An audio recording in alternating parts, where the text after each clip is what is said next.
Steak. I only eat it at 0:1 doneness.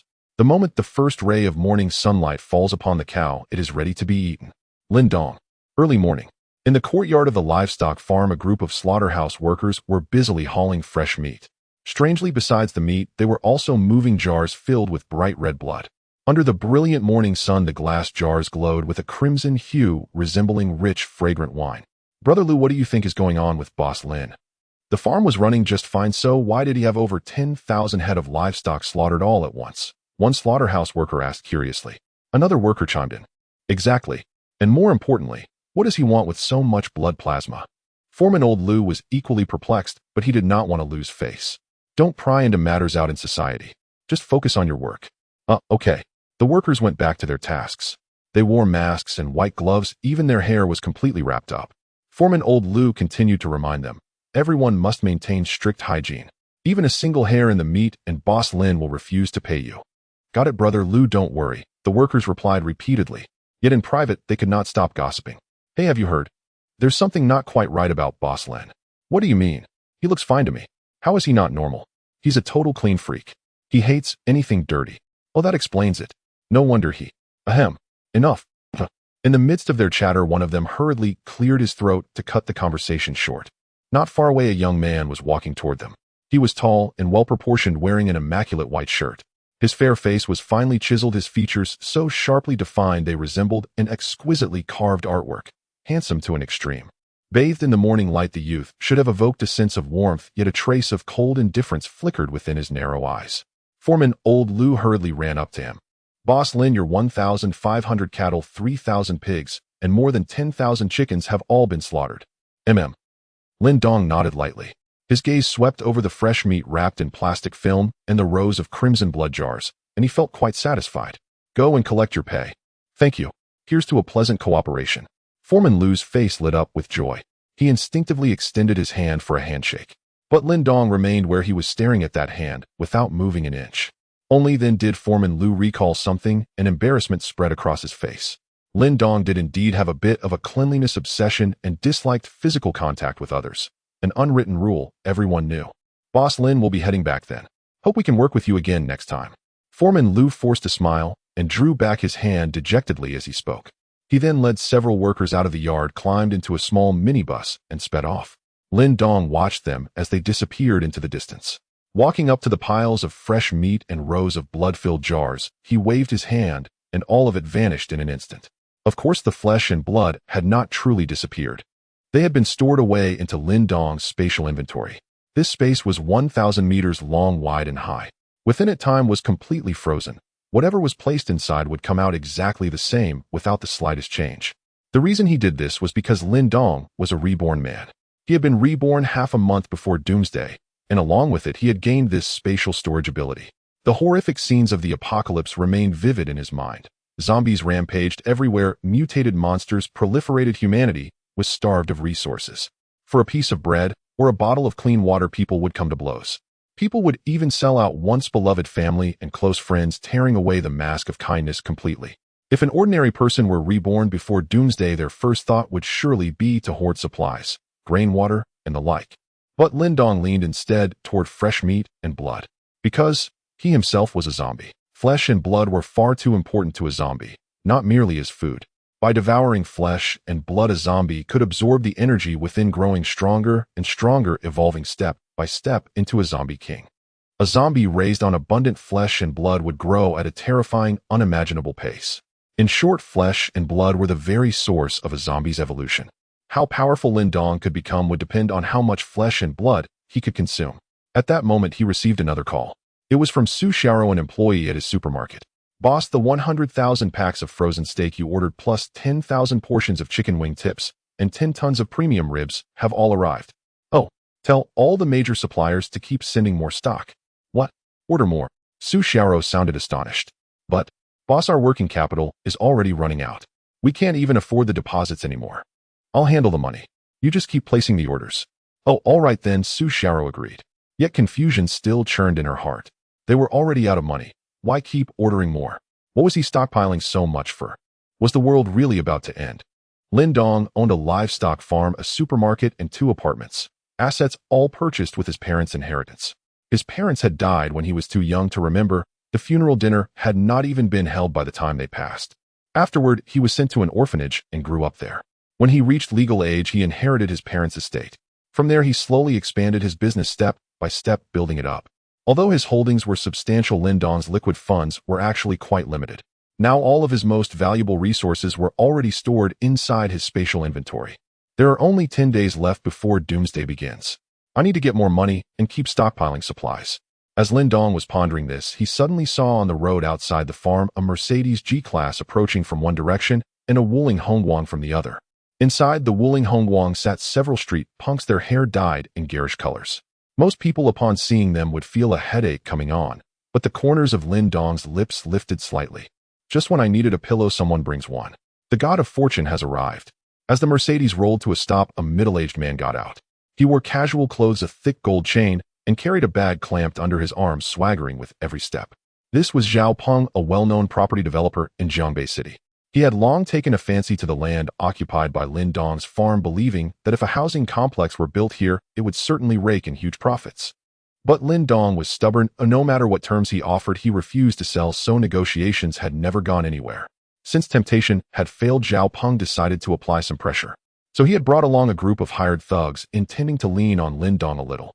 Boss Lin, long time. 女生也跟着嘀咕了一句，四下打量着店里的环境，嫌弃地皱了皱鼻头。亲爱的，网上不是说这店很干净吗？ Fish and the like, giving off a. Yet Lin Dong's expression remained unchanged. Hello, President Zhao.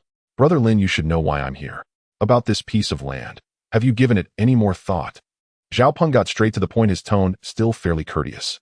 He planned to start with civility and resort to coercion later if needed. But to his surprise, Lin Dong suddenly nodded. Yes, I've thought it through. I can sell it to you at the price you offered before. What? Zhao Peng's face was filled with shock. He clearly had not expected Lin Dong to agree. Even the punks behind him exchanged looks of disbelief. Had they walked into the wrong scene? You really agree? Zhao Peng could hardly believe it and wanted to confirm once more. Lin Dong nodded. Yes. I wouldn't want my few acres of land to delay President Zhao from making big money. Ha ha ha, excellent. Zhao Peng was overjoyed. He thought to himself that this kid finally had some sense. Brother Lin, let's sign the contract right away. He took a contract out of the leather bag under his arm. He had prepared it days ago and carried it with him ever since. Today it was finally going to be put to use. Lin Dong agreed and sat down in the courtyard. He took out a steel pen and began signing page after page. The land occupied by the farm was sizable. At market price it sold for a total of 120 million. Still feeling that things had happened too suddenly, Zhao Peng asked, Brother Lin, what's wrong with this farm? Why did you suddenly come around and decide to sell it? Because I'm short on money, Lin Dong replied without even lifting his head. Short on money? Zhao Peng's eyes flickered. The reason sounded quite reasonable. Besides real estate development, he had another side business, loan sharking. After all, those enforcers under him were not fed for nothing. A sudden inspiration flashed through his mind. Another opportunity to make money. Brother Lin, do you still need more money right now? Perhaps. Brother Zhao could help you, he suggested. Oh. The tip of Lin Dong's pen paused mid-stroke. He slowly lifted his head and looked at Zhao Peng's face. Suddenly, he found Zhao Peng's fleshy, rough-hewn face to be especially pleasing to the eye. With Doomsday about to descend, not only was this man buying his farm, he also wanted to lend him money. He was practically a heavenly benefactor. Lin Dong was moved to the verge of tears. President Zhao, it would be wonderful if you could help me. You're sure to make a fortune from this in the future, Lin Dong said. Ha ha ha. Zhao Peng burst into loud laughter, feeling the same way himself. Helping you is not a problem, but let's make it clear in advance. My interest rate is a bit high and I'll need something as collateral. You know very well what line of work your brother Zhao is in. No problem. I still have a supermarket and 2 apartments, Lin Dong nodded. Zhao Peng had already investigated his assets long ago. The 2 apartments were in a prime location, both large single-floor units with considerable area worth at least 30 million at a conservative estimate. As for the supermarket, it was even more valuable, located not far from his home with excellent surroundings worth at least 50 million. Brother Lin, with all that collateral, how about I lend you 80 million? Sure, Lin Dong agreed without. Zhao Peng was secretly delighted, feeling this was a sure-win deal. He truly considered himself a business genius. Ha, Brother Lin, then you'll have to write an IOU, press your thumbprint on it, and hand over all the property deeds to me. That's fine, Lin Dong agreed. In this way, he sold the farm, borrowed 80 million, and gathered a total of 200 million in funds. Zhao Peng left in high spirits, taking the purchase contract and the IOU for 80 million, driving away with his underlings. Wiping his hands with a white towel, Lin Dong walked to the entrance of the farm and gazed in the direction where Zhao Peng had left, wondering what he would feel after the apocalypse arrived. Oh, perhaps he wouldn't feel anything at all. Because the farm had been sold, Lin Dong planned to pack up, take everything he could carry, and then make a trip to the supermarket. He would store away the newly arrived supplies. The supermarket carried not only fresh meat, but also clothes, towels, soap, detergents, and other goods. Although Lin Dong had become a zombie, he still retained human reason as well as some of the habits he had when he, for example, an obsession with cleanliness. Just as he was about to move, his phone suddenly rang with a series of beeps. Someone had sent him a message. Taking it out to look, he saw the sender's name, Su Shan. Something filthy, Lin Dong muttered in his heart. This Su Shan was the campus belle of Jiangbei University, with pure lovely looks of the sweet girl type. Many people at school pursued her, as she was known as a people's darling, admired by thousands. Perhaps because Lin Dong had no parents and was too lonely, he had wanted to build a family, so he developed a boyfriend-girlfriend relationship with her. Honey, my birthday is next month. What gift are you planning to give me? Su Shan asked in her message. I've already prepared the gift, Lin Dong replied. He typed back, though his gaze remained indifferent. Yet Su Shan seemed quite happy. Thank you, honey. Actually, the gift itself isn't that important. What matters is your attitude, she wrote. My attitude? You'll know when the time comes, Lin Dong answered. In his previous life, after becoming a zombie, he had received a message from Su Shan asking for help. She was hiding in her dorm room with nothing left to eat, on the verge of starving to death. Relying on his identity as a zombie immune to bites, he had dragged his numb body and stiff legs through terrifying tides of corpses to bring food to Su Shan. Yet when he reached the dorm, he discovered her together with 3 male students. After realizing that Lin Dong was a zombie, they beat him to death with sticks. At the time, Lin Dong desperately tried to explain, but he had already lost the ability to speak. Only helpless low growls came from his mouth, like the whimpering of a defeated dog. Perhaps whether they killed Lin Dong had nothing to do with him being a zombie or a human at all. Thinking of the apocalypse that would arrive next month, Lin Dong naturally planned to show them his attitude and bring them a little surprise. Besides, to Lin Dong, living humans could also be considered a kind of resource. He would store them away first. After replying to Su Shan, Lin Dong began to tidy up the farm. The generator, solar panels, these would all still be useful after the apocalypse. He even put an excavator into his storage space. There was plenty of room, and for now he could not fill it up. Of course, there were also some old items of sentimental value, such as a photograph hanging on the wall of one of the rooms. It was a group photo of several children taken when Lin Dong was in the orphanage. It contained almost all of his childhood memories. Most of the children in the orphanage had been abandoned by their parents, generally with physical disabilities or intellectual impairments. The 2 best-looking children in the photo were Lin Dong and a girl named Cheng Luoi. The little girl held a teddy bear, her skin fair like porcelain, her large glistening black eyes brimming with innocence and purity. But later the director said she also had a defect, a mental problem. When she was 12, she had bitten off half the skin on a boy's face. After that, Cheng Luoi was sent to a psychiatric hospital, and Lin Dong never saw her again. Before then, however, the 2 had been close off and folding paper, drawing, and playing games together. Lin Dong had never felt there was anything wrong with her mind. What impressed him most was how she always narrowed those trademark large eyes into crescent moons and smiled at him. Lin Dong put the photograph into his storage space as well. After finishing his packing, he rode a white electric scooter to his supermarket. At that moment, several vans were parked at the supermarket entrance, and a group of loaders were busy unloading goods. Boss, you're back. This is the delivery invoice. Please check it, someone called. A young woman ran over, clutching the ledger, panting and drenched in sweat. She was the supermarket's warehouse clerk, Su Xiaoro. With the supermarket's recent constant restocking, she had been worked to exhaustion. All right, Lin Dong nodded, then seeing how tired she looked, said, It's getting late. You should go back and rest. Well, thank you, boss. I have class tomorrow morning, so I might not be able to come until the afternoon, she replied. Su Xiaoro was a college student working part-time here to earn her tuition. Lin Dong looked at her and said, You don't need to come anymore in the future. Huh? Su Xiaoro's smile froze as she seemed to understand what he meant. Boss, are you firing me? Did I do something wrong? I'm not firing you. I'm just facing some problems lately, so the supermarket will stop operating for now, Lin Dong said. Oh. Su Xiaoro nodded obediently, but she still looked somewhat disappointed. Lin Dong went on, I'll pay you double salary for this month. You can go back. Thank you, boss, Su Xiaoro said gratefully, slowly lowering her head as a hint of desolation surfaced in her eyes. Lin Dong dismissed all employees and removed the supermarket signage. Over the next few days, his sole task was to receive deliveries here. He contacted major suppliers, slaughterhouses, and livestock farm owners. Delivery trucks arrived one after another. mostly carrying fresh meat, though some also bore everyday cleaning supplies. In a certain sense, these items were even more vital to Lin Dong than food itself. Mr. Lin, your package has arrived. Several couriers in Nadu de uniforms began unloading parcels into the supermarket without pause. Before long, cardboard boxes piled up like small hills, dense, heavy, and unmistakably substantial. For these were the weapons Lin Dong had purchased online.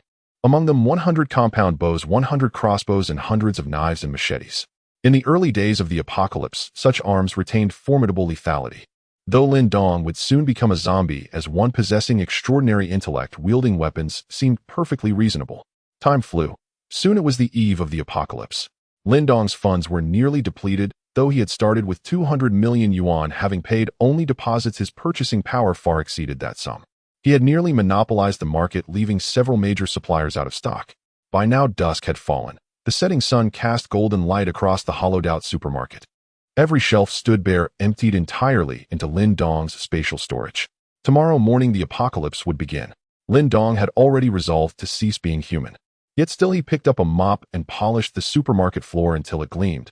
Cleanliness had long since become second nature to him. His gaze drifted to the window outside. Traffic flowed steadily. Commuters hurried home in their cars. Elementary students marched in neat lines across the street. Parents waiting to pick up their children wore warm, easy smiles. It felt utterly ordinary, an unremarkable, tranquil twilight. But Lin Dong knew by tomorrow this world would vanish. His heart remained calm, savoring the hush of final peace. Clatter. Just then the lowered roller shutter was violently wrenched upward, shrieking in protest. Sunlight streamed in, silhouetting three figures.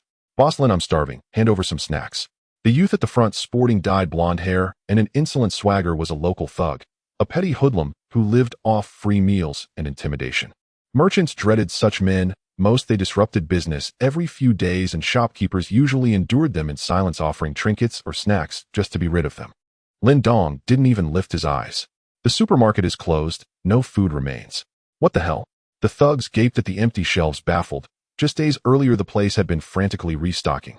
So the supermarket's really shutting down. Then, that gorgeous warehouse manager won't be around for us to flirt with anymore. One underling scratched anxiously at his chest, bitterly disappointed. "Brother Huang Mao, what do we do now?" asked another. Huang Mao paused, his gaze appraising Lin Dong. "Boss Lin, sure the store's closed, but you can't let your brothers starve. Lend us some cash so we can grab dinner." Lin Dong cherished this last quiet moment and refused to let a few ruffians spoil it. Without a word, he flicked a thick wad of 100 yuan bills toward them, well over 1,000 yuan. To Lin Dong, who would soon become a zombie, money was no different from scrap paper. Holy hell! Huang Mao stared, stunned by Lin Dong's unexpected generosity. He assumed Lin Dong feared him, and thus offered such a lavish sum. "You're not bad, kid. You know how to..." The two underlings beamed with pride, convinced that following brother Huang Mao meant prestige. Stroll into any shop on the street, and the owner would hand over money without question. Wasn't that the very point of running the streets? Huang Mao's the real deal, pure authority. "Yeah, with Big Brother, we eat 9 meals every 3 days. Brothers, let's go." Huang Mao waved grandly. Then, perhaps from too much smoking, felt an itch in his throat. Phlegm. He spat a thick viscous glob onto the floor. Lin Dong had just polished spotless.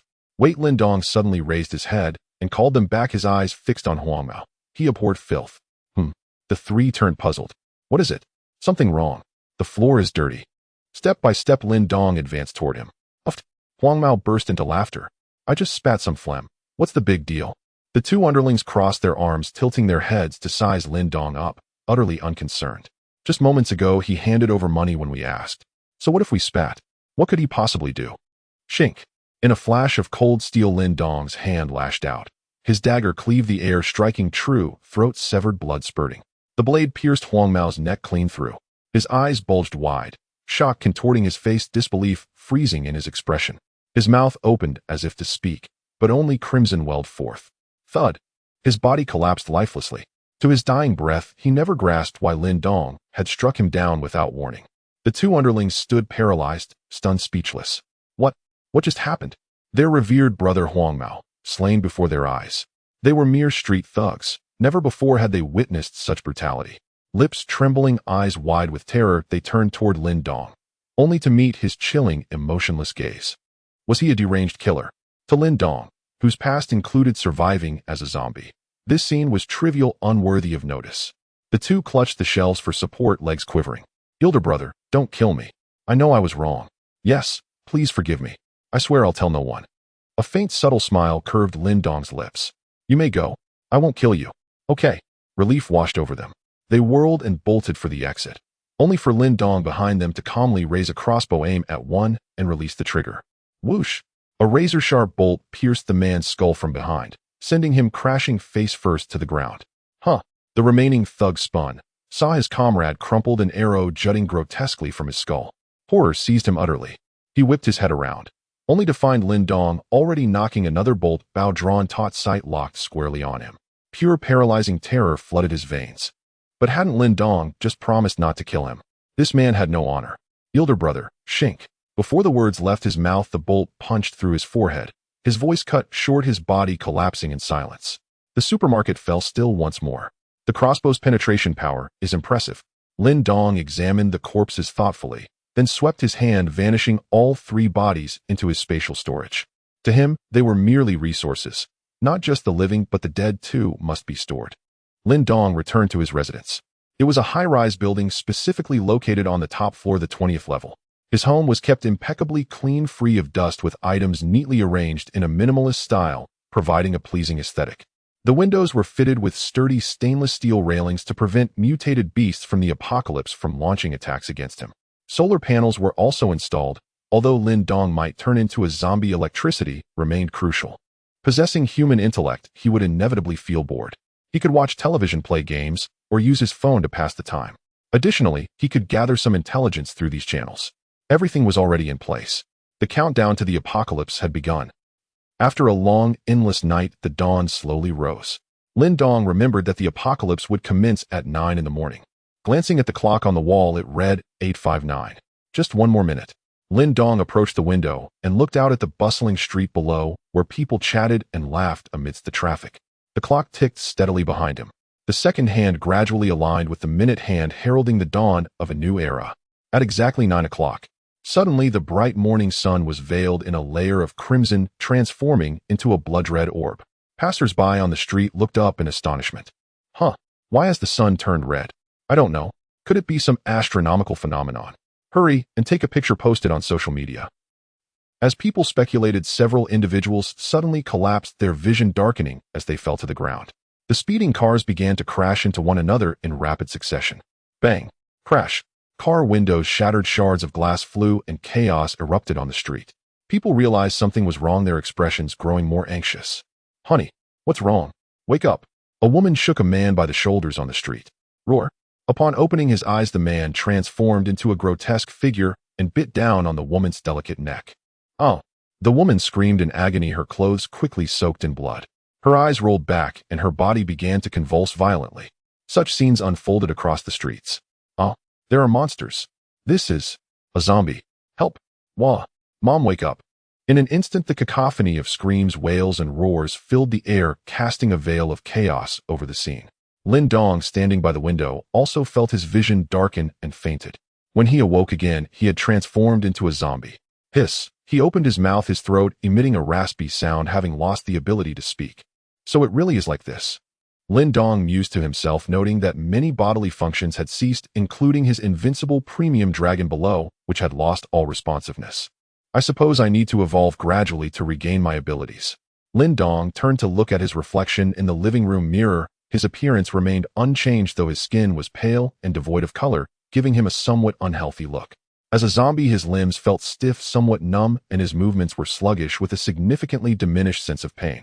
Lin Dong's current speed was likely inferior to that of an ordinary person. By the standards of his past life, he was merely a low-grade little calamity, a level zombie. However, his enhanced attributes included his hearing and sense of smell. His nails had sharpened to a point akin to iron shards, and his teeth were remarkably strong, capable of easily tearing through flesh. Lin Dong attempted to take a bite of an apple. Once sweet and crunchy, the apple now felt like chewing wax. This tastes terrible. Moreover, Lin Dong felt no sense of fullness. Instead, his hunger intensified. He craved blood and flesh. So he approached the dining table. Although his movements were slow and his body stiff, Lin Dong still managed to take a clean white scarf and tie it around his neck. Then he retrieved a piece of fresh beef from his storage space and placed it on a plate. He picked up a knife and fork, just like when eating Western food, and began to cut the raw beef into neat chunks. He speared a piece with his fork and slowly brought it to his mouth. He was an elegant zombie. Lin Dong's strong teeth easily tore through the meat, and the raw meat that once smelled foul now became incredibly delicious. The blood and juices from the raw beef tasted exceptionally sweet. So fragrant. Lin Dong marveled to himself. Outside, the streets remained in chaos with continuous screams and cries. Yet Lin Dong was elegantly enjoying his meat at home. As he consumed, energy was absorbed, and his body continued to strengthen. Moreover, once transformed into a zombie, his appetite dramatically increased, as if his stomach had become a bottomless pit. Lin Dong had eaten 10 plates of meat before feeling less hungry. Yet he continued eating. A zombie well fed with blood and flesh grew at an alarming rate. After consuming some meat, Lin Dong found his hands and feet much more flexible. His strength also increased. Even the steel knife and fork in his hands felt less rigid. With just a slight effort from his fingers, he could easily bend them. Yet he continued to eat meat. One plate after another, continuously absorbing energy. Time slowly passed. Outside, the streets grew significantly quieter, with cries and wails gradually fading away. Instead, there were more zombie roars. The urban area had fallen, overrun by zombies, with only a few survivors managing to stay alive. But Lin Dong paid no mind to the events outside his window. His sole focus remained on consuming delicious meat. At the beginning of the apocalypse, the internet and communication systems had not yet completely collapsed. On television, a news anchor's eyes were red, struggling to hold back tears as they dutifully reported. Emergency broadcast. A zombie virus has suddenly erupted today, and humanity is facing a grave crisis. Survivors must protect themselves. Those who can survive can seek refuge in the city's shelter. This station reports not only zombies. Beasts and plants have also mutated to varying extents, and even pets at home must be approached with caution. Please avoid crowded urban areas. I urge everyone. You must survive. Various tragedies unfolded mercilessly across the land. However, Lin Dong paid no attention to the outside world, still focused on eating meat. He had no idea how much he had consumed, but it was probably equivalent to 2 cows. Finally, Lin Dong felt full. He put down his knife and fork, untied the still pristine scarf, his movements becoming remarkably agile. After consuming so much meat, his body was no longer numb, and his limbs had surpassed the agility of an ordinary person. I must have leveled up. I estimate I'm now a clever zombie. Lin Dong analyzed. However, zombies of this level have limited capacity for meat digestion, so after eating 2 cows, he finally felt full. Once his level increases, he would be able to digest even more meat. Lin Dong stood up and approached the window, gazing at the scene outside. As far as the eye could see, chaos reigned. The disordered street was littered with shards of glass, blood, and dismembered bodies. Countless zombies ran around searching for prey, while groups of 3 or 5 knelt on the ground, fighting over human corpses for flesh and blood. Their roars echoed, reminiscent of vicious dogs guarding their food. Some survivors, forced by circumstances, fell from high buildings, splatting violently, their bodies mangled and bloodied. Yet many zombies surged forward to devour them. The sun remained a deep crimson. The scarlet light bathed those horrifying scenes, rendering them exceedingly melancholic. But what did that have to do with Lin Dong? He leaned against the windowsill, feeling the gentle breeze, lifting a goblet filled with red liquid, swirling it slightly before taking a small sip. He then picked up a clean white towel and gently wiped his mouth. Elegant. Timeless. Ding, ding, ding. At that moment, Lin Dong's phone rang, and someone sent him a message on VX. Picking it up, he saw it was Su Shan. Are you okay? There are zombies everywhere. I'm so scared and worried about you. Are you still alive? Lin Dong replied. Upon realizing he was still alive, Su Shan hurriedly continued. I'm trapped in the dormitory, and I don't have much food left. You have a lot of supplies in your supermarket, right? Can you bring some over to find me? Sure, just hold on, I'll come by in a while. Lin Dong's lips curled up, but since he had turned into a zombie, the smile was not natural, rather eerie and somewhat strange. Su Shan was indeed his source of living supplies. Of course, he had to go retrieve them. However, it was still too dangerous outside. Although Lin Dong had consumed a lot of meat and was far stronger than an ordinary person, he wanted to survive a few more days until he became even stronger before venturing out, ensuring absolute safety. Su Shan, of course, did not know that the one chatting with her was a zombie. Honey, you must come to rescue me. I'm waiting for you. I love you. Lin Dong did not reply again. Because Su Shan was currently with 3 men in the dormitory engaging in activities that couldn't be mentioned, yet she still repeatedly professed her love for him. At this point, she was only sending VX messages to herself. It was probably inconvenient to make phone calls. Besides, in the owner's group chat, messages for help were constantly being sent. Neighbors, there are zombies in our hallway. They're banging on my door. What do we do now? Make sure to block the door. Don't let the zombies rush in. I don't have much food left at home. I can't hold on much longer. Everyone don't panic. Zombies aren't strong. I just killed one with a shovel. Those who dare to kill zombies, report your numbers. We need to unite and go out to find supplies. Looking at those group chats, Lin Dong fell into deep thought. Though he was a zombie, he had no intention of attacking his neighbors, as human flesh was not very tasty and contained less energy than beef. Eating beef would allow him to evolve even faster. Lin Dong had plenty of supplies stockpiled, so there was no need to hunt living people. Of course, if someone were to provoke him, Lin Dong would also let them know what cruelty truly meant. And just as humans could unite, so could zombies. A powerful zombie king could command countless zombies, uniting them to hunt prey. Thus, Lin Dong planned to recruit a few zombie subordinates. Not for hunting, but mainly to help keep watch so he wouldn't be disturbed. Grabbing the keys, Lin Dong stepped out of his room, and in the hallway low growls could be heard, clearly indicating zombies were wandering about. Lin Dong didn't plan to go far. He would just pick a few subordinates from this building with no high requirements, just as long as they were clean. He arrived at the stairwell and just descended one floor when he spotted a figure around the corner. A girl emitted sounds from her mouth. Being a zombie herself, she naturally wouldn't attack Lin Dong. In fact, a hint of fear was reflected in her eyes. The girl seemed to sense that Lin Dong's level was higher than hers. It was like a hungry wolf encountering a fierce tiger, a natural bloodline suppression. Lin Dong recognized the girl. She was a neighbor living downstairs, and he remembered that she was a provincial-level high jumper in her previous life. Due to long-term training, the girl had straight, long legs, exuding a sense of power. Even after becoming a zombie, she was not stiff or numb, moving at the same speed as an ordinary person. Moreover, this was still the case without having consumed blood or flesh.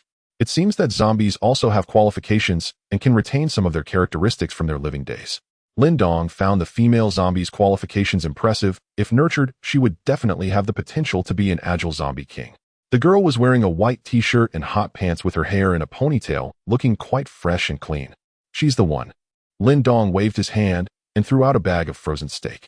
The female zombie was immediately attracted by the blood and flesh, kneeling on the ground, biting through the packaging and then swallowing the meat chunks as if they were nothing. After finishing the steak, the female zombie seemed to feel unsatisfied. Her eyes looked towards Lin Dong, and besides fear, there was a hint of desire and respect. Follow me, and you'll get to eat meat. Lin Dong signaled to her using a form of telepathic communication. Zombie kings control their subordinates using this method. The female zombie seemed to understand his meaning, emitted a heh-heh sound, and slowly lowered her head. This represented submission among zombies. Thus, Lin Dong acquired his first subordinate. He wandered in the hallway with the female zombie and soon found two more zombies with decent qualifications. One of them had been a fitness instructor in life, though no need to say more about his advantages. He was well built with bulging muscles, a perfect example of a power-type zombie. The other one had no physical advantages. In life, he was a scholarly PhD. Lin Dong's reason for recruiting him was that he sensed a hint of intelligence in his gaze, sparkling with wisdom. If the intelligence of zombies could be compared to dogs, then this PhD zombie definitely belonged to the border collie level. Apart from these two zombies, Lin Dong did not find any others appealing. He brought the three zombies back to his doorstep. Lin Dong glanced over. These three zombies had decent qualifications, but with their current combat power, they couldn't compete against armed humans. If only you could use weapons as well. Lin Dong contemplated. But soon he had a flash of inspiration. Zombies could potentially use weapons right, mainly because no one had trained them. Whoosh! Lin Dong flicked his hand, retrieving 3 watermelon knives from his storage space and tossing them on the ground. The sound of the blades clashing immediately attracted the zombies' attention. However, they stared blankly, not understanding what it meant. Lin Dong quickly issued a command to get them to pick up the knives. This time the 3 zombies understood and promptly complied, especially the fitness instructor, who grasped onto the knife blade with one hand. The palm was sliced by the knife edge, blood dripping down. Due to the reduced sensation of pain in zombies, he felt nothing, instead appearing somewhat smug, gazing at Lin Dong to show he was the most obedient. You fool! Lin Dong slapped his forehead with one hand, feeling speechless. Are you supposed to use the knife to chop people? The PhD zombie, however, was indeed very clever. Under Lin Dong's command, he properly held the knife handle and waved it in the air, quickly understanding its purpose. Lin Dong felt quite gratified. He then issued a command for the other 2 zombies to learn from him. With a demonstration, the 2 zombies quickly grasped Lin Dong's meaning and changed to holding the knife handles. This indicated that zombies could indeed be trained. However, only a more powerful zombie king could qualify to train them. In the following period, Lin Dong remained holed up at home, continuously feasting on meat, and during his leisure time, he would train his zombie minion. The zombie minion showed rapid progress. He had already mastered the use of weapons, even progressing from a watermelon knife to a crossbow. During these 3 days, Lin Dong consumed a lot of flesh and blood, digesting quickly and absorbing immense energy. Conservatively estimating, he had eaten at least 10 cattle. His body was rapidly evolving, becoming increasingly powerful. Now Lin Dong's skin was as tough as rubber, and when a dagger grazed it, it merely left a faint white mark. Conventional human weapons could no longer harm him. My brain itches. It feels like something is about to grow. Lin Dong held a goblet, tilting his neck slightly. This was a precursor to his promotion from grade to grade. Once he reached grade, a crystal core would condense within the heads of the zombies. His overall strength would significantly increase, and he would awaken a certain ability. Each zombie possessed different abilities. Some basic ones included rapid self-healing, super infection, and the growth of bone spurs, while others had more bizarre powers, such as hallucinations, entering dreams, and mental control. Zombies with strange abilities could kill without a trace, causing great headaches for all living beings. Lin Dong was unsure what ability he would awaken, as in his past life. Without sufficient flesh and blood to support him, he had not evolved to that extent, and had perished before he could make his mark. Now he sipped from the goblet with an elegant posture. Energy was being absorbed. Through these days of consuming flesh and blood, Lin Dong had concluded that beef was the tastiest, followed by pork, and lastly chicken. However, in terms of blood, chicken blood was the best to drink. People commonly say it's like having been injected with chicken blood. After drinking chicken blood, Lin Dong's cells became more active, absorbing energy faster, and even his pale complexion would show a hint of flush. Bang, bang, bang. While Lin Dong was sitting on the sofa drinking beverage, a series of banging sounds came from the street outside, easily captured by his keen zombie hearing. What's going on? Lin Dong approached the window, leaning down to look at the street. He discovered a group of humans heavily armed, their arms wrapped in newspaper and taped to prevent zombie bites. They wielded weapons such as wrenches and crowbars, and one even carried a frying pan. The leading man was robust, standing about 1.8 meters tall and weighing nearly 200 pounds, wielding a fire axe as he smashed against the locked roll-up door. 80, 80, 80. The fire axe swung with great force, creating sparks with each strike. The roll-up door he was attacking was the supermarket Lin Dong had opened previously. It was evident that after these few days of consumption, these people were out of food. Desperate, they had ventured out to find something to eat. This supermarket had quite a lot of stock before. If we break it open, we won't have to worry about food and drink. The leading strong man glared with fierce eyes, continuously smashing without a moment's hesitation. They understood that the loud banging would surely attract zombies. Wong, brother Wong, hurry up. The zombies are coming, one man exclaimed in panic. On the street filled with corpses and blood, 5 or 6 zombies had already been attracted, roaring as they charged toward them. Some zombies, due to hunger and lack of flesh and blood, had begun to rot. Their hair was almost gone, resembling a novelist who stayed up all night writing. In their extreme hunger, the zombies appeared terrifying and grotesque, sending chills down one's spine. My God, this is too scary. One man was so frightened by the zombies that his legs turned to jelly. The leading strong man gritted his teeth, forcing out a few words from his throat. You all hold them off. The door will be broken open soon. Okay, let's fight the zombies. Another shouted, swinging the crowbar as he charged at the approaching zombies. For men engaged in battle with the zombies, those zombies were too low-level, their bodies stiff and less agile than humans, frequently having their heads smashed. Blood splattered, and corpses fell to the ground continuously. However, there were too many zombies pouring in from all directions, and some even jumped down directly from the rooftops like dumplings falling into water. Soon a few of them could hardly keep up. An ordinary person could only last 2 minutes under full attack. It hurts. I've been bitten. Come save me. The previously timid man had his palm bitten by a zombie, his face contorted in pain. Xiao foamed. The others wanted to help, but had no strength left. Furthermore, being bitten by a zombie meant they would also turn into zombies. They could only watch as that man was overwhelmed by 4 or 5 zombies and then devoured. The man's agonizing screams echoed across the skies.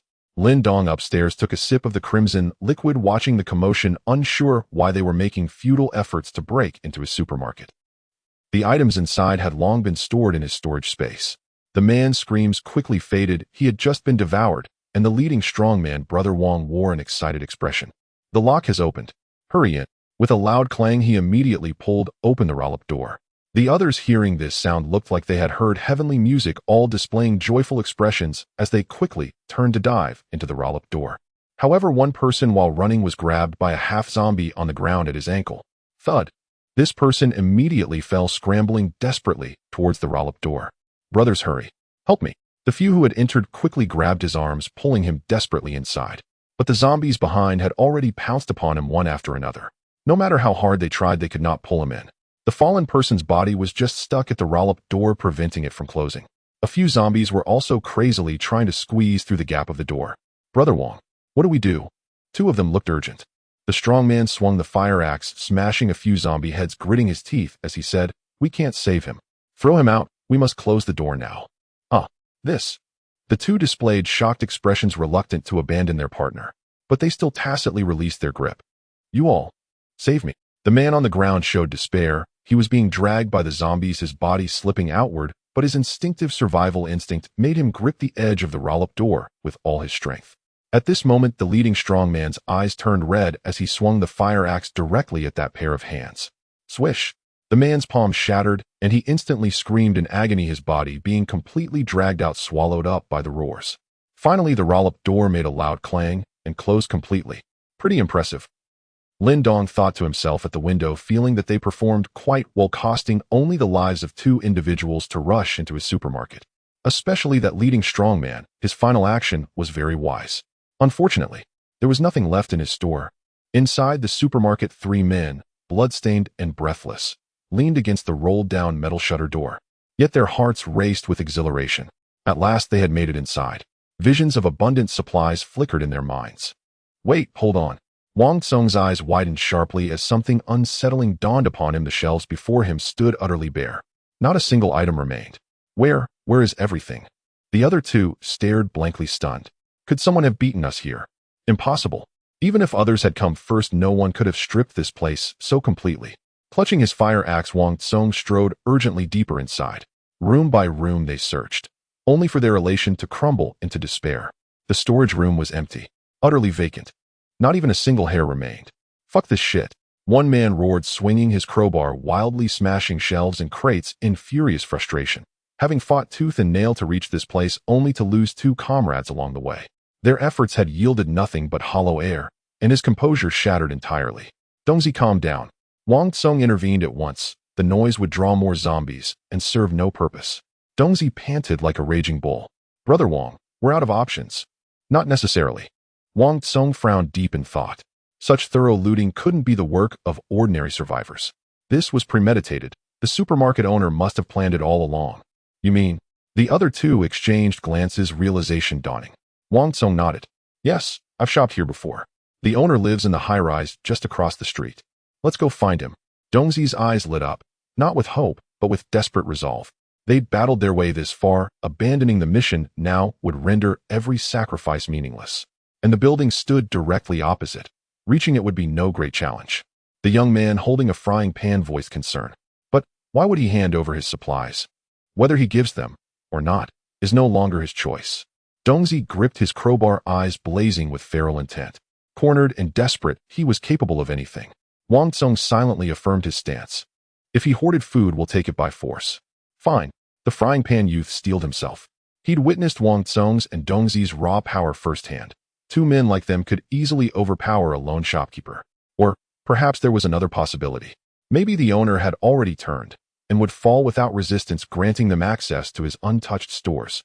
About 10 minutes later, the zombies gathered outside the supermarket had dispersed, wandering aimlessly. The shutter door lifted slightly, just a narrow gap. To avoid drawing attention, the three slipped out in absolute silence, rolling through the slit like shadows. Their faces were smudged with grime, their gazes sharp and wary. After orienting themselves, they darted toward the high-rise.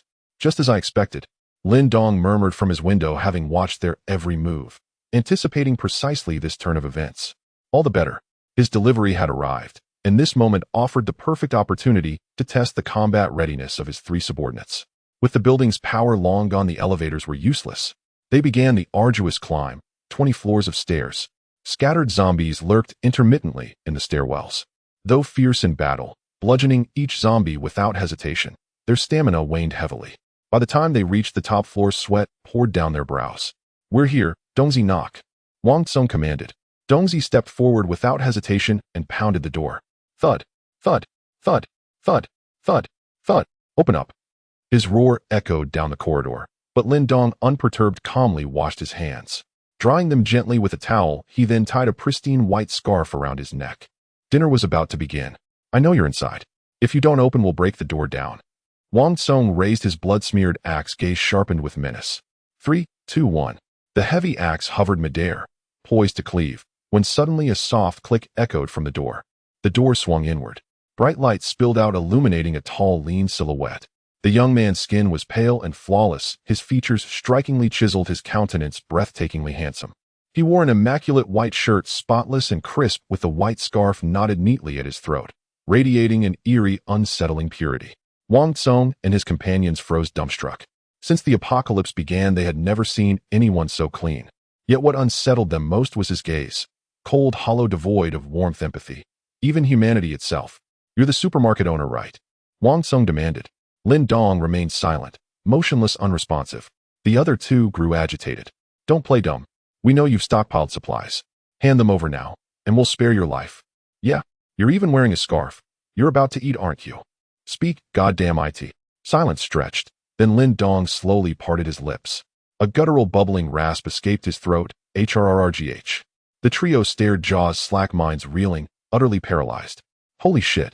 A zombie. In their memory, zombies were grotesque, rotting, filthy things. Yet this one stood before them, pristine, elegant, terrifyingly composed. Unthinkable. Fine. If he's turned, we'll just put him down. Wang Tsung tightened his grip on the axe. In his experience, dispatching a zombie was far easier than killing a human. The other two nodded, bracing to strike, when footsteps echoed again in the corridor. Lin Dong's guttural cry had summoned his 3 lieutenants. Huh. More zombies. Wang Tsung instantly tensed, but felt little fear. After surviving this far, he knew the rules of engagement well. From the rhythm of the steps, he judged their number small. Wrapped in newspaper and bound with duct tape, their makeshift armor could withstand bites from a few zombies. Easily manageable. Indeed, 3 figures emerged into view. Zombies, yes, but each held something in its hands. What the yay? Wang Tsung's brow furrowed. A chill ran down his spine as he squinted, and crossbows. Click. All 3 raised their weapons in unison, aiming with unnerving precision at Wang Tsung and his men. What the fuck? Wang Tsung gasped, utterly dumbfounded. He had never imagined, never conceived, that a zombie could wield a weapon. They realized at once these were no ordinary undead. No frenzied lurching, no mindless hunger. Only disciplined, calculated movement. A goddamn zombie aiming a crossbow at me. Is there any justice left in this world? This scene once again shattered the understanding of the 3. Brother Wang, what do we do now? Even the fierce Dongzi, who had just shown bravado, was at a loss. Wang Tsung furrowed his brow. There's no other way. We can only bet that their crossbows won't shoot. All right, then let's fight them, heathen. Dongzi responded affirmatively. At that moment, Lin Dong had already issued the shooting command. Whoosh. The crossbow arrows from the Dr. Zombie were extremely precise. One struck true, piercing through Dongzi's forehead and causing him to fall backward. What the hell? Wang Tsung's eyes widened in disbelief. It was evident that he had lost the bet. Whoosh. Whoosh. 2 more crossbow arrows shot forth. The female athlete zombie was also accurate, her arrow piercing a man's throat with a lethal strike. Only the fitness coach zombie, with its muscular build and simple mind, appeared rather clumsy as it shot an arrow into Wang Tsung's chest, piercing his lung. Wang Tsung let out a painful roar and fell to the ground due to inertia. Just as he was about to struggle to his feet, the coach zombie roared and charged forward, restraining him, but did not bite. Because zombies, like wolves, do not consume their prey without the command of a corpse king.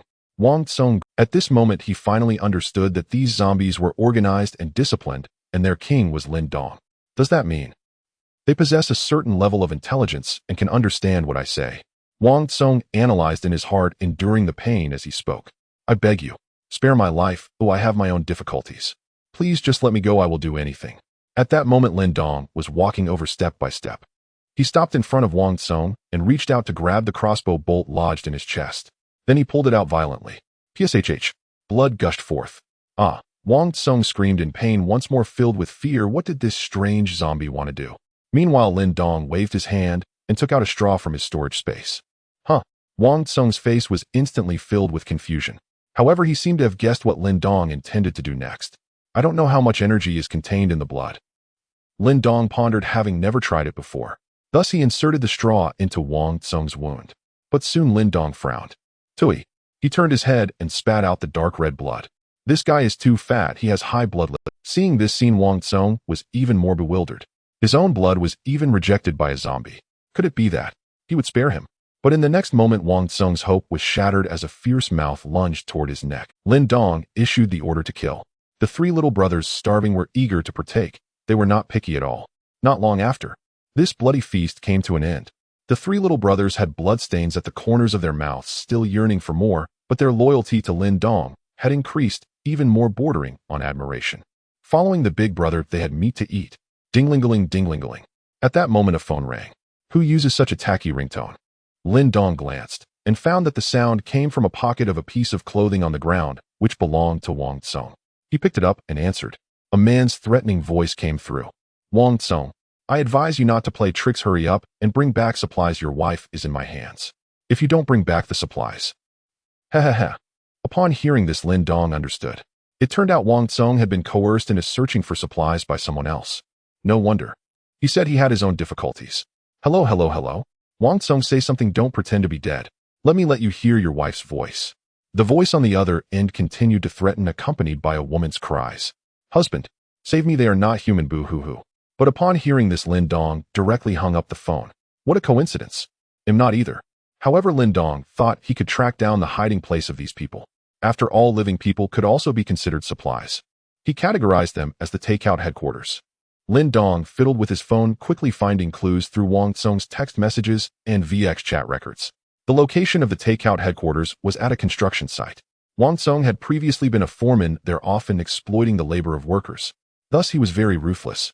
After reading these messages, Lin Dong casually tossed the phone down the building, quietly noting that place. He wasn't in a hurry to retrieve the takeout yet, because he still didn't want to go out. Although Lin Dong had already become very strong with three capable little brothers, he still wanted to lay low for a few more days. Who knows what else is out there? Returning home, changing into slippers, washing his hands again, he sat at the dining table and continued to absorb energy. He turned on the TV, eating while watching. It was very leisurely and comfortable. After 5 hours of eating, he was finally full. As his body continued to strengthen, the amount of meat he could digest increased. From initially needing 2 cows a day, Lin Dong now required 4 cows every day. After finishing his meal, Lin Dong took a hot bath and changed into white pajamas. Then he washed the clothes he had changed out of. After everything was done, Lin Dong sat contentedly on the sofa, ready to watch some TV. At this point, it was already dark outside. The streets were still in disarray, filled with the stench of blood and decay. Countless zombies roamed, searching for prey to survive. But this chaotic apocalypse seemed to have nothing to do with Lin Dong. He remained cozily tucked away in his warm little nest, feeling very at ease. Just then, a sudden choked sobbing of a woman echoed through the building. This cry was extremely desolate and sorrowful, resonating in the dark night, lingering for a long time. The sound of weeping in the apocalypse was eerily poignant. If a regular person had heard it, they would have been terrified, but Lin Dong merely curled his lips in disdain, feeling no fear. Because this voice came from his little brother, the female athlete zombie. Has this guy evolved emotions? How can she cry? Lin Dong pondered, thinking it wasn't surprising that the female zombie had developed basic emotions after consuming blood and flesh today. Even if zombies evolved to a certain extent, they could possess intelligence similar to humans.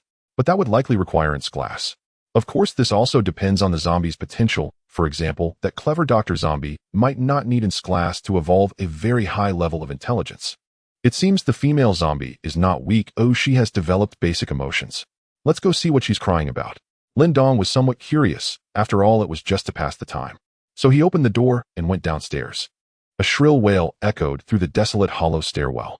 The female zombie resided in the apartment directly below Lin Dong, her former home. The door stood ajar, cracked open just a sliver. From within, the sobbing emanated. Lin Dong pushed it wider and found the female zombie kneeling in the living room, her back turned to him, shoulders trembling with quiet, rhythmic sobs. Woo! Her acute hearing caught even the faintest creak of the opening door. Grara. With unnatural agility, her neck twisted fully 180 degrees.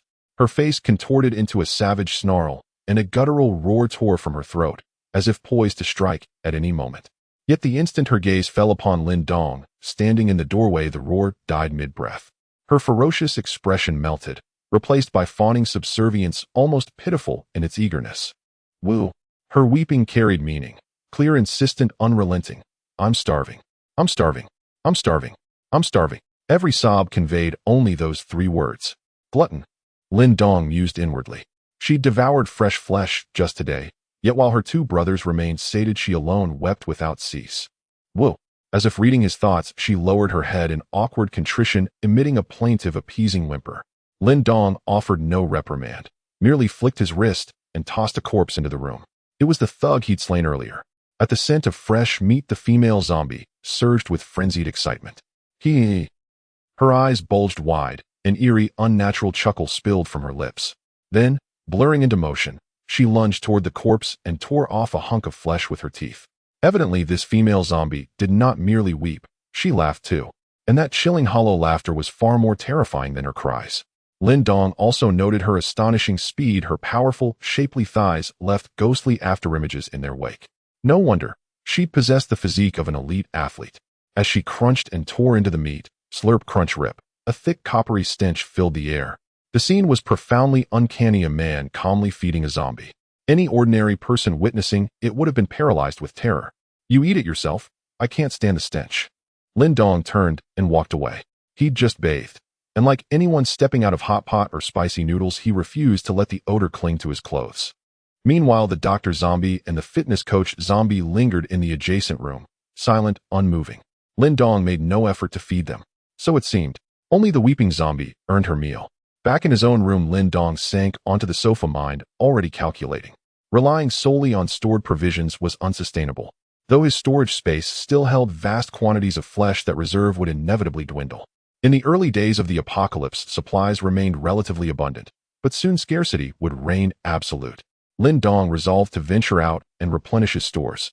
He picked up his phone, opened WeChat, and immediately navigated to Su Shan's chat window. She'd sent numerous messages, unanswered, and even left missed calls. Honey, are you okay? Why won't you answer my calls?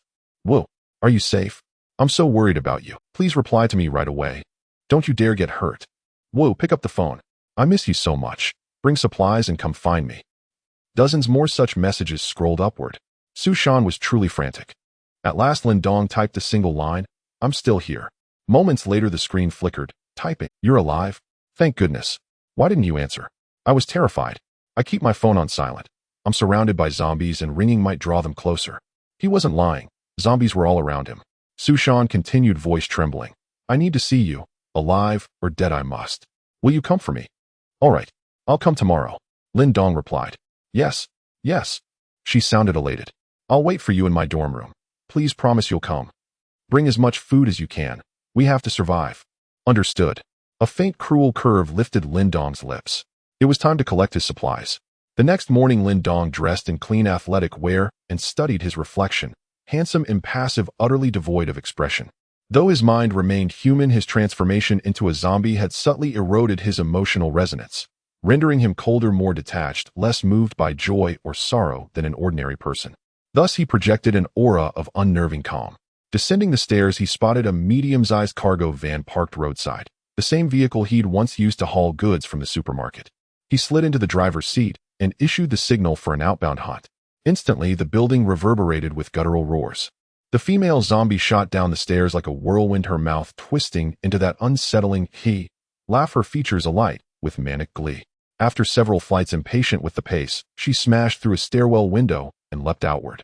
She plummeted, landing with eerie lightness unharmed, and darted straight into the cargo bay. Next emerged the fitness coach zombie. Now colossal, his muscles grotesquely swollen, his skin pallid gray veins erupting across his frame, his height nearing 2 meters. Bulky as a mountain bull, each stride sent tremors through the pavement. The half-open entrance could not accommodate his bulk, so he charged, splintering the doorframe and bursting forth in furious, unrestrained rage. His reckless, unstoppable charge earned him a new moniker, Tank. Once Tank clambered aboard, the Dr. Zombie appeared last. He moved deliberately, unhurried, exuding an almost scholarly composure.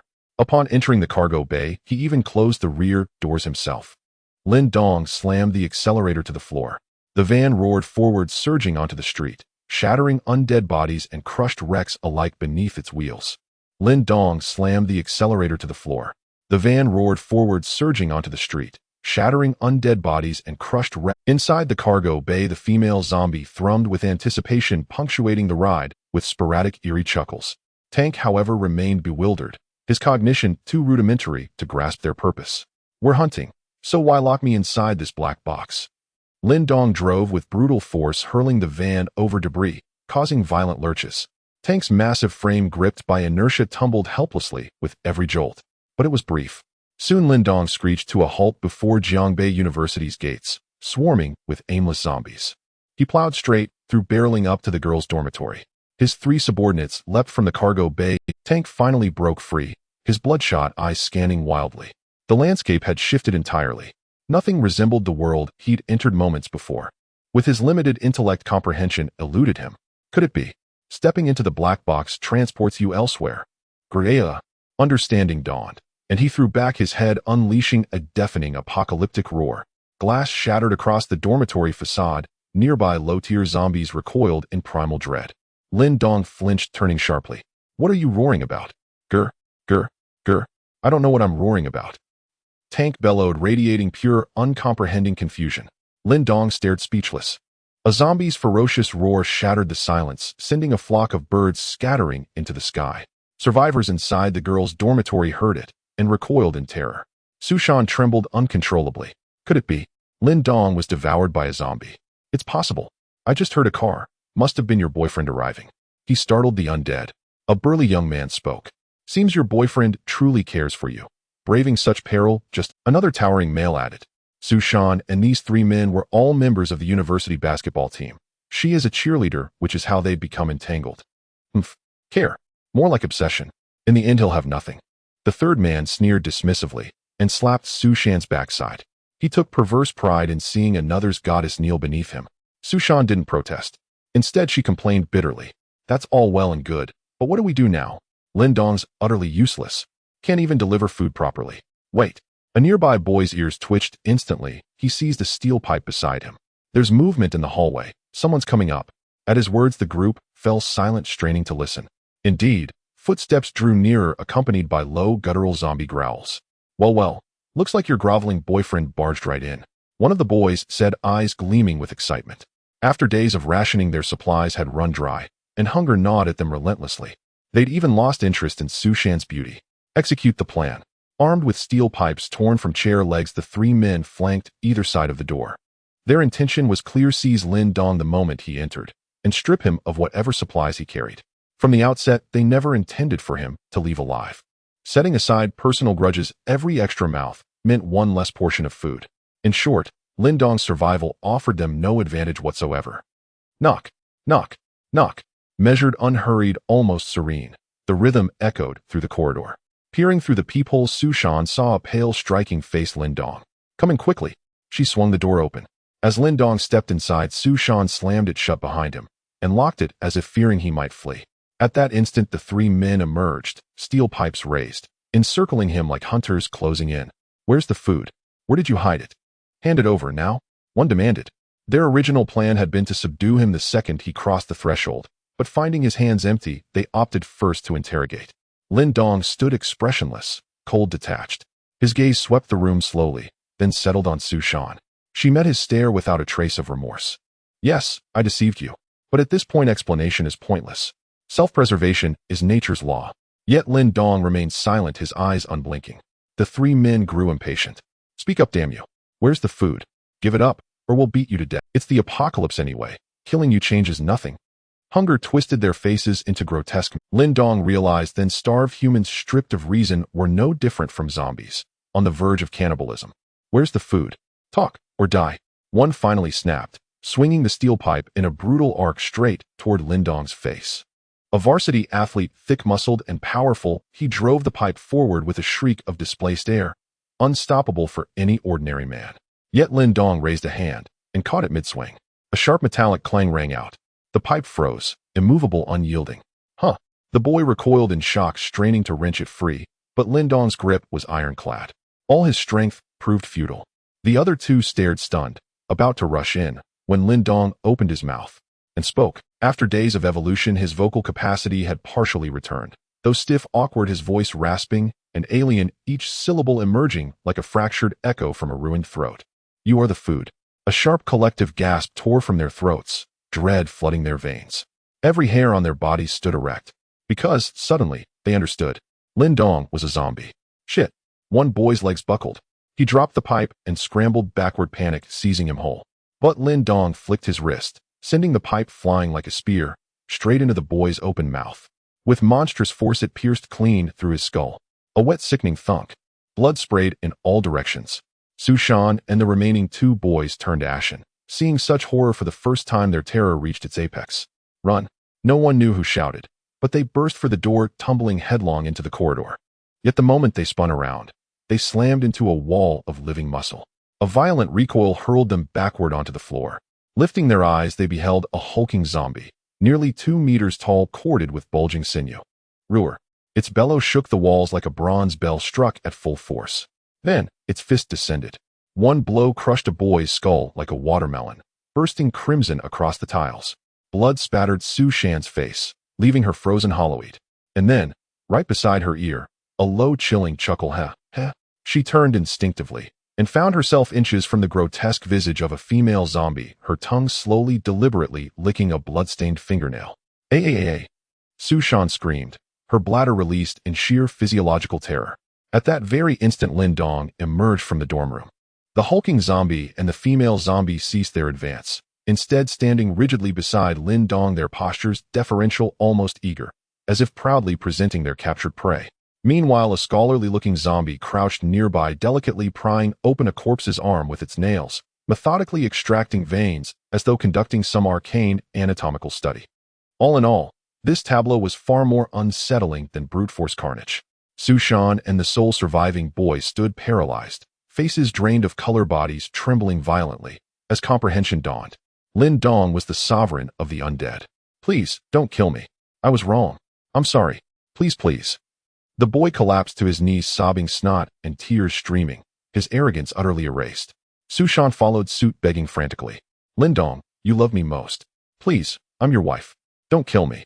I'll give you anything, anything." "Fine." Lin Dong advanced, step by measured step, his face still impassive. A dagger materialized in his hand. Without hesitation, he drove it deep into Sushan's chest. "I wish to see your heart." "Ah!" A hysterical scream pierced the corridor once more. Lin Dong's blade flashed, skewering a heart and lifting it clear from its cavity. Even the nearby tank watched, ravenous with hunger. Sushan lay lifeless, her eyes wide open, frozen in terror and despair. Too filthy. A gory crimson mass clung to Lin Dong's dagger like an oversized lollipop, yet disgust stirred within him, not appetite, and he flung it contemptuously toward the tank. The tank shoved it into his mouth and devoured it as hastily and greedily as Zhu Beiji swallowing a ginseng fruit. Whoa! Only one boy remained alive in the chamber, weeping uncontrollably. The sight before him was too grotesque, too horrifying, exceeding the very limits of human psychological endurance.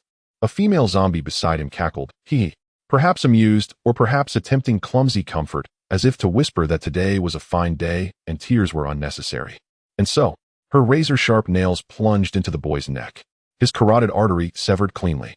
His wails ceased instantly. The corridor fell into absolute silence. Yet not long after, the sounds of gnawing and chewing echoed through the hollow corridor. A feast had begun. Having slain those few, Lin Dong felt a fierce surge of exhilaration, then suddenly recalled the school cafeteria might still hold supplies. There, a cold storage room housed fresh meat. Since he was already here, he ought to gather as much as possible. Without hesitation, he led 3 underlings out of the dormitory, crossed an open field, and approached the cafeteria. Lin Dong noticed the zombies had grown far denser here, especially near the cafeteria entrance, where 4 or 5 pressed desperately against the glass doors drawn by something unseen within. Blood-stained handprints smeared the glass, blurring it into a crimson haze. Could there be survivors inside? Lin Dong mused. Yet these zombies were absurdly foolish. The glass door opened outward, but they only shoved inward, crowding uselessly, utterly incapable of entry. Deeming them a nuisance, Lin Dong ordered the tank forward. Grr! With a guttural roar, the tank charged, seized the zombie in his massive fist, and hurled it headlong against the wall. Splat! The zombie slammed into the wall, nearly flattened into pulp, then slid slowly downward, leaving streaks of vivid crimson behind. The others met the same fate, hurled aside like rag dolls. They growled low, yet recoiled in fear, too terrified to attack, retreating instinctively. And the tank's intellect, alas, was scarcely superior to theirs. He too reached for the glass door and pushed inward. Yet his strength was overwhelming. With a sharp crack, the pane shattered entirely, and the frame warped beyond recognition. Thus it became evident against absolute power, technique is irrelevant. Lin Dong stepped into the cafeteria. Its first-floor hall lay eerily silent, though thick with the stench of decay.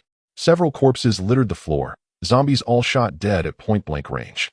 Their blood had dried into dark purple stains. Clearly they'd fallen to human survivors. The apocalypse had erupted at 9 a.m. Not peak lunch hour, so few had been present. This place was not inherently perilous.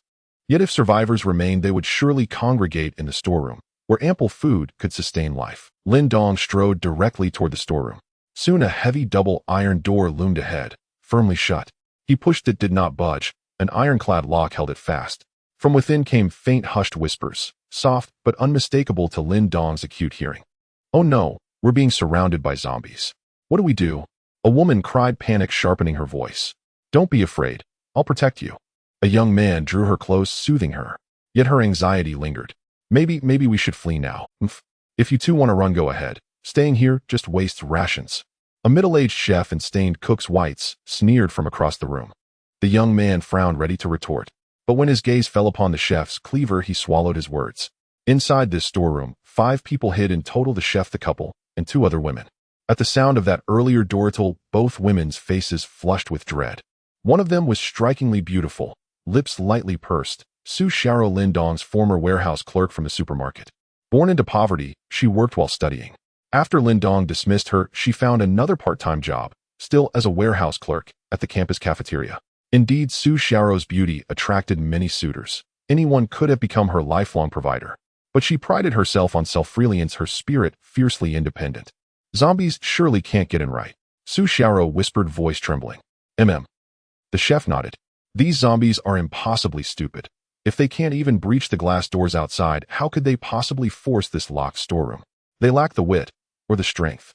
Hearing this, the group exhaled in cautious relief. Until without warning, a thunderous bang shook the air. A massive concave fistprint bloomed on the iron door. 5 distinct fingers pressed deep into the metal, proof of unimaginable power. Such brute labor naturally belonged to the tank. He drew back his fist, huge as a sack of sand, and struck again. Crunch. The entire door shuddered violently, a dust rained from the ceiling, another dent blossomed mirroring the shape of his hand. Inside, the 5 stared dumbfounded. "What is that?" "I don't know. Some kind of mutated zombie. Run. Run now." In blind panic, they stumbled down the corridor, toward a small cold storage unit at its far end. But they'd barely taken a few steps when the tank struck once more, crack, shattering half the door. His broad, muscular frame forced its way inward. My God! As they turned, awe froze their breath. They'd never seen such a monstrous zombie. A chill gripped their spines, a terror seized them whole. The chef clutched his cleaver, but sprinted fastest of all, reaching the cold storage unit first. "Quick, inside! The zombie's coming!" Hee. A chilling, unearthly laugh echoed through the dim corridor, like the wail of a vengeful specter. The chef glanced back, and saw behind the tank a gaunt figure lunging forward, limbs flailing, moving with terrifying speed, as swift as a gale. By then the young man from the couple had reached second place, entering the cold storage unit. But his girlfriend, and Su Xiao, lagged far behind. "Honey, wait for me," she cried, desperate. But he saw the ghastly female zombie closing in, already at her back. There was no time left. "Shut the door." He hardened his heart. And the moment the third woman slipped inside, all 3 threw their weight backwards, slamming the cold storage door shut. With a loud bang, the cold storage door closed. The girl had just reached the doorway, frantically pounding on the door like a madwoman. "Open the door. Please open the door." No matter how much her fists hurt, there was no response from inside, and no sign of the door opening. Despair filled the girl's heart, as she could never forget the vicious expression on her boyfriend's face when he closed the door, having just moments ago promised to protect her. Scumbag. Suddenly a gust of wind rushed from behind her, and the girl turned to see a horrifying sight. A female zombie was now just a few meters away. In the blink of an eye, it was about to pounce on her. In a moment of desperation, the girl had the quick wit to push Su Xiao, who was beside her, forward, hoping to buy herself a little more time. "Ah!" Su Xiao screamed, feeling a tremendous force hit her, sending her crashing to the ground. The female zombie leapt upon her, pinning her wrists to the ground with its claws. No matter how Su Xiao struggled, it was all in vain. The female zombie laughed, perhaps due to the blood and flesh it had consumed while hunting with Lin Dong, making it particularly exuberant today as it laughed at the sight of a person. However, this eerie laughter was truly terrifying. Su Xiao looked at the face, so close to her, filled with madness, her heart gripped with horror, and she had completely lost hope. Now all she wished for was a quick death. So she gave up struggling and simply closed her eyes, awaiting the moment the monstrous jaw would descend upon her. However, after laughing, the female zombie did not attack. Instead, it released Su Xiaoro and leapt toward the girl in front of her. Aunt! The girl let out a blood-curdling scream as a sharp pain shot through her neck. The female zombie sank its teeth into her throat, the intense pain causing her body to tremble uncontrollably. The girl's eyes widened, filled with despair. Yet she couldn't understand why the zombie had abandoned Su Xiaoro to attack her directly. But soon her screams ceased, and she lost consciousness. At that moment, Su Xiaoro was still lying on the ground, her eyes tightly shut. She was just puzzled. Why didn't it hurt? Could it be that she was already dead? But thinking about it didn't seem right, as she should still be alive. So she cautiously opened her eyes, and as her vision slowly returned, she noticed a tall figure standing. The figure had pale skin and an extraordinarily handsome face looking down at her. Boss! Su's iris eyes widened in shock as she recognized the person. Lin, the boss from the supermarket where she had previously worked. She never expected to encounter him in a situation like this. Lin Dong tilted his head to observe her. The reason he didn't kill Su Xiaoro was not due to their past relationship. He simply thought the girl was nimble and efficient. He happened to need a servant to clean, do laundry, and wash. If he treated Su Xiaoro merely as a piece of flesh, it would be quite a waste. After all, he was not short on food and could temporarily keep her around. Get up, Lin Dong said in a stern tone. At that moment, Su Xiaoro sensed something was off. Lin Dong seemed to have also transformed into a zombie, and the towering tank beside him stood obediently. Feeling weak in her legs, Su Xiaoro leaned against the wall and managed to stand up shakily. Boss, are you okay? Lin Dong nodded, seemingly in a good mood after having killed Sushan earlier, and he asked, are you willing to come back to work? I'm willing. Of course I am. Su Xiaoro, not being foolish, immediately realized this was her chance to live and nodded like a chick pecking at rice. She was afraid that if she uttered a single no, Lin Dong would directly kill her. Although she didn't understand many things, she decided to prioritize her life. Previously, she worked for Lin Dong to earn money for tuition. Now working meant earning her very life. After she answered, Lin Dong ignored her and walked past her. He brought the tank to the cold storage door. The supplies Lin Dong needed were inside. The tank stepped forward and swung its massive fist at the cold storage door. Bang, bang, bang. Each of his punches sounded like heavy hammers striking down, causing the ground to tremble, and dust fell from the walls. Yet the cold storage door remained unmoved, shaking the tank's arms instead. Inside the cold storage, 3 people leaned against the door, their nerves taut like a coiled spring, tense to the extreme, holding their breath and not daring to exhale. Why is this zombie so powerful? The boy said, frowning. The chef still had some confidence. Don't worry, the door of this cold storage is made of 5-centimeter thick steel plates. Not even a truck could break through it. No matter how strong this zombie is, it can't get in. Oh, the other 2 felt slightly relieved. Outside, the tank continued to pound the door, but after a while there was still no progress. Roar. The tank became increasingly frantic, thinking that once it got inside it would smash those people into pulp and eat them. But with its current strength, it truly couldn't get inside. Lin Dong watched from the back. Since the tank couldn't do it, he would have to take action himself. Just as he was about to step in, Su Xiaoro approached her, bright eyes showing a hint of determination. She felt equally resentful toward the 3 people who had locked her out. Boss, I have the key to the cold storage. Oh. Lin Dong raised an eyebrow, finding this quite good. It saved him a lot of trouble. As expected of the strongest worker, she had already made a contribution upon joining the team. As a warehouse manager, Su Xiaoro naturally had the key to the cold storage, but it was too large to carry around and always hung on the wall in the adjacent room. After she retrieved the key, she handed it to Lin Dong. He ordered the tank to step back and personally walked forward with the key. The tank naturally didn't understand. If it couldn't break open the door with its massive fists, how could Lin Dong's small stick do it? At this moment, the 3 people inside heard the sudden silence outside and were overjoyed. I told you that zombie couldn't break in, or it has probably given up, the chef said smugly. The boy nodded. Yeah, if we wait a bit longer, the zombie will leave, and we can return to the warehouse. But just as the words left his mouth, a sudden crackling sound came from the lock at the edge of the door. It was the sound of the lock cylinder turning. What? The chef's eyes widened in shock, his expression akin to having eaten a dead fly as he realized that the zombie was actually unlocking the door. The boy, equally incredulous, turned pale. How is that possible? What should we do? The girl trembled all over, crying quietly. Even if they racked their brains, they couldn't understand why a zombie would know how to unlock a door. As the lock cylinder turned, the door was about to be opened. Quick, move something to brace the door, the chef said urgently. This was all they could do in desperation. Of course, it was all in vain. The moment the lock opened, the tank suddenly exerted its strength, and with a loud crash it pushed the door open, scattering everything that was blocking it. When the door opened, a young man stood in the threshold. He wore a pristine white shirt. His handsome features were tinged with a cold, unreadable serenity. The three cooks stared, their faces paling with horror. Is he a man or a ghost? Behind the youth Tank and the female zombie stood, radiating a savage aura that pressed down like a storm. A glance from the cooks revealed another figure among them, Su Xiaoro, the girl who had been left outside. The three exchanged astonished looks, scarcely able to believe it. You're not dead. No, surprising, isn't it? Su Xiao's pretty face flushed with anger. She seethed at the three for locking her outside. Had she not chanced upon her boss, she might have truly been left to die by them. By then, the three zombie underlings had closed in. Tank continued to snarl, though he could not help admiring Lin Dong. Fitting of a leader, he had pried the door open with that little stick, as if it were nothing. Earlier they had resolved that if they were allowed in, those three would not fare well. The female zombie remained exuberant. Her pale, terrible face wore a smile that was almost a leer, unsettling in its half-meaning. Xiaoro, please save me. I don't want the zombies to eat me. I really don't want to die. The girl dropped to her knees, begging. All trace of the resolve she had shown when closing the door vanished. In truth, the two had known one another before. Once their relations had been fairly good. Su Xiaoro shook her head. My word doesn't decide your fate. It depends on what my boss wants to do with you. All eyes turned to Lin Dong. Clean and fair-skinned, his handsome face betrayed nothing. He was in fact the leader of these zombies. Please don't kill me. Spare my life. He'll do anything, please.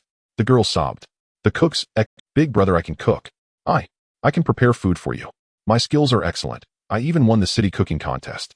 They had already realized that appealing to Lin Dong's mercy was futile. They needed to demonstrate some use, some value, if they hoped for a sliver of survival. Lin Dong regarded the cooks and spoke slowly. No need for such fuss. Simply begin the meal. Huh. The cook's eyes widened as comprehension dawned. With a savage roar, the three underlings leapt forward, unable to restrain their eagerness. Screams pierced the air. Only a few brief seconds later it was over. What followed was the sickening sound of gnawing, of flesh being torn. A ghastly scene of zombie feeding. Lin Dong remained immaculate as ever, strolling through the cold storage with the calm of a man on a leisurely walk, examining the provisions around him. The place was well stocked: beef and mutton, chicken and duck, fish of various kinds. Plentiful supplies indeed. With a flick of his hand, he drew them all into his storage space, replenishing almost everything he had expended in the past days. He felt satisfied with this haul. Meanwhile, the three zombie underlings gorged themselves. Tank and the female zombie scooped up meat and bit hungrily, the sight grotesque and bloody. The doctor zombie behaved oddly. He first opened the carcass with clinical precision, then plucked organs one by one as if conducting a dissection, and consumed them in turn. Though the doctor zombie appeared somewhat civilized, his actions were far stranger than Tank's brazen devouring. A zombie performing autopsy. Who could stomach that? The one who suffered most was Su Xiaoro, the only fully human presence. She watched the feeding with her stomach churning, retching uncontrollably as nausea rose. She clamped a hand over her mouth and forced it down. She knew something of Lin Dong and understood his fast. If she vomited and displeased him, she might be killed outright. Fortunately, it was not long before Lin Dong finished gathering supplies. Not only the fresh meats in the cold storage, but also rice flour, grains, and oil from the storeroom. In addition, the canteen housed a small convenience stand: beer, cigarettes, sunflower seeds, soft drinks, bottled water, instant noodles, sausages, and numerous snacks were all absorbed into his space. These were scarce commodities now. Outside, desperate people might tear one another apart over a single loaf of bread. Lin Dong had ample room in his space, so he stored everything away. Perhaps it would prove useful later. And then put everything in order. Lin Dong had ample room in his space, so he stored everything away. Perhaps it would prove useful later. And then put everything in order. The top of her head. They seemed amused, as if their boss' acquisition of this small pet was entertaining, like toying with a cat. Su Xiaoro curled into herself like a frightened chick, trembling, her face drained of color. She had never imagined she would one day be observed by zombies. Move. Lin Dong gave the command. The female zombie patted Su Xiaoro once more and then turned to leave. Su Xiaoro was nearly paralyzed with fear, dreading the thought of having to live among these creatures. Boss, you won't kill me, right? No. Lin Dong nodded in a rare, pleasant mood. He meant to tease her. Have you forgotten? I used to run a breeding farm. Su Xiaoro stared, blankly stunned. Did he mean to treat her like livestock? Soon after they left the campus. On the return trip, Su Xiaoro took the wheel, volunteering to drive to demonstrate her worth as a worker. She had driven that van while working at the supermarket and was experienced behind the wheel. A seasoned driver, her driving was steady. Even Tank seemed to give her a 5-star appraisal. The streets remained a wreck, dotted with scattered zombies, but the truck presented no real threat to them. At one intersection, a heavy truck sat blocking the way. Two middle-aged men hunched atop it, gaunt and hollow-eyed from hunger. One sporting a beard clutched the stub of a cigarette and kept sniffing it without daring to light it. Damn, wasn't Wang Tsung supposed to fetch supplies? Where the hell did he go? Maybe he's inside some zombie's belly by now. No movement for ages, he's probably done for. The bearded man frowned. No way. Brother Long said he rang him through, but then it hung up without a word. Maybe the kid deserted his family and ran off. Bah, never mind that. Find something to eat, I'm starving. The thin man groaned. The bearded man continued to sniff at the cigarette. Where would any food still be? Everything's been picked clean. Hey, wait. As they spoke, the distant throbbing of an engine grew louder. From the left side rode a delivery van approach. The two were seasoned drivers. From the tire pressure and the vehicle's trace, they surmised the cargo truck was heavily laden, surely brimful of goods. See, the food has arrived at last. A glint of anticipation flashed in the gaunt man's eyes. Naturally, they assumed there were survivors who had gathered ample supplies and were returning fully loaded. I wonder if there are cigarettes inside. The bearded man spoke with eager expectation. As the truck drew nearer, they could see more clearly a pretty girl sat at the wheel. Since she's met us, she's out of luck. The gaunt man showed a sudden feral gleam. He rumbled the big rig to life, found his moment, and slammed the accelerator. The truck cut across the road, blocking every lane. Su Xiaoro slammed the brake to the floor. The shriek of rubber on tarmac filled the air, tires leaving black streaks on the road. No more than a meter separated them from the rig when the cargo truck screeched to a halt. That was close. Su Xiaoro felt a lingering chill of alarm. The halt had been too abrupt. The entire cargo vehicle shuddered, and by inertia the tank behind clanged into it again. He felt a sourness of mood. He joked about paying off the 5-star review to Su Xiaoro in installments. Lin Dong, however, remained composed. Even with his toes, he could tell what was unfolding. Sure enough, two men leapt down from the truck, their arms wound in tape and newspaper, clutching blood-stained steel pipes. You two get out of the vehicle. The bearded man barked the command. Su Xiaoro glanced over and understood at once in this end-time world man-eating was common. Their sole aim was survival at any cost. Boss, what do we do? Lin Dong kept silent, studying their attire. They resembled Wang Tsung and his fellows who had vandalized his supermarket, likely from the same place. His gaze flicked to a construction site not far off, the so-called Weimai headquarters. Lin Dong had no wish to deal with such riffraff and intended to let his subordinates handle them. The two middle-aged men seemed oblivious to what was about to happen, approaching the cargo with leering smiles. Pretty thing, don't be afraid. Brother will treat you well, the gaunt man leered. At that moment, the female corpse in the cargo stiffened, her neck snapped upright, and she suddenly seemed a beauty. Someone is calling me. To cherish. I long to be cherished by humans. These two. She flung open the cargo door and leaped out. The gaunt man happened to be at the doorway, ready to batter the door open if she did not cooperate. Oh, the little lass is quite pretty. If you behave, I might spare your life. Behave. A sudden eerie laugh sounded at the man's ear. It was clear the female zombie had fed well and evolved beyond basic expressions of laugh and cry. She could now mimic simple tones. The sound made the man's hair stand on end. He turned and saw the gaunt figure approaching with that uncanny cherish. The corpse lurched and struck like a gust of wind, moving with terrifying speed, leaving blurred afterimages. The man cried out in alarm. He tried to swing his steel pipe, but the zombie was too fast. It felled him, and he skidded 3 or 4 meters along the ground. Number 2, help me. The fallen man shouted, fighting desperately. The bearded man paid him no heed, and instead walked toward the rear of the vehicle. Cigarettes. I need cigarettes, I must find some. You. Oh. The gaunt man began to curse, but a sudden stabbing pain in his neck told him he was being cherished by the zombie. Pain racked him genuinely. The bearded man hurried to the cargo's rear, imagining it laden with supplies, cigarettes, fine liquor, and a trove of food. He yanked the cargo door open with greedy eagerness, but 2 zombie faces were all that met his gaze. The Dr. Zombie inspected him with amused interest. Tank remained irate, convinced the earlier jolt had been caused by that bastard. The bearded man gaped, frozen in stupefaction. Clearly the idyllic bounty he had imagined did not exist. The cargo held 2 terrifying undead. Yet in the next instant he seemed to realize something else.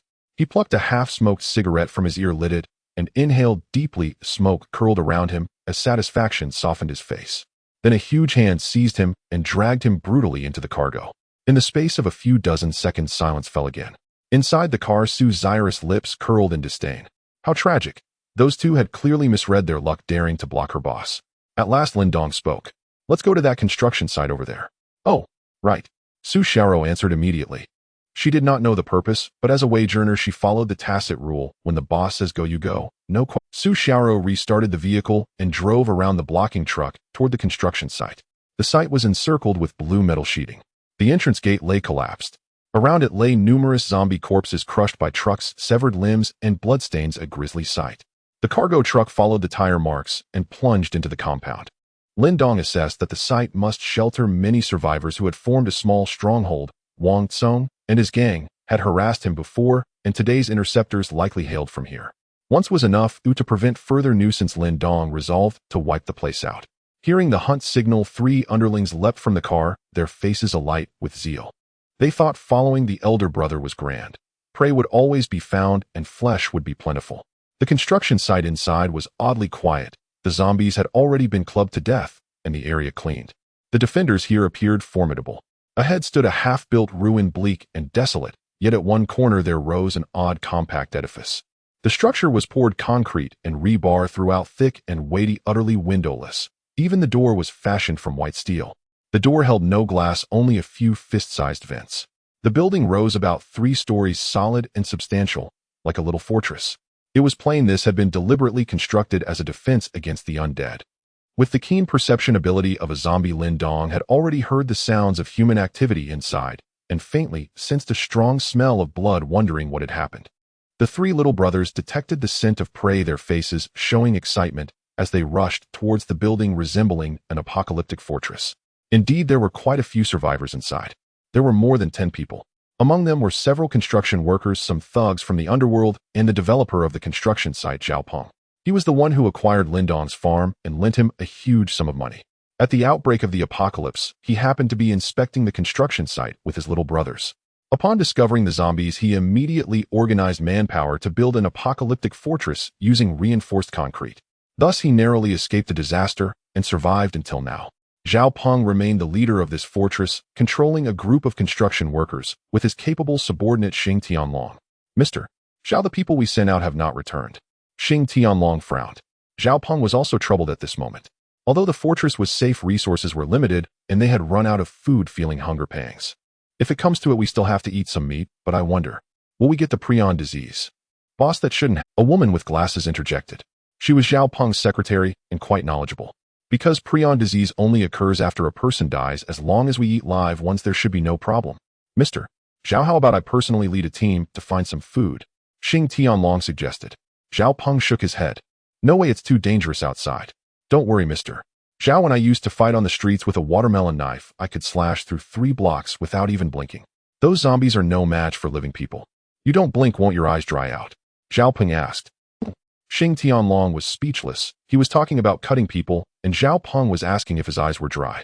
Just then they heard the roaring sound of engines outside the fortress. A vehicle had entered the construction site. Xing Tianlong's eyes lit up. Mr. Zhao, it might be the second brother and the others returning.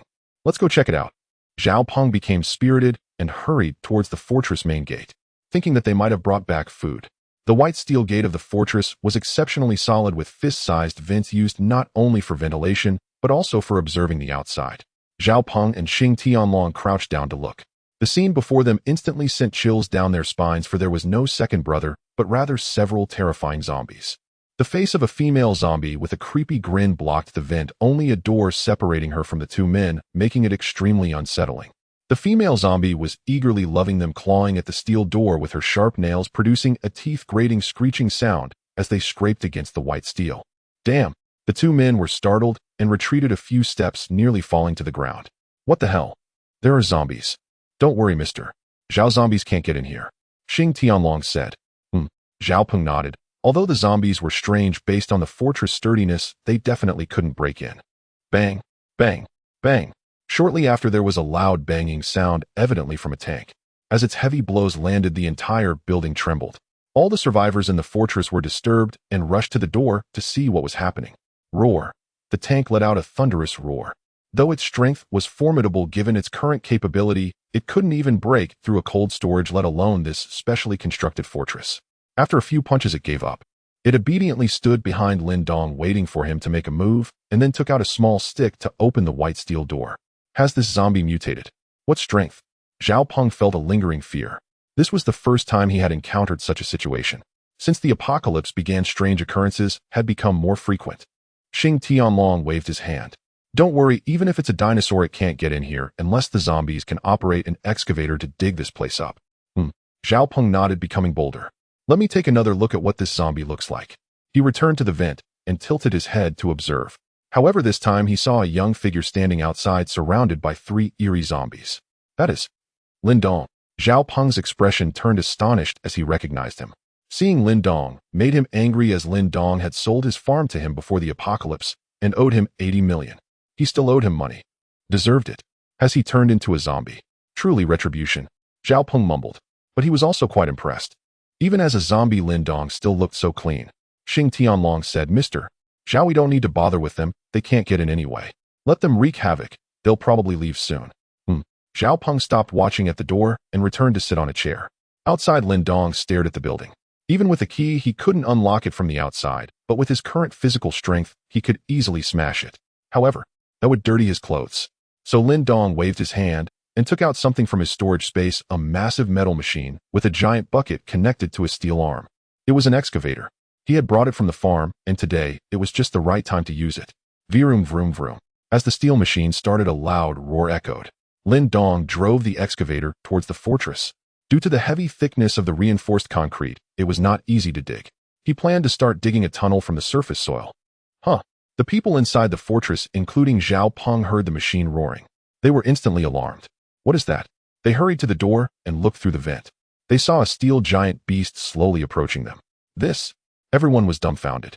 And could it be that the zombie is an alumnus of the Blue Sky School? This scene completely overturned their understanding. Xing Tianlong was also dumbfounded. He had just mentioned the excavator, and now it had come true. He never imagined that a zombie could actually operate such machinery. Now the question arises, which company has the best excavator technology? As Lin Dong kept digging, a large pit quickly formed in front of the door. The ground inside the fortress began to collapse with sunlight streaming in from beneath the door. Quick, grab your weapons. Prepare to fight them. Xing Tianlong shouted fiercely, turning back to give orders. Regardless of whether they were thugs or construction workers, they all pulled out knives or steel pipes. Some even brought out a buzzing chainsaw. With their numbers, they were indeed imposing. Yes, let's fight them. Soon the ground near the entrance was dug through. Roar. Tank let out a thunderous bellow and plunged in, first snatching up a slab of granite and hurling it straight into the crowd. The stone struck with the force of 10,000 Jin, instantly felling 2 men. Heh, heh, heh. As the female zombie entered, one thug seized his chance. His cleaver flashed toward her skull. But the female zombie moved with blinding speed. In a single flick of her arm, her razor-sharp nails shredded his forearm. Aff! He screamed in agony, and the cleaver slipped from his grip. Yet midair she snatched the blade barehanded. A grotesque smile twisted across her face as she swung it toward his throat. What the? The thug recoiled in shock. The first time he'd ever seen a zombie wield a weapon. Trained to lethal precision, she brought the blade down like a knife through tofu, severing his neck clean. Onlookers stared dumbfounded. This zombie uses a knife. Damn it, this is impossible. What do we do now? Yet something even more astonishing followed. As they scrambled to confer, a crossbow bolt shot forth, piercing a man's skull clean through. Glancing sideways, they saw the Dr. Zombie calmly reloading a second bolt into his crossbow. Oh hell no. Those who'd just braced for battle instantly crumpled, paralyzed by dread. They were utterly outmatched. This would be a slaughter. Abandoning armor and weapons, they fled inward in panicked disarray. By the time Lin Dong entered, the fighting had all but ended. The fortress lay thick with corpses drenched in gore, resembling nothing so much as a slaughterhouse. Lin Dong strode forward, silent and deliberate. His 3 zombie subordinates ceased their killing and fell into disciplined formation behind him. They could still sense the faint, trembling breath of living humans within. Inside a chamber, they found a cold hearth, and beside it a grim pile of bleached human bones marked with unmistakable tooth impressions. Yet those teeth were not undead, they belonged to humans. No further speculation was needed. Lin Dong understood instantly what had transpired here. From a shadowed corner, a faint, ragged breath echoed. Roar. Tank snarled violently in that direction, fury crackling in his voice. When Lin Dong approached, he found a woman lying naked on the floor, her legs severed at the thighs. Crude tourniquets of rubber bands and torn cloth bound the stumps, stanching blood loss just enough to keep her alive. For once a human died, prion viruses would bloom within the corpse. Thus, her face was deathly pale, her breathing shallow and unsteady, hovering on the edge of oblivion. At the sound of movement, her eyes fluttered open. She gazed upon Lin Dong and his undead entourage, not with fear, but with a sudden luminous gleam, a quiet, profound relief. Lin Dong read her meaning without words. She begged him to end her life. In her eyes, Zhao Peng's gang was far more monstrous than any zombie before her. Without hesitation, Tank stepped forward, playing the role of grim mercy, and granted her wish.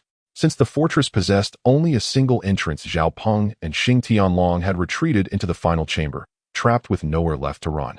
"Boss Zhao, what do we do? The zombies will be here any moment." Xing Tianlong's voice trembled with panic. Zhao Peng remained outwardly composed. "These zombies wield weapons and operate excavators. They clearly possess human-level intellect. Perhaps we could negotiate with them." Yes. Xing Tianlong nodded frantically, clinging to hope. If an agreement could be struck, survival might yet be possible. A fragile spark of optimism rekindled in his chest. Zhao Peng continued, calm and calculating. "Moreover, I knew Lin Dong before the apocalypse. We had business dealings. He may spare us." "That's incredible." Xing Tianlong instantly felt awe swell within him. Truly, the boss was unmatched. Even in the ruins of civilization, his connections proved indispensable. At that very moment, Lin Dong and his entourage emerged from the corridor, footsteps echoing with slow, inexorable weight pressing down like a physical force. Gulp. Zhao Peng's lips dried. He swallowed hard, heart hammering against his ribs. "Wait, Brother Lin. Don't kill me. You remember me, right? I'm Zhao Peng," he shouted from over 10 meters away. As Lin Dong drew nearer, his gaze swept over Zhao Peng's face, recognizing it instantly. "Oh." Lin Dong gave a single indifferent nod. His 3 subordinates held back. No attack came. Zhao Peng's pulse leapt with sudden, desperate hope. There was still a chance. He pressed on, appealing to sentiment, dredging up old ties. "Brother Lin, surely you recall. I bought your livestock farm and even lent you capital." "Ah, you're a creditor." Lin Dong paused, then recalled something. His expression darkened. "Then you should die even sooner." "Ugh." Zhao Peng nearly choked, realizing too late he'd spoken his own death warrant. Beside him, Xing Tianlong clenched his jaw, thinking bitterly of all times to bring up debts. Before Zhao Peng could utter another word, Lin Dong's 3 subordinates surged forward and tore them apart. Not a single survivor remained within the fortress. Lin Dong gathered every useful item, then led his 3 lieutenants out into the open air. Meanwhile, Su Xiaoro waited anxiously inside the cargo van. From afar, she'd heard the building erupt with shrieks, raw, hysterical, unbearable. She could only imagine scenes far more horrifying than those she'd witnessed on campus. Now Lin Dong approached, his white shirt immaculate, untouched by stain or speck, lending an eerie illusion that nothing at all had occurred. "Boss, we're next. Home," Lin Dong replied tersely. The van rumbled to life and sped smoothly back to his residence. With Su Xiaoro now part of his domain, she was assigned the apartment adjacent to Lin Dong's. Each day she washed his clothes, cleaned his quarters, scrubbed dishes. Diligent and meticulous. Her life depended on it. Lin Dong did not neglect her. Daily he provided her with human food, rice, wheat flour, and when in good spirits, even premium frozen beef steaks or fresh fish, luxuries meant to restore her strength. After several days, Su Xiaoro gradually settled in. Compared to other survivors scavenging under open skies, she had shelter, regular meals, and safety within this high-rise, enough to call it bliss. During this time, Lin Dong consumed vast quantities of meat. With each feeding, his body evolved, its capacity to digest flesh growing steadily. Conservatively, he had already devoured over 100 tons of beef alone, excluding poultry blood and other sources. He felt himself grow stronger, day by day, unmistakably. Yet how strong he had truly become, even he could not yet say. Then 10 days later, Lin Dong underwent another evolution. This time a quantum leap, a crystalline core coalesced deep within his skull. Simultaneously, a flash of crimson flared across his irises. "My head itches, my ability is awakening." With a thought, Lin Dong activated a domain that expanded outward from his center. This was Lin Dong's awakening ability, the corpse domain. With his current strength, the domain's range was only about 10 meters, and inadvertently, it enveloped Su Xiaoro, who was cleaning beside him. Su's iris body instantly stiffened as if pressed down by a ghost, unable to move. Her delicate frame began to tremble, feeling as if she were in a mountain of corpses and a sea of blood, a strong sense of fear spreading. This clearly demonstrated the immense suppressive power of the corpse domain. "What's happening?" Su Xiaoro, not knowing what had occurred, glanced over and discovered that Lin Dong, who had been sitting on the sofa watching television, had bizarrely vanished. "Where's the boss?" One of the other abilities of the corpse domain is concealment. But it doesn't stop there. At this moment, Lin Dong saw everything around him draped in a layer of red. The once solid walls had become illusory, rippling like the surface of water. As he reached out, his hand passed through the wall. Then his body moved forward. Lin Dong completely passed through, transitioning from the living room to the kitchen. Of course, this strange scene was invisible to others. Another ability of the corpse domain allows Lin Dong to walk through terrain, pass through walls or objects, and even burrow underground. In this terrifying corpse domain, if Lin Dong wished, he could easily extract someone's heart through their flesh. Such a powerful ability. Lin Dong silently marveled, capable of murder and of preserving his own life. It was truly perfect. A corpse king that could turn invisible and walk through walls. Who could withstand such a foe? However, this ability, being a spatial type power, consumes mental energy and cannot be used continuously. As Lin Dong passed through the wall into the kitchen. In the living room, Su Xiaoro, having left the domain's range, knelt on the floor, gasping for breath, her whole being appearing utterly exhausted. What on earth happened? Where's the boss? Just then Lin Dong pushed open the living room door and walked in from the kitchen. This? Su Xiaoro's eyes widened. Just a moment ago, the boss was clearly sitting on the sofa. How could he have come in from the kitchen? It was simply too bizarre. A sense of unease spread in her heart. Boss, what just happened? Nothing, Lin Dong casually replied. As he continued to evolve, his language abilities had fully recovered, allowing him to speak fluently, his voice rich and magnetic. On the outside, he appeared no different from an ordinary human. Oh, Su Xiaoro responded, not daring to ask more. She continued to diligently clean the floor. Over the past half-month, Lin Dong's 3 undead minions had also grown significantly stronger. The tank size had increased. Now standing over 2 meters tall, his muscles bulged like small mountains. He was a living, breathing mini-Hulk. Meanwhile, the female zombie was faster. Lin Dong witnessed her pounce upon a human looking for food like a gust of wind. 2 sharp bone claws slashed through the air, eviscerating her target. The female zombie's movements closely resembled that of a character from the fighting game King of Fighters, Iori Yagami. Thus, Lin Dong also gave her a name, Xiaoba. The only peculiar one was the doctor zombie, who not only enjoyed dissecting humans and consuming their organs one by one.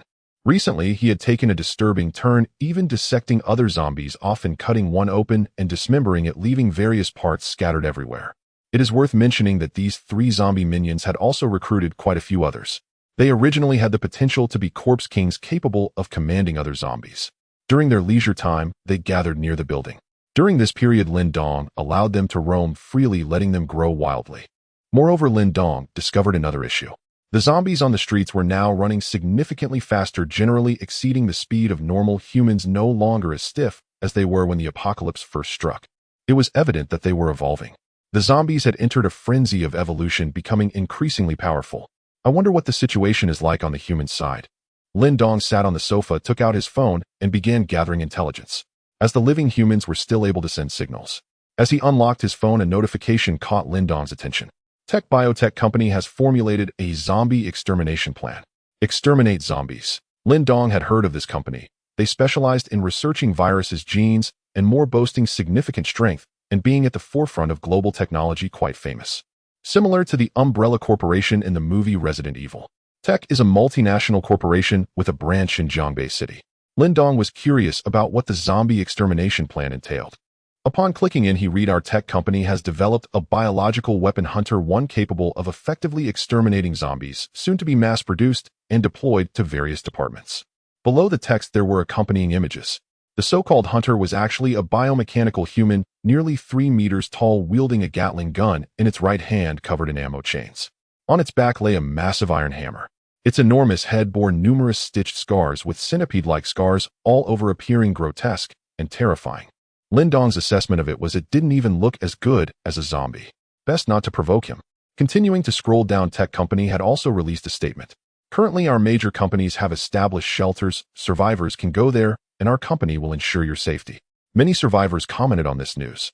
Tech Company is amazing. No wonder it's at the forefront of global technology. Even in the apocalypse, there's everyone, please do not go to the Tech Company shelter. They only want to use humans for live experiments and will not protect us at all. Is there a possibility that Hunter 1 is made from living humans? Yes, if you have the means, still head to our official shelters. The comments were varied, but Lin Dong did not continue reading. The matter of seeking refuge had nothing to do with him.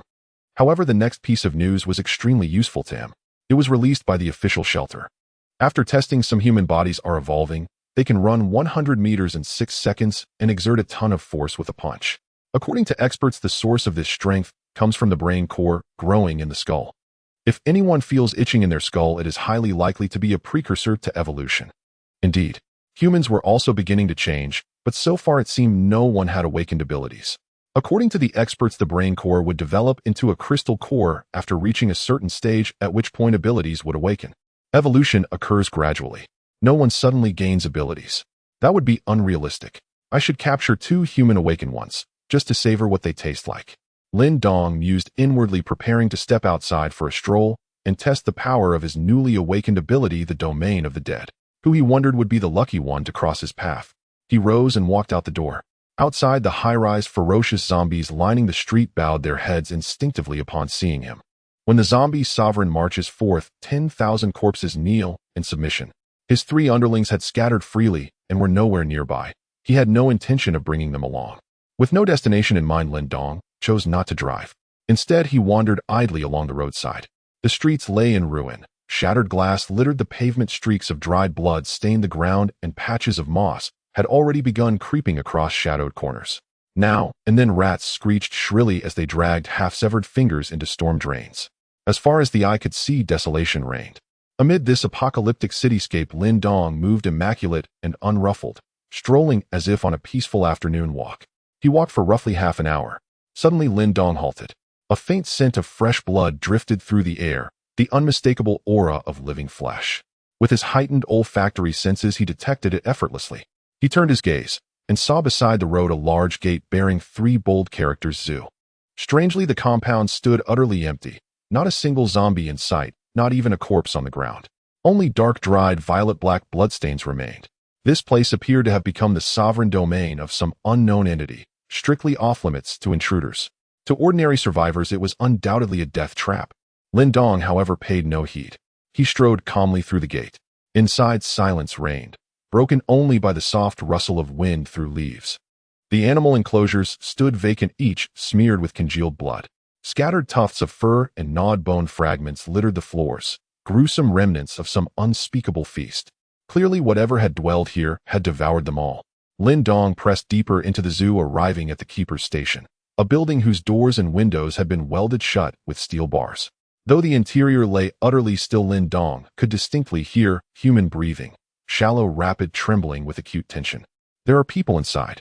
Lin Dong assessed silently, but made no move toward the building. 2 men were approaching from a distance, their eyes fixed on the same sealed structure. One man was short and stout, his coarse skin pocked and cratered like the lunar surface, grotesquely disfigured. The other was tall and lean, dressed in a crisp Western suit, resembling a white-collar office worker, refined and composed.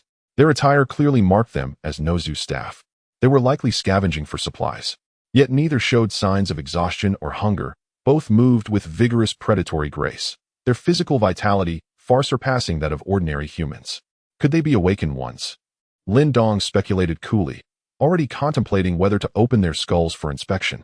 Meanwhile, the 2 men spotting the barricaded building had already deduced its occupants were survivors. Ha! Living people here, the refined man murmured with a faint smile.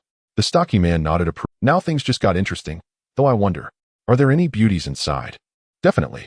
I recall the female keepers here were stunning, the refined man added. Empowered by their awakening, the 2 men roamed the lawless wasteland unimpeded, scavenging supplies, hunting for women, indulging their darkest whims without restraint. Hold on, don't rush. First, trick them into opening the door, the refined man instructed.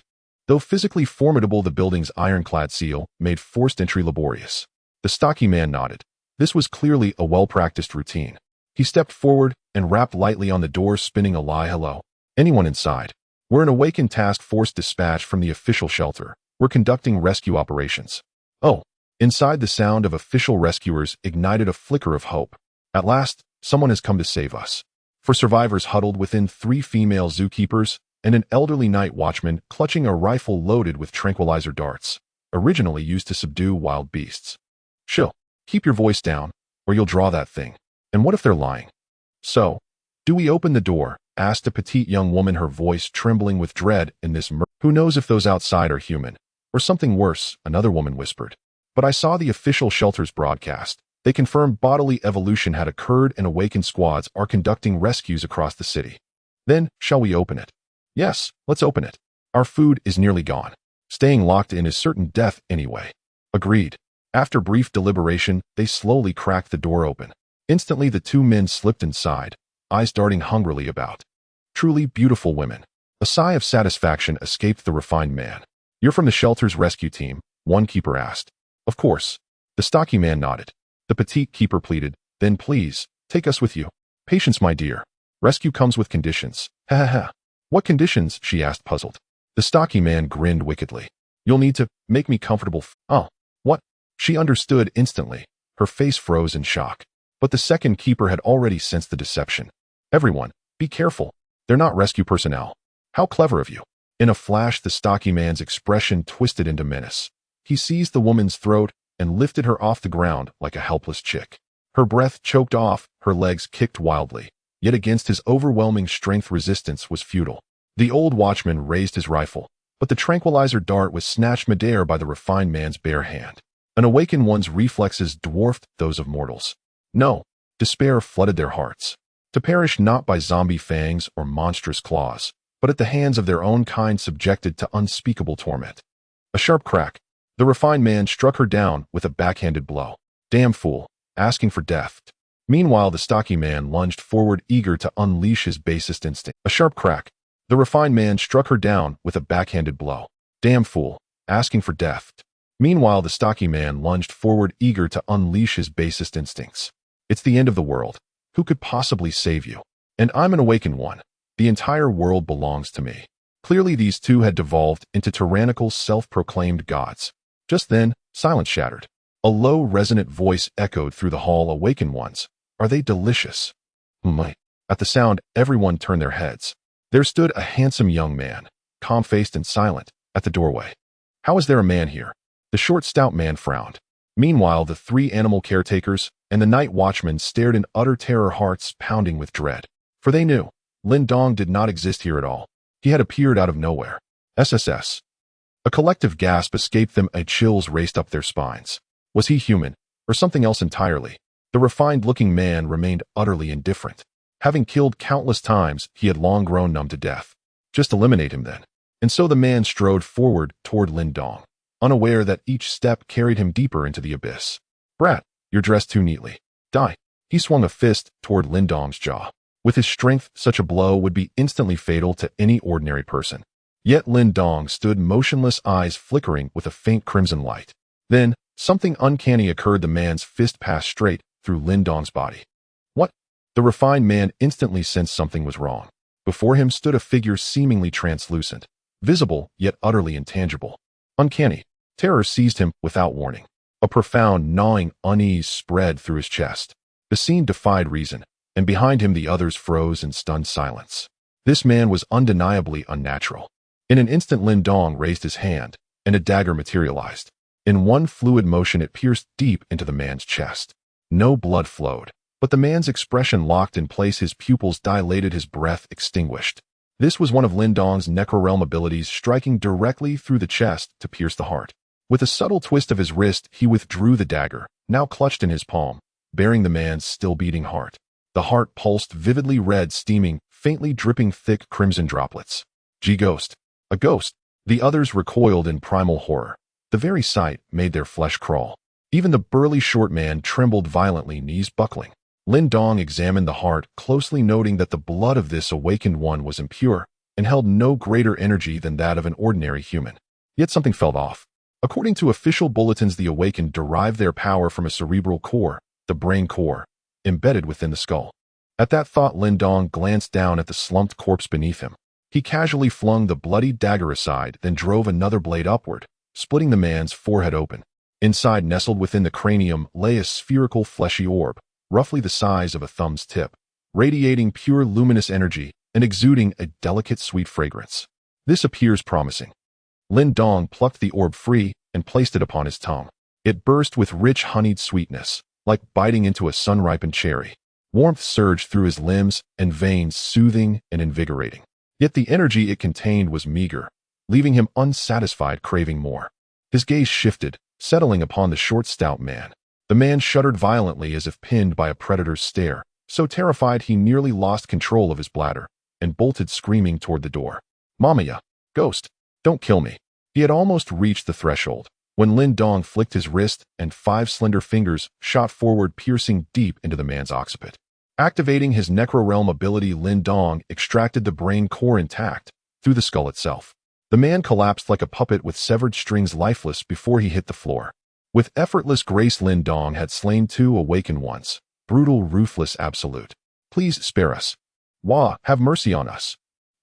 The survivors huddled together, paralyzed by terror, voices trembling in desperate supplication. Lin Dong surveyed them impassively. The flesh and blood of ordinary humans held little value for him. Mere sustenance fit only for dogs. I won't kill you. Really? Their expressions flickered with disbelief, astonished, even incredulous. Lin Dong nodded once. I'm no demon after all. They gaped, speechless, having moments earlier deemed him far more terrifying than any demon. But just then, a foul coppery wind swept in from outside, carrying with it a wave of raw predatory malice. Ow! A wolf's howl tore through the zoo, shrill, savage, unhinged, echoing like a banshee's wail. Ghost wails and wolf howl, chilling the marrow. The night watchman's eyes bulged wide with abject horror. Disaster. Our noise lured it back. It's found us. Oh. Lin Dong turned his gaze outward. Through the narrow gaps between the steel-reinforced barricade he saw it, a single blood-red eye, bulbous as a lantern, blazing with bloodlust and peering hungrily into the room. The survivors' faces drained of all color. It's the mutated beast, the one that devoured every animal in this zoo. Now it's come for us. Boom. As the words left their lips, the wall shuddered under a colossal impact. Dust rained from the ceiling. The beast struck again, then again, its brute force warping the steel bars with a grating, teeth-rattling shriek. Crunch. Finally the wall shattered inward, revealing 2 monstrous heads. A towering direwolf over 2 meters tall, its frame broader and denser than a yak's. Most unnerving of all, it bore 2 heads. For lantern-sized eyes blazed with feral fury, its bared fangs, long as daggers, glistened wickedly sharp. Clearly this was no natural creature, but a grotesque mutation. War. It roared at the group, voice dripping with vicious triumph and unrelenting savagery. The night watchman raised his tranquilizer rifle and fired. Run, if you can. My old bones are done for. I'll let it feast on me first. But the beast's fur bristled like iron spikes, its hide impossibly dense, deflecting the dart outright with a metallic ping. Catastrophe. Faced with such overwhelming ferocity, resistance was futile. That single shot hadn't deterred it. It had only ignited its wrath. Already it began forcing its massive frame through the ruined breach, while Lin Dong watched intrigued. Its sheer size, muscular density, and sleek predatory form stirred an unmistakable appetite within him. After all, he was a sovereign of the dead, and sovereignty above all demanded sustenance. What flavor might this wolf meat hold? The survivors blinked, dumbfounded. Could he truly be considering eating it? By now the beast had fully entered, towering over Lin Dong, its twin heads lowering, looming like living mountains. Its immense oppressive presence pressed down, but Lin Dong met its gaze unflinchingly, calm, unwavering. Domain, unfurl. In that instant his eyes blazed with intensified crimson light, and a vast blood-hued domain expanded outward, swallowing the world in its scarlet tide. The Shirwang domain enveloped the 2-headed wolf, a crushing pressure filling the air. The great wolf shuddered as if plunged into a fathomless sea. Immense weight bore down until its limbs went limp, and with a thud it sank to its knees. It uttered a mournful whine like a beaten hound, its ferocity gone, replaced by pure terror. A single look from Lin Dong seemed enough to force the giant wolf to submit. The scene before them was overwhelmingly shocking. It became clear the Shirwang domain could exert tremendous suppression even over mutated beasts. Several survivors gaped in disbelief. None had expected such an outcome. The man before them was terrifyingly strong. Lin Dong, however, was pondering whether the 2-headed wolf possessed 2 brain cores or only 1. To settle the question, Lin Dong stepped forward and slit open a wolf head with his dagger. Inside each head, he found surprisingly a brain core. Unfortunately, the brain cores were quite small, not comparable to those of awakened ones. If an awakened one's core was a cherry, the 2-headed wolf's were mere littler cherries. Lin Dong swallowed both brain cores. They tasted pleasing, and their energy was pure. He absorbed it all and felt his spiritual energy and vigor increase slightly. He then picked up his dagger and licked the blade clean of blood. The wolf's blood tasted rich as well. It contained energy far surpassing that of ox or chicken blood. Not bad, Lin Dong murmured, satisfied. With a sweep of his hand, he stored the carcass in his storage space, intending to show it off at home. He paid no heed to the few living people behind him. Killing them served little purpose. Like running a breeding farm, they could be kept to perpetuate bloodlines or allowed to awaken and then killed. Lin Dong's body passed through the wall like a phantom and vanished. The people behind stared in stunned silence. Oh, no one expected the dreadful wolf to be felled so easily. What kind of monster is he? When Lin Dong returned home, Su Xiaoro had already finished the day's. Boss, your clothes are washed, you can change any time. Rest now, Lin Dong said, while Su Xiaoro rubbed the back of her neck and shook her head. Boss, my head itches. Am I about to awaken? Oh. Lin Dong glanced at her, observing for a moment before replying. Go wash your hair. Su Xiaoro was left speechless, her hopes shattered, and she turned and left. Lin Dong took a hot bath, donned the freshly washed clothes, tied a white scarf at his throat, sat at the table, picked up knife and fork, carved the hunted wolf into pieces, and began to eat. The wolf meat was flavorful and chewy like jerky. On the television, the survivors' broadcasts were still, there's a monster. The beasts are not only mutating, some have fused with zombies. I filmed this with a drone. Everyone look. Lin Dong chewed and glanced at the screen. It showed a monstrous python as thick as a water bucket. Most grotesquely, the serpent bore a zombie's head. It coiled atop a house, a horrifying sight. The result of devouring too many zombies, and official shelters were reporting many such fused monsters, a human-faced spider the size of a car, its hairy body and silk stronger than rebar. There were rats as large as sows with human heads covering their backs, densely packed, and still shrieking in torment. Truly stomach-churning. Lin Dong muttered to himself. The outside world remained fraught with danger, teeming with mutated beasts and endless flight and slaughter. One misstep, and you would lose your life.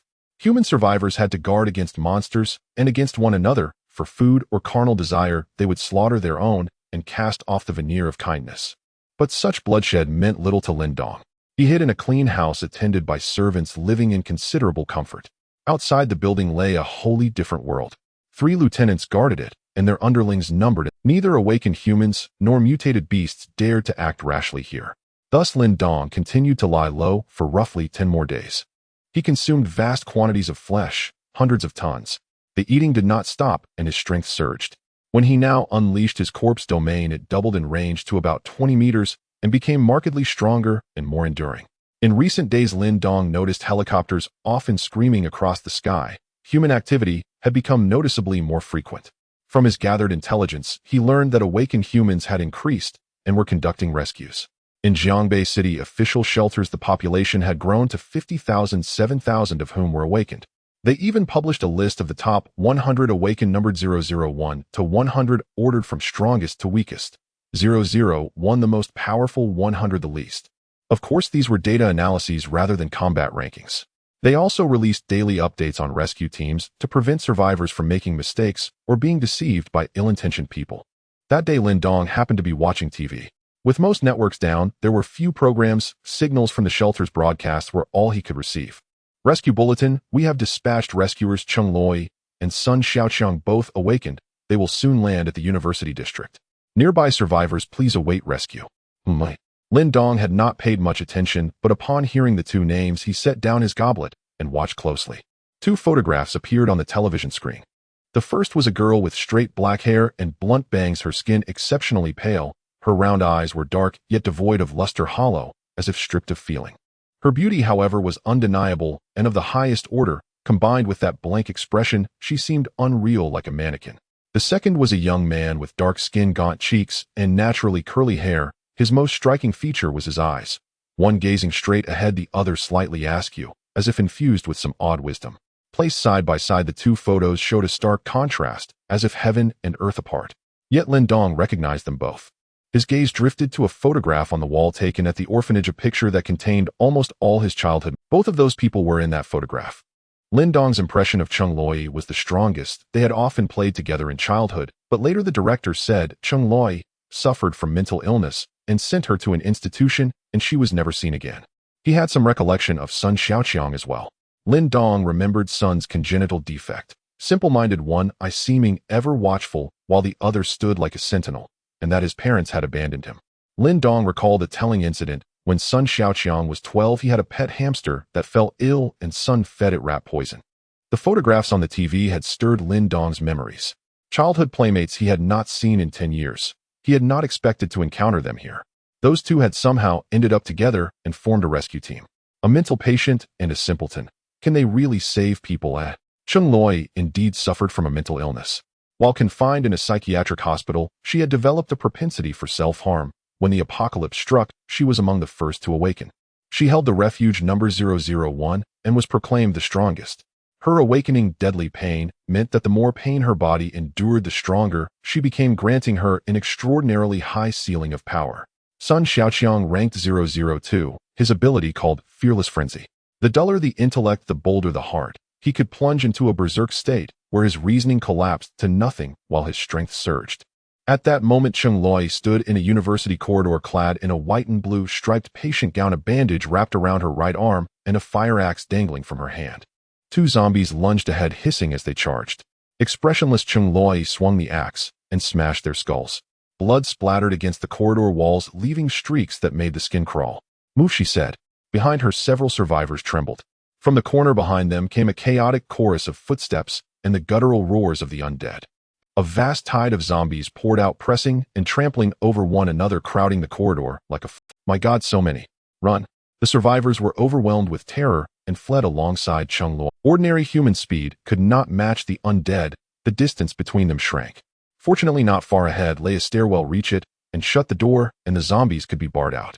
Cheng Loi swung the fire axe, felling several blockers, then sidestepped into the stairwell. The survivors followed in rapid succession. One girl slipped on a smear of zombie blood and toppled to the floor, crying out in alarm. Cheng Loi glanced back and saw the girl would soon be swallowed by the rushing corpse tide. She paid no heed and shut the stairwell door. Silence settled. The students sucked in ragged breaths. One boy stood glaring, eyes wide with, "You. Why didn't you save Xiaoyu?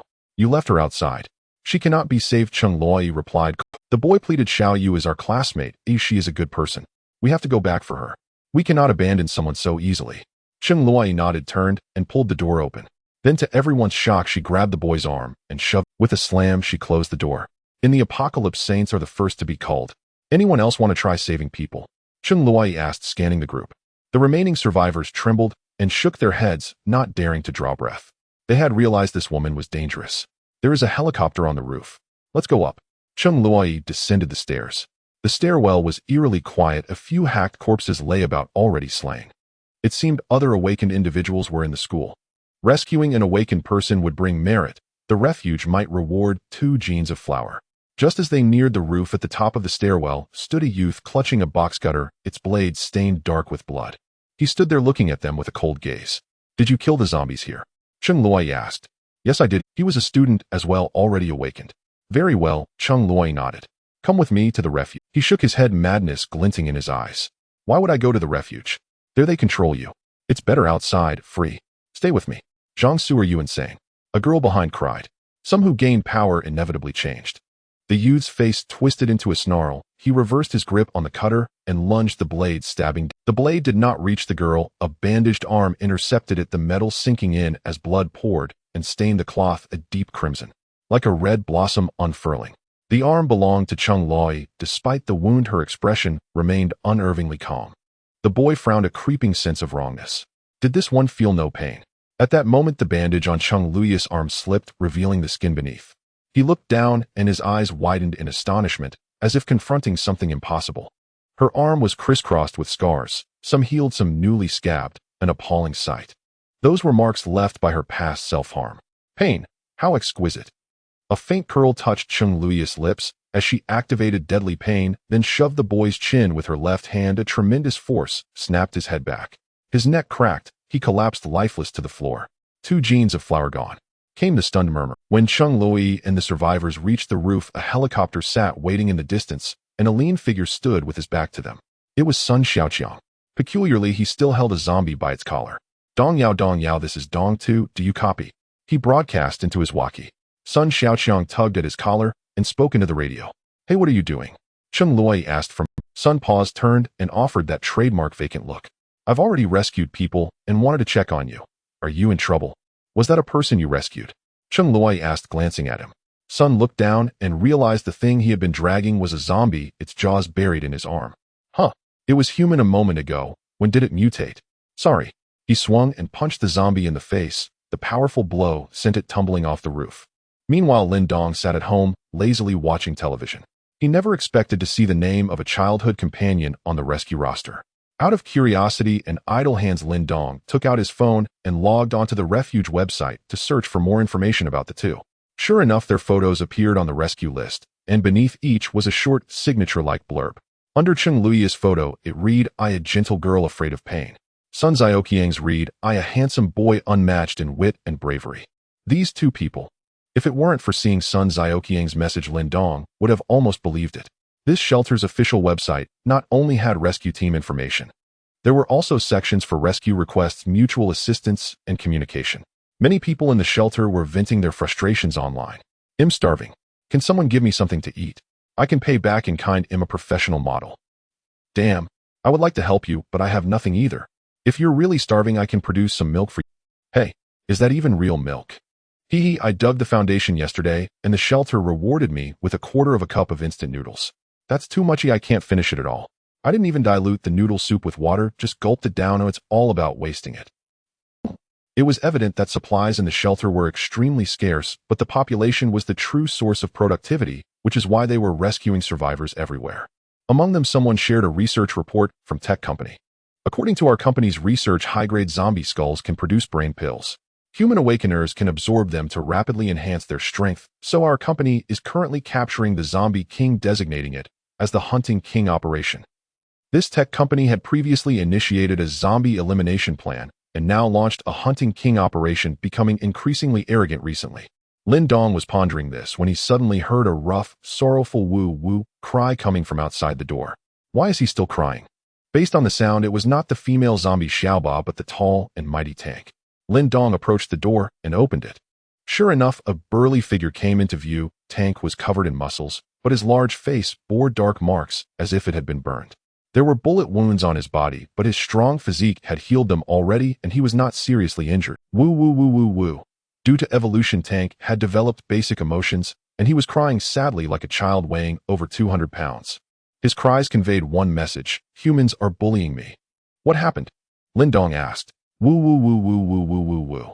Tank gestured animatedly like a child reporting to his parents, but with his current intelligence, he could not express it clearly. At that moment, the Dr. Zombie stepped out from behind him.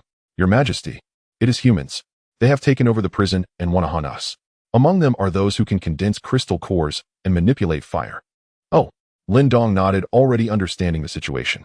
Once the brain pills of human awakeners evolve into crystal cores, they will awaken abilities. Clearly, that was a fire element ability user. What does the crystal core taste like? Lin Dong had eaten mutated beast meat and brain pills which tasted good, but he had never tried the crystal core. However, he suspected that the crystal core must be stronger than brain pills. Having stayed at home for half a month, Lin Dong felt it was time to go out, so he signaled his subordinates for a hunt. Roar. Tank immediately stopped crying and let out a roar. This roar seemed to trigger a chain reaction, causing thousands of zombies near the building to become excited with continuous howling. Lin Dong arrived at the messy street, followed by 3 subordinates, Tank, Xiaoba, and the doctor. However, behind the 3 subordinates were thousands of fierce zombies. A sizable tide of zombies had formed. With the strength of this group of zombies, they could easily prevail in this terrifying apocalypse. The mutated rats and snakes along the street, upon seeing the ferocious tide of zombies, all screamed and fled. All troops advance. Roar. At Lin Dong's command, the tide of zombies let out a thunderous roar and then rushed forward wildly, heading straight for the prison. At this moment, over 100 people were guarding the prison, armed and wearing standardized combat uniforms, all from tech company. Utilizing the prison's high walls and watchtowers, ordinary zombies could not get in at all. Thus, they were quite relaxed.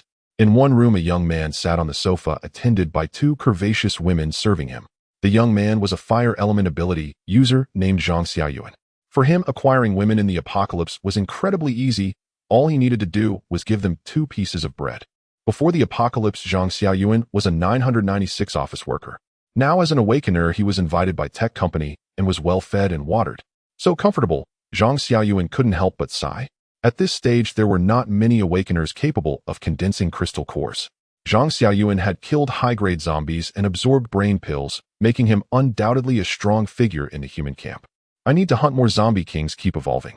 In this apocalypse novel, am I not the protagonist? In the apocalypse, having food and drink, the goddess he once didn't even glance at now bowed beneath his feet, obediently serving him. It was simply a template for a loser's triumph. Just then, someone rushed in hurriedly. Brother Zhang, the drones we've deployed captured footage of a zombie tide heading this way. Zombie tide. Zhang Xiaoyuan remained unperturbed and was not afraid. Rather, he thought that if it was a zombie tide, there must be a zombie king leading it which could be hunted for brain pills. Let's check it out. Immediately, Zhang Xiaoyuan went up to the watchtower of the high wall, looking far into the distance, and indeed saw a dark mass on the street. Countless zombies were rushing, their howls never ceasing. They looked pretty fierce. Once they enter the attack range, open fire. Yes, the person next to him replied. As the zombie army got closer, a command was given, and the fire points on the high wall began to shoot bullets pouring down like rain, forming a metal storm. However, many of Lin Dong's subordinates had already undergone evolution, possessing extraordinarily strong physiques and healing abilities. Taking a few shots was not a big deal. They got back up from the ground and continued charging forward. Before long, the zombie tide reached the base of the high wall, starting to form a human wall. Xiaoba smiled eerily, now possessing remarkable jumping ability. She leaped onto a zombie and surprisingly jumped directly onto the high wall. With a swipe of her claws, she eviscerated a guard. Meanwhile, Tank picked up a huge stone and, like throwing a discus, spun around a few times before hurling it up. Boom! The giant stone smashed the watchtower, causing people inside to fall from the wall. Something's not right. Zhang Xiaoyuan felt a sense of unease, realizing this group of zombies was not ordinary. Until a crossbow bolt shot over, piercing the head of a nearby guard. What the hell? Upon seeing this, Zhang Xiaoyuan finally realized the issue. These were highly evolved zombies, cohesive, coordinated, and endowed with remarkable intelligence. Zhang Xiaoyuan also observed the tank ferociously slaughtering everything in its path. He had fought the tank before and driven it away. Clearly, it had returned for vengeance. This group, can they actually hold grudges? Zhang Xiaoyuan's brow furrowed deeply. Brother Yuan, look over there, exclaimed a nearby guard, eyes wide with astonishment. For amid the seething tide of corpses stood a young man in an immaculate white shirt, utterly out of place among the grotesque undead. His expression was blank, his gaze cold and detached as he watched the carnage unfold. Is he human or something else entirely? Zhang Xiaoyuan too was profoundly stunned. In this post-apocalyptic world, even survivors rarely remain so pristine. The youth standing there evoked an uncanny, dreamlike unreality. That backdrop is way too fake. A sharp command followed fire. Aim and shoot him now. The guard beside him instantly swung his rifle toward the target. Flames spat from the barrel as a torrent of bullets tore through the air. Yet Lin Dong remained motionless, rooted where he stood. A flash of crimson light flickered in his eyes, and every bullet passed straight through his body, embedding itself harmlessly in the ground behind him. What the hell? Zhang Xiaoyuan recoiled in shock. The sight defied all logic, utterly surreal. As wall-mounted defenders fell one by one, their firepower dwindled rapidly. Zombies piled up at the base of the wall, layer upon layer, forming a grotesque living ladder. Those atop scrambled upwards, scaling the fortification. Roar. Their faces twisted into snarling masks of fury, shrieking with bestial rage as they lunged savagely at any human in reach. Several guards were dragged down and torn apart, devoured alive. Panic seized the rest. Their formation shattered, discipline crumbling. The outer wall was on the verge of collapse. Fall back. Retreat to the safe house immediately. Zhang Xiaoyuan barked the order. His men, long desperate to flee, spun and bolted, firing sporadic shots backward to slow the pursuing horde. But Xiao Ba moved fastest of all, her claws drenched in blood, her face alight with frenzied exhilaration, savoring the slaughter like a predator in its prime. Seeing humans flee only intensified her hunting instinct. With a blur of motion, legs coiling and releasing, she launched herself forward, leaving afterimages in her wake. In mere breaths, she felled 5 or 6 more.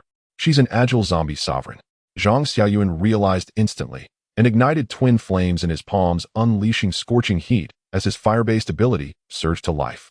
If he didn't stop her now, few of his men would survive. With a swift gesture, 2 blazing fireballs hurtled toward Xiaoba, who reacted with lightning reflexes, leaping backward to evade. Boom, boom. The fireballs detonated, erupting into a towering wall of flame. Under its cover, the surviving guards scrambled safely into the rear building. Out of the corner of his eye, Zhang Xiaoyuan caught sight of Lin Dong, walking steadily forward through the zombie. A sharp intake of breath, and he dared not linger. He vaulted from the high wall and retreated into the building, deeply unsettled by Lin Dong's eerie composure and utterly uncertain of his true nature or power. With the outer wall breached, Lin Dong advanced toward the building, unhurried. He hadn't struck yet, not because he couldn't, but because he wished to observe the strength of awakened humans firsthand. His zombie sovereign domain was formidable, but sustaining it at full power lasted only 5 minutes. Acting rashly might risk soiling his clothes. After that brief clash, over two-thirds of the prison's 100-odd guards had fallen, fewer than 40 remained. Lin Dong, meanwhile, suffered no losses, leading his undead legion deep into the compound. The tank lumbered behind him, its hideous face split by a childlike grin of pure unadulterated satisfaction. Revenge is sweet. You dared to bully me. Inside the prison, Zhang Xiaoyuan and his team had constructed a fortified safe house, entirely forged from tin centimeter-thick alloy, including ceiling and floor with no blind spots and near-impenetrable resilience. Only the front wall bore several fist-sized apertures, firing ports for outward engagement, also serving as ventilation shafts. Huh. Once inside, the group exhaled in collective relief. Those zombies are terrifying. Yes, they're nothing like the hordes we've faced before. Please, have you ever seen zombies wielding weapons? You might not believe me, but just now I nearly got sliced open by a zombie with a cleaver. These monsters evolved far too fast. A heavy silence followed, guards exchanging grim, shaken glances. Yet Lin Dong's vanguard had already arrived, faces contorted in fury, claws scraping violently against the alloy walls, roaring without cease. But the barrier held firm, too thick, too dense, impenetrable to the undead. Contact headquarters via satellite phone. Request immediate reinforcements. We're secure, for now, but we cannot afford to be trapped here. Zhang Xiaoyuan commanded. Understood. The guard hurried to comply. Rumble. Rumble. Suddenly the tank crashed through several walls, barreling straight toward the safe house. Enraged that its enemies had vanished into their Turtle's Hell fortress, it raised its massive fist and slammed it repeatedly against the wall. Bang. Bang. Bang. The safe house shuddered violently, but the alloy walls refused to yield. Oof. Clumsy oaf, you can't break in, can you? Zhang Xiaoyuan remained utterly unperturbed. This safe house had been engineered precisely to withstand brute force, zombie sovereigns, or other monstrous aberrations. Gruawar, cursed humans. The tank roared in impotent fury.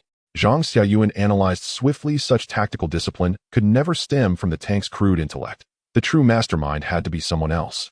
It had to be that immaculate young man. As the thought crossed his mind, an eerie stillness descended. Every zombie froze mid-roar, falling utterly silent. Like a chaotic classroom silenced the instant the headmaster stepped inside. Huh, what's happening? Why did they go quiet all at once? These zombies are unnervingly strange. A profound, disorienting hush settled over them, unprecedented since the apocalypse began. The zombies stood rigid in place, then with uncanny synchronicity parted seamlessly, clearing a straight, solemn pathway. Their astonishment deepened. Nothing like this had ever been witnessed. Then, slowly, deliberately, a lone figure emerged from the distance. Xiao Ba and the Dr. Zombie flanked him, one to the left, one to the right. A hierarchy unmistakably defined. Brother Yuan. These zombies are bizarre beyond belief. One of his men whispered, trembling. Zhang Xiaoyuan stared intently, equally stunned, but kept his voice steady. No need to panic. They can't breach us. We'll wait for rescue. Right. His men nodded, breathing slightly easier. With its alloy construction, even a missile strike wouldn't crack this sanctuary. So intrusion was impossible. Spit on you, damn zombie bastards. Come bite me. Yeah. Stop playing ghost. Show us your real power. My brother died by your teeth. A heavy silence followed, trauma boiling over. Having witnessed unspeakable carnage and lost comrades, they seized this moment of safety to vent raw grief and rage. One even fired a burst blindly through a firing port. Yet the instant muzzle flash lit the aperture, Lin Dong's advancing figure vanished, gone without a trace. Stop, fool. Zhang Xiaoyuan quickly stopped his subordinate, realizing that it was useless other than wasting bullets. He had already noticed that Lin Dong had vanished as if he had evaporated into thin air. A strong sense of unease enveloped his heart, and a feeling of eeriness arose. Where did he go? However, in the next moment the tall figure reappeared, but unlike before, Lin Dong had directly entered the room. What the hell? Everyone's eyes widened in disbelief, even rubbing their eyes to confirm if they were mistaken. How did he get in? What is going on? Damn it, it's a ghost. He is a ghost. People suddenly felt their hair stand on end like frightened cats under intense fear. Someone instinctively raised their gun, ready to pull the trigger. But Lin Dong had already activated the Corpse King domain, and an overwhelming pressure descended, causing everyone to feel as if they were burdened by a great mountain, their bodies frozen in place. As an awakened Zhang Xiaoyuan had sharper senses, he seemed to see an endless sea of blood surging behind Lin Dong, enveloping everyone within. Whoosh! Under the tremendous pressure, flames automatically ignited in his hands. As an awakened who had condensed a crystal core, his physical strength far surpassed that of ordinary people, allowing him to barely move within the Corpse King domain. Die! He gritted his teeth, using all his strength to swing his flame-wrapped fist directly at Lin Dong. Lin Dong's gaze was fixed. This was his first battle against an awakened, and he had little experience. Furthermore, he did not have a clear understanding of his own strength. He didn't even know how strong he was. I should test it out, Lin Dong mused. Although it was just a test, the opponent was an awakened who had condensed a crystal core, so he could not afford to be careless. Thus Lin Dong also exerted all his power, launching a punch. Boom! A muffled sound echoed. As their fists collided, the flames on Zhang Xiaoyuan's hand extinguished, and his entire arm shattered like a fragile foam board. His body was struck by immense force as if he had been hit by a train, and he flew backward, crashing heavily against the alloy wall. Crack! It was worse than falling from the 30th floor. He was utterly pulverized. Lin Dong raised an eyebrow. Is he dead, just like that? It seemed that an awakened who had condensed a crystal core was not that impressive after all. At this moment, Zhang Xiaoyuan's subordinates were all dumbfounded. Just moments ago, they had been praying for Zhang Xiaoyuan to save them, but they never expected this. In just this one punch, he had actually died. The opponent is too powerful. He is not a ghost. The apocalypse has truly descended. Despair filled the hearts of the guards. Under the suppression of the Corpse King domain, they could not move at all, and some with weak wills had already fainted. Lin Dong stepped forward and pried a crystal core from Zhang Xiaoyuan's shattered skull. The crystal core was unlike the brain pill, appearing completely transparent and about the size of a pigeon egg, exuding a richer fragrance. The energy contained within it was far superior to that of the brain pill. Just consider it a meal. Lin Dong swallowed the crystal core, which melted instantly in his mouth, tasting exceptionally sweet, with a warm current flowing into his limbs. The pure energy was quickly absorbed, nourishing his physique. Lin Dong felt very satisfied. The energy of this crystal core was at least equivalent to 10 brain pills. He took out a tissue and continuously wiped his hands. Turning around, he walked out and opened the safety door. Boys, it's time to eat. Roar. Immediately, a group of zombies became excited and roared, rushing into the safe house to devour the guards, their frantic screams echoing. But soon, it returned to calm. A hunt had ended, and the prison, which had just been occupied by the tech company, had once again fallen. Zombies roamed within desolation all around. Occasionally, dark crows cawed as they descended, feasting on the rotting flesh of the zombies. At this moment, Lin Dong, leading the tide of corpses, had returned to his lair. As per usual, Lin Dong took a bath first and changed into clean clothes. Perhaps due to swallowing the crystal core, he did not feel any hunger, so he took out a goblet and poured some fresh blood to drink, appearing exceptionally relaxed. It was as if the terrifying Corpse King had transformed into a neighborhood boy. Boss, where did you go just now? Su Xiaoro, who was mopping the floor nearby, chatted as Lin Dong was the only one she could communicate with, and she was exceedingly bored. Lin Dong replied without turning his head. Nothing much, just went out for a meal. Su Xiaoro was taken aback. Even in the apocalypse, where could one find a meal? With her clever mind, she could naturally guess what it was. Forget it. It was better not to communicate. There was no common language. Every time Lin Dong finished hunting, he would hide in his lair for a few days, regardless of the chaos outside full of danger. It had nothing to do with him. Lin Dong continued to absorb energy every day, constantly evolving. Since the apocalypse began, the blood and flesh had not ceased. Thus, it led to Lin Dong having a somewhat vague concept of his own strength. He had originally intended to test Zhang Xiaoyuan, but he was too weak and died with a single punch. Is there a stronger opponent? However, Lin Dong's killing of Zhang Xiaoyuan, causing the prison to fall again, had caused a huge sensation online, because both the official shelters and the tech company were paying special attention to this matter. Once the prison fall incident was published on the tech company's official website, many comments followed. This tech company is not reliable either. Didn't they have the King of Hunters operation before? It seems to have failed. Zhang Xiaoyuan was an awakened who condensed a crystal core, ranking among the top 10 in our official shelter, right? Yes. He didn't even wait for rescue before being killed. It's truly terrifying. OMG. Has such a powerful Corpse King already evolved? Oh no. This Corpse King won't attack our shelter, right? People were discussing fervently. Although it was already the apocalypse, there were still 3,000 comments as the current network was paralyzed and the survivors could only receive signals from the official shelter website and the tech company's official website. Regarding this matter, the tech company expressed great dissatisfaction and quickly released another statement. Regarding the prison fall incident, our company will not let it rest. We have found clues about the Corpse King that killed Zhang Xiaoyuan, and we will soon locate its lair. We will dispatch an awakened squad and the ultimate killing machine, Hunter No. 1, to eliminate all the zombies in its lair. The King of Hunters operation continues. Continue. Lin Dong's lips curled faintly upward. He found the idea indeed sound: hunt down awakened humans, harvest their crystal cores to replenish his energy. I haven't had enough cherries yet. And moreover, Lin Dong preferred to stay hidden in his den, disliking disturbances. The surest way to ensure no one sought him out was to go forth and eliminate them all. Thus Lin Dong issued a command to Xiao Ba, instructing her to scout for traces of awakened humans. Her speed made her an exemplary, swift reconnoiter. Ha, ha, ha, ha, ha. And Xiao Ba let out an eerie chuckle before vanishing swiftly from their lair, disappearing around a distant street corner. And night fell. And darkness swallowed the land. With Jiangbei City's power grid collapsed, streetlights remained unlit, plunging the city into absolute impenetrable blackness. Within that ink-black night, guttural shrieks of zombies and bestial roars of mutants echoed ceaselessly. Blood-soaked slaughter unfolded without pause. Lin Dong stood by the window of his home, gaze fixed outward. And zombies possessed exceptional night vision. Even from the 20th floor, the intricate details of the streets below lay fully visible to his eyes. Then a phantom-like figure shot rapidly into the building. It was Xiao Ba, returned. And, my lord, I've located a group of humans holed up inside Dafa supermarket guarding a warehouse. Among them are over a dozen awakened individuals, wearing uniforms identical to those we encountered today. Xiao Ba reported. And her intelligence now matched that of a 10-year-old child, capable of articulating even moderately complex matters with clarity. Over a dozen awakened individuals, and uniformed identically. And Lin Dong needed no further deduction to recognize them as agents of Tech Corporation, the sole faction maintaining standardized attire in this apocalyptic wasteland. They were holding position at the supermarket's warehouse, most likely having secured vast supplies, now devising ways to transport them back. This ruined world logistics posed an immense challenge, and not everyone possessed spatial storage artifacts. Let's go take a look, and Lin Dong spoke tersely.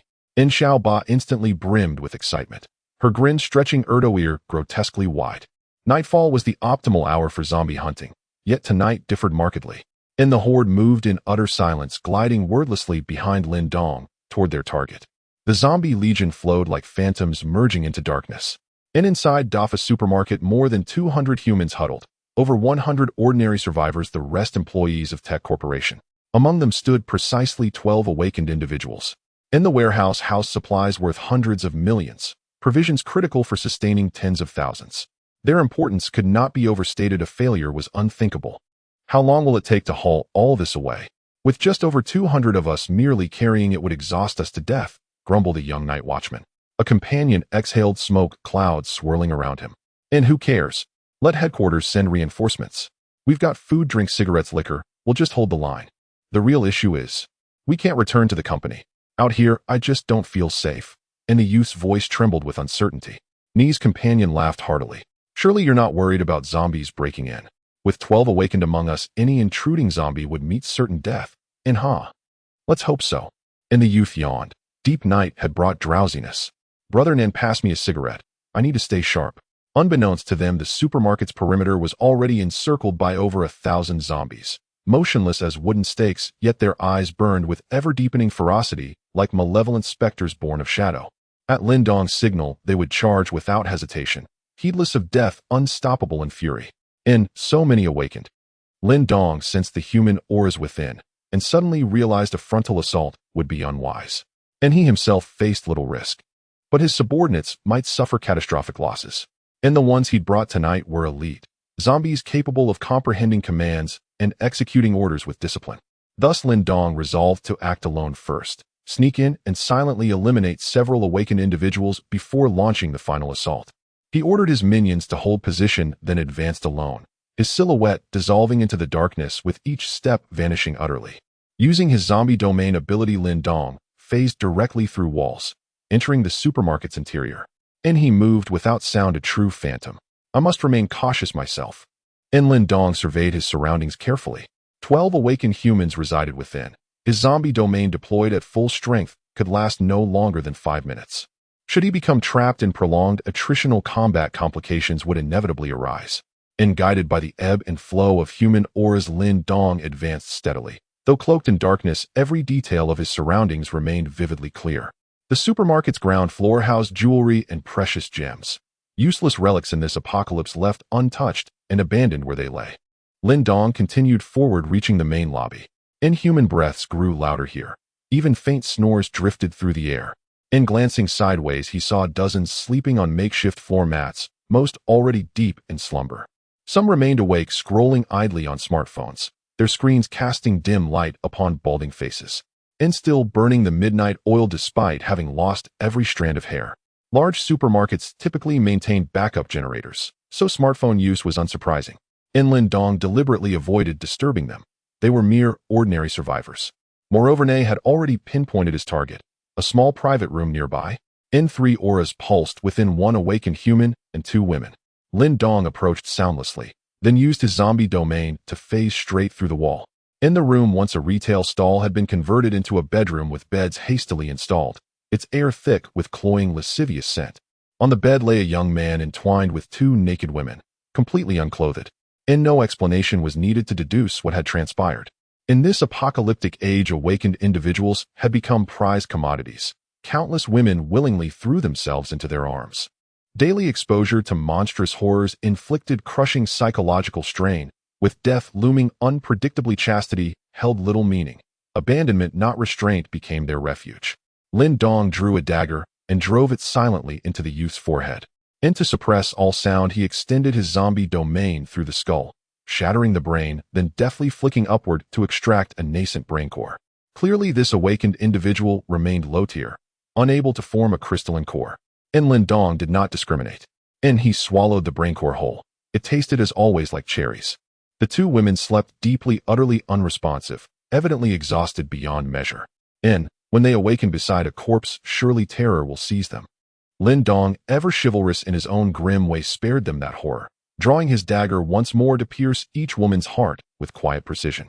Lin Dong continued to use his corpse domain ability, attacking directly from within to prevent any blood from spilling and disturbing the other awakeners. Their noses were quite sensitive. After taking care of these three individuals, Lin Dong moved to the adjacent room. Inside, a female awakener was sleeping soundly.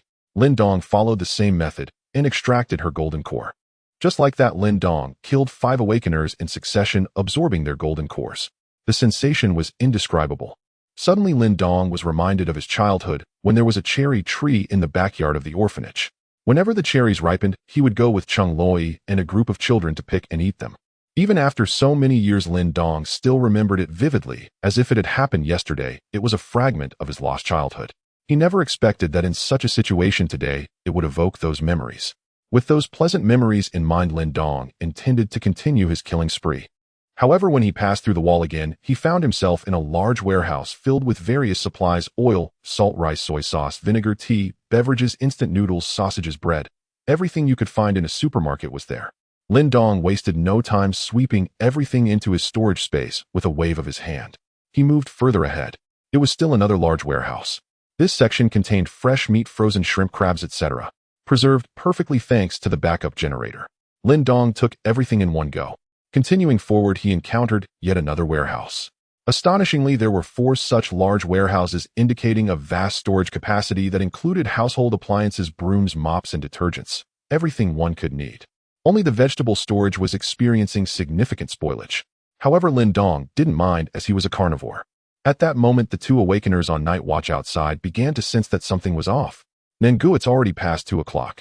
Why hasn't Goshen come to relieve us?" "I don't know," replied the middle-aged man, puzzled. "Could it be that he is too tired from last night? They'll go check on him. Maybe he's purposely avoiding his shift to get some extra rest." The young man, visibly displeased, walked straight to the first room and knocked loudly. "Goshen, get up. It's time for your shift. Hurry up. Hey, can you hear me? Don't play dead." Despite his incessant knocking, there was no response from inside. The young man felt increasingly uneasy. He immediately used brute strength to force the door open. Looking into the room, he saw a man and 2 women lying on the bed, their skin deathly pale, devoid of any color. They looked completely like corpses. "What the hell? Something has happened. Someone come quickly," the young man exclaimed in shock, his trembling voice echoing like thunder, shattering the night silence. Countless people woke from their dreams, groggy and rubbing their eyes as they approached. "What's going on? What happened? Could it be that zombies have broken in?" A group of survivors gathered, discussing in hushed tones. Yet no one noticed that among the crowd stood a tall young man, expressionless, coldly observing everything, including Nangu, who had been on watch earlier. His name was Li Nan, an awakener with a crystallized core, considered the leader here. "Xiaolu, what on earth happened?" "Nangu Go Sheng. He's dead," the young man hurriedly replied. "What? Li Nan looked into the room, his brow instantly furrowing. The survivors behind him began to chatter. How did he die? Did he get too excited and slip up? The two women are dead too. Could it be? They had some infectious disease. Li Nan's frown deepened. With his sharp senses, he realized that Go Sheng's energy was completely gone, evidently indicating that his golden core had been extracted. However, there were no wounds on him. This is impossible. His head is intact, yet the golden core is gone. What about the person next door? Let's call them out and ask. I don't know. Xiao Lu looked bewildered. Li Nan looked ahead and noticed that the doors to 4 consecutive rooms were still tightly shut, causing a sudden, sinking feeling in his heart. Awakeners have sharp senses. They couldn't possibly have not heard such a commotion. Unless... Bang, bang, bang, bang. Li Nan forcefully opened the 4 doors one after another. Unsurprisingly, cold corpses lay inside each room. Hiss! Everyone gasped in shock. They were all dead. At that moment, a girl came running from the direction of the warehouse, her face filled with urgency. Nan, go to the warehouse. All the supplies are gone. What? Li Nan felt darkness envelop him, nearly fainting. He hurried to the doors of several large warehouses, discovering that what had once been full warehouses were now completely empty. It must be an illusion. This has to be an illusion. Oh, I must have fallen under someone's mental control. Li Nan shook his head repeatedly, unable to believe the reality before him. For some awakeners or mutated creatures indeed have the ability for mental manipulation. Yet no matter how hard he concentrated, he found this reality to be unmistakably true, not some hallucination. How could this be possible? Li Nan's expression darkened to the extreme, as if about to drip water. The others remained silent. Over 100 people stood in silence, no one uttering a word. Originally 12 awakeners had inexplicably lost 5. Now only 7 remained. Most importantly, all the supplies in the warehouse were gone. How would they survive from now on? Something must have come in. Li Nan calmly analyzed. The woman beside him asked, Nan, good to silently kill 5 awakeners and steal supplies worth millions. What kind of ability is that? I'm not sure either. Li Nan frowned, glancing around, but he might still be here lurking within this building. Off. The crowd felt a surge of fear. The entire DFA supermarket had 6 floors, and they didn't dare to turn on the lights, fearing attracting zombies or powerful mutated beasts. They only turned on dim lighting, barely illuminating a 20-meter radius. Everything around was pitch black. The thought of a creature that had killed 5 awakeners lurking in the darkness filled their hearts with a strong sense of unease. People looked around warily, fearful of any monster that might emerge. But at that moment, Lin Dong stood among the crowd, observing. There were still 7 awakeners present, 5 of whom were quite vigorous, likely having crystallized their cores, their abilities unknown. Now he was in no rush to attack. He could play with them for a while. Such an event had occurred. All the survivors wore worried expressions filled with negative energy. Compared to the 5 dead awakeners, they were more concerned about food and the monster lurking in the darkness. There's no food left here. What are we going to do? Xiao Shui, didn't I give you a piece of chocolate yesterday? You need to return it to me quickly. Nengu, will you take us back to take company? Otherwise, requesting some supply reinforcements would be fine too. People began to voice their opinions. Li Nan nodded. I will. Consider it. Though he said this, deep down he pondered that having lost millions in supplies and 5 people dead, requesting reinforcements from the company would surely be a major blunder. If the company blamed him, he might end up being a live test subject. The best solution for now was to not inform the company, to keep it hidden from them, and during this time find that monster and reclaim the supplies. Soon after, 7 awakeners gathered together to discuss countermeasures. In the darkness, Li Nan was the first to speak. In my opinion, this matter should not be reported to the company. We need to retrieve our supplies. The other 6 nodded, understanding the stakes. If the higher-ups at the company were to find out, the consequences would be dire. However, the young man hesitated and asked, Brother, Nin, we have no leads at all. How are we supposed to find them? We will definitely find a clue. With so many supplies stolen, there can't be no trace at all. Li Nan analyzed. Moreover, that monster is likely still in the mall. We can mobilize the survivors to help us look. I don't believe we won't find anything. Survivors. They're almost scared to death. How could they have the guts to hunt the monster? They definitely won't agree to that, Xiao Lu interjected. Li Nan furrowed his brows. Whether they agree or not, they must agree. Our company is not a sanctuary. Saving them is just to transport the supplies. Now that it's the apocalypse, only those of value deserve to live on. With those words, the air suddenly fell silent, and no one spoke again. The 6 awakeners had already understood his meaning. Even if it meant using the survivors as cannon fodder, they had to find the monster. After all, it was supplies worth billions. Not to mention in an apocalypse, even in normal times. It was more important than a few lives. After the discussion, Li Nan returned to face the survivors. Everyone listen to me. We just discussed that our supplies are missing and we cannot sit idly by. In this time of crisis, we should unite and retrieve what has been lost. What? The people who had been whispering immediately quieted down. Go find the supplies. Were they mistaken? In this pitch-black darkness, there could still be monsters in the mall. Whoever wants to go can go, I certainly want. Exactly 5 awakeners have already been killed. We are just ordinary people. Encountering a monster would mean certain death. Dealing with monsters is the job of the awakeners. Ooh, I haven't awakened. Listening to the discussions, Li Nan's expression darkened completely, and rage burned in his heart as he spoke slowly. Whether you want to go or not, you have to go. I have no obligation to protect you. If you only want to sit back and enjoy the fruits of labor without contributing, I will throw you out of the mall. Huh, this. The people were startled seeing that he was not joking. Moreover, the pressure from the awakeners was intense, making them dare not resist in the least. Of course, there were still some who agreed.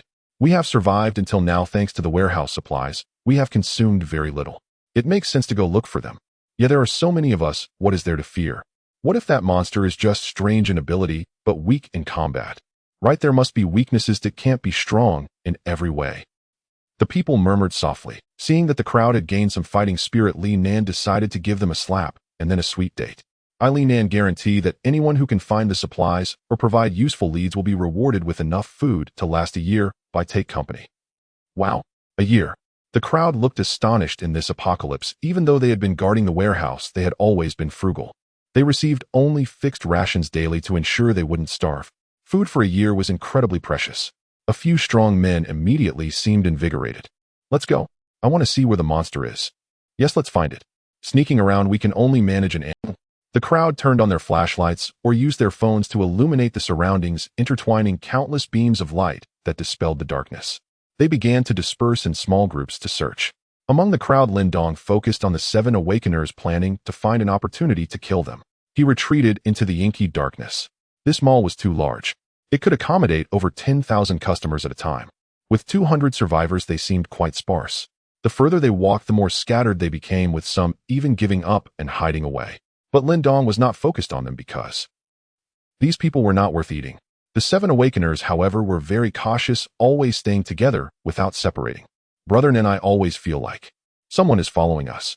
A female awakener frowned and looked back, but the darkness behind her revealed nothing. Li Nan comforted her. Don't scare yourself. You're just too nervous. You're right, Brother Nan.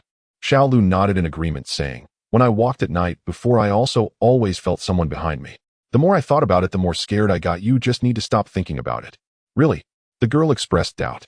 As they searched, they walked from the first floor lobby all the way to the 6th floor, but there was still no gain. This is really strange. Li Nan frowned tightly. Could it be that they had really encountered a ghost? Xiao Lu pondered and said, I estimate that the monster has definitely left. After robbing so many supplies and killing 5 of us, why would it stay here? That would be troublesome. Li Nan frowned as he looked down from the railing on the 6th floor.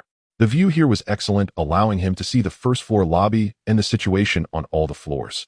Many survivors were wandering around with flashlights. So far there had been no casualties at all. Perhaps it really has left. Sigh. The female awakener heard this and let out a long breath, her taut nerves relaxing. We've been searching for half an hour. I really need to pee. Oh, I didn't dare before, so I'll go to the restroom first. Go ahead. Li Nan nodded, but after thinking felt a little uneasy.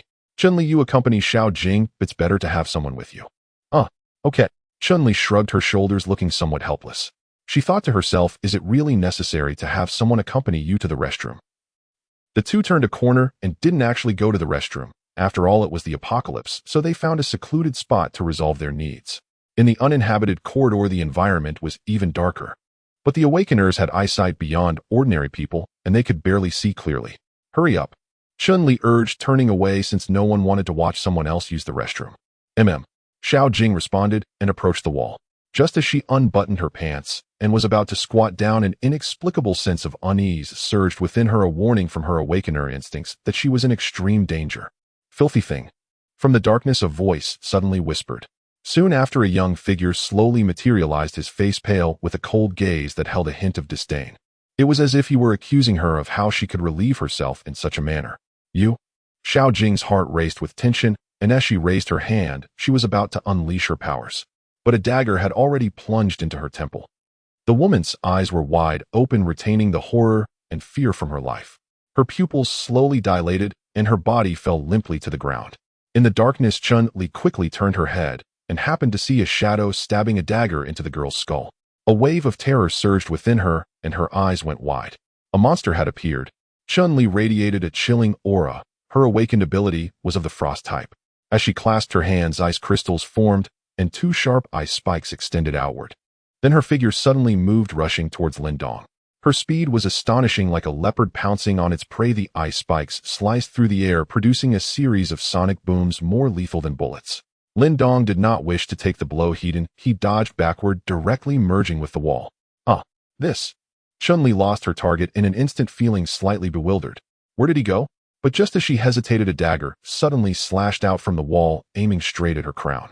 The speed of that dagger was simply too fast. Chun-Li could not react in time. By the time she thought to evade, the blade had already embedded itself in her skull and extracted her crystal core. Another corpse fell to the ground. Everything happened so quickly in the blink of an eye. Xiao Jing, Chun-Li, what happened to you two? At this moment, an anxious voice echoed from the entrance of the corridor. It was Li Nan and the others, who had noticed something was wrong and hurried over, but unfortunately they were too late. Upon arrival, they found only 2 corpses remaining. Moreover, they had no injuries on them, but their crystal cores had been extracted. The manner of death was identical to the previous 5. A strong sense of eeriness spread through the hearts of the group. 2 more people had died. Where did the monster go? The remaining 5 scanned their surroundings, their expressions grave, fearing they might also be attacked. But the surroundings had returned to silence, as if nothing had happened. If it weren't for the 2 corpses at their feet, they might have thought it was all an illusion. It was simply too bizarre. This also made them realize that the monster had not left, it was still lurking in the darkness. As long as someone let down their guard, even slightly, they would be killed. Li Nan also thought of a question with 200 survivors in the mall, none of whom had been harmed until now, it indicated. Its target was solely the awakened. Perhaps Xiao Jing's intuition was correct, the monster had been following them all along. At this moment, Xiao Liu's eyes were bloodshot, panting heavily, the immense pressure he was under pushing him to the brink of madness. Where is the monster? Get out here, you bastard. What kind of skill is playing dirty? Come out and fight me, Onion. No matter how he shouted, the corridor remained dark and silent, echoing only his voice. Xiao Liu, calm down. Li Nan advised in a deep voice. This won't help at all. Instead, we should analyze how the monster kills. Did you discover something just now, Brother Nan? Asked a female awakened nearby, the only woman left among. Li Nan nodded. Yes, I did notice something. Oh. The others exchanged glances, their eyes sparkling with anticipation, waiting for him to continue. Li Nan gazed intently and said, don't you find it strange that Chun-Li died facing the wall? She was about to attack the wall before she died. Attack the wall. The others found it odd, but soon developed a bizarre idea. Could it be that the monster is in the wall? No, it's not in the wall. It has the ability to traverse objects, including human bodies, of course. Li Nan analyzed. The 4 found it quite reasonable, otherwise the dead would not have any injuries and their crystal cores would not have been taken. In fact, they had thought of this before, but found it hard to believe. Is there really such an ability? Of course there is, and it can move large amounts of supplies in a short time. Combined, this suggests it belongs to the space type, or even has awakened a domain. What? Domain? The 4 were once again astonished. The tech company had researched the apocalypse, capturing numerous zombies and mutated beasts for sampling as experimental subjects. They discovered that a rare few of them could awaken strange abilities. Among them was the domain. Monsters with domains can appear and disappear at will, killing invisibly. Some researchers defined such zombies as strange corpses. Could it be that we have encountered a strange corpse? Xiao Liu's expression was one of horror. Yes, and clearly this zombie possesses high intelligence, adept at hiding and evading. This type of zombie is extremely lethal. We must eliminate it before it grows into a zombie king, or it will become an insolvable existence. Li Nan's gaze was resolute. The others gasped, feeling an overwhelming sense of terror. Xiao Liu seemed to remember something and spoke to reassure them. Everyone need not fear too much. Our researchers have stated that zombies with domains generally have weaker physiques, which is their fatal flaw. Well, that makes sense. No wonder it doesn't dare to show itself openly, only attacking from the shadows. The group felt slightly reassured. Xiao Liu nodded. Now the most critical issue is how to find it. Indeed, with our current strength, if that zombie doesn't want to come out, we might never find it. Li Nan began to analyze, but soon shifted gears. However, perhaps we can devise a strategy. No matter how intelligent that zombie is, it definitely can't match humans. Humans have survived on Earth for millions of years relying on intelligence. For example, when hunting and unable to catch a wild rabbit, one can design a trap to capture it. Then, after discussions among the five, they devised a plan to lure the enemy. One person would act as bait, pretending to get lost to draw the zombie out, and then everyone would attack together. However, being the bait carries certain risks. They needed to find someone strong. Linan was quite willing to take on this responsibility. He'll be the bait. He'll go to the first floor hall shortly. You all stay on the 6th floor to keep watch. The view is good here. Once you spot the target, attack immediately. And remember, zombies with domains have weaker bodies. Try to engage in close combat to avoid it slipping away. Brother Nan, it's too dangerous for you to be the bait. Why not I go with you? The zombie will definitely attack with 2 people around. A tall, sturdy man expressed his concern. Linan nodded. All right, I'll go with Li Tao to the first floor as bait. Xiaolu, you take the others to keep watch upstairs. The 3 of you mustn't scatter. Okay, brother Nin, don't worry. Xiaolu patted his chest.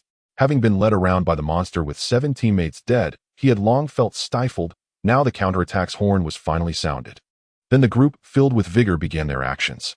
However, what they did not know was that Lin Dong was just next door, less than 30 meters away from them.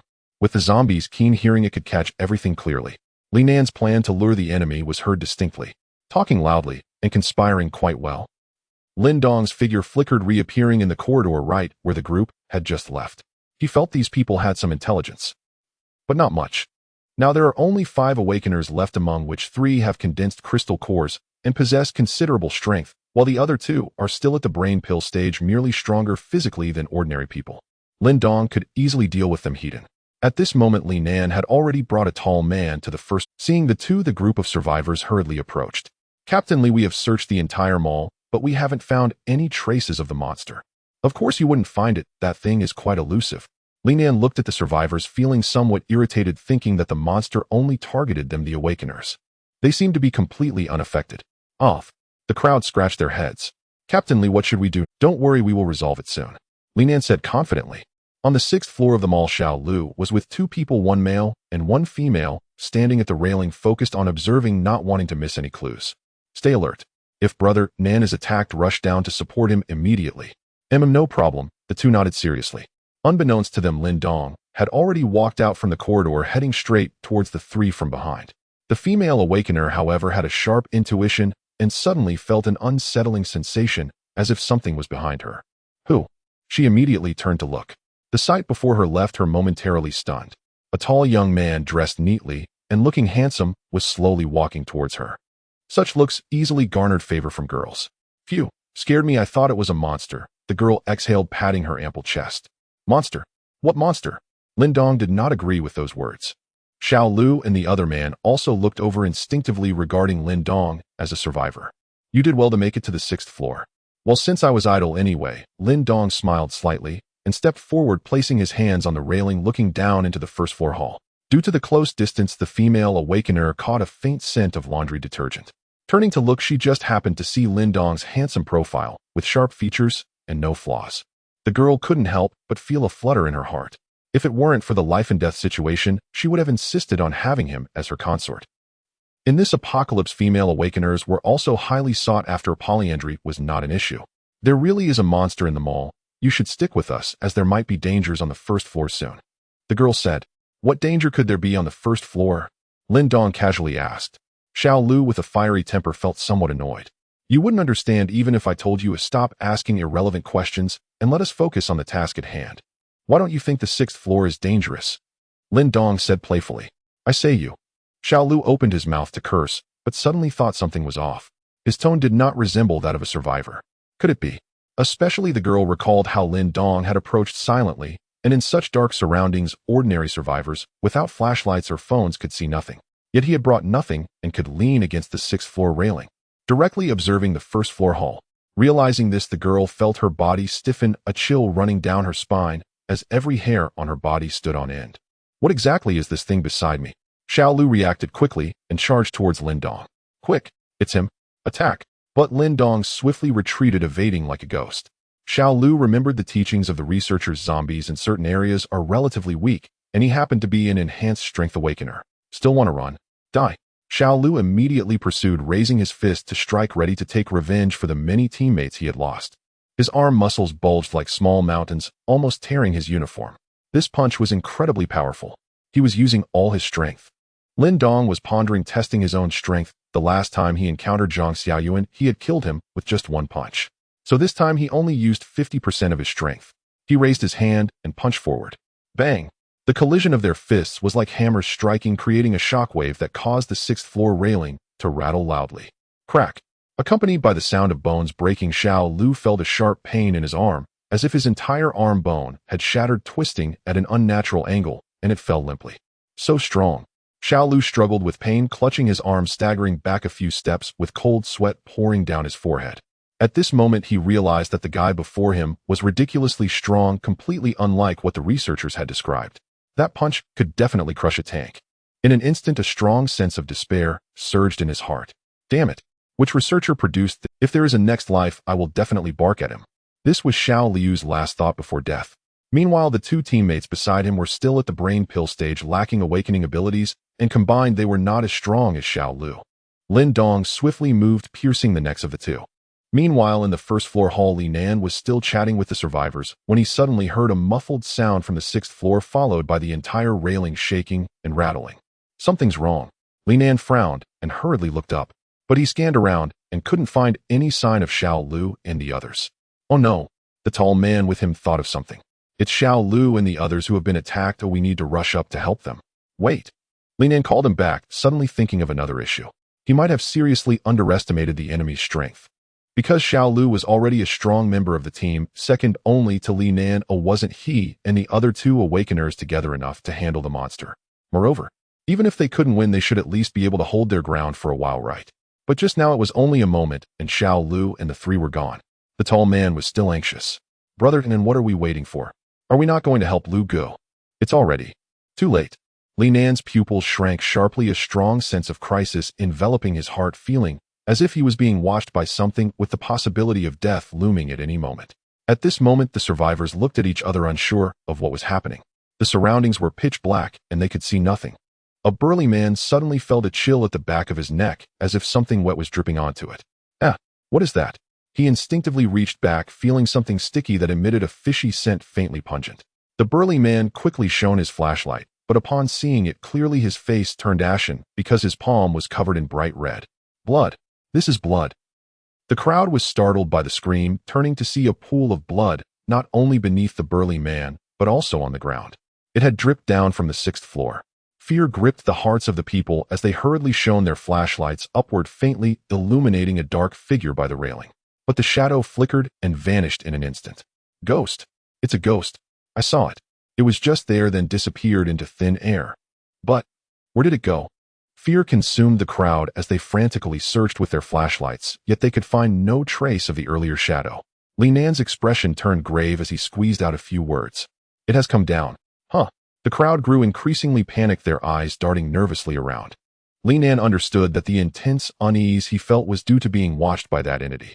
As an awakened one of mental power, his perception was extraordinarily sharp. At this moment, he sensed that danger was drawing closer. This time the monster's target was himself. Lin Dong utilized the ability of the corpse domain, directly descending from the sixth floor to the first floor, no longer hiding, his figure slowly materializing before the crowd. With a crash, as soon as Lin Dong appeared, people scattered like frightened rabbits, some even tripping and falling. But this did not hinder them from fleeing as far as they could. Instantly, a vacuum zone formed around Lin Dong, forbidding anyone from approaching. People stared at Lin Dong's face, feeling both fear and astonishment. They were surprised that the monster was so handsome and clean, so unlike the grotesque, bloodthirsty villain they had imagined. Li Nan and the tall man did not retreat. They felt as if they were being targeted by a ferocious beast, afraid to make any move. This feeling was like walking on a forest path and suddenly encountering a large tiger. If they turned to run, they would surely be attacked. The correct approach would be to kneel and call it daddy, as the tiger does not eat its cubs. Of course, Lin Dong was not a tiger. At this moment, neither of them had a clear plan. Nangu, how about we fight him? Suggested the tall man. Li Nan shook his head. His brazen appearance indicates he is fully confident we are no match for him. If the opportunity arises, I will hold him off, and you should run. Oh, the tall man nodded. Then Li Nan closed his eyes, focused his mind, and unleashed a mental power. The air around seemed to freeze, and his mental force transformed into countless steel needles sweeping forward like a tide. This ability was incredibly powerful. If an ordinary person were attacked, they would either suffer temporary disorientation or faint. In severe cases, it could lead to paralysis or a vegetative state. Indeed, he has some skills. Lin Dong realized that this method posed a genuine threat to him. As his eyes glowed red, the domain unfolded.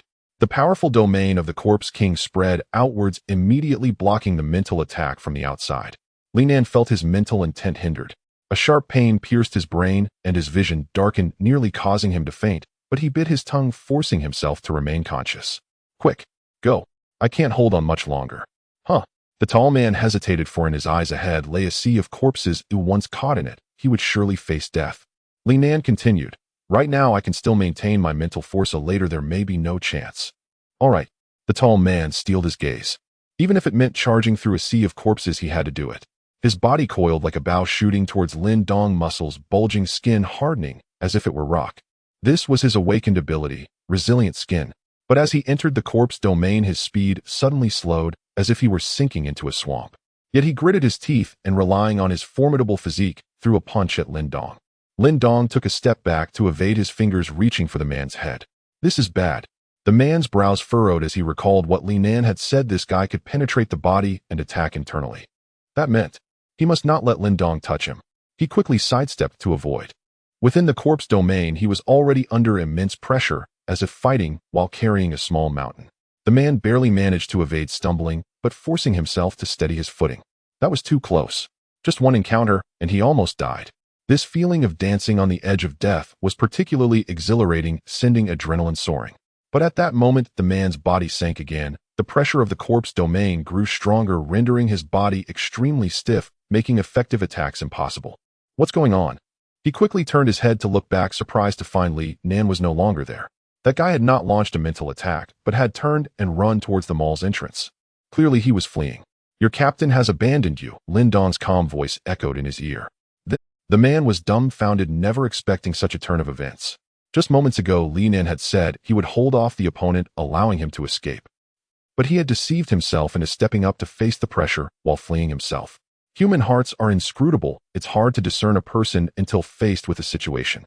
Usually Lin Dan took great care of everyone, and they trusted him immensely, but at a critical moment, he unexpectedly betrayed his teammates. Perhaps from the very beginning he had planned this, never intending to let himself go down. Moreover, Lin Dan was not the only one fleeing. Behind him, a host of survivors followed. They had realized that staying here meant certain death. If even Captain Li fled, they naturally had to follow. To hell with morality. It's the end of the world. What brotherhood remains? The only hard truth is surviving. Lin Dan's face twisted in rage, muttering to himself. He thought that at worst he wouldn't return to Tech Corporation. After all, he was an awakened one. In this apocalypse, he could still survive. His speed was incredible as he quickly reached the mall entrance, which had been sealed with steel plates and bound with numerous chains. Lin Dan fumbled to undo the chains. Captain Li, wait for us. A group of survivors rushed over. Even if they got out, they couldn't survive without Lin Dan, so they intended to stick with him. The people joined forces, pushing the heavy steel plate outward. With a rumble, the steel plate collapsed, kicking up a cloud of dust. The mall's door swung open. Outside, the night breeze blew, carrying a slight chill that jolted everyone awake. It was now close to dawn, with the distant sky beginning to show a hint of gray. In the dim light, they could barely make out the scene before them. However, when the door opened, instead of joyfully fleeing, the crowd stood frozen in place, their expressions filled with horror. For outside the mall, there were thousands of zombies, densely packed, sealing off the entrance. Leading them were a Tank Xiao Ba and the doctor, exuding an overwhelming presence. Most eerily, these zombies stood like wooden stakes, making not a sound, enveloped in a profound silence. They seemed to be waiting for their king's command. That voice was like the summons of death, sending chills down people's spines and leaving their hearts cold and gray. Ahead, a horde of terrifying zombies seemed to have been activated, roaring fiercely and flashing their bloodthirsty eyes. Especially Tank, whose expression was extremely excited. Today the boss had arranged a buffet with over 200 dishes. Roar! Tank let out a bizarre cry, charging into the crowd with his minions. The crowd screamed and wailed, beginning to flee in all directions, but the zombies knocked them down one by one, pinning them to the ground and biting. The scene was thrown into complete chaos. The moment people opened the door, they had already stepped into the abyss.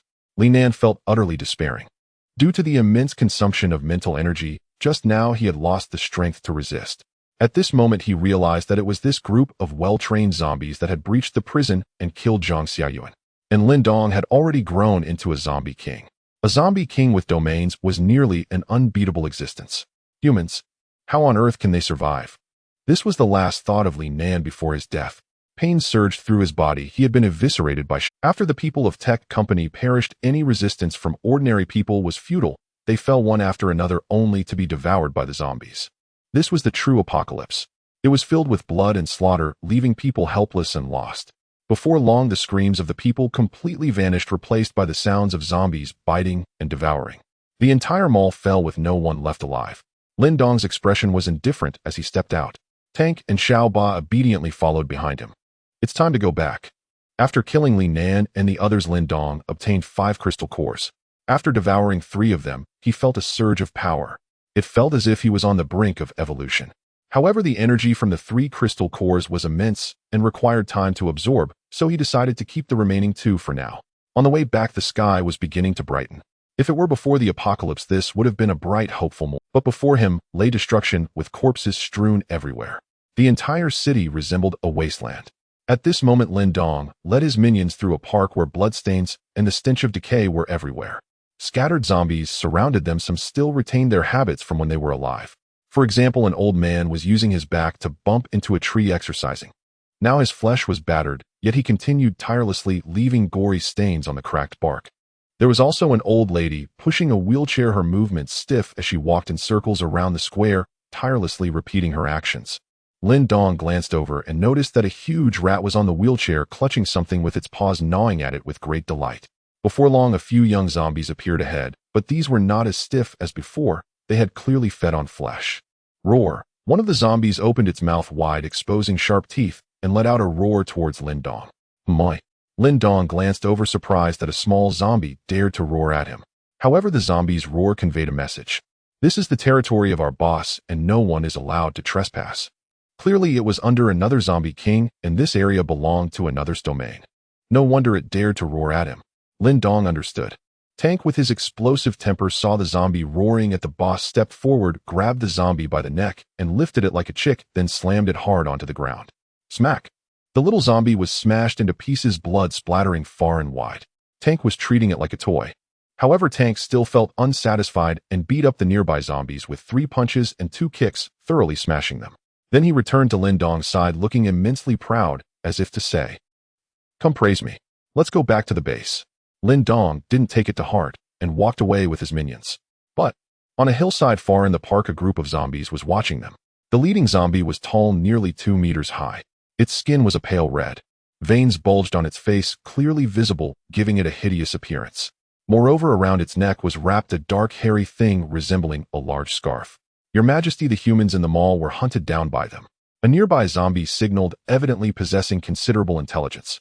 Its intellect was nearly comparable to Xiao Ba's. Huh. The leading zombie king let out a low growl. He regarded that mall as his territory, and the humans inside could have been slowly devoured. But now they were hunted by other zombies. As the saying goes, 2 tigers cannot coexist in the same mountain of slaughter is the instinct of zombies, and they can devour each other's crystal cores to absorb energy. It's time to expand the territory. The zombie king's eyes glinted with bloodlust, already considering Lin Dong and his group as prey. Moreover, if he wanted the zombie horde to grow, he had to eliminate other zombie kings. Squeak, squeak, squeak. The big scarf he was wearing suddenly emitted a squeaking sound. It turned out to be a large rat, and what was even more horrifying was that it had a human head covered in fine black hair, looking extremely terrifying. Lin Dong returned home, took a bath, and changed into clean clothes. Su Xiaoro was quick and efficient, cleaning the house to a spotless shine, arranging various items neatly, making it very comfortable even for those with obsessive-compulsive disorder. After all, if other servants worked lazily, they would have their wages deducted, but if she did not clean well, it could cost her life. Seeing Lin Dong change out of his clothes, she immediately took them to wash. Though Lin Dong had not had any physical contact with anyone in the mall, his white shirt was still stained with traces of blood. Su Xiaoro could smell it clearly. "Boss, did you go out to eat again?" "A buffet," Lin Dong casually replied.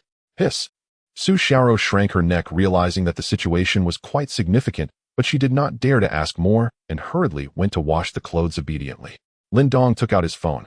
He checked the information online, but his big case had just been completed and Tech Company had not yet discovered it. The official website still announced that the Hunter King operation was preparing smoothly and would soon commence. There were many comments below. "If we can eliminate the zombies, that would be best. We can rebuild our home. Hopefully this operation will succeed. TCH. Tech Company conducts human experiments not for the sake of humanity. They hunt zombies merely to develop themselves, driven by selfish desires. I wonder how this operation will turn out. Let's wait and see. Tech Company is a global leader in technology, having previously launched rockets into outer space and established collaborations with many countries possessing vast resources. In Jiangbei City, it is merely a branch, yet in this apocalyptic era, it continues to thrive. It is estimated that this tech company must have quite a few valuable items. Lin Dong calculated in his mind. However, the tech company has at least 1,000 awakened individuals. Although Lin Dong is strong, he has not yet reached the point of being invincible. Relying solely on himself, he cannot take them all down.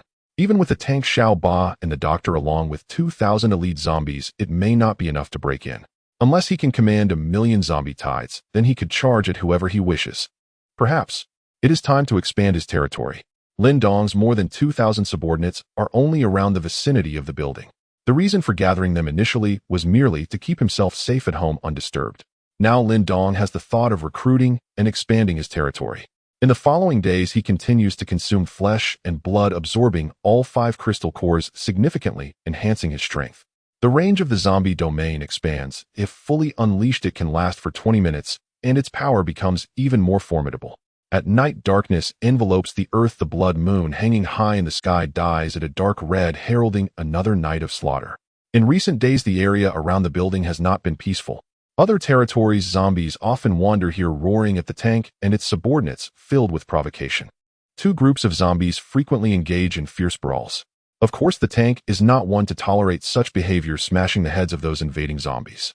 At this moment, Lin Dong stands before the floor-to-ceiling window, gazing into the darkness outside. On the disheveled streets, the sudden sound of squeak, squeak, squeak echoes, followed by pairs of eerie green eyes flickering with a bloodthirsty glow. From the sewer by the roadside, a group of large rats emerges, each the size of a piglet. The rats squeak in a strange manner, their nostrils twitching as if searching for prey, quickly zeroing in on the zombies beneath the building, then rushing forward to pounce on the zombies, biting with their sharp teeth. Roar! The zombie's body, covered in large rats, swayed precariously, letting out a painful howl. It did not hold on for long. It fell to the ground, then was completely devoured by the rats, as if it melted into the horde. These mutated beasts consider zombies a delicacy. However, the noise of the biting immediately alerted other zombies who rushed in to attack the large rats. But the rats were agile, dodging back and forth, making them difficult to catch. They even leapt back and forth, taunting the zombies, driving them into a frenzy. Just as the rats were feeling pleased, a shadow like the wind suddenly appeared and with swift fingers sliced the rats into 6 pieces. It was none other than the female zombie Xiao Ba.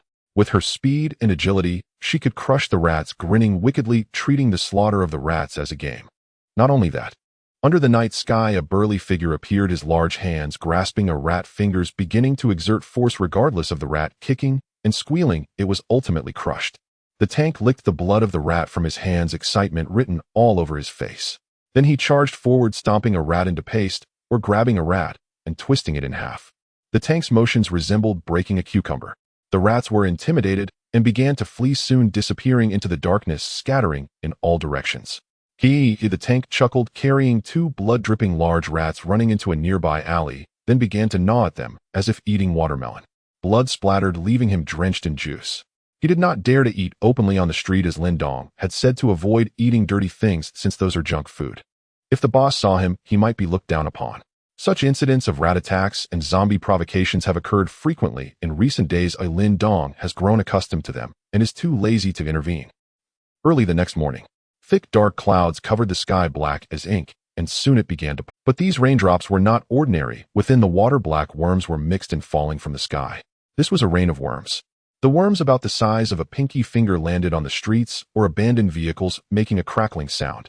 Before long, they formed a dense mass. Hiss! Su Xiaoro in the house could not help but gasp, feeling her scalp tingle. The bizarre events of the apocalypse are increasing. Now it is raining worms. Who knows what else will happen in the future? Lin Dong gazed out the window, frowning. The weather today is truly terrible. However, before the apocalypse, the news reported that in some places there had been fish rain caused by tornadoes sweeping fish into the air, which then fell back down. Presumably, this worm rain is somewhat similar. However, these worms are different from ordinary ones. They have a ring of sharp teeth and will burrow into the flesh of zombies. The originally agile zombies, once the worms burrowed and became rigid, as if their bodies were no longer under their control. Fortunately, Lin Dong's subordinates are elite with high intelligence. They did not wait for the worms to burrow into their bodies, but directly pulled them out, even chewing on them. Especially the tank with tough skin and flesh was completely unafraid of the worms grabbing a handful and pouring them into his mouth, like eating crunchy noodles. Perhaps finding the taste not bad. He tilted his head back, opened his mouth wide, as if drinking rainwater. Ah, thank you for nature's gift. Just a few minutes later, the rain of worms ended and the streets outside were covered in worms. They disliked sunlight, and to avoid exposure they burrowed into sewers, soil, or corners. In the alley beside the building, the tank squatted by the wall, reaching down to grab a handful of worms from the ground, then popping them into his mouth one by one like cracking sunflower seeds. Xiao Ba and the doctor walked over, tilting their heads to observe him. Hey, the boss said not to eat junk food. The tank made a shushing gesture signaling for silence, then offered the worms in his hand to Xiao Ba. Xiao Ba tilted her head and examined them for a moment. Seemingly finding them quite appetizing, she picked up a worm and tasted it. Really tasty. Then she and the tank squatted in the corner, starting to crack seeds like children sneaking snacks.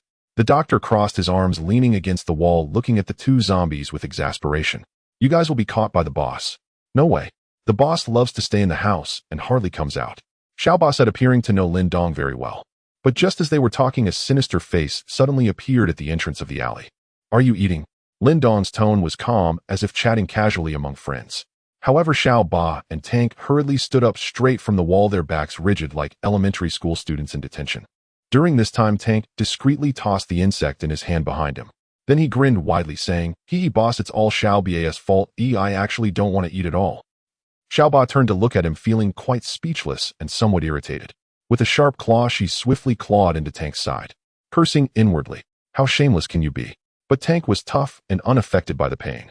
He wasn't even afraid of boiling water. The scratch from Xiao Ba hardly bothered him, and he continued to smile foolishly. Lin Dong did not hold it against them too much. I need to go out for a bit. You two stay and keep an eye on the house. Oh, okay. Tank and Xiao Ba both responded repeatedly, though they were somewhat curious about what the boss was going to do. If he was going out to hunt, could they tag along? But since they had already made a mistake, they didn't dare to ask further. Lin Dong shot a glance at the two zombies. Don't you both like eating insects? Before I return, clean up all the insects around the building. I don't want to see a single one. Okay. The two zombies nodded repeatedly, like little chicks pecking at rice. Lin Dong, having absorbed all 5 of his soul crystals, he thought about going out to see if he could encounter a lucky one and hunt a few more. Additionally, he wanted to investigate the rat swarm attacks and the zombie disturbances. Since the specific situation was still unclear, Lin Dong did not plan to bring along his thousands of zombie subordinates. It was easier for him to conceal himself. If he encountered danger, he could unleash the zombie domain to attack or choose to retreat, coming and going freely. But his subordinates could not do so. If they encountered a mutated beast horde or a larger-scale hostile zombie tide, they would easily fall victim. At that time, Lin Dong would be left as the lone commander. Moreover, regarding the rat swarm attacks and zombie disturbances, Lin Dong did have some clues. He suspected they originated from nearby, most likely from the zombie faction he encountered that day in the park. Thus, he headed toward the park. With the apocalypse having descended for over a month, the abandoned cars on the streets had already become rusty, and the once bustling roads began to grow weeds. The entire city was desolate and dilapidated. The only active beings were the zombies, standing or wandering aimlessly, but at the slightest sound they seemed to be activated, rushing toward it immediately. Those terrifying faces were lowly growling, their bloodthirsty eyes revealing an extreme craving for flesh and blood. These wild zombies would not attack Lin Dong. In fact, they instinctively feared him and would give way. However, as Lin Dong moved forward, the number of wild zombies became fewer. Corpses began to appear on the street. Those zombies were mangled, as if crushed by heavy trucks, reduced to meat patties. But this was not the work of humans. It was a large-scale zombie tide that caused a stampede. Low-level zombies lacked intelligence, and during their frantic running, they inevitably trampled a few unfortunate souls to death. Moreover, the larger the scale of the zombie tide, the more casualties there would be from being mistakenly trampled. Countless flies buzzed around the rotting corpses. In this apocalypse, even the green bottle flies had grown significantly larger, as big as a thumb, producing a maddening buzzing sound. At this moment, Lin Dong had reached the territory of other zombie kings. The street was littered with a lot of hair and black spherical rat droppings, making it quite disgusting. Lin Dong could already imagine that beneath his feet in the sewers there were undoubtedly thousands of rats lurking, maintaining their original habits of coming out only at night to forage. Not far in the sky, a group of pitch-black crows cawed loudly, circling around a tall building. Crows are symbols of death and bad omens. It seemed they were attracted by something in that building, eager to get inside. Are there survivors? Lin Dong made a judgment in his heart and walked toward that tall building.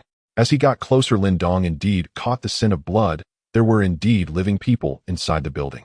But what puzzled him was that beside the living people's aura, there were also zombies, as if they lived in the same room. What's going on? Lin Dong directly used the zombie domain ability to enter a concealed state, walking through the wall and heading straight for the upper floors of the building. He concealed himself in the void, invisible to outsiders. In this perilous apocalypse, invisibility was undoubtedly a divine skill. However, there was a drawback to Lin Dong's concealed state. He couldn't initiate an attack while hidden. If he attacked someone, it would inevitably expose his true form. Lin Dong made his way to the 18th floor. He could sense that in the room before him, there were 4 humans and 1 zombie. With a hint of curiosity, Lin Dong once again passed through the wall. The first room he entered was a cramped little bedroom, and the sight before him was shocking, with bloodstains everywhere on the walls and floor. The strong smell of blood was overpowering. Accompanied by the sound of rattling chains, Lin Dong turned his head to see a female zombie, her hands bound tied to the head of the bed, roaring as she struggled to break free from the chains. Opposite her was a human man with small eyes and thick lips, staring blankly at the female zombie. Ying, my goddess, even though you've turned into a zombie, I will still keep my promise to take care of you for a lifetime. Do you remember? I once said that no matter what you become, my love for you will never change. Hee hee. The female zombie growled lowly at the man, fierce and threatening, drool dripping down from the corners of her mouth, already stringy. The thick-lipped man seemed already accustomed to it, squinting and smiling. You're still the same, always so fierce to me. I pursued you for 10 years, from middle school to university, waking up early every day to bring you breakfast. When you lived with your boyfriend, I even had to bring 2 portions, yet you never looked at me properly and often scolded me like this. Goodness. Lin Dong couldn't help but exclaim, inwardly wondering if there really were such devoted people. Even Fei Yangyang would have to offer him a cigarette. Yet as the thick-lipped man spoke, he wore a sweet smile. Now it's great. You are finally with me, and I can always protect you, even if it is the apocalypse. Ying, sweetheart, are you hungry? He'll go make you something to eat. After saying this, he turned and pushed the door out of the room. Lin Dong immediately followed him. Due to being in a concealed state, the man could not see him at all. Lin Dong had already sensed that the thick-lipped man was bursting with vitality far exceeding that of an ordinary person. He was indeed an awakened. The thick-lipped man entered another room. Upon opening the door, there were 3 more men inside, but they were bound hand and foot, their mouths sealed with tape, only able to make muffled sounds. At this moment, seeing the thick-lipped man, the 3 individuals were filled with terror, thrashing their bodies violently. But since they were tightly bound, it was of no use. The thick-lipped man squinted and smiled, surveying them one by one. Let me see. Who is so fortunate today to have my Ying sweetheart for dinner? Terror flashed across the trio's faces. They knew this man was a monster who intended to feed them to the zombies. One of them trembled violently, scrambling backward in sheer desperation. The thick-lipped man observed the scene. Fine, then it's you. www. Muffled by the cloth over his mouth, the man could only emit choked, desperate whimpers. The thick-lipped man strode forward, seized the man's nape in one brutal grip, and hoisted him up like a chick. Then, without hesitation, he turned and marched toward the door. No matter how wildly the man thrashed, his struggles were utterly futile. The man watched in silent horror as the zombie chamber drew nearer. His heart plummeted into an abyss of despair. When the door creaked open, a suffocating wave of coppery blood reek flooded the air. Inside, the female zombie stood rapturous, her throat convulsing with guttural, frenzied roars. Look, my beloved Ying is overjoyed. The thick-lipped man sighed awash with tender admiration. Inside, the female zombie stood rapturous, her throat convulsing with guttural, frenzied roars. Look, my beloved Ying is overjoyed. The thick-lipped man, what? Is there anything you wish to say before you die? www. Please, spare me. I don't want to die. Please. His plea dissolved into ragged, tear-soaked cries. The thick-lipped man shook his head slowly. It's your honor to witness the sacred bond between Ying and me. He dragged the man forward, step by deliberate step, toward the waiting zombie. Just as the man teetered on the precipice of being devoured, a figure coalesced silently behind them. Lin Dong had long lost interest in the spectacle. It held no value for him. The sole thing of worth was the soul crystal nestled within the thick-lipped man's skull. He resolved to kill him outright and claim the crystal. But the thick-lipped man was unervingly perceptive. The moment Lin Dong manifested, he sensed the presence and whirled around sharply. Who's this? How did he get in? Yet the instant Lin Dong appeared, the female zombie fell utterly still. She felt the overwhelming aura of a zombie sovereign. Her savage, feral expression melted into reverent, awe-even submission. This. The thick-lipped man's brow furrowed deeper, his gaze darkening. A memory surged forth, the goddess he'd once worshipped, kneeling humbled, subservient, before another. A sharp, acrid wave of jealousy rippled through the air. I am now an awakened one. People like you deserve only death, he roared. Lin Dong studied him coldly. Perhaps prolonged oppression under the apocalypse had warped his psyche beyond repair. He wondered, would consuming his crystal taint his own mind? Would it destabilize his consciousness? Meanwhile, the bound man, spotting Lin Dong, clung to sudden fragile hope. Brother, save me. This man's insane. He's going to feed me to the zombies. Oh, Lin Dong remained unmoved. Insane. So what? He was a zombie. The thick-lipped man's face contorted with fury, a faint crimson light coiled around his hands as his aura swelled. Clearly an awakened one whose body had undergone partial physical enhancement. Witness the true power of an awakened one. He lunged forward, mutated hands outstretched, blisteringly fast. To Lin Dong, however, it was merely mediocre. With a single thought, the sovereign zombie domain unfolded, a crushing, omnipresent pressure radiating outward. The thick-lipped man was instantly engulfed. His body locked rigid, as if time itself had frozen. Having absorbed 5 crystals, Lin Dong's domain had grown vastly more potent. Even ordinary awakened ones found themselves paralyzed, unable to take a single step within its. The thick-lipped man staggered beneath the weight of an invisible mountain, his legs quaking uncontrollably. Around him, reality bled into scarlet. He stood amid a sea of corpses and gore, and Lin Dong loomed atop the summit, sovereign and absolute. This, impossible. His eyes widened in abject terror. His entire frame shuddered violently. Once he had been the arbiter of life and death, proud, untouchable, exalted as an awakened one. Now before this man he was utterly powerless. No resistance, no recourse. Lin Dong paid no heed. He advanced, step by measured step. The thick-lipped man tasted death's icy breath, felt the reaper drawing near. He knew what was coming. Summoning every shred of strength, he turned his head, slowly like a marionette on fraying strings, and gazed transfixed at the female zombie. If I cannot defy death, then let me behold you just once more before the end. That was his final quiet thought. Lin Dong's slender fingers pierced the man's skull, clean, precise, and withdrew the glowing soul crystal. Consciousness fled instantly. Darkness swallowed him. He collapsed straight to the floor. Just dead. The bound man stared dumbfounded. He hadn't seen a thing. Only Lin Dong stepping forward, then the thick-lipped man falling effortlessly slain. Brother, you're incredible. Hurry, free me. Cut these ropes. But Lin Dong glanced at him and didn't flinch, didn't move, didn't care. Had Lin Dong ever promised to save him? Huh, you. The man read the silence, and his fleeting hope shattered, plunging him back into desolation. At that moment, a rustling flutter echoed from the bedroom window. A colossal crow alighted upon the balcony, nearly a meter tall, its eyes burning crimson, its obsidian feathers gleaming like sharpened daggers. Clearly drawn by the scent of blood, its scarlet gaze bored through the gaps in the alloy railing, fixated unblinking upon the room within. Hungry. I'm hungry. Please, open the window. Thank you. Oh. Lin Dong raised an eyebrow, surprised the crow could speak human words. Was it crossbred with a mynah bird, or something far stranger? And remarkably, it spoke with courtesy. Lin Dong looked down at the thick-lipped man's corpse, useless to him. Out of idle curiosity, he approached the window and shoved the alloy railing aside with a single forceful motion. Thank you, thank you. The black crow smashed through the glass in a burst of shards and dove straight for the corpse, tearing into it ravenously. Its beak was razor-sharp, like a guillotine, shearing off the man's arm in one bite, swallowing it whole. Not a sliver of bone remained, only grotesque, chilling efficiency. The bound man froze speechless, never imagining the apocalypse would birth such horrors beyond zombies. And though the crow was compact, its appetite was monstrous. In moments, the thick-lipped man's body vanished, consumed entirely.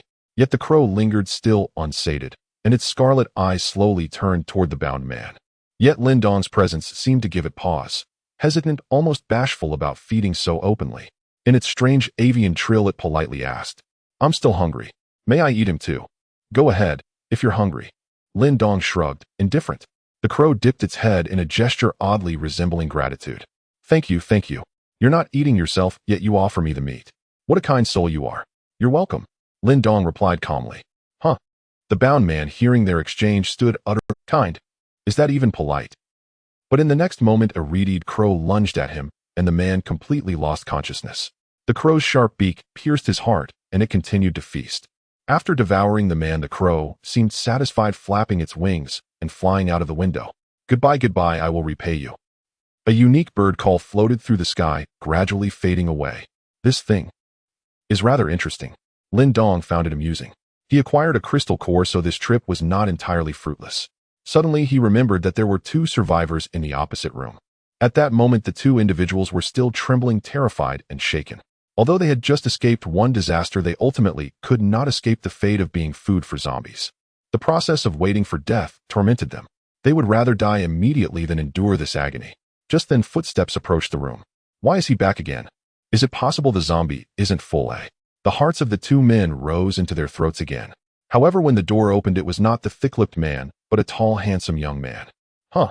The two were momentarily stunned, then, as if realizing something, they showed expressions of joy. Could it be? The rescue team from the shelter has come to save them. Lin Dong observed them, contemplating how to handle the situation. Killing them directly seemed pointless. The only use of these two ordinary people was to serve as bait. Because Lin Dong always felt that there weren't many zombies near this high-rise with mouse fur and droppings everywhere, something must be lurking in the shadows. He could use these two to draw it out. You two better run. Lin Dong drew a dagger and cut the ropes. The two were suddenly overjoyed, having been waiting for death, but unexpectedly found someone to save them. A miracle had occurred. Thank you so much. Wah wah wah. The man cried out in excitement. The other one asked, You are from the rescue team, right? Can you take us to the shelter? No. Lin Dong shook his head. I have other matters to attend to, you go first. Huh. This. The two showed hesitation, as it was very dangerous outside. Without an awakened person to protect them, they wouldn't survive. But after weighing their options, they decided to leave this place first. After all, they couldn't stay in this hellish place for even a moment longer. Before leaving, the two even went to the kitchen to grab some food, including a kitchen knife and a bone saw, preparing quite adequately. However, Lin Dong knew that their chances of surviving in this area did not exceed 1%. Whether they would be able to escape depended on their luck. In fact, this area wasn't too dangerous for ordinary people. If they were on their own turf, they would undoubtedly be dead. After packing up, they quietly opened the door and stealthily made their way downstairs. After all, they could faintly hear the zombies roaring in the hallway. If they disturbed them, they would be immediately devoured by zombies. At that moment, Lin Dong stood on the balcony above, observing the situation below and pondering. I can't let the bait I released die before leaving the corridor. That would be too boring. Fortunately, about 10 minutes later, two figures emerged from the apartment door and entered the street. The two moved cautiously, leaning against the wall of the building as they proceeded. They were extremely careful not to disturb anything. Lin Dong watched with great interest, wanting to see if they could survive or how they would ultimately die. On the side of the street, one of the men complained, Yang Gu, that rescue worker, was too irresponsible, right? They just let us escape on our own. If we reach the shelter, I must report him. What are you thinking? It's already generous of him to let us out, and have you thought? Is he really a rescue worker? Don't forget how we got captured, the middle-aged man said. Hiss. The young man gasped, recalling that thick-lipped man had posted information on the shelter's official website claiming to be from the rescue team, asking anyone in need of help to contact him. As a result, they eagerly contacted him, only to end up tied up in that room, ready to be fed to zombies. Then, if he isn't from the rescue team, why did he let us go? How would I know? In any case, let's just live well. Yang Gu said seriously. He cautiously scanned the surroundings and found that there were indeed not many zombies here. As long as they were careful and took a roundabout path, they wouldn't disturb them. If they could escape the city and reach the sparsely populated outskirts, they would have a great chance of reaching the shelter. If only we had a heavy-duty truck. Yang Gu muttered. But suddenly a squish sound was heard as he stepped on a pile of mouse droppings. Ugh, what a big pile of mouse droppings. That's so disgusting. But at that moment, on the desolate street, dark mists began to spread, enveloping everything around. It seemed to be a kind of psychic magnetic field. It's appeared. Lin Dong thought to himself. He had already sensed that power which could control people's hearts and minds. If it continued to evolve, it could likely form a domain. There was indeed something in this area. Moreover, its quality was not weak. Lin Dong couldn't help but feel curious, wanting to see what it was. The two on the street, Yang Gu and the other, were completely oblivious, still walking down the street, their bodies enveloped by the dark mist. I'm so hungry. Let's eat something, the young man suddenly said. Yang Gu frowned. What are you thinking, eating on the street? Are you trying to get us killed? Isn't this a restaurant? The young man suddenly spoke. Have you gone mad?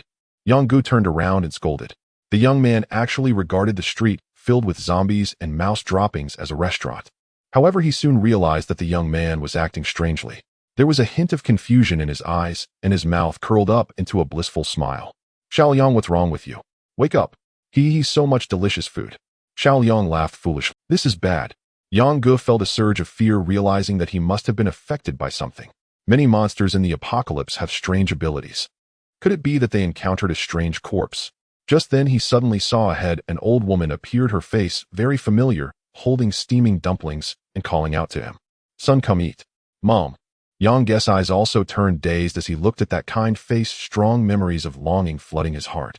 Although his mother had passed away more than a decade ago, he still couldn't extricate himself. He was immersed in the long-lost warmth. Dumplings. Dumplings are delicious. Yang Gu grinned, taking the plate of dumplings, and the intense hunger made him lose his rationality, gulping them down. Meanwhile, Xiaoliang saw a restaurant filled with delicacies. He was holding a pig's trotter and chomping down. However, what Lin Dong saw from above was entirely different. In his eyes, the two were just standing on the street, embracing each other and tearing into each other. Truly a most uncanny ability. Lin Dong stared silently, uncertain where the source of this horror lay.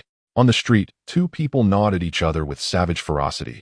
Blood gushed forth, unchecked, their life force ebbing rapidly, until within moments, both collapsed lifeless onto the pavement. Two living souls, reduced to corpses by their own teeth. Any ordinary person witnessing such a ghastly spectacle would surely have their courage shattered beyond repair. At that very moment, a pitch-black figure emerged from a storm drain beside the road, chittering shrilly with frenzied excitement as it darted toward the two fallen bodies. It was a monstrous rat, its size rivaling that of a wolfhound, its fur thick and jet black, its incisors longer and sharper than daggers. With guttural, ravenous cries, it tore into their flesh and devoured them whole. Clearly, it was the architect of this carnage, a mutated beast that had crystallized a core, a sovereign rodent lord ruling over this desolate district. I wonder, what does a mutated beast's core taste like? Lin Dong recalled his last hunt, a two-headed mutant wolf whose brain core stage alone had yielded remarkably rich flavor. His thoughts turned immediately to the rat lord's core. Yet though the beast fed voraciously, its spiritual awareness remained razor-sharp, and it seemed to sense someone watching. It whirled around instantly, and there atop a distant high-rise stood a solitary human figure. Oh, spotted already. Lin Dong arched an eyebrow. Man and beast locked eyes across 100 meters of empty street. For a breathless moment, their gazes met, unblinking, unyielding. Then the rat shrieked, a jagged, furious cry, its crimson pupils blazing with feral malice. A faint black mist billowed from its body, surging toward Lin Dong. Its psychic assault spanned vast distances. Yet against Lin Dong's domain of the dead, it was but a wisp before a gale, insignificant, dwarfed, utterly outmatched. A flash of crimson light ignited in Lin Dong's eyes. His domain unfolded.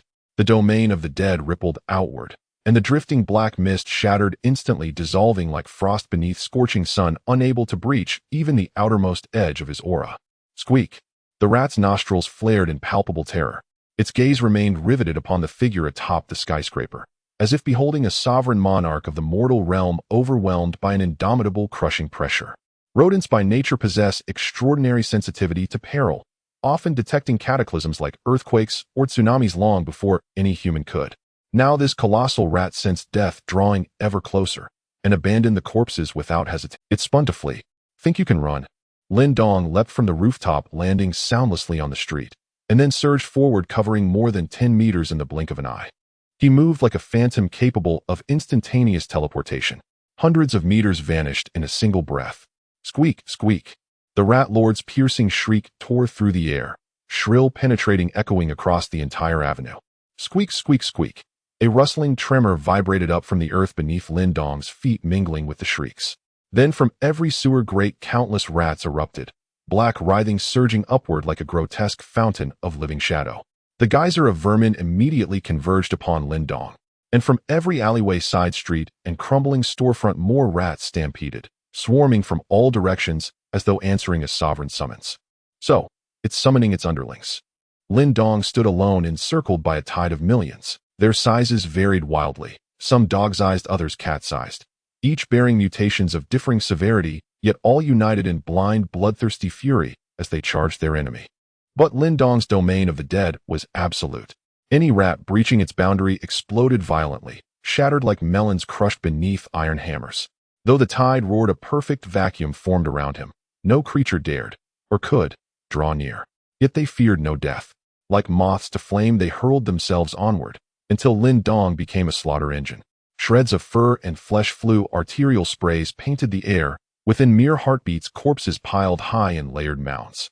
Above, below, all around, only rats. Lin Dong scanned the chaos and realized the original rat lord had vanished into the swarm, its whereabouts now lost. This rat won't be easy to catch. Lin Dong swept his gaze across the scene and spotted it perched lazily atop a bus shelter, tail flicking, half-flitted eyes gleaming with mocking amusement, staring directly at him with unmistakable provocation. Daring to taunt me. Lin Dong recognized it instantly, the rat lord, and lunged toward the shelter. But the beast showed no alarm. With a fluid leap it vanished down a nearby drain, reabsorbed into the teeming mass. Once again Lin Dong lost its trail, unable to lock onto it. A disquiet settled over him. His domain of the dead, though vast, could only sustain itself for roughly 20 minutes, and already 2 had elapsed. If he lingered, victory would slip away. Just as Lin Dong hesitated, the rat reappeared, this time lounging atop a rusted carport, smirking down at him with insolent calm. Lin Dong tensed to give chase, only for the rat to repeat its trick, vanishing once more. Meanwhile, the endless tide of rodents continued its relentless advance, wave upon wave. Clearly the rat sought to exhaust him, to wear him down until his domain collapsed entirely. Lin Dong weighed retreat, though his physical resilience rendered the rat's fangs harmless. The creatures dwelling in sewers were filth incarnate. He had no desire to be draped in vermin, and without his domain, hunting the rat lord would become exponent. Even with my abilities, success is never guaranteed. Such was Lin Dong's quiet reflection, when once again the accursed rat appeared. As before, it reclined atop a trash bin, eyes narrowed in sardonic challenge fixed unwaveringly upon. This time Lin Dong made no move to pursue. Instead, he resolved to withdraw while his domain still held, leaving this battlefield behind to return later and finish what he'd begun. Yet just as he prepared to depart, sudden calamity struck. The sky, once bright and clear, darkened abruptly as a vast shapeless shadow descended overhead. Caw, caw, caw. A chorus of harsh, mournful caws echoed from afar, interwoven with one distinct, resonant voice. Good person, hello. Lin Dong looked up, and there it was, the reed crow he'd once fed, circling slowly above him. It had come to aid him. The crow fixed its baleful, blood-red gaze upon the seething rat tide, then unleashed a shriek so piercing it split the air. Instantly, tens of thousands of crows plunged downward from the heavens. They fell like guided projectiles, beaks like razors, piercing rats effortlessly. In that instant, the avian legion became Lin Dong's shield, halting the tide of vermin in its tracks. Upon the trash bin, the rat lord's composure shattered. Its nostrils flared, trembling, not with fear, but with incandescent, impotent rage. It never anticipated that the flock of crows would come to assist this human. A strong sense of crisis surged once again. Sensing the dire situation, the big rat thought it was unwise to linger here and decided to make a quick escape, getting ready to jump into the sewer. However, a gust of wind swept through, and several crows swooped down, encircling it. One of them crashed heavily into its body, sending it flying dozens of meters away. Lin Dong cast a keen glance, feeling that an opportunity had arrived. This crow brother can be relied upon, let's make a move. He leaped into the air, unleashing his domain to its fullest extent, causing the rats covered within it to explode into pieces. The rat king felt a surge of panic and immediately attempted to flee. But suddenly, an immense pressure descended upon it. Its body went rigid. It could no longer move. Looking up, it saw a tall figure standing in front of it with a cold gaze and overwhelming murderous intent. The big rat, now covered by the domain, lost all its bravado. It trembled violently. In its eyes, a plea emerged, making it appear somewhat pitiful. Lin Dong concentrated the domain's pressure into a single point, and with a bang, the big rat's body exploded. A crystal core flew out, and Lin Dong caught it in his palm. At the moment of the big rat's death, the previously fierce tide of rats lost their leader and immediately fell into disarray, screaming as they began to flee in all directions. The densely packed rats swiftly receded like a tide. In no time, they vanished completely. The street was left in chaos, littered with rat corpses and pieces of flesh, the smell of blood overwhelming. A group of large crows pecked at the ground. Goodbye, good person. The first crow circled around Lin Dong a few times before taking off, with the flock flapping its wings. With that, the entire street fell silent once more. Lin Dong watched the crows fly away, feeling that good deeds would be rewarded. He resolved to feed small animals more often and be a good person. He looked around, realizing that although the Rat King had been eliminated, there were surely other things lurking in the surrounding areas. After all, the Rat King was not the true ruler. The real master here should be the Corpse King. Lin Dong had no intention of continuing his exploration. Having acquired 2 crystal cores, he had enough energy to absorb for a while and decided to return to his own territory to recuperate. He then vanished, instantly activating his concealment ability to return to his domain. However, not long after Lin Dong left. In the street strewn with corpses, several zombies appeared, with the leading corpse king having dark red skin, bulging black veins. It was the red-faced corpse king from the park. It had a fluffy pitch-black object wrapped around its neck. As it raised its head, it revealed a human face covered in black fur. Squeak, squeak, squeak, squeak. The human-faced rat jumped down from its neck and approached a pile of shredded rat flesh, emitting a mournful cry filled with immense sorrow. Wife, how did you die? Who did this? I will avenge you. The human-faced rat rubbed its strange face against the remains. Before long, it was covered in blood. Neck, don't be too sad. Anyone who dares invade my territory, I will surely kill them. The red-faced corpse king spoke in a hoarse voice like stones grinding together. Behind it, several capable minions advanced in evolution and comparable to Tank Xiaoba had already gained intelligence. Boss, I asked my subordinates, and it was that zombie from the building who did it. Oh, the red-faced corpse king's eyes glinted with killing intent. It had originally intended to eliminate that zombie to expand its territory, but unexpectedly, it had first been bullied. How many zombies are there? After some investigation, we've clarified that there are about 2,000. Only 2,000. The red-faced corpse king tilted its head, finding it somewhat hard to believe. It had thought it would be much stronger. For under its command, it had already gathered a tide of 20,000 corpses. 20,000 against 2,000. That would be a piece of cake. Neck, get ready, I will avenge you soon. However, at this moment, Lin Dong was unaware of any of this. He had returned home. As per his routine, he took a hot bath, changed into clean clothes, and began to absorb the energy from the crystal cores. The crystal core from the Rat King was pitch black, resembling a ripe cherry, and was even sweeter. The energy within was extremely pure, providing a significant boost to himself. Perhaps it was due to the similarity between the Rat King's mental field and his own corpse domain. For the next few days, Lin Dong remained holed up in his home. Since eliminating the Rat King, no rats or zombies had come to disturb him. Occasionally, a crow would circle. During this time, Lin Dong used his phone to gather information from the outside world. The Tai Corporation's official website was particularly lively. The incident at the mall had been made public, with awakened beings killed and over 1 billion in supplies missing. Many survivors left comments. Over 10 awakened beings died overnight. What kind of monster did this? Yeah, what level of Corpse King could do this? It's terrifying. The key is that over 200 survivors are still around and billions in supplies were taken away. The Tai Corporation is also struggling. They previously announced the King Hunter operation, yet zombies got the better of them first. Is it possible that it wasn't zombies, but another human organization that did this? It's possible. I've heard that some awakened beings out there are ruthless, forming their own organizations and even robbing our official shelter's supplies. The mall incident remains shrouded in mystery, and people are curious about what really happened that night. However, there were no living witnesses left to tell them the answer. It had nearly become the biggest unsolved mystery of the apocalypse. Nevertheless, the Tai Corporation did not give up. The key was that over 1 billion in supplies was extremely precious. They certainly couldn't let it go without a fight. They immediately issued a statement. Our company will thoroughly investigate the mall incident to honor the spirits of Li Nan and the others. The King Hunter operation will commence immediately, and we will hunt down all the Corpse Kings and retrieve the supplies. These people are becoming restless again, Lin Dong muttered. At that moment, the Tai Corporation was deploying a combat plan with a group of awakened beings seated in the conference room. On the large screen in front, a map of Jiangbei City was displayed. After a month of drone surveillance, we have grasped the basic distribution of zombies. In the area around the mall, there are roughly 10 Corpse Kings territories. Based on the level of danger, we classify them from 1 star to 5 stars. Among them, 5 stars are the most dangerous, while 1 star is relatively safe, such as near this building. A middle-aged man explained, drawing a circle on the map. There are probably around 2,000 zombies here, making it the smallest territory among the Corpse Kings. Hunting this Corpse King is classified as 1-star difficulty. The awakened beings below exchanged glances, feeling as if they were in a game of dungeon raids. However, it was clear that 1-star difficulty was an easy task. Thus, they eagerly raised their hands to claim it. This place is good, it'll go. It'll go. At the back of the meeting room sat a middle-aged man, the person in charge here, named Yi Jian. Seeing the lackluster performance of his subordinates, he couldn't help but feel a bit annoyed, for only by hunting powerful Corpse Kings could they evolve into something stronger. However, they were being passive and had chosen a location of 1-star difficulty.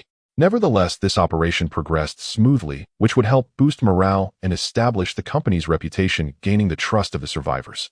Meanwhile, Lin Dong remained holed up at home, sipping a crimson liquid from a goblet, looking elegant and enjoying life. Outside the building, a red-eyed crow circled a few times in the air before landing on a streetlight. "Hey, little blackbird." From a nearby alley, Tank poked his head out, observing secretly. He had a strong sense of territory. Having long noticed this crow, which often wandered nearby, and with a playful spirit, he planned to catch it. So Tank crept forward stealthily, slowly approaching the crow. He moved forward like a catwalk model, his steps light, inching forward without making a sound. Being overly cautious, it took him a full 5 minutes to cover 30 meters. Fortunately, the crow seemed unaware, remaining perched on the streetlight without any intention of flying away. At this moment, Tank was less than 10 meters away from the crow, slowly bending his knees, gathering strength, and then leaping up. "Give it here." Tank, with extraordinary jumping power, cracked the ground beneath him, propelling his body like a cannonball straight towards the crow. As the crow drew closer, he reached out with his large hand to catch it. But at that critical moment, the crow suddenly flapped its wings and flew straight up, pulling away just in time to evade Tank's grasp. "Can't catch me. Can't catch me." The unique caw of the crow echoed in the air, tinged with a hint of pride and mockery. "Roar." Tank let out an angry roar, instantly feeling quite infuriated, grabbing a sewer cover from the roadside and swinging it towards the crow. But the crow reacted quickly, flying upward again. "Can't hit me. Can't hit me." Roar, roar, roar. "Little blackbird, come down if you dare." Tank, seeing he couldn't reach it, could only roar out loud. The crow completely ignored him, flapping its wings and flying higher, gradually moving away. "What a big fool. What a big fool." Tank, in rage, shouted loudly, pounding his chest and stamping his feet, but he had no other options. The crow flew directly to the height of the 20th floor, landing on a metal railing with the inside of the window clean and spotless, precisely Lin Dong's residence. "Hello, good person. Hello, good person. Isn't this Brother Crow?" Lin Dong glanced over, certainly recognizing this large crow, for if it hadn't helped, he would have found it difficult to hunt the mutated Rat King. He had to reward Brother Crow with some chicken legs. Lin Dong was generous, opening the window and taking out several large chicken legs from his storage space, tossing them outside. The large crow gobbled them up as if they were jelly beans. "Thank you, good person. Thank you, good person. Lin Dong leaned on the windowsill, continuing the casual chat. "Since you're so free today, come visit me. Someone is coming to attack you with a horde of zombies." The crow spoke. Clearly, it had spotted something unusual while flying in the sky and came to inform Lin Dong. Lin Dong raised an eyebrow. Hearing this news, he wasn't particularly surprised, as he had offended quite a few people recently, and they had ultimately come looking for him. If they dared to provoke him, he would show them what cruelty meant. Coincidentally, the 2 crystal cores from the last hunt had already been fully absorbed, and he had been pondering where to replenish them, only for someone to deliver themselves to his door. However, he could not be careless. He had to prepare for battle. So Lin Dong signaled to his subordinates, informing them of the impending invasion of their territory. Tank, upon hearing of the invasion, couldn't hold back his anger. He was already furious from the crow's antics. Now he was seething with rage. "Roar." With his explosive shout, a chorus of roars erupted around him. One by one, elite zombie subordinates emerged in succession. Originally, zombies were not active during the day, but now they were exceptionally excited, their eyes gleaming with bloodlust, exuding an overwhelming murderous intent. How dare they invade the boss territory? Were they seeking death? 2,000 elite zombies with an imposing momentum stood before the tide of corpses, with Tank Xiaoba and the doctor at the front, the 3 of them being capable subordinates. The horde of zombies stood ready, prepared to unleash a bloody feast. Xiaoba, with an eerie smile of he, seemed not at all angry upon hearing of the invasion, but rather quite excited, as if she found it interesting. For her thirst for blood was even stronger than that of Tank and the others. Meanwhile, Lin Dong stood atop the building. The strong wind tugged at his hair, and his bright eyes gazed into the distance, exuding a sense of being at the peak, looking down at the mountains. In the distance, several small black dots appeared, rapidly approaching this way. They were reconnaissance drones from Take Corporation. On the street below, there was also a convoy of modified armored vehicles, led by a giant bulldozer, clearing the path, sending both wrecked vehicles and scattered zombies flying. This was the Hunter Action Team of Take Corporation, consisting of 10 awakened individuals, 4 of whom had condensed crystal cores. Additionally, there was an armed force of 500, all armed and wearing black nanocombat suits with a red Take emblem on their chests, looking extremely cool. These nanocombat suits were very sturdy, capable of resisting zombie scratches and bites, and even a dagger couldn't penetrate them, making them very effective. Moreover, Take Corporation also brought 2 biomodified weapons. Chaser. In one of the vehicles sat 4 awakened individuals with crystal cores, 3 men and 1 woman, who were the absolute main force of this operation. This mission is a great opportunity. We are quite lucky to have caught it. one of the boys said proudly. The girl nodded.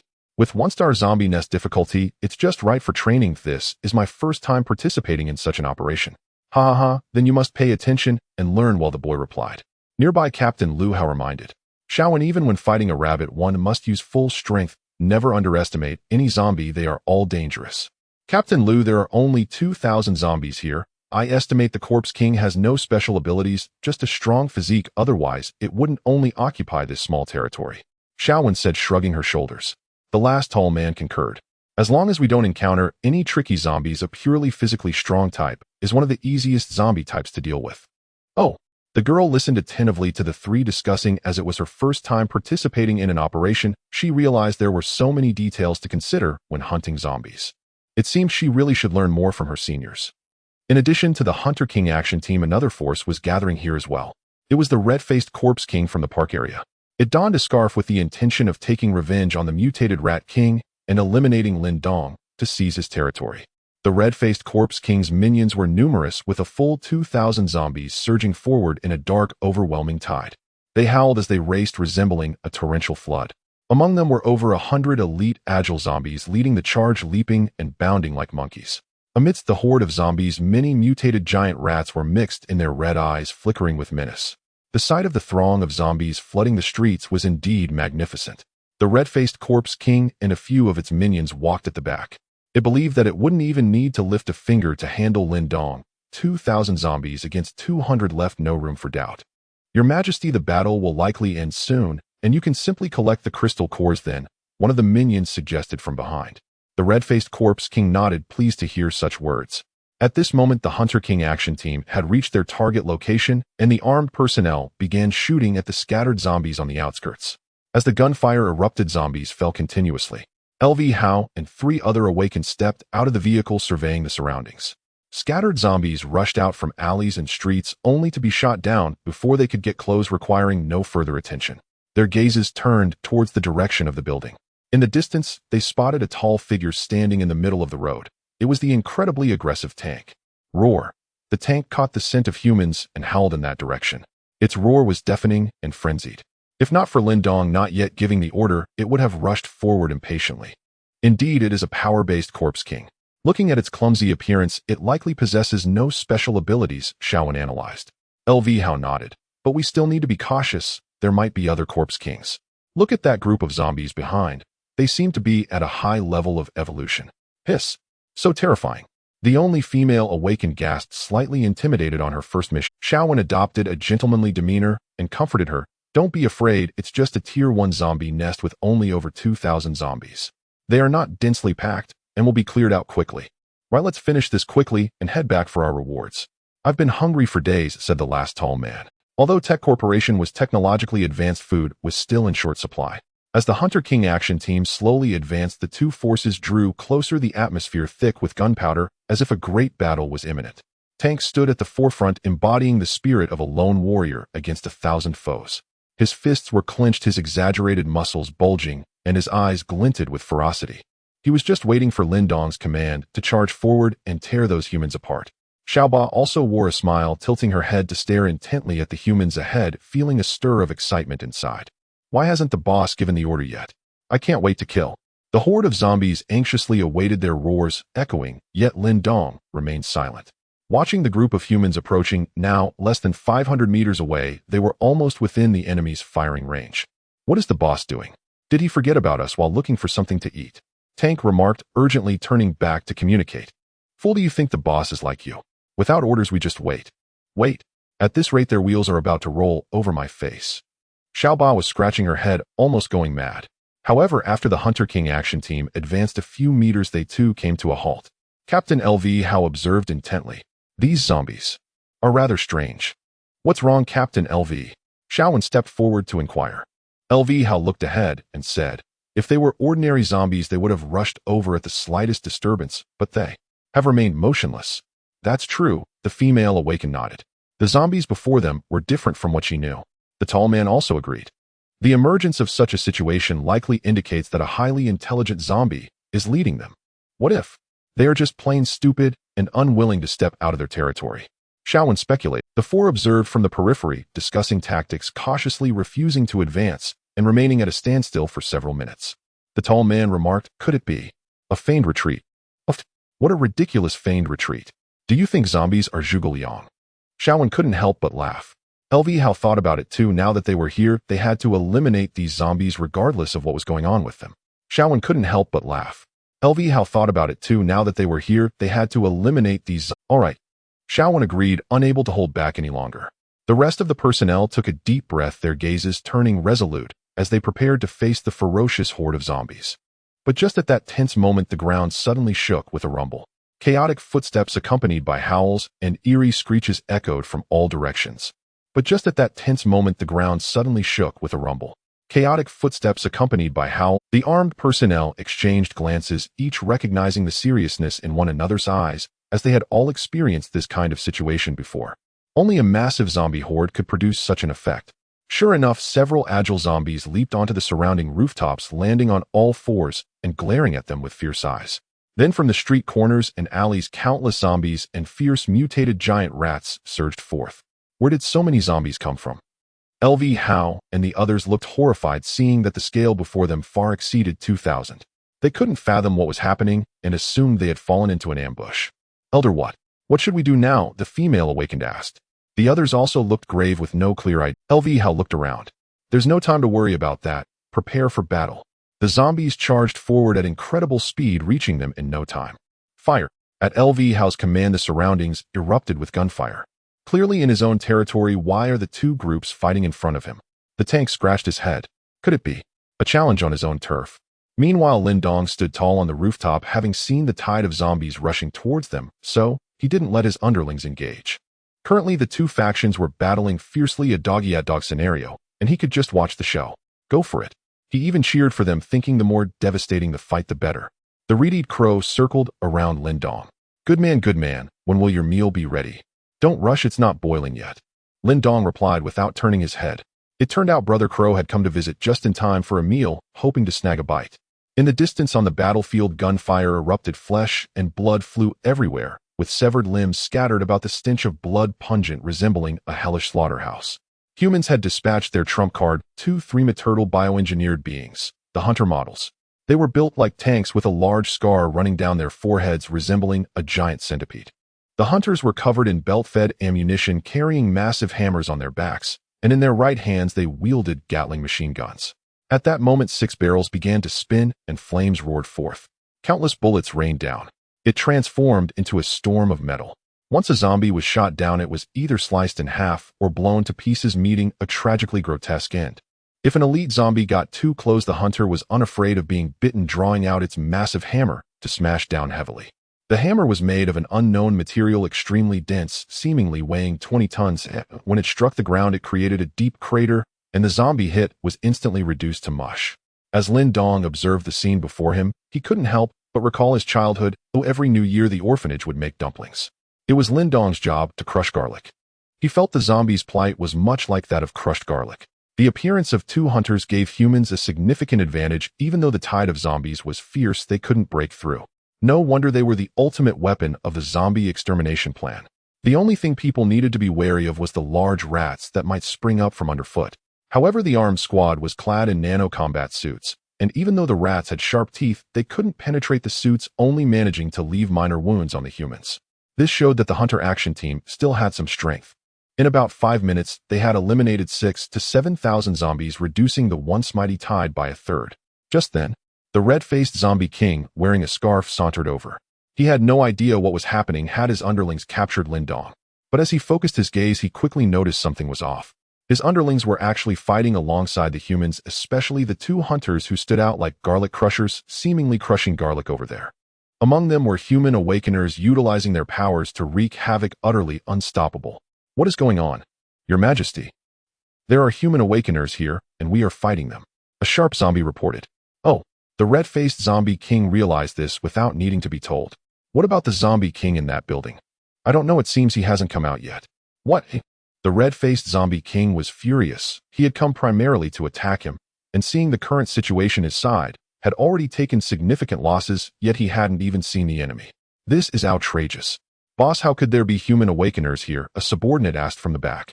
The red-faced zombie king couldn't understand either. Although he had evolved intelligence, he wasn't particularly clever. Could it be?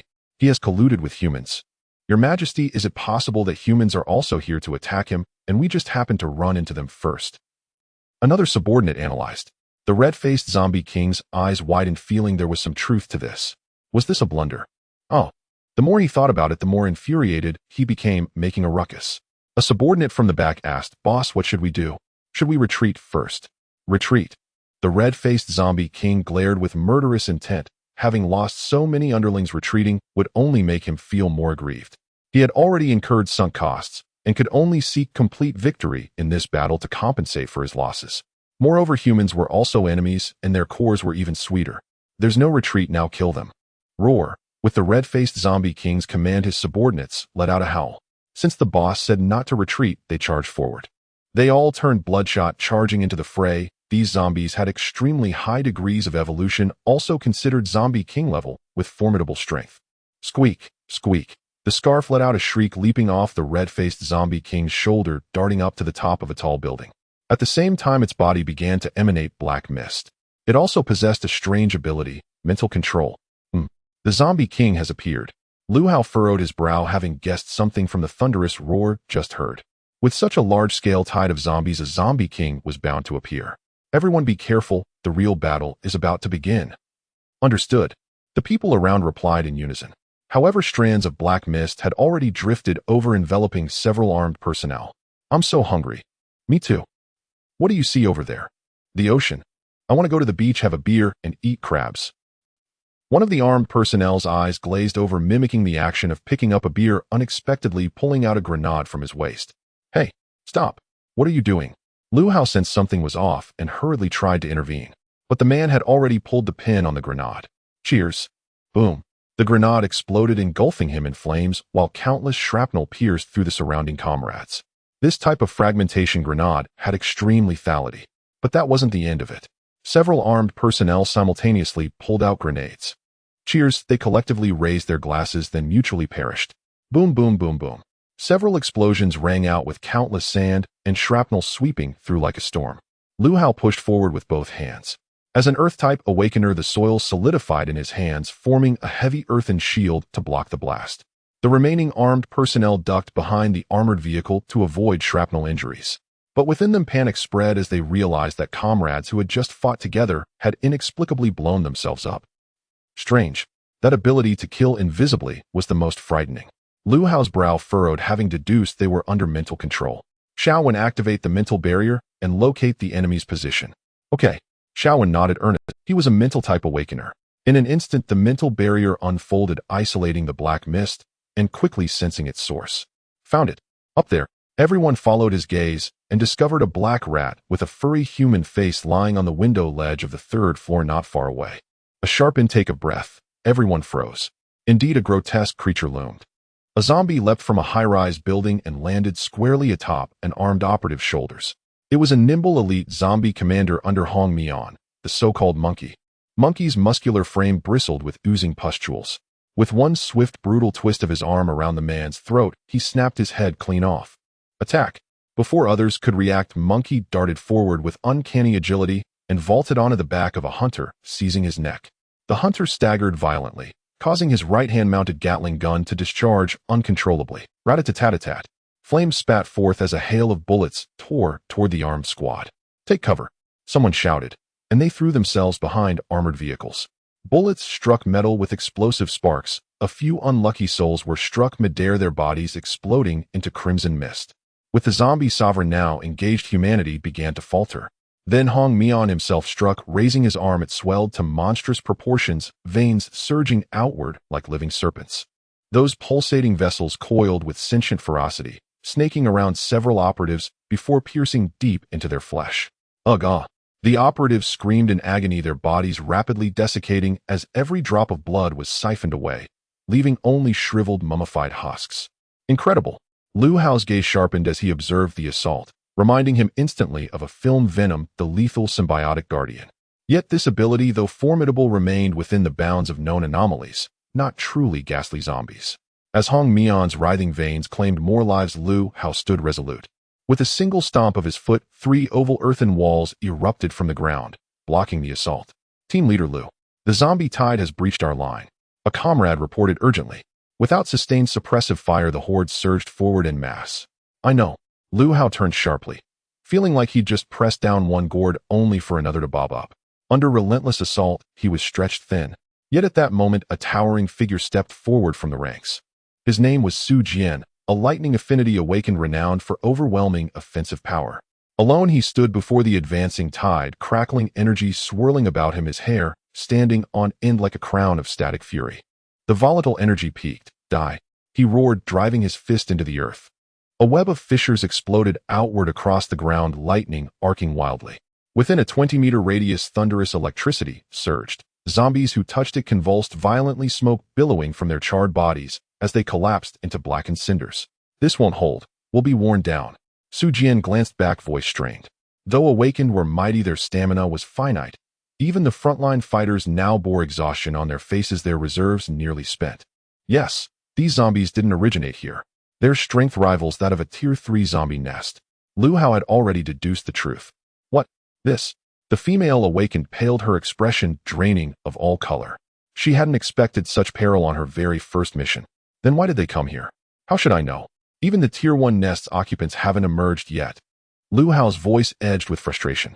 Silence fell over the group, bewildered, trapped in inexplicable danger, while their objective remained untouched and scathed, not even grazed. Still, it's fortunate the Tier 1 nest remains sealed. That gives us a clearer path to break out. Lu Hao analyzed calmly. Nods followed. Everyone was already overwhelmed. Pray those zombies stayed inside. Don't worry, Xiaowen reassured them softly. They're mindless. No response even as battle rages at their doorstep. They likely won't emerge. Meanwhile, Lin Dong stood leisurely atop a skyscraper surrounded by a flock of crows. His brother Crow's loyal attendants waiting patiently for their feast. Sorry to keep you waiting. Is the pot boiling yet? Red light flickered in the crow's eyes, growing ever more feverish.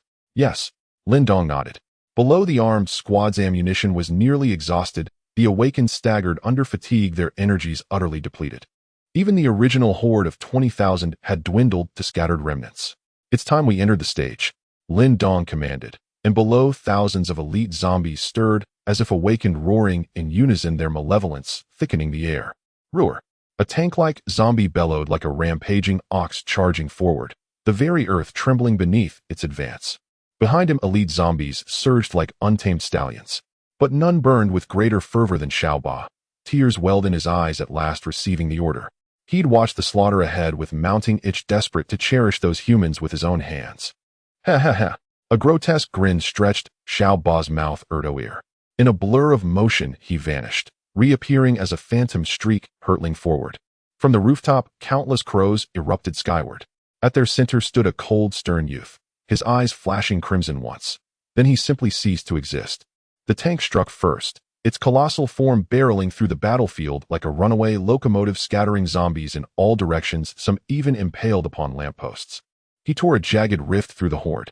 Behind him, elite zombies moved with lethal precision, leaping onto enemies' fangs, sinking deep into throats, severing spines in one bite, then flinging severed heads aside before hunting anew.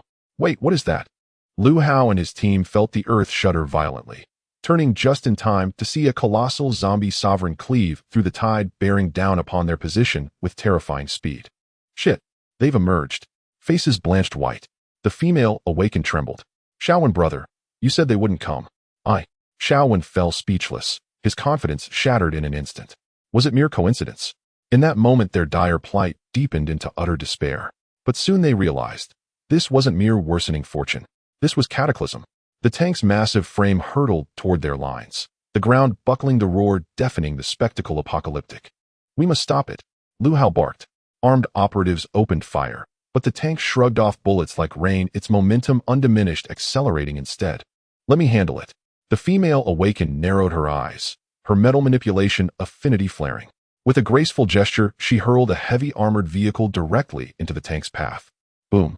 On impact, the armored vehicle spun wildly in midair before rocketing away. Hearts lurched in shock. That's strong. This zombie's physique was monstrously robust, more like a human-shaped brute than a mere corpse. Even so, the heavy armored vehicle forced the tank to slow its advance. Before anyone could relax, a slender figure appeared behind the tank wearing a sinister smile. Terrifying and impossibly swift, she rushed toward them. Xiaoba had reached a high degree of evolution as she had condensed a crystal core and awakened the ability Jisoo, chinning rapid concealment. When her movement speed reached a critical threshold, she slipped into invisibility. This uncanny talent let her close on a target without so much as a whisper of warning. One of the armed men fired ahead. The charging female zombie accelerated, and in the blink of an eye, where did she go? The gunman lost his target and stood dumbfounded. He frantically scanned the area for that dreadful silhouette. The next moment, a terrifying grin loomed directly before his face, so close their noses almost touched. The man went pale and instinctively lunged back. Xiao Bao's razor-like bone claws as effortless as slicing tofu brushed his neck and sank in. With a sudden heave, the bone claw ripped upward, sending a head flying far away. Crap! Several armed men nearby were stunned. Among them was a Nadenstige Awakener, quickest to react. Brandishing a steel alloy blade, he charged at Xiaoba. Xiaoba flickered and vanished again. When she reappeared, she was behind the Awakener. Her sharp bone claw pierced his lower back with a wet sound and dragged out his entrails. The Awakener screamed, convulsed, and collapsed in agony. This is monstrous. This is a Gaisai eerie corpse. Run. The armed men abandoned resistance and fled. Xiaoba chuckled strangely and gave chase, knocking someone down every few strides. Her bone claws were slick with blood that dripped steadily. Her eyes burned with exhilaration as she savored the hunt. Lu Hao and the other core members saw that even Nadenstige Awakens were no match for Xiaoba. We must stop it. We cannot let it slaughter more. He'll do it. Su Jian volunteered again, confident that his lightning-type awakening could match her speed. Of the 500 armed personnel they had brought, 2/3 had been cut down, barely 100 remained. Lightning danced across Su Jian's body as violent energy surged. He was about to move against Xiaoba when a far stronger pressure rolled over them from the distant street like a surging sea of blood. A chill gripped everyone's heart as a primal unease spread, a genetic suppression that made their souls tremble. The true sovereign had arrived. They turned and saw a tall young man standing on the street, clad in an immaculate white shirt. His expression was indifferent, his eyes hollow, gazing at them with no trace of feeling, as if he were looking at a dead man. Is that a zombie? The female awakener murmured, uncertain. Lu Hao's frown deepened. I've never seen a zombie like that either. I reckon he must be the true Shi Wang. He feels difficult to deal with. Xiao, when a mental-type awakener, had keen instincts. Shi Wang, appearing one after another, made urgency gnaw at them, as if they were being led step by step into an abyss. Su Jian felt the same urgency. Unless they eliminated several Shi Wang, their situation would only worsen, and impatience took hold. Then I'll deal with you first. Su Jian abandoned Xiaoba and turned to strike at Lin Dong. As a lightning awakener, his speed was extraordinary, lightning dancing across him like a bolt. Lu Hao did not intervene. In terms of offensive might, Su Jian was the strongest in their team, the spearhead of the Hunter King task force. But what followed stunned them. The instant Su Jian neared Lin Dong, his speed abruptly faltered. As if sinking into quicksand, his movements grew unbearably heavy. Crap, Su Jian is in danger. Lu Hao realized at once and considered how to come to his aid. Lin Dong's Shi Wang domain had already enveloped Su Jian. While his body stiffened and slowed, a passing motion slipped into his skull and retrieved a pale, luminous crystal core. The sensation was as casual as strolling in one's own living room and plucking an apple from the coffee table, effortless and natural. Su Jian's eyes widened, his pupils growing cloudy, his terrified face still wore disbelief. Then his body went limp and crumpled behind Lin Dong. A pack of elite zombies lunged forward and tore the corpse apart to devour it. My God! Lu Hao and the others were stunned before they had understood what happened. Su Jian had been slain. He was their strongest attacker. This zombie was too terrifying. Gaisai. This is a true Gaisai. Lu Hao's brow furrowed deeply as his spirits plummeted. Hearing this, the others felt their unease intensify. Senior, are we all going to die? The female awakener asked, her voice trembling. Lu Hao hurriedly said no. If we can discern his ability, there may yet be a chance to survive. We cannot stay here. Get inside the buildings. All right. The others agreed and moved toward the nearby buildings. The female awakener warped the steel rebar with her power and tore a large hole in the wall. The three dove inside, immediately followed by several Nadenstige Awakens and a dozen armed men. Outside on the street, another 100 soldiers were still engaged in battle and could not make it in time. We can't do anything for them, Lu Hao said with a grim look, deciding to leave them outside.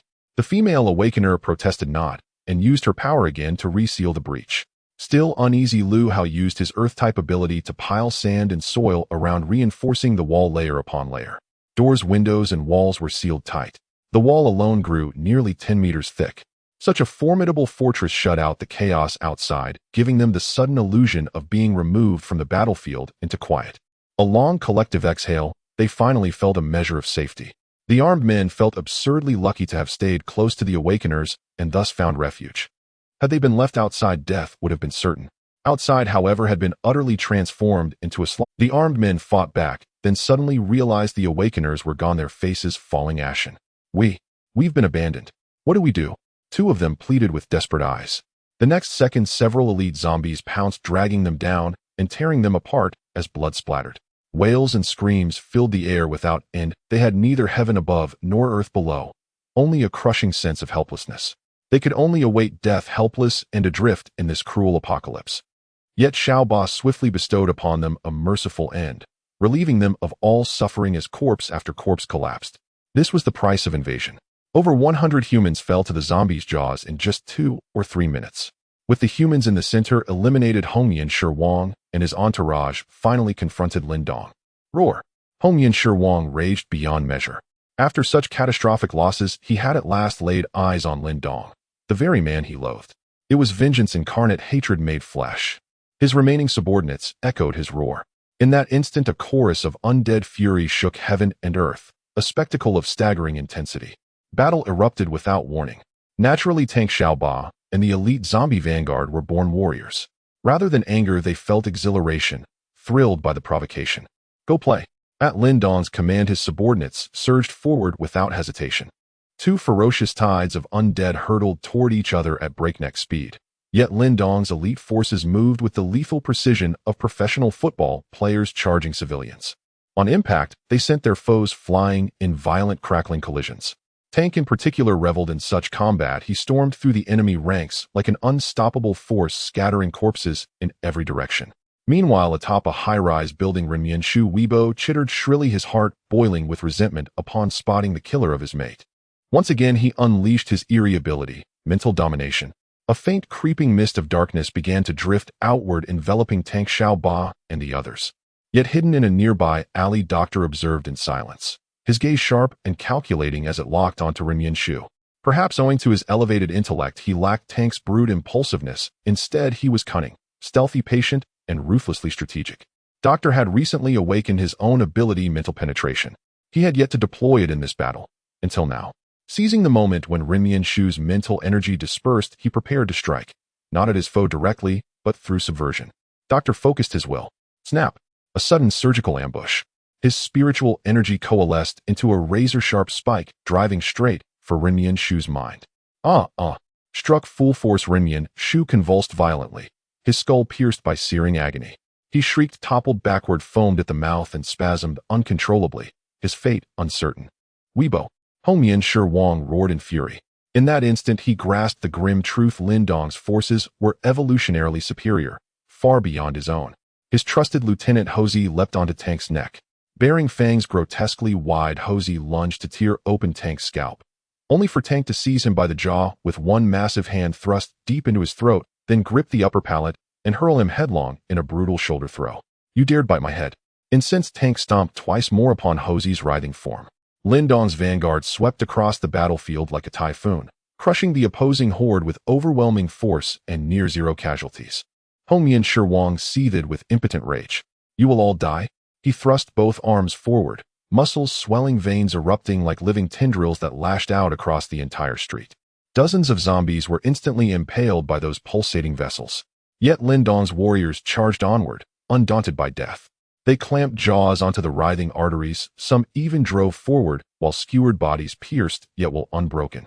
Like savage wolf cubs, they fought not merely to survive, but to tear a piece of their enemy from his very flesh even as they perished. Roar! Tank bellowed in outrage, unable to bear watching his comrades strung up like skewers. He launched himself toward Hongyan Shi Wang and raised a fist to strike. But he was no match for his foe. From Hongyan Shi Wang's chest burst a torrent of vascular filaments, coiling around Tank, piercing his body and beginning to drain his blood and flesh.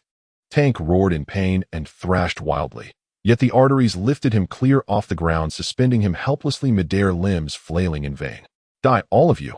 Feeding greedily, Hongyan Shi Wang's skin flushed deeper crimson, Bulging veins contorted across his face, twisting his visage into something monstrous and unspeakable.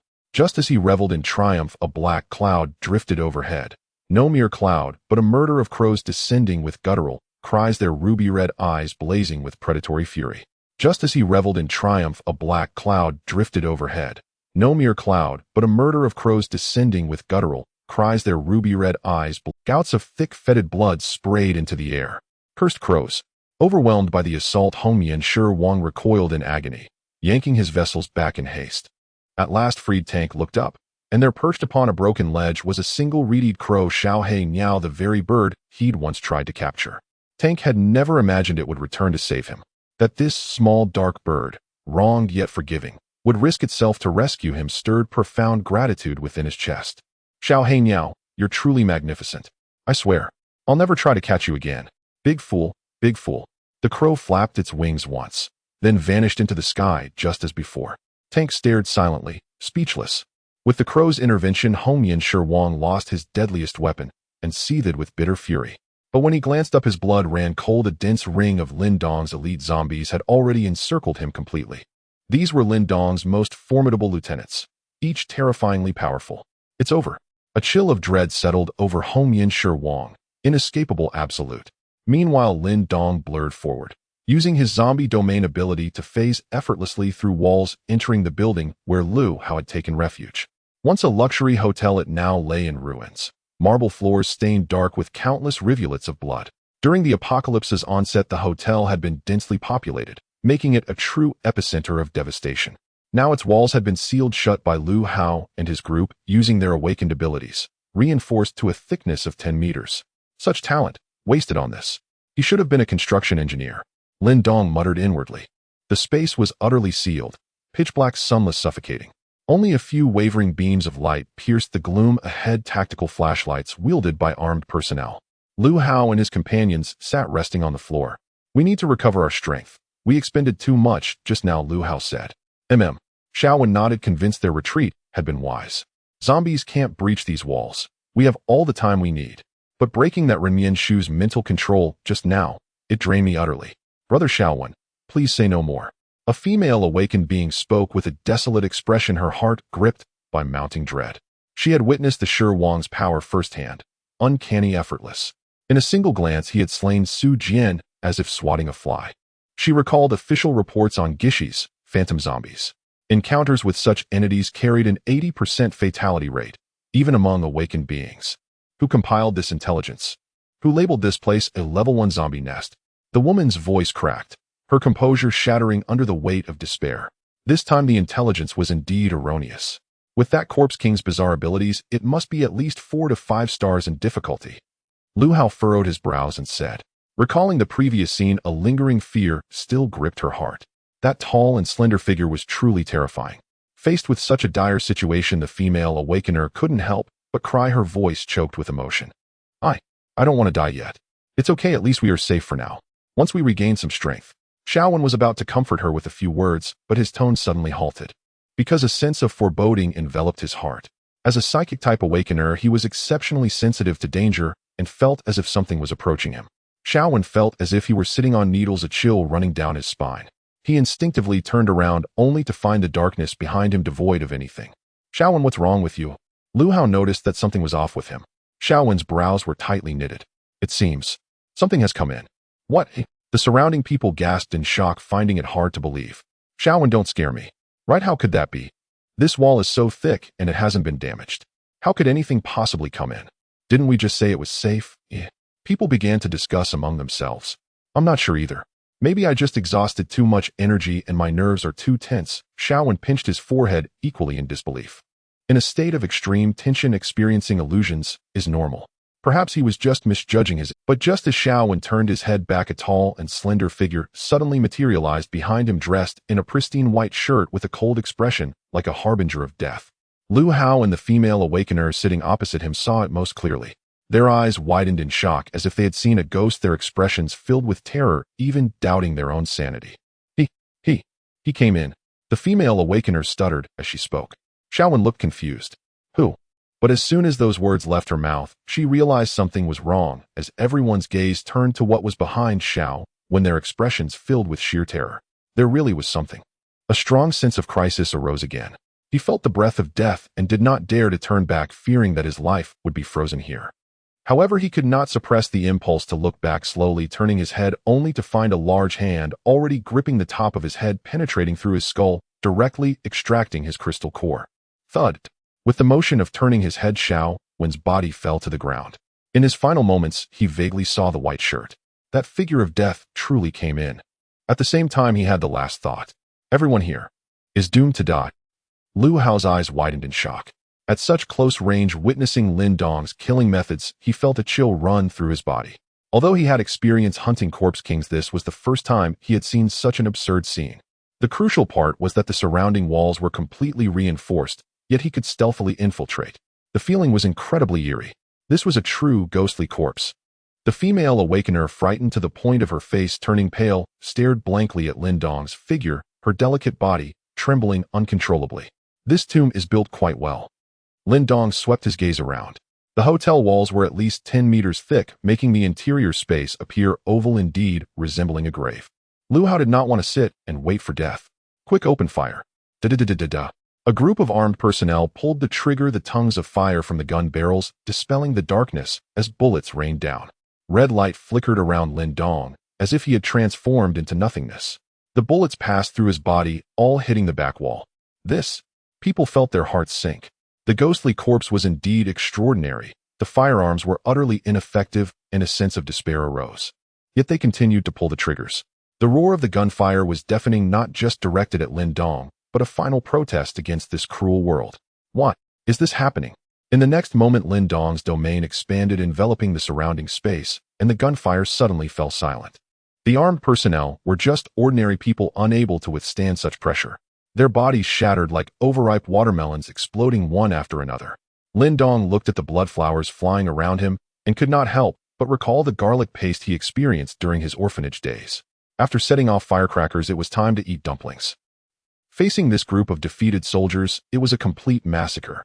Lu Hao and the female awakener had exhausted a lot before, and now their bodies were drained, enveloped by the corpse domain, suffering immensely.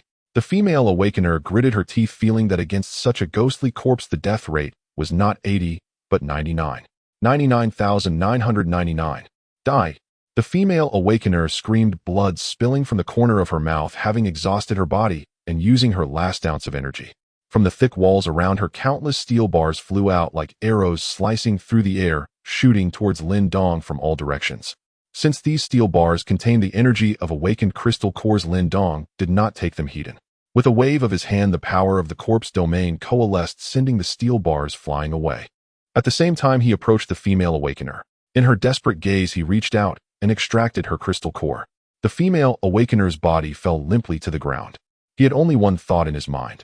Who the hell gathered this intelligence and called this a one-star corpse nest? I wish that intelligence officer encounters such zombies every day.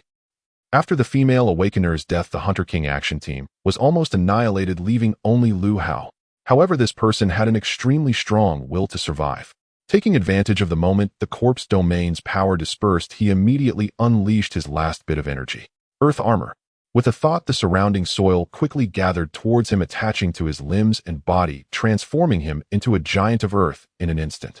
With the soil enhancing him, Lu Hao's stature expanded, reaching 3 meters tall with arms as thick as an adult's waist.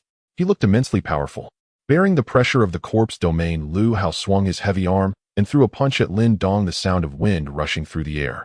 This opponent was somewhat interesting, so he used 8 points of his strength. In the darkness, an explosive sound resonated through the air as his iron fist surged forth like a dragon breaking free from the sea, unstoppable.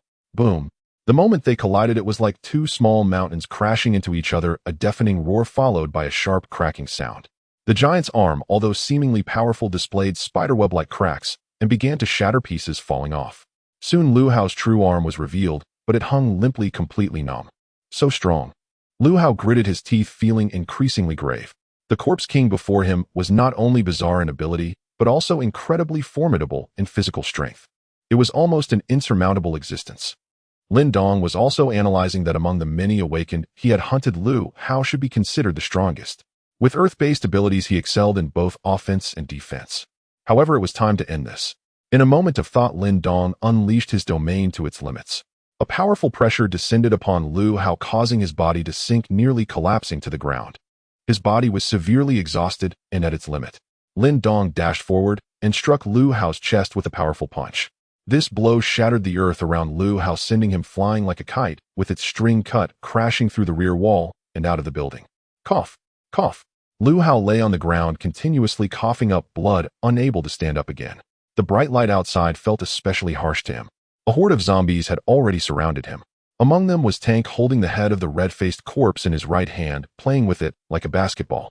And there was Xiao Ba with sharp bone claws still dripping with fresh blood, grinning eerily as he tilted his head to inspect the man on the ground. Behind them were over 1,000 elite zombies who had just defeated the red-faced corpse and were still exhilarated from the battle. Are we going to die? Lu Hao gazed at the terrifying faces surrounding him, his vision becoming increasingly blurry. He had imagined this day would come, but he had not expected it to arrive so soon as he prepared to leave this cruel world. From this moment on, everything would no longer concern him. At this moment, Lu Hao's expression was somewhat relieved. Then let's say our goodbyes. Lin Dong stepped forward, looking down and discovering Lu Hao's complex gaze, yet there was a sense of liberation in it. Do you have anything to say? Lu Hao was startled, not expecting this zombie to speak, and its deep magnetic voice was completely unlike the cold bloodshed from moments ago. He suddenly felt a strange illusion, as if the figure before him was truly human. Cough. Cough, kid, I know you're strong, but don't get too complacent. The tech company is not as simple as you think. They have many confidential plans that will not be made public. Those are the key points. Lin Dong nodded, already having guessed that the real trump cards would certainly not be disclosed online. The zombie elimination plan and Hunter King operation were merely for the sake of increasing credibility. Lu Hao's gaze became increasingly vacant, muttering 2 words. Weird. Weird. They are nurturing zombies. Cultivating the weird. A gust of cold wind blew past, and Lu Hao's pupils dilated. He had completely lost the will to live. Silence enveloped the surroundings, and Tank stopped playing with the red-faced head, turning to whisper to the nearby doctor. Hey, what did that human just mean? With your intelligence, I don't know how to explain it to you. The doctor pondered. Oh. Tank nodded, somewhat understanding. But then he thought again and felt something was off. Was he saying I'm stupid? Xiao Ba and the others approached Lin Dong, tilting their heads to examine Lu Hao's corpse. Your Majesty, I think this human had some decent words before he died. This is called when a person is about to die, their words are kind. Lin Dong quoted a saying. With the combined wisdom of the surrounding zombies, they were unable to comprehend it, especially Tank, but he had a strong desire for knowledge. Hey, boss, what do you mean by that? It means, if a human speaks harshly when you beat them to the brink of death, their words will sound pleasant. Oh, so that's how it is. This time Tank understood, learning a new piece of knowledge and feeling very happy, treating it as a profound saying. As expected of the boss, there's always reason behind his words. He also cast a disdainful glance at the nearby doctor, implying, if you can't explain it, it shows your intelligence is the problem. This fierce battle concluded here. The streets were littered with shredded flesh, and dismembered limbs could be seen everywhere, a scene of utter devastation. A flock of black crows cawed and pecked at the scattered flesh on the ground. For scavengers, the flesh of zombies was particularly delicious. Let's go, we're heading back. Lin Dong issued the command. Roar. The horde of zombies behind him let out a fierce roar, as if victorious soldiers returning from battle, their spirits soaring.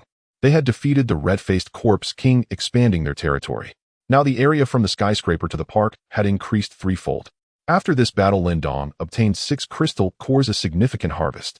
In the following days, he continued to stay at home, as usual. He absorbed the crystal cores, consumed flesh, and drank blood, continuously extracting energy. Meanwhile, Tank, Xiao Ba and the doctor were rather busy, as their territory had expanded, and the 3 kings had recruited many new subordinates. The number of their forces had quickly grown from 2,000 to 10,000, and the numbers were still increasing. Thus, Lin Dong had become the zombie king, commanding a vast horde. However, he felt it was still not enough. If only he could add 100 in front, it would barely be satisfactory. Furthermore, the new subordinates were not elite enough. They were only scattered around the outskirts of the territory. The previous 2,000 elite zombies remained stationed around the skyscraper, serving as Lin Dong's personal guard. After the territory expansion, Tank was the happiest, wandering about, patrolling back and forth, already becoming a street-walking sentinel, checking for intruders or anything sneaking in. On good days, he would even catch a few survivors for a bite, enjoying life to the fullest. With his subordinates living so well, Lin Dong was even more carefree. After that battle, no one dared to provoke him. Moreover, unbeknownst to him, Lin Dong had become humanity's nightmare. On the tech company's official website, Liu Hao and the others' photos had all turned gray, indicating that this Hunter King operation team had been completely annihilated. Since the tech company began its operations, casualties had frequently occurred, but a complete annihilation was a first. People were particularly concerned about this incident. Liu Hao was AB level awakened, yet he was killed by zombies. How tragic. An entire squad perished. I really don't know what they encountered. It must be the weird corpse. I heard the drones captured photos. Really? Lin Dong scrolled down and indeed found a photo, but it was not very clear due to the great distance. He saw a young figure standing at the edge of the skyscraper's rooftop surrounded by crows, giving off a somewhat dark aura. The comments on this photo had already exceeded those regarding the annihilation of the Hunter King operation team. Wow, is this really a zombie? It feels so oppressive. It's just too blurry and blocked by the crows. I can't see the face. This is not just any zombie, it's a weird corpse. I wonder how many people it has slaughtered. Although, I think he's quite handsome. What's going on? On the internet, people were talking wildly. At this moment, Yi Jin, the person in charge of Take Company, was extremely furious, cursing inwardly. Liu Hao and his team are truly useless, being wiped out by zombies, even if just 1 or 2 survived. However, he also knew that there was a powerful corpse king near the building. Likely, even the strongest awakened in the company would not be its match. It seems the zombies are indeed stronger. To kill the strange corpses, it must be another, even larger corpse king. The zombie cultivation plan must continue. It would be best to create controllable strange corpses. Yi Jin pondered deeply. He knew very well that feeding zombies amounted to playing with fire, but for that immense power, he was willing to take the risks. Or, if the opportunity arises, we could cooperate with the Corpse King as long as we provide it with some flesh and blood. We need to notify the rescue team to hurry and search for survivors. Meanwhile, Lin Dong remained at home, completely unaware of Take Company's plans. Naturally, he didn't care. Now everyone knew that there was a powerful Corpse King in the building area, which was extremely dangerous, and they regarded it as a forbidden zone. Therefore, during this period, no one dared to disturb Lin Dong. In the past, helicopters occasionally flew overhead, but now there were none. This area had become a sanctuary for zombies. Lin Dong lived a very comfortable life with ample food and drink, absorbing energy daily, evolving continuously, and occasionally watching TV or playing games when bored. In this terrifying apocalypse, it felt like a vacation with hardly any worries. Shelter headlines: Our researchers have improved guanine soil. A small amount is safe for temporary hunger relief. The clean water system has been fully repaired. Please drink with confidence. There will be no more large-scale parasitic or viral infections. Bad news: Our personnel sent out to search for supplies were robbed by an unidentified force. If anyone has information, please provide us with clues. On the television, official shelter news was being broadcasted. It was evident that they were in dire need of supply. They had reached the point of eating dirt, and the water situation was also terrible. The most critical issue was that they had barely found a batch of supplies, only to be robbed by an unidentified force. It was truly tragic. Lin Dong pitied them for a second before turning back to play games.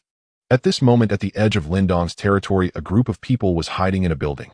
This used to be a KTV, a 3-story small building now with doors and windows blocked, leaving only a few gaps to observe the outside situation. Shoo! The zombies are coming. Make no sound. A man crouched by the window, peering outside through the gaps. Behind him, 2 others did not dare to breathe. Outside on the street, a massive figure swayed as it walked, followed by numerous zombies. It was the patrolling tank. Unfortunately, the tank's perception wasn't strong and did not detect the humans inside the building. With its group of little minions, it gradually moved away. Phew! The few people inside sighed in relief, feeling a bit more at ease. Fortunately, this strength-type zombie is relatively dumb. Inside the room, several people sat on the sofa, not fearing the outside zombies due to the KTV's soundproofing. If we hide here, the people from the official shelter definitely won't find us, said a bald man. Yes, boss is wise. Even if they know we're here, they probably wouldn't dare to come looking because this is the territory of a powerful corpse king. Another person chimed in. This group was the force that raided the official shelter's supplies, named Heish. Before the apocalypse, the Heish organization already existed, often operating on the dark web, like a cult advocating extreme freedom, without any constraints, doing whatever they pleased. However, due to the suppression of social order at the time, they had never stirred up too much trouble, until the apocalypse arrived. Finally, their wishes were fulfilled. Those with awakened abilities gathered together, snatching supplies, killing, and committing all sorts of heinous acts. The apocalypse is our era. The bald man's eyes gleamed. In the middle of this KTV room, 3 people were kneeling on the floor, their hands and feet bound together, their mouths stuffed with rags, only able to make muffled sounds. These 3 were awakened from the shelter responsible for transporting supplies but ended up being robbed by Heish. Big brother, what should we do with these three, eh? The lean man asked. The bald man thought for a moment. Let them stay for now. Keeping them alive means they are our hostages. If they die, the brain cores can be absorbed and the flesh can be used as food. On the other side of Lin Dong's territory, another group appeared led by a girl with large eyes, straight black hair with bangs, who was very beautiful, yet her exquisite face always bore a look of disdain for the world. She was the official shelter's Awakened 001, Cheng Loi. Cheng Loi truly despised this world. She grew up in an orphanage, later was locked in a psychiatric hospital, and finally managed to get out, only to discover that the outside world was already an apocalypse. For someone with such experiences, liking this world would be strange. The only memories she cherished were the few warm moments in the orphanage. Beside Cheng Loi was her partner Sun Xiaoqiang, who had a wise glint in his eyes. Gulu. Sun Xiaoqiang held his stomach, the intense hunger causing him great pain. If it weren't for the strong physique of an awakened, he would have likely fainted from hunger long ago. When are we going to find supplies? I haven't eaten anything in 10 days since I came out. Xiaoqiang, we've only been out for 3 days in total. Behind them were 4 brain core stage awakened, mainly there to assist the two in transporting supplies. Sun Xiaoqiang scratched his head, his squinting eye rolling. Only 3 days. I'm so hungry and confused I can't even keep track of the numbers. As if you could manage. Cheng Loi replied without turning her head. The street before them was desolate. Abandoned vehicles crashed into each other, rusted, and some were overgrown with moss. The surrounding buildings were equally dilapidated, and faint zombie growls could be heard from the shattered glass. A brain core awakened person reminded them, up ahead is where the Take Company team was wiped out. It is said there's a powerful and strange corpse king. Ochengu are the people who robbed our supplies hiding in that area? Sun Xiaoqiang asked. Chunming, based on the direction they retreated, it's very likely in the area ahead. Then let's go have a look. Sun Xiaoqiang was foolishly bold and was not afraid at all. Chunming nodded and warned, remember, our main goal is to find supplies. We mustn't disturb the zombies. The 6 individuals moved cautiously, their bodies smeared with a special ointment that masked their scent as long as they remained silent. From a distance, Chen Ming spotted a few zombies standing in the street, their bodies swaying, appearing somewhat dazed. The 6 of them pressed against the wall, moving slowly, using abandoned vehicles as cover, planning to sneak past the zombies. However, halfway through, Sun Xiaoqiang's stomach suddenly let out a loud rumble. The expressions of Chun Ming and the others changed instantly, their hearts racing. Though the sound was not loud, the zombies had exceptionally keen hearing. The few swaying zombies immediately froze in place, becoming alert, their throats emitting low growls, as if they were carefully sensing their surroundings. Cheng Loi stared intently, already prepared for battle. The others crouched behind the abandoned cars, holding their breath, not daring to make a sound. Fortunately, the zombies were only slightly alert for a moment before calming down again, returning to their dazed, swaying state. Phew! Chun Ming and the others exhaled in relief, quickly bypassing the dangerous area. Once the zombies were far enough away, an awakened one expressed their lingering fear. Xiaoqiang, you almost alerted the zombies just now. Wasn't I just hungry? Sun Xiaoqiang replied matter-of-factly. Chun Ming quickly tried to console him. All right, it's important to complete the mission. Once we find supplies, there will be food. Thinking of the delicious food, Sun Xiaoqiang felt re-energized.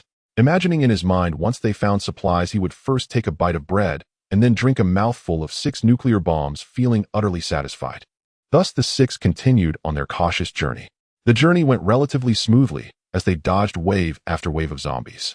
When necessary, they would even climb onto rooftops, moving like ancient assassins walking on eaves. However, Chen Ming still felt tense. As they ventured deeper, they had reached the center of the area, where the zombies below had a higher level of evolution and extremely sharp senses. According to later supplementary information from Take Company, this place was classified as a 5-star zombie. Whoa! Suddenly a woman's cry rang out, chilling and heart-wrenching, alternating between high-pitched and low, as if it were coming from the depths of hell, utterly eerie. Just listening to it sent shivers down their spines. The 6 of them lay flat on the rooftop of a building, quickly looking towards the source of the cry, discovering a female zombie kneeling on the ground, crying with her head bowed. Hiss!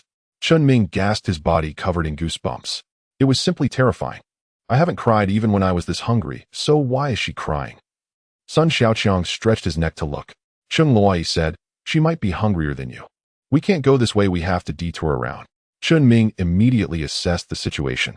Because there were numerous zombies surrounding the female zombie, moving swiftly and not appearing dazed, it was evident that their level of evolution was extremely high. Moreover, the group that was robbing supplies could not possibly be hiding here. Otherwise, they would have been devoured by the zombies long ago. As the six were about to take a detour, Xiao Ba with her sharp senses had already noticed their gazes. Her hair was disheveled, covering her entire face, except for one eye which suddenly turned to look at them.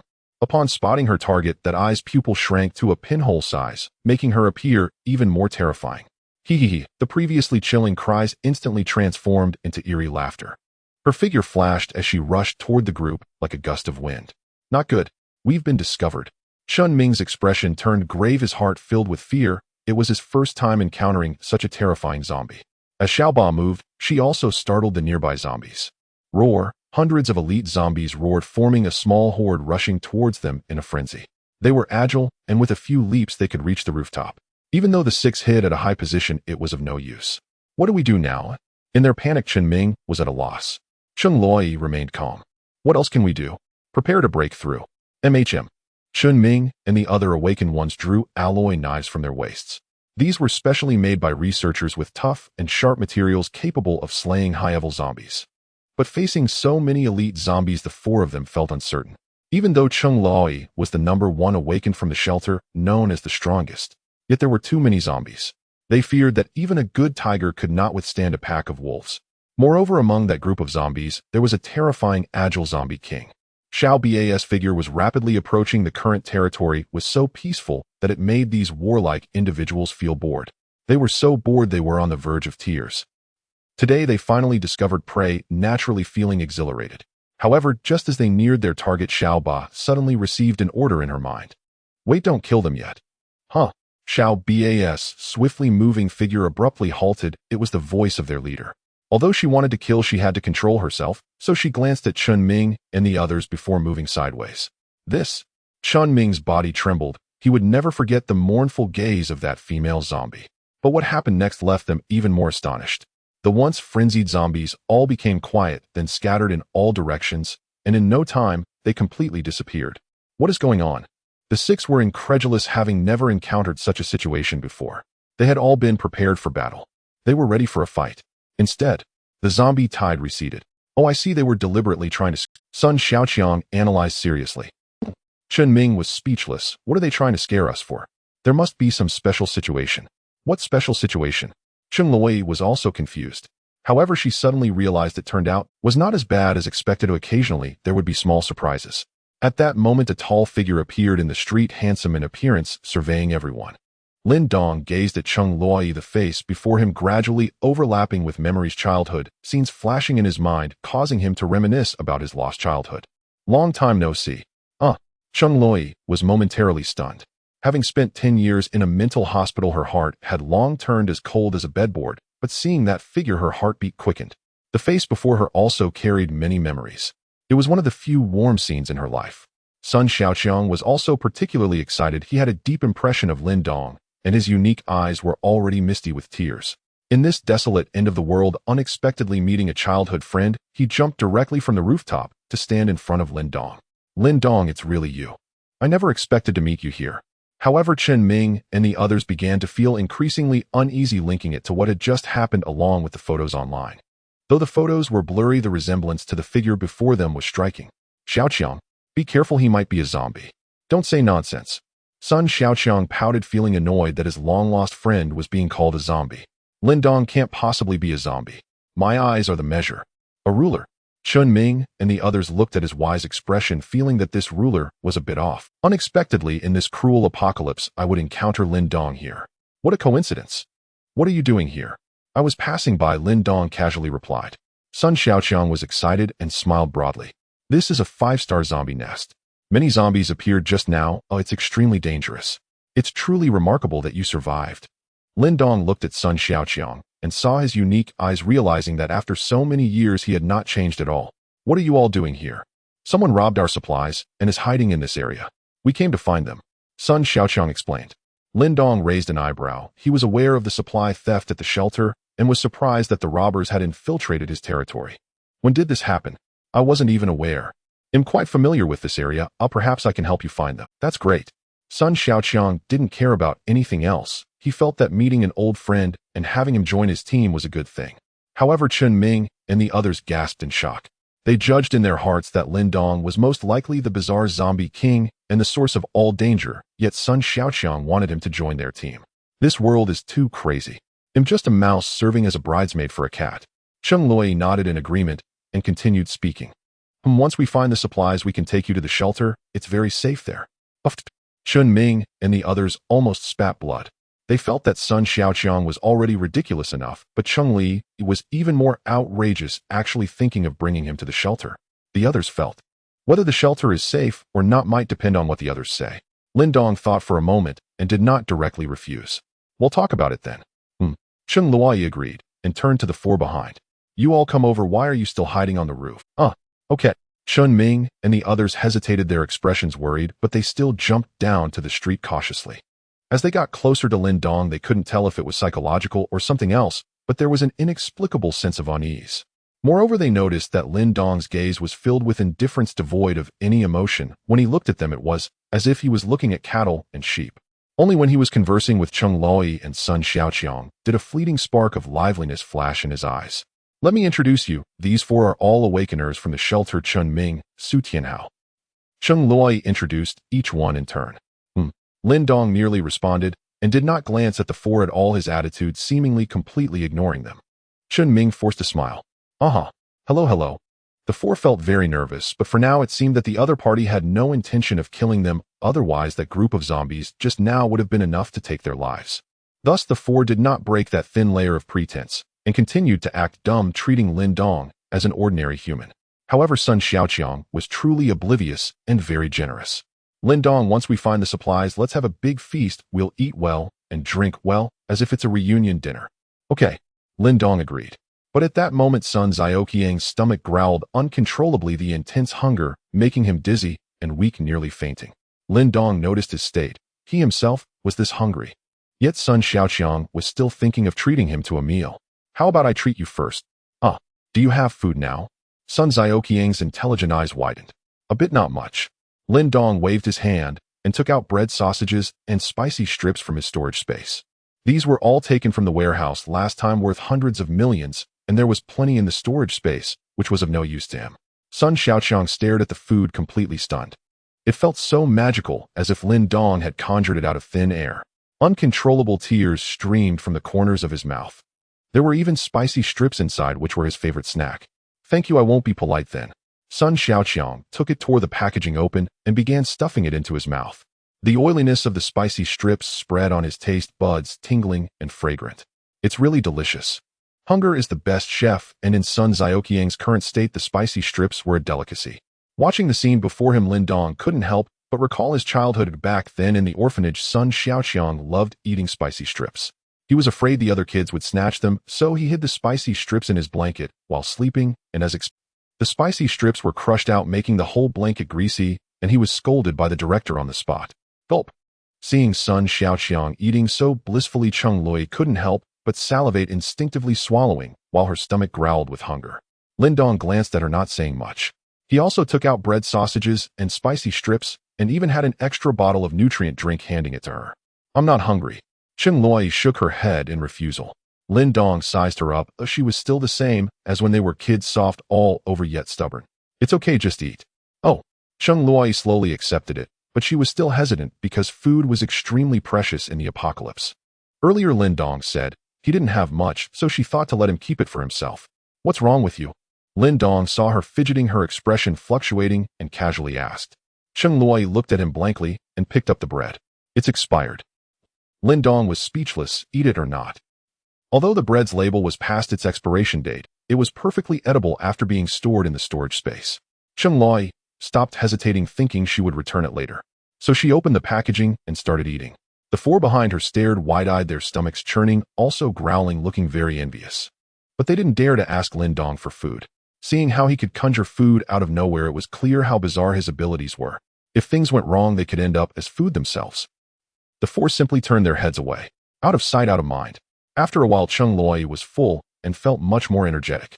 I will return these food items to you, or exchange them for brain pills or crystal cores. Yes. Sun Xiaoqiang, with oil all over his mouth, expressed strong agreement. Exchange him, not just eating for free. Cheng Loi and the others finished their meal, replenishing their energy, and continued to search for members of the Black Scorpion organization. Thanks to Lin Dong's presence, the journey was remarkably smooth as the ferocious zombies mysteriously vanished. It even gave Cheng Luoyi a sense of illusion. It felt like an unremarkable afternoon, and she was simply strolling on the streets. Lin Dong reminisced with the two, mentioning cherry-picking, making dumplings, and walked leisurely through the post-apocalyptic streets.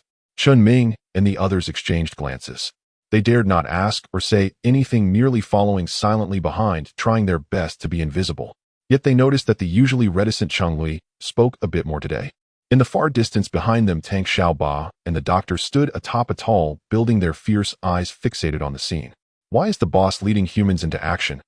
Xiaoba seemed a bit jealous. Don't underestimate that female human. Ew, I think you might not even be her match, the doctor remarked. Humph. Xiaoba was somewhat unconvinced. If it weren't for the boss orders, I would have already been having her brain for dinner. The doctor remained silent, instead looking at Tank. The boss is searching for the humans who sneaked into the direction they're headed. Is your patrol area right? Yeah, for sure they must be mistaken, or I've strolled through there several times, and it's impossible for there to be any humans there. Tank spoke confidently. The three subordinates, along with the thousands of elite zombies below, were on standby, also watching the show. At this moment, Lin Dong had reached the edge of their territory. It was his first time patrolling this area since the expansion. From a distance, he caught a whiff of a bloody scent, confirming the presence of humans. The street ahead, once lined with KTVs, was once the most bustling place alive, with song and bright lights every night. Now, however, it lay in ruins, with cracked buildings, fallen signs, shattered glass scattered everywhere, bloodstains visible, and decaying corpses. On the abandoned vehicles parked in front, dense spider webs had formed. Among the buildings, one structure had its glass door shattered, with weeds growing on the steps, and inside it was eerily quiet, seemingly no different from the others. However, the windows on the second floor had been boarded up. Clearly there were signs of human modification. Found it. Cheng Luoyi gazed intently, evidently sensing something. Chun Ming furrowed his brow. The Black Scorpion organization held a ruthless reputation in their minds, and he couldn't help but speak up. According to the intel, there are over 10 awakened robbing supplies, and they have 3 hostages. The directive is to recover the supplies while rescuing the people as well. Hostages. Lin Dong instinctively underestimated the term, feeling strangely unfamiliar with the word, as if it didn't exist in his mind. Chun Ming was momentarily taken aback and dared not speak further. Sun Xiaoqiang looked at Lin Dong. I heard the Black Scorpion organization is very cruel. Why don't you just wait for us here? Cruel. Lin Dong was quite familiar with the term. It's fine, I'll go in with you guys and take a look. Okay, just stick close to me then. Sun Xiaoqiang nodded, confident in his own strength. After all, he was the awakened of Shelter 002. They then headed straight towards the KTV. Inside the KTV, there were a total of 13 Black Scorpion members, 6 of whom had crystallized cores possessing very strong abilities. Among these 6, there was a woman with cropped hair and a Black Scorpion tattoo on her right cheek, giving her a rather twisted appearance. She was a mental type awakened with powerful perception. Suddenly the woman stood up from the sofa. Yonggu, someone is approaching us. Oh. The bald man leading them narrowed his eyes, a fierce glint appearing. How could they be found in such a hidden place? How many came? 6, only 2 of them are crystallized awakened, the woman replied. With her ability, she was unable to sense Lin Dong's presence. The bald man snorted coldly. Only 2 crystallized awakened dare to come find us. They must be too confident. Let's go meet them. A man beside him chuckled, not taking it seriously at all. They left 3 to guard the hostages while the remaining 10 all walked outside. At this moment, Lin Dong and his group stepped on the shattered glass on the ground, crunching it, as they entered the lobby on the first floor. Soon they heard rustling footsteps coming from upstairs. They're coming down, Cheng Luoyi said calmly, stepping forward alone. She didn't expect Chun Ming and the others to be strong enough. It was better for her to handle the battle herself and end it quickly. At the staircase on the second floor, a group of people soon appeared. Leading them was the bald man with triangular eyes and shaved eyebrows, looking fierce. He was the little leader of the Black Scorpion organization, Song Yang. Behind him, several individuals had distinct appearances, some with nose rings, lip piercings, or tattoos on their faces, all eyeing Cheng Luoyi with malevolent looks. So it really is her who came, a youth in a leather jacket exclaimed with surprise, his eyes gleaming. A curious person beside him asked, What? Do you know her? Yeah, I saw her profile on the shelter's official website. The leather jacket's expression was lewd. When he first saw Cheng Luoyi's photo, he found her extraordinarily stunning. She was simply too beautiful. He began fantasizing about how wonderful it would be if he could meet her. Unexpectedly, today was his lucky day, as she truly came to find him.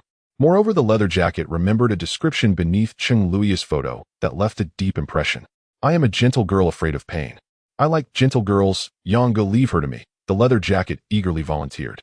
You have a good eye. If you like her, go for it. Song Yang smiled wickedly, not taking it seriously. It wasn't that these people were unintelligent or overly confident, it was just that Cheng Lui in a normal state didn't exude a strong aura. She was merely an ordinary brank awakened. Ordinary people couldn't sense it at all. The leather jacket was excited.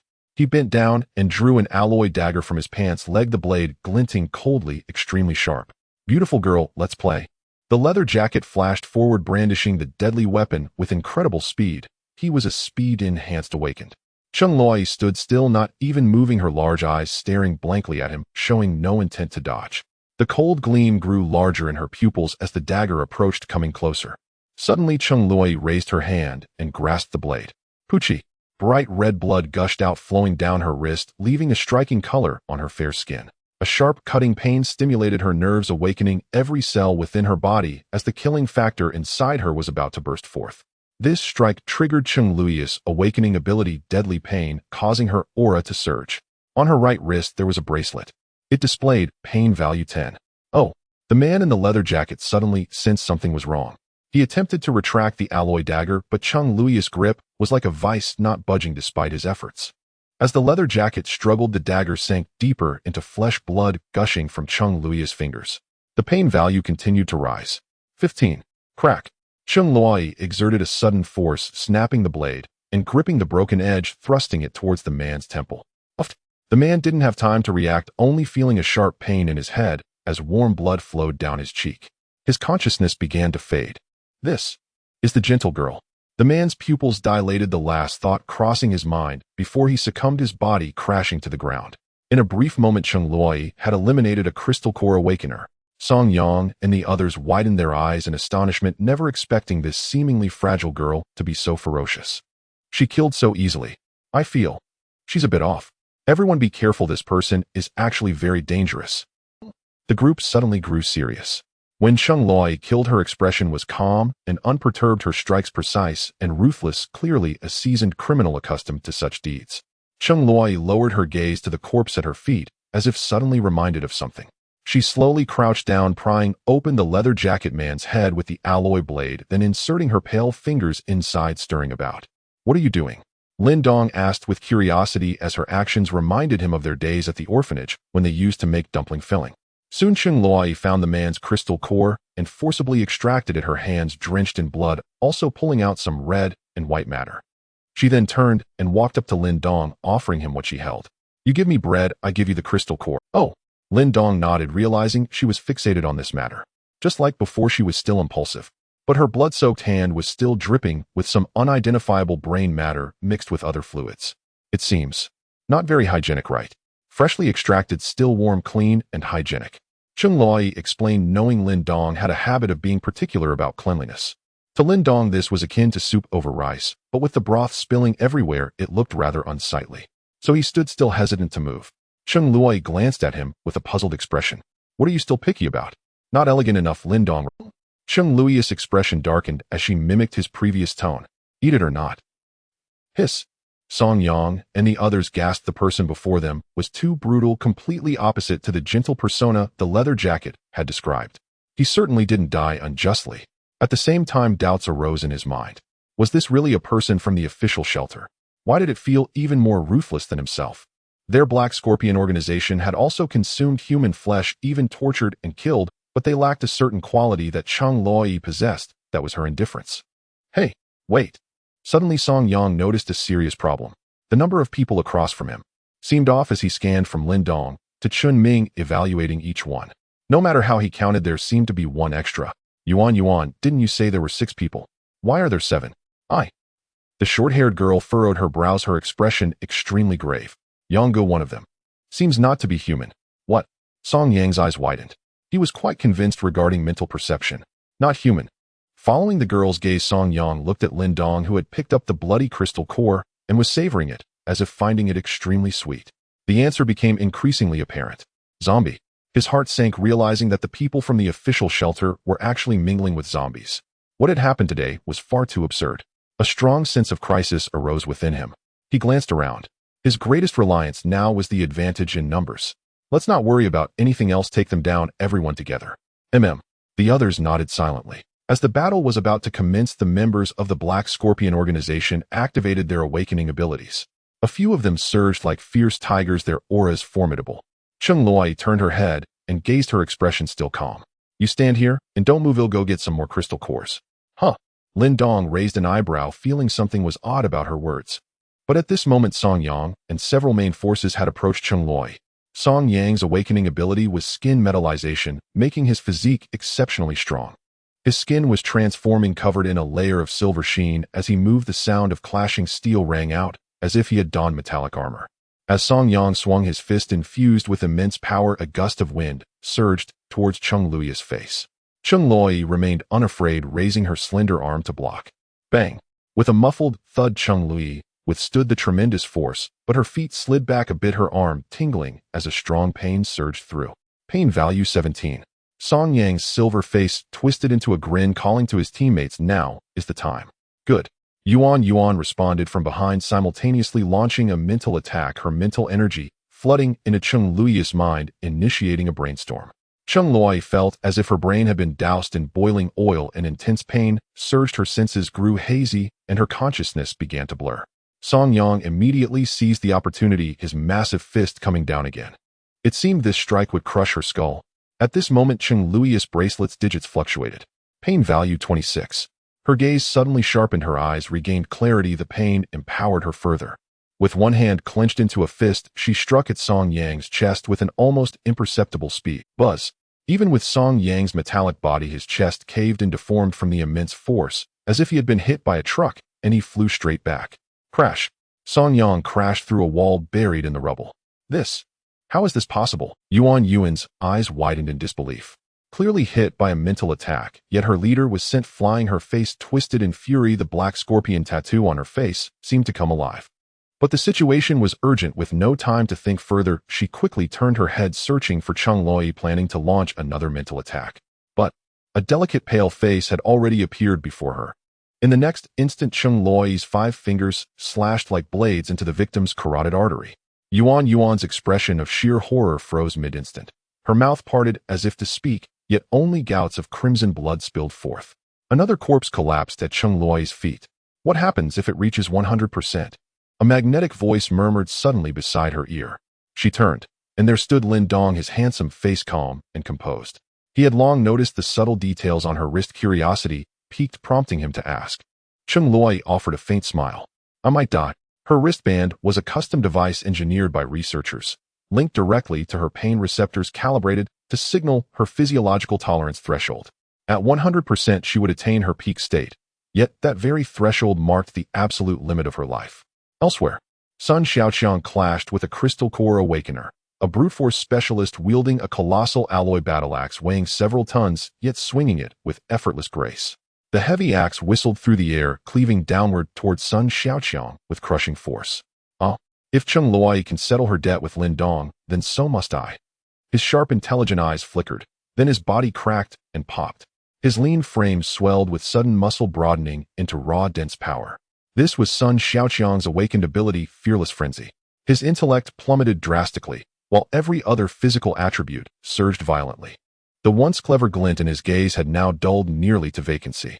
Gazing upon the descending axe, he felt no fear, only instinct. He raised his fist and met the blow heated. VVVVRR. A metallic shriek rang out, the axe half warped and bent inward. Even this strength-awakened warrior's palms split open, agony wrenching the weapon from his grip. This. Shock contorted the man's face. He hadn't expected such ferocity. Before he could react, Sun Xiaoqiang closed the distance and drove another thunderous punch straight into his chest. A sickening crack pop echoed in his ears. His entire skeleton shattered under the impact. His body twisted grotesquely, then flew backward like a ragdoll flung from a slingshot. Take them down. Sun Xiaoqiang clenched his fist. The Black Scorpion enforcers were mere foot soldiers, no match for Cheng Loi and her allies. They existed on entirely different tiers of power. Cheng Loi, after all, was Awakener No. 001 of the shelter, the so-called strongest among them. Meanwhile, Chun Ming and his 3 comrades fought with seamless coordination. Wielding alloy blades, they formed a tactical formation and engaged several Braindan Awakeners. Within moments, 2 enemies lay dead. Damn it. How could they be this strong? Song Yang, just struggling upright from a pile of rubble, watched in disbelief as 2 of his elite fighters fell, one after another. Especially Chung Luoi, still conversing easily with Lin Dong, laughing as though sharing idle gossip. It was an unmistakable dismissal, as if he didn't even register in their awareness. A suffocating sense of mortal peril descended upon Song Yang, like a cold steel spike suspended above his brow, poised to pierce at any moment. Panic seized him, retreat became his sole imperative. Yet he knew flight was impossible, not while Chung Luoi stood nearby. Then he remembered 3 subordinates remained upstairs guarding the hostages within the shelter. That's my last leverage.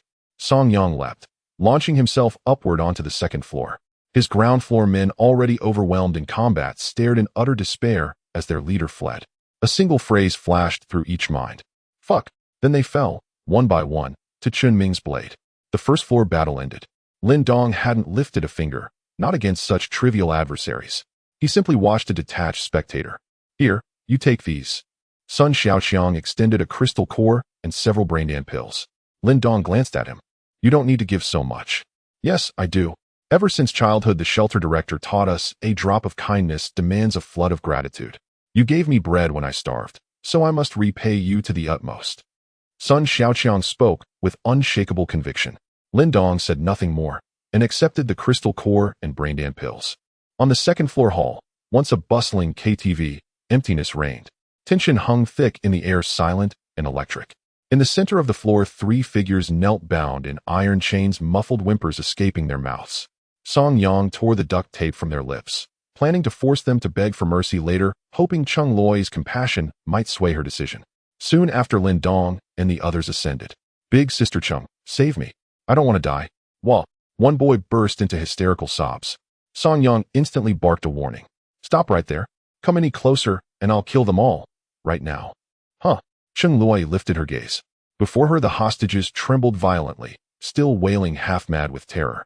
Lin Dong observed, silently curious to see how Chung Luoi would respond. Hearing the threat, she truly halted, standing motionless, her eyes thoughtful, calculating odds with cold precision. Rescuing 1 awakener yields 2 gene of white flower, but killing Song Yang secures a crystal core. The arithmetic is clear, and killing is the optimal choice. Seeing Chung Luoi freeze, Song Yang mistook stillness for submission, and a surge of triumph flooded his chest. Shelters cling to order. They're shackled by rules, conditioned to obedience. How utterly foolish. Ha ha. Your superiors must have ordered you to rescue them, right? Chung Luoi nodded, unashamed, unhesitant. Song Yang's confidence soared. Good. Release us, and you may take all 3 hostages away. No need, because I never obey orders from above. Chung Luoi stated flatly. Huh. Song Yang's grin vanished, replaced by dawning, chilling realization. Even the hostages stared stunned. Their fleeting hope of salvation crumbled, plummeting once more into abyssal dread. In that instant, Chung Luoi struck a blur of motion, closing the distance with blinding speed. Song Yang gritted his teeth, pressure surging, but so did his inner ruthlessness. Brothers, fight to the death. The words hissed from between clenched jaws. His hand flashed, a brutal slash across a hostage's throat. Even if he died, he'd drag others down with him. Right? Fuck it. Let's go all in. His 3 lieutenants roared, fierce, coordinated, each a crystal core awakener with formidable prowess. Boom. From the first exchange, Chung Luoi slammed her fist into Song Yang's, sending him hurtling backward, shattering 2 karaoke booth walls before he finally crashed to a halt. Yet Song Yang, armored in metallic skin, emerged barely wounded, climbing from the rubble undeterred and launching another assault. Meanwhile, the trio of awakeners engaged Sun Xiaoqiang, fluid, agile, and tactically synchronized. Though outmatched in raw power, they held him at bay, for now. The entire hall erupted into chaos. Floor tiles exploded, walls buckled, and volatile energy rippled outward in violent waves. Chun Ming and his squad remained on the periphery, standing quietly behind Lin Dong. This was a crystal core-level conflict. Their brain tier rendered them unfit to intervene. Chung Luoi and Song Yang fought with the fiercest intensity, each collision hurling him skyward, only for him to rise again, relentless as an indestructible cockroach. For Chung Luoi's power scaled with inflicted pain, yet Song Yang's defensive mastery offered little opening. Her blows failed to breach his armor. Stalemate loomed. Then, only the old method remains. Her gaze hardened. There were many ways to induce pain, but the most immediate was self-inflicted. She'd done it before, in the asylum. But just as her hand moved toward her own flesh, a voice cut through from behind. Hey, no need to trouble yourself. Chung Loi was powerful, but unlike Lin Dong, she lacked elegance. Her methods were rather bloody and violent, leaving sauce splattered everywhere. She turned to look and saw Lin Dong approaching step by step, his pace steady and expression calm. She understood his intention. Song Yang squinted, his heart sinking as he realized he had forgotten about the most dangerous person amidst the fierce battle just moments before. He had not made a move from the beginning. What was his awakened ability? Song Yang did not dare let his guard down, forcing himself to concentrate entirely on Lin Dong. But Lin Dong did not stop, continuing to walk forward, the distance between them growing closer. What does this mean? Song Yang wondered, watching as Lin Dong approached him, leaving him no choice but to act. Die! He roared, producing a sound like steel grinding, swinging his heavy fist towards Lin Dong. In an instant, Lin Dong's eyes flashed red, and the corpse domain activated. A powerful pressure enveloped Song Yang, instantly overwhelming him. Lin Dong had been evolving while staying at home these past few days, and now the corpse domain was even more formidable. Song Yang felt his body grow heavy, the immense pressure akin to sinking to the ocean floor, leaving him momentarily unable to move. Lin Dong sidestepped, evading his punch, and as he passed by, his fingers drove into Song Yang's skull. He directly penetrated through the skull and extracted his crystal core. The entire action was fluid and clean, as effortless as grabbing something from a pocket. This. Song Yang's expression turned to horror as his life force rapidly dissipated, his metallic skin peeling away to reveal his original form. Then his body leaned back and crashed to the ground with a thud. He was already dead. Song Yang's eyes remained wide open, staring blankly at the ceiling, and in the end, he could not comprehend what had happened, dying with his eyes unclosed. The entire process was very brief, merely the time it took Lin Dong to walk a few steps and extract Song Yang's crystal core, as if he were taking candy from a child. Chun Ming and the others were left dumbfounded, having never witnessed such a method of killing. Song Yang appeared unharmed on the outside, yet his crystal core had been gouged out. Strange. Utterly strange. A sense of fear surged within them, hair standing on end, and they were increasingly certain that Lin Dong was the eerie corpse king capable of killing without a trace. Song Yang's three subordinates were also left in shock. Their leader had died inexplicably. What on earth was going on? Taking advantage of one of them being dazed, Sun Xiaoqiang raised his fist and struck him in the chest, shattering his bones. With a shriek, he fell to the ground, never to move again. This is bad. The remaining two realized the situation was hopeless, and no matter how they resisted, it was futile. They lost all fighting spirit, their mental defenses crumbling, and they quickly fell to Sun Xiaoqiang. Thus the entire battle came to an end. The surroundings fell silent once more. The KTV was in disarray, with bodies strewn about, including 3 hostages and 13 members of the Black Scorpion, all dead. Lin Dong, you are amazing. You took down that metal man so easily. Sun Xiaoqiang exclaimed with wide eyes. You are quite impressive yourself. I really didn't expect that, given your intelligence.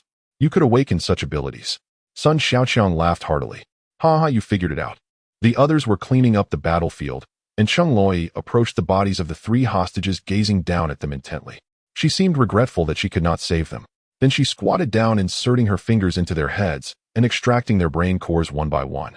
Enemy crystal cores should be cherished, and we shouldn't waste our people's brain cores.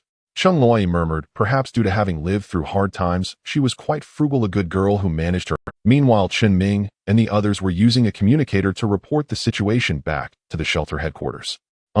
The members of the Black Scorpion organization have been dealt with. The total number of criminals was 13, actually killed. 16. At this moment, Lin Dong also began to save as he walked up and down, storing the 16 corpses in his storage space. Sun Xiaoqiang, watching from the side, was utterly bewildered and quickly asked, where are the bodies? Did you take them? Yes, I'm bringing them back as dog food. Good heavens. Sun Xiaoqiang scratched his head, feeling it was a bit strange, or was he treating this like a banquet? Taking leftovers home. In addition, Chung Loi and the others found the looted supplies. There really wasn't much in total. Lin Dong glanced over and saw 5 boxes of instant noodles, a few bags of hanging noodles, 2 bags of rice, and a bag of flour. There were also some canned fruits, chocolates, and snacks, but most were expired, and a lot had been eaten by Song Yang and others. It was evident that the shelter was indeed facing a severe shortage of supplies. To send Chung Loi number 001A and Sun Xiaoqiang number 002 for such a small amount of goods showed just how seriously they took it. All right, let's head back, Chung Loi said. Sun Xiaoqiang's eyes sparkled with excitement. This time, behind them, Chen Ming and the others became porters, carrying rice and flour, looking somewhat awkward. Moreover, the 4 of them were very afraid of Lin Dong and did not dare to approach, always keeping their distance.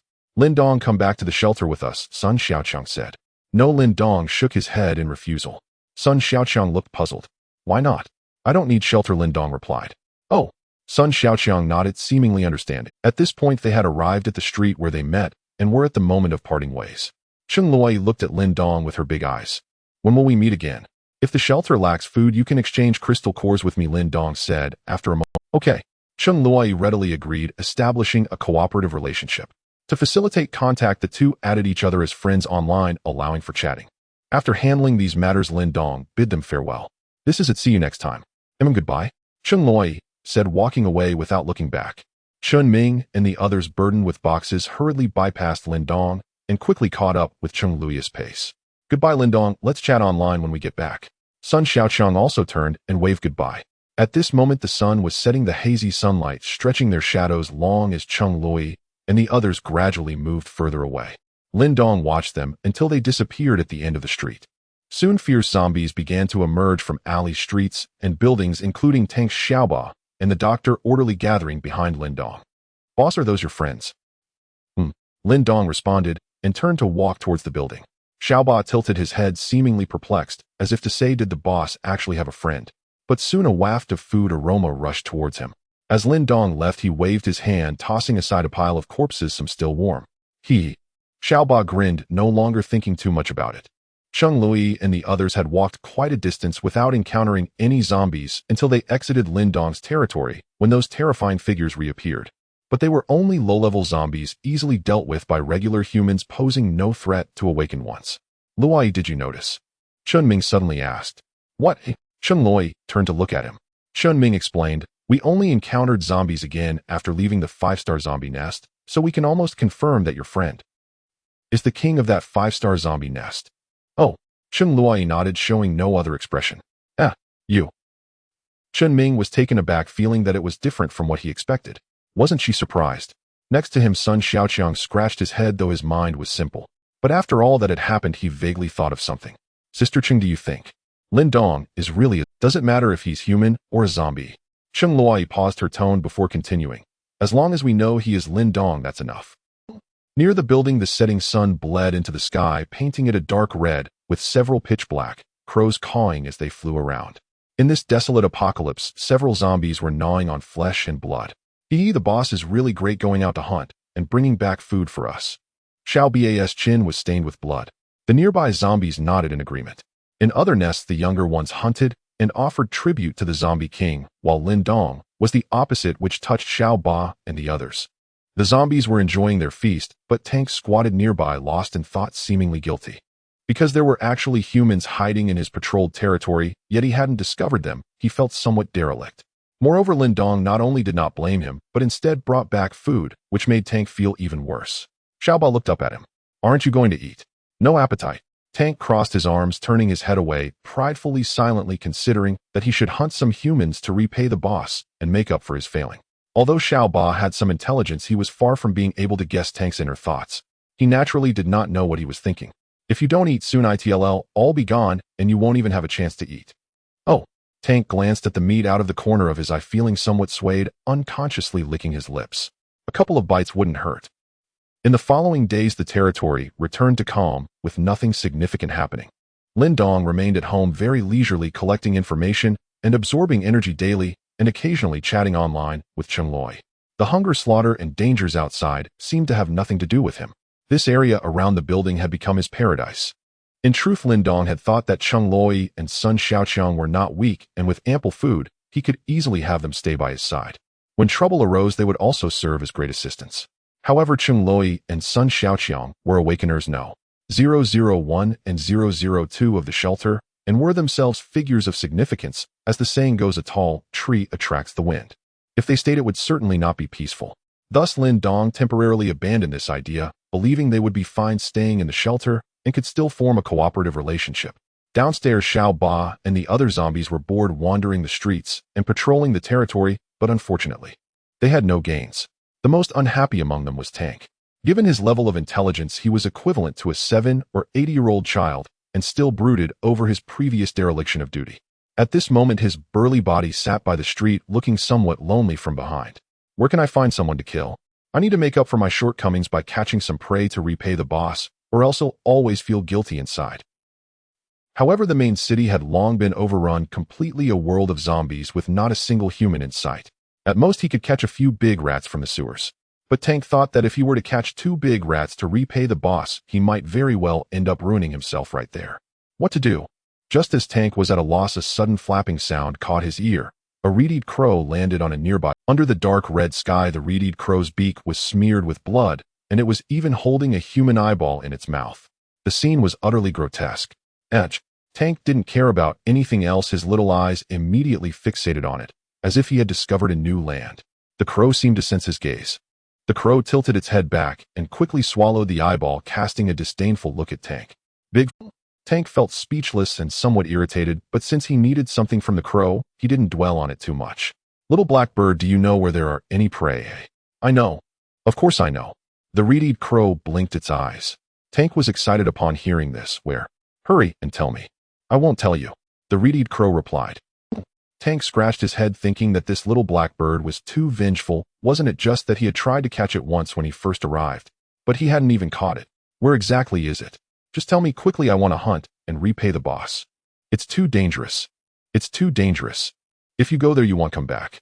How could that be? Tank naturally didn't believe it. He was well known as the zombie king of the nearby nest, and didn't he have to consider who he was mixing with? How could he not come back? Just tell me quickly, and when I catch the prey, you will get a share. The crow didn't respond, its eyes rolling as it thought for a moment before flapping its wings and taking off. Follow me. Follow me. Seeing the crow agree, Tank grinned, like a 200-pound child standing up from the roadside with his burly figure. The red-eyed crow flew along the street, constantly muttering, "There are treasures. There are treasures." Tank's mouth formed an O shape, realizing that not only was there prey, but also treasures. Curiosity welled up in him. What kind of treasure could it be? A prey with lots of meat. He immediately followed behind the crow. The crow soared through the air. Although its speed was fast, Tank's agile form leaped through the buildings like a nimble giant ape. The two chased each other, growing further apart. Clearly, the location the crow mentioned was already beyond Lin Dong's territory. The Tank and the crow sped forward, soaring over the littered streets. A zombie spotted them, raising its head to let out a low growl, clearly having ventured out of its territory. About 10 minutes later, from a distance, the Tank saw a massive building ahead, billowing thick black smoke that had formed a dark cloud. A helicopter had crashed into the middle of the building, igniting a fire. All the floor-to-ceiling windows of the building were shattered, revealing several humans inside, engaged in battle with the zombies. Moreover, surrounding the building were countless zombies, surging like a tide, having encircled the humans. The zombies charged into the building, some even climbing the walls, creating an extraordinarily spectacular scene. There really are humans here, the Tank muttered. There are treasures. There are treasures. The crow flapped its wings, repeating. The Tank looked closely and discovered that one of the humans was holding a box handcuffed to his wrist. The other humans were all protecting that individual. This indicated how important the box was to them. What kind of treasure is inside? The Tank was very curious. The man with the box was named Sun Dabiao. He was a senior executive of tech company, having just retrieved something very important from the headquarters, which was placed inside that box. On the way back by helicopter, they coincidentally encountered a flying mutated beast. It was a large black bird, its body resembling a cannonball, which directly smashed the helicopter's glass, its sharp beak piercing into the pilot's eye socket. This caused the plane to crash, landing in zombie territory. Fortunately, they were all awakeners. Aside from the pilot, no one died from the crash, but the nearby zombies put them in a deadly crisis. Quick! Zombies are climbing up, Sun Dabiao shouted anxiously. A nearby awakener emanating a chill conjured countless ice spikes, standing before the floor-to-ceiling window and shooting at the zombies climbing the walls. These ice spikes were incredibly sharp, their power surpassing that of bullets. They immediately pierced through the zombies, causing them to fall from the high-rise. However, there were too many zombies continuously climbing up, and in the distance there was a corpse king overseeing the chaos. On the rooftop of the building across the street stood a tall figure. It had a mouth full of sharp fangs, its red pupils gleaming with ferocity, and this territory was under its patrol. Unexpectedly, today a pie fell from the sky. A helicopter crashed down. It immediately organized its minions to attack. Although the human awakeners were strong, a tiger cannot withstand a pack of wolves. The awakeners exhausted their abilities and couldn't last long, eventually being worn down. One only needs to enjoy the spoils. Meanwhile, in the distance, the Tank and the crow stared at each other, fixated. Let's go. Let's snatch the treasure back together, said the reed crow. In fact, it was the one that shot down the helicopter, and seeing the treasure fall into someone else's hands made it unwilling to back down. Let's go, who's afraid of whom? The tank was not one to back down, and despite being in enemy territory and surrounded by numerous zombies, he dared to seize the treasure. Then one corpse and one bird rushed towards the battlefield at high speed. The tank, agile in form, knocked a few zombies aside and charged directly to the base of the building. He leaped forward, directly jumping onto the wall, climbing quickly like Spider-Man, his figure incredibly agile. Be careful. There's a mutated zombie. The tank's physique and speed quickly set him apart from the horde, immediately attracting Sun Davio's attention. The nearby Ice Awakener immediately condensed more ice spikes in his hand and shot down again. Roar. The tank let out an angry roar, raising his right hand to shield his face as all the sharp ice spikes pierced into his palm. However, the tank's tough skin and flesh were resilient. The ice spikes could not penetrate, only causing minor wounds which were hardly any trouble for him. Crack! The tank was extraordinarily fierce, suddenly gripping and crushing the ice spikes in his palm. Then with a powerful push from his legs, he shot upwards over 20 meters, closing in on the level where the humans were defending. This zombie is very strong. Seeing the tank approach, Sun Davio's brow furrowed deeper. The tall corpse king, observing from the opposite side, was equally surprised. He recalled that none of his subordinates resembled this figure. Whose subordinate is this to be so fierce? Noticing the tank attacking the humans, he didn't think too much and even instructed his minions to cooperate with him. The tank was indeed fierce. At this moment, one of his hands was already on the windowsill, and then he exerted force with one hand, flipping his robust body inside. Several humans saw this and immediately retreated. With the windowsill breached, the zombies behind surged up, their faces revealing a bloodthirsty expression as they roared at the few people. I will block them, the Ice Awakener said, placing his hands forward, an overwhelming chill enveloping the area as frost began to form with a crackling sound. In front of his hands, a wall of ice was about to take shape. But at that moment, suddenly an anomaly occurred. A black shadow darted in, moving at high speed, launching a surprise attack from the side, its beak sharp as a dagger, piercing directly into his temple. Thud! Warm blood splattered out, and the Ice Awakener collapsed. This?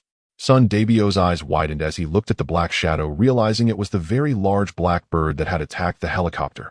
This was no coincidence. It had been premeditated. Brother Crow was no ordinary bird. It could eat 2 people in one meal, showcasing its immense potential. After the Ice Awakener was eliminated, the zombies surged forward, pouncing on the remaining humans, tearing them apart, and the scene quickly descended into chaos. Roars, growls, and screams echoed continuously. The tank disregarded everything else, rushing forward with clear intent, reaching out to grab Sun Davio's box. Treasure. Mush. Sun Davio's brows furrowed as he struggled desperately. Get away from... But the tank was incredibly strong. In a sudden tug, he nearly pulled the box along with Sun Davio into his arms. Sun Davio's eyes turned red. A scorching heat emanated from him. He was a fire-type awakener, but due to the energy consumed during the battle, he had little left, using his last strength at this moment. Sun Davio's entire left arm suddenly ignited in a raging flame as he gripped the tank's wrist, trying to force him to let go. Sizzle. A burnt smell filled the air, the scent of singed flesh wafting. Let go of me. Treasure. At this moment, the tank only wanted the box. Despite the searing pain from the burns, he stubbornly held on. Beads of sweat began to roll down Sun Davio's forehead, his complexion pale, his gaze somewhat dazed, as he could no longer bear the physical strain. Sizzle. The tank seized the opportunity, suddenly yanking the box, and a sound of flesh and bone snapping echoed as Sun Davio's right arm was torn away halfway. Sun Davio let out a mournful howl as he fell to the ground. Without the protection of the flames, the surrounding zombies rushed forward, drowning him in a tide of corpses.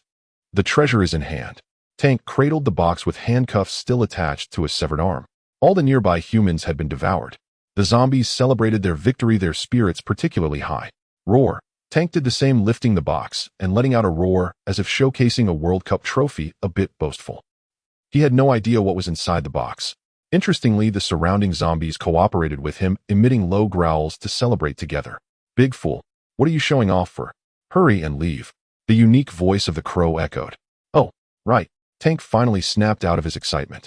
This was not his territory. It was very dangerous. He needed to leave quickly. Thus, he toned down his demeanor, embraced the box, and prepared to sneak away. Hey, stop right there. Suddenly, a voice like grinding stones sounded from behind. It was the towering zombie king responsible for this area. Moi. Tank halted, pausing his steps, but did not turn around, leaving only his back to it. With the appearance of the zombie king, the other zombie minions fell silent, following their leader's gaze to the burly Tank. In an instant, Tank became the center of attention among the horde of zombies. Sometimes being too noticeable isn't a good thing, Tank muttered to himself. The towering zombie king had long recognized that he did not belong in this area. Give me what you have in your hands. Not a chance. Tank certainly would not comply and shouted at the crow, run. Immediately he took off without looking back, crashing through several walls as he did so. The towering zombie king's fierce eyes widened as he immediately sensed something was wrong. Catch him. Roar. The horde of zombies followed orders, roaring as they chased after Tank and the crow. But both were extremely fast. Especially Tank, who charged like a human bulldozer, shattering whatever he encountered while maintaining a straight run. Until finally Tank reached the edge of the building, leaped into the air, and jumped down from several dozen meters high. Oh no. In midair, Tank realized something was amiss. He was not afraid of falling. Rather, below on the street lay a dense horde of zombies, seemingly waiting for him. Bang!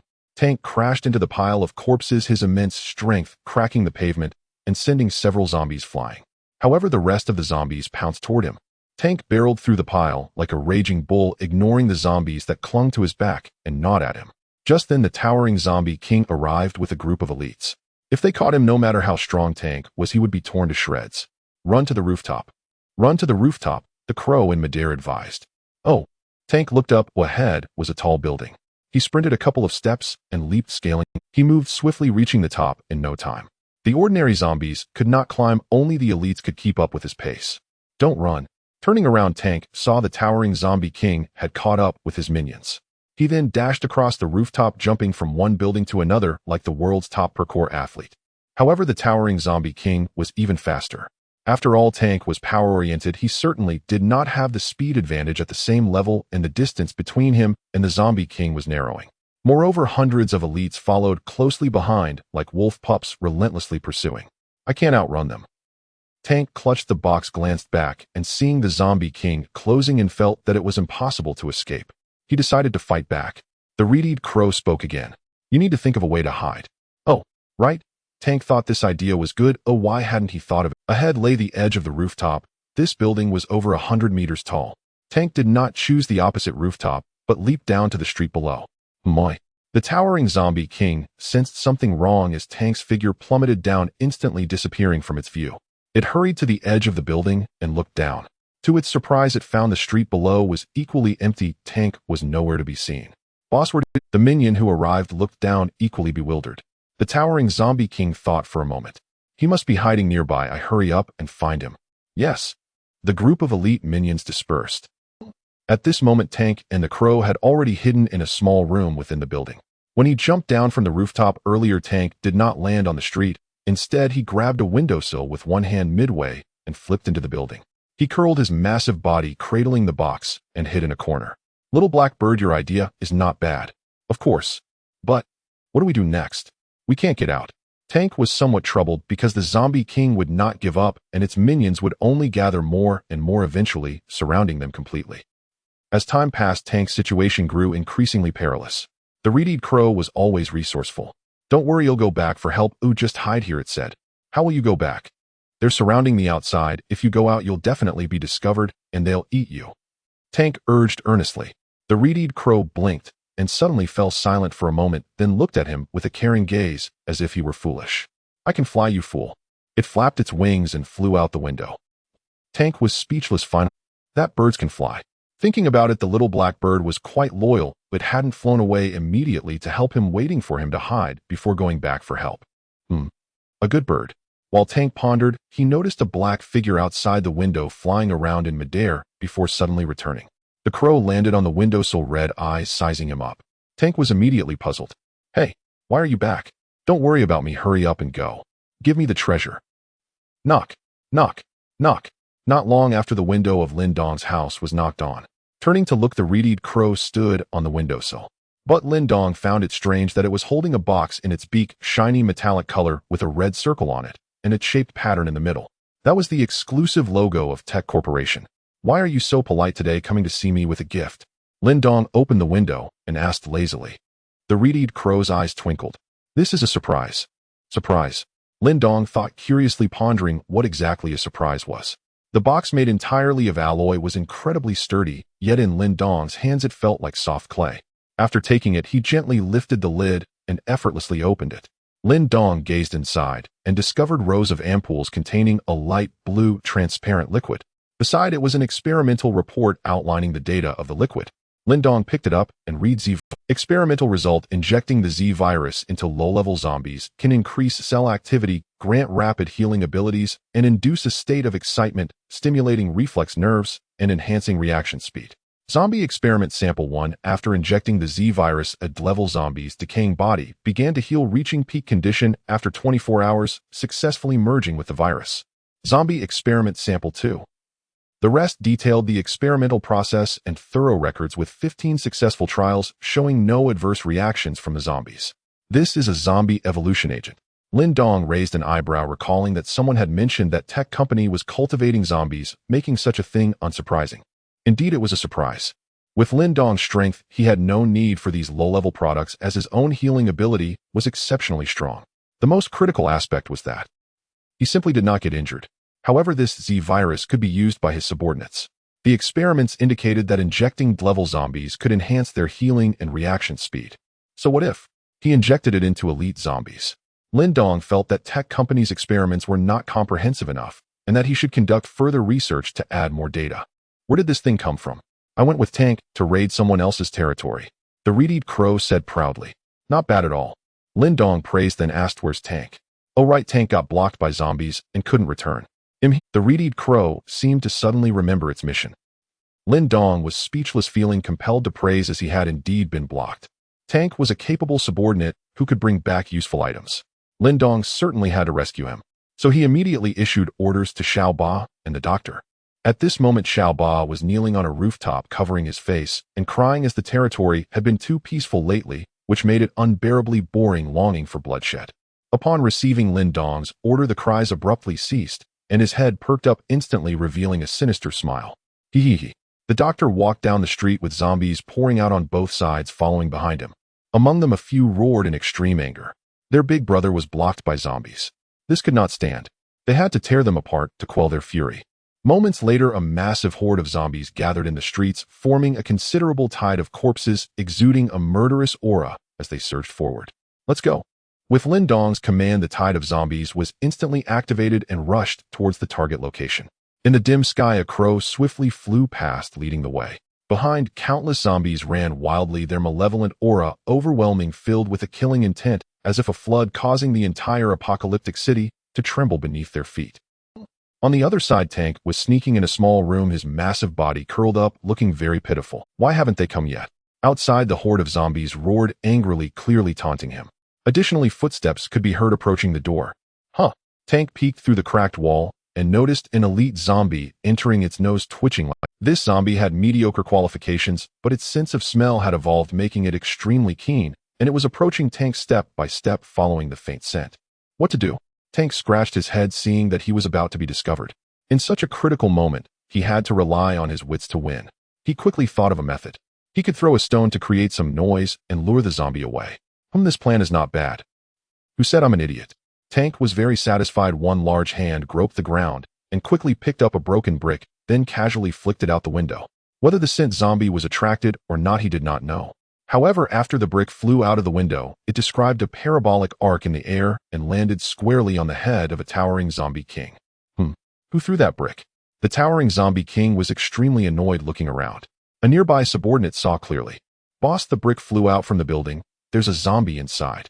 The towering zombie king pondered for a moment and immediately understood. That guy is hiding in the building. Go get him. Roar. Several elite zombies roared and directly jumped onto the wall, climbing towards the window. Tank heard the commotion outside, squinting his small eyes, feeling that something was off, and pondered for a moment. Did I make a mistake? But the next second, the terrifying faces of several zombies appeared at the window. They spotted Tank's figure roaring and rushing towards him at an incredible speed. Meanwhile, the horde of zombies surrounding the tall building also began to converge towards him. Not good. Tank punched away a lunging zombie and turned to flee. He still chose to escape, violently smashing through wall after wall, but just as he crashed through a wall, Tank was still reflecting on how his plan had been so perfect, wondering which part had gone wrong. Bang! Just as Tank smashed through a wall, a gigantic fist suddenly struck him squarely on the forehead. The enormous force caused him to stumble and fall back to the ground. If you dare to throw bricks at me. The towering zombie king was filled with rage. Tank gazed up at it, faintly realizing what had happened. The towering zombie king exuded a fierce aura, and then from its bone hand spines began to grow, resembling Wolverine. Tank had never seen such an ability before and felt a bit curious. What's this? Bone hyperplasia. Die. The towering zombie king swung its hand, and the sharp, bony spines pierced through the air, aiming directly at Tank. In a moment of crisis, Tank had no choice but to raise his arm to block, but although he was rugged and tough, he couldn't stop the bony spines, and each strike created a bloody hole. Hiss! Hiss! Hiss! So painful. Tank quickly stepped back to evade. But the zombie king pursued him, and the bony spine struck again. Tank had to use his other arm to block, but his hands and arms were punctured, and soon several bloody holes appeared. At this moment, a group of elite zombies behind him had already roared and were chasing after him. I'm going for it. The tank's eyes turned red in an instant, its massive body charging straight at the corpse king regardless of the pain from the bone spikes. Piercing its palm, it gripped its fist tightly. The towering corpse king was pushed back by the immense force of the tank. Boom! The two crashed through the last outer wall and fell straight from the high building. In midair, they continued to roll and tear at each other, engaged in a brutal struggle. Bang! Both of them slammed into the ground simultaneously, causing the entire street to tremble with cracks spreading below. In terms of sheer strength, the tall corpse king was no match for the tank, which had it pinned down, delivering heavy blows. However, a horde of zombies on the street immediately pounced onto the tank, opening their gaping mouths to bite. Roar! The tank let out a painful roar, grabbing the neck of a zombie on it and flinging it far away with a swift motion. Then it turned and delivered an elbow strike. The blow sent the zombie's head spinning 360 degrees, blood gushing from its mouth and eyes.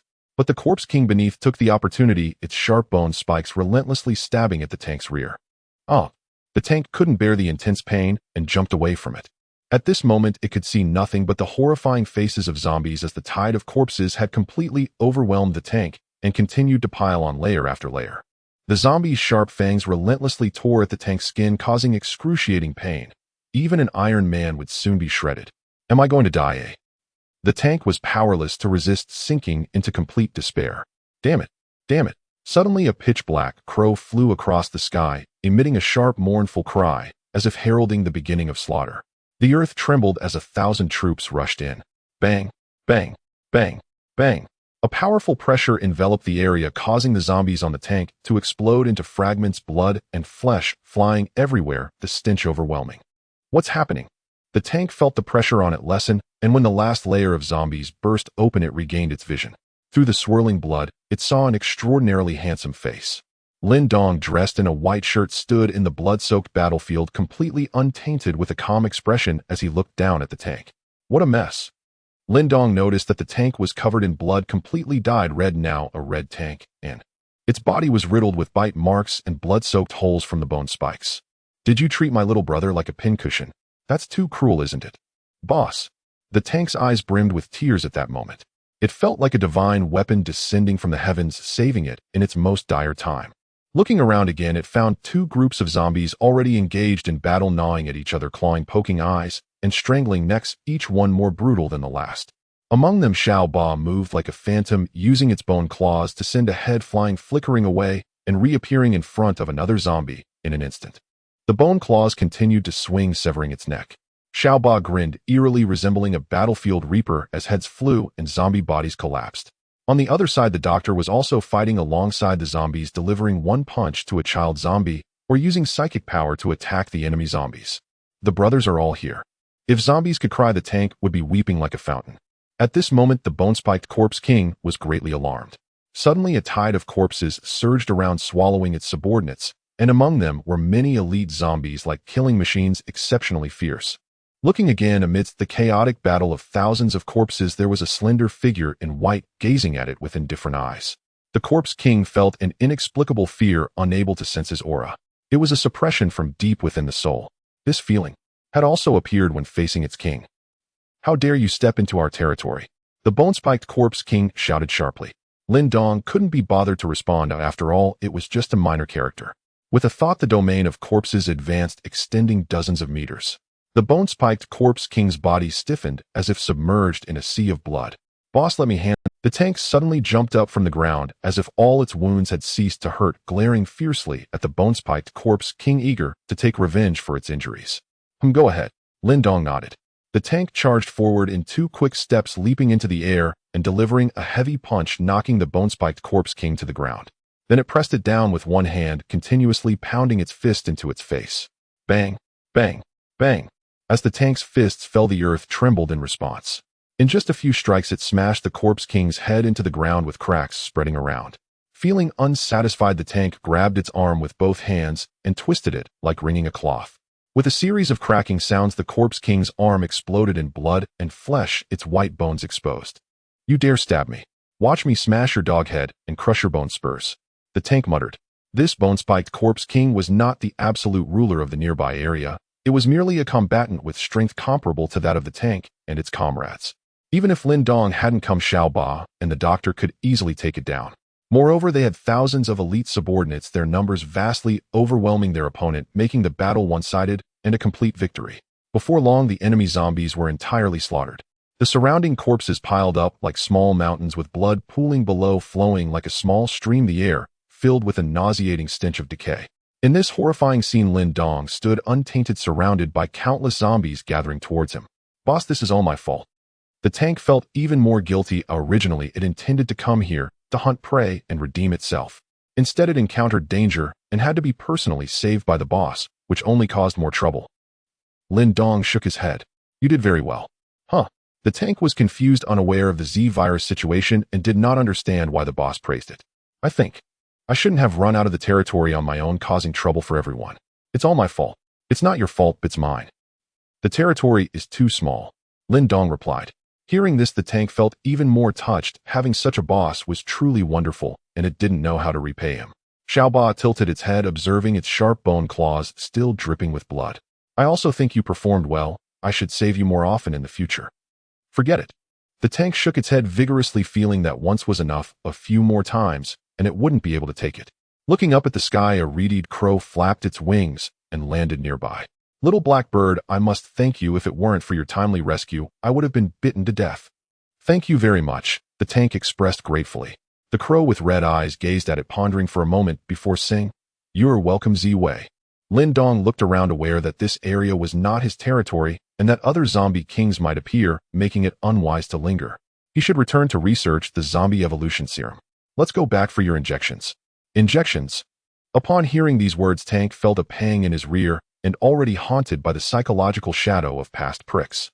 Returning to the building area, the task of administering the injections naturally fell to the doctor. Some elite zombies were injured during the previous battle, their flesh torn and bloodied. Since the Z-virus has healing capabilities, Lin Dong decided to start with them as a form of recognition for their contributions. There was a whole box of Z-virus containing 500 doses. The doctor picked up the syringe, drew the serum into the needle, and then swiftly jabbed it into the zombie's neck, slowly pushing the plunger to inject the light blue serum into its body. Lin Dong stood by the window looking down. He observed the serum's effect was quite good. As soon as it was injected, the wounds on the zombie began to show signs of healing, almost at a visibly rapid pace. Hoo-hoo! The zombie let out a low growl, its expression somewhat excited as the Z-virus stimulated its nerves, enhancing its reaction speed. Moreover, Lin Dong recalled that the experimental report indicated that it would take 24 hours for the Z-virus to fully integrate with the zombie. The effects would likely be even more pronounced by then. Lin Dong's elite zombies were all quite capable. Although they hadn't awakened their abilities yet, their body parts had undergone evolution, displaying traits like sharp claws, hard bones, and keen sense of smell. Now, with another injection of the Z-virus, their strength would increase significantly. Each one could stand against a class awakened human. These 500 zombies were already among the elite, a veritable ace zombie army, a powerful weapon in Lin Dong's hands. Today, Lin Dong led the horde to a rival zombie king's territory, eliminating its subordinates, causing a complete slaughter. It was certain that the opposing king would not let this go easily. Zombies are inherently violent and fond of killing. Any zombie king is not to be trifled with. Lin Dong calculated in his heart that surely it would seek revenge. At this moment, the atmosphere in the tech company was heavy, having just received bad news. The Z-virus retrieved from headquarters had actually gone missing. The person in charge, Yi Jian, sat in the office with an exceedingly grim expression. Speak, what exactly happened? Where did the Z-virus go? President Yi, according to satellite positioning, the plane crashed in a zombie territory. A front assistant replied. Damn. Yi Jian couldn't help but curse. Losing the evolution serum to a zombie territory was akin to throwing meat buns to dogs. Originally, he had hoped to find a way to retrieve it, but now it felt completely hopeless. Have Sun Dabiao and the others made any moves? No.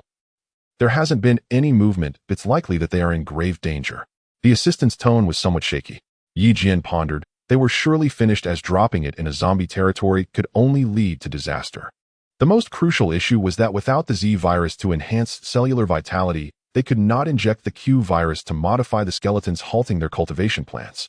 They originally had a complete zombie cultivation scheme, but now the plan was completely disrupted. Which zombie king's territory did the plane crash in? Yi Jian asked. According to the intelligence collected, the zombie king there is very powerful, roughly estimated. It commands at least 30,000 zombies, and its strength should be on par with the zombie king of the building area, classified as a 5-star zombie nest. Damn it. Mentioning the zombie king of the building area made Yi Jian furious because the Hunter Action Team's annihilation had disgraced the company. He was bound to eliminate it to regain his reputation. Now unable to cultivate a zombie king, perhaps he could negotiate some cooperation with other zombie kings. The zombie king in the crash zone seemed to be a suitable candidate. It was powerful, and its territory was not far from the building. In the apocalypse, survival of the fittest ruled, and it likely wished to expand its territory. Having a common enemy could potentially make them temporary allies. I think I should seek out the zombie king in the crash area for a discussion. Yi Jian's eyes glinted with contemplation. The assistant hurriedly advised, President Yi, zombies are bloodthirsty and kill at the slightest disagreement. You are going to negotiate. That's too dangerous. Indeed. Yi Jian nodded. Who knows what that zombie king is thinking? Does it even welcome communication with humans? Attempting to negotiate with it would be akin to courting death. Therefore, he should send someone to test its attitude first. And so Yi Jian turned to look at the assistant. Then you go negotiate. Huh? The assistant was instantly taken aback, a look of disbelief on his face. As night fell, darkness enveloped the land. In the city of the apocalypse, it was pitch black, almost impossible to see one's hand in front of their face. A gust of night wind swept through, carrying the scent of blood and decay. The roars of zombies occasionally echoed. They fought amongst themselves or preyed upon mutated beasts. Slaughter was omnipresent, and danger lurked everywhere. Lin Dong lounged at home, holding a goblet filled with crimson liquid, occasionally sipping, while his other hand was busy replying to messages on his phone. The soft glow of the screen illuminated his handsome face. The message was from Chung Loi, containing just 2 succinct words: trade. How much do you need? Lin Dong replied. Chung Loi typed slowly, having spent 10 years in a mental hospital without attending school, making her a bit of a scatterbrain with poor spelling. 200 gene of flour, do you have it? Yes. Lin Dong had over 100 million materials in his storage space. 200 gene of flour was a mere drop in the bucket. Moments later, Chung Loi replied. All right, I'll exchange for crystal cores for it. No problem. This exchange came about because Lin Dong had previously mentioned that when she needed food, she could trade crystal cores with him. They set the meeting time for the following morning at a plaza not far from Lin Dong's territory. The next day in the shelter, Chung Lui woke up very early. Her living space was a military green tent, a privilege granted to her as the first awakened one. Other survivors had it worse. Some lived in small tents or simply laid out newspapers to sleep on the open ground. Chung Lui stepped outside, and the bright sunlight fell on her fair face, making her look exceptionally radiant. Outside, a group of awakened ones were busy. Some were building houses while others were digging tunnels. Upon seeing Chung Lui, they all greeted her. Lui, you said last night that crystal cores can be exchanged for food. Is that true? A short young man with his eyes darting around stopped her to ask. Chung Lui glanced at him. It's true. I need to go out and find someone to trade with now. Oh. The short young man was very curious. Although crystal cores were precious, without food one would starve. Who was this person trading food for crystal cores? Would they really exchange food for crystal cores? He must have a lot of food, right? With this thought, the young man proposed, I just happen to have a crystal core. Can I accompany you to trade? Sure. Chung Lui pondered for a moment. The corners of the young man's mouth suddenly curled into an imperceptible smirk. Thank you so much. This short young man named Jiang Wenqing is also an awakened one with an identification number of 023 in the shelter and possesses considerable strength. However, his true identity is that of a member of the Black Scorpion organization, lurking in the shelter, gathering intelligence and acting as an informant. His contributions were instrumental in previous resource thefts and hostage situations. Now, hearing that Chung Lui is going out to exchange supplies, he immediately had ulterior motives. Of course, he would never dare to rob Chung Lui, but what about the other party? Jiang Wensheng analyzed the situation and suspected that the opposing side might be a small gang or organization. Shortly thereafter, Cheng Luoyi, called Sun Xiaoqiang, upon hearing that he would meet Lin Dong's son Xiaoqiang, was quite happy, deliberately combing his greasy hair, feeling very handsome. The three of them left the shelter together, heading towards the target square. During this time, Jiang Wensheng intentionally walked at the back, quietly, sending messages to the organization with his phone. Brothers, it seems like there's a job. It's a big fish. Oh, what big fish? What? Did the shelter find supplies again? He is the big fish of beauty. Several people replied inquiringly. Jiang Wensheng continued speaking. It's about the shelter trading with someone. There are many supplies on the other side, but I don't know their background. Is that so? That person must have access to a lot of food. I estimate their strength isn't weak, right? I think so too. However, we can first observe their formation before deciding whether to take action. I think that's a good idea. I'll go. The Black Scorpion members quickly organized themselves. Jiang Wensheng also informed them of the trading location. At the square, Cheng Luoyi chose this location for the trade as there were hardly any zombies around. The fountain in the center had long dried up and the pool was filled with dark bloodstains and several completely decayed bones. The surrounding fence of the pool had also collapsed, and as far as the eye could see, it was full of decay. Lin Dong stood at the edge of the pool in a white shirt, gazing inside, as if he were still admiring the scenery of the old fountain. This square is not far from Lin Dong's home. Before the apocalypse, he often took evening strolls here, where it was lively with vendors selling balloons and children's toys filled with the joyful laughter of children. Now, however, it was a scene of utter silence. Lin Dong turned around, scanning the surroundings where many tall buildings stood, many of which had collapsed with cracked walls and shattered glass revealing dark hollow windows. Occasionally the growls of zombies could be heard from within. At this moment, three figures were walking towards here between two dilapidated buildings, Cheng Luoyi's son Xiaoqiang and Jiang Wensheng. Jiang Wensheng craned his neck to look and indeed saw a figure at the square. No way. Is there only one? In this apocalypse, with no order, one person coming out to trade was bound to be killed and robbed. Could it be that his companions are hiding nearby? Jiang Wensheng looked around, but found no trace of others. Are you coming? Seeing Cheng Luoyi approaching, Lin Dong greeted him first. Moi. Cheng Luoyi nodded. Did you bring the goods? Hey. Yes, I did. Lin Dong waved his hand and casually threw out 4 bags of white flour, each weighing 50 pounds, totaling 200 pounds. Cheng Luoyi stepped forward, opened the bags, and pinched a small amount to smell it. Not bad, quite pure. Next to him, Sun Xiaoqiang was speechless. Are you two acting in a movie here? Meanwhile, Jiang Wensheng was carefully observing Lin Dong's every move. The method of throwing out the flour earlier had truly startled him. Could he be a spatial awakening user? He speculated in his heart. The abilities of spatial awakening are generally quite powerful. However, they are not invincible. Jiang Wensheng slightly tilted his head and saw from afar that in a building there were several people secretly observing them. The Black Scorpion members were in position. Ha, brother, are you the only one here to trade? To confirm, Jiang Wensheng deliberately asked. Lin Dong looked at him. Yes, just me. For some reason, the moment he was gazed at, Jiang Wensheng's heart twitched, and he felt an inexplicable sense of unease, instinctively taking half a step back. What is happening? Jiang Wensheng couldn't figure it out, but he still forced himself to ask, Do you have any food? I would like to exchange some with you. None left. Lin Dong replied casually. None left. Jiang Wensheng was astonished, but soon thought that he must be lying to him. It was impossible that the 4 bags of white flour would not be exchanged for crystal nuclei. This guy is very cautious, guarding against him. However, his caution likely stems from a lack of confidence and insufficient strength. If he were strong, he wouldn't need to be this careful. Those who can become spies are not ordinary. Jiang Wensheng, being clever, analyzed various situations through conversation. He currently believed that this person in front of him could be taken down.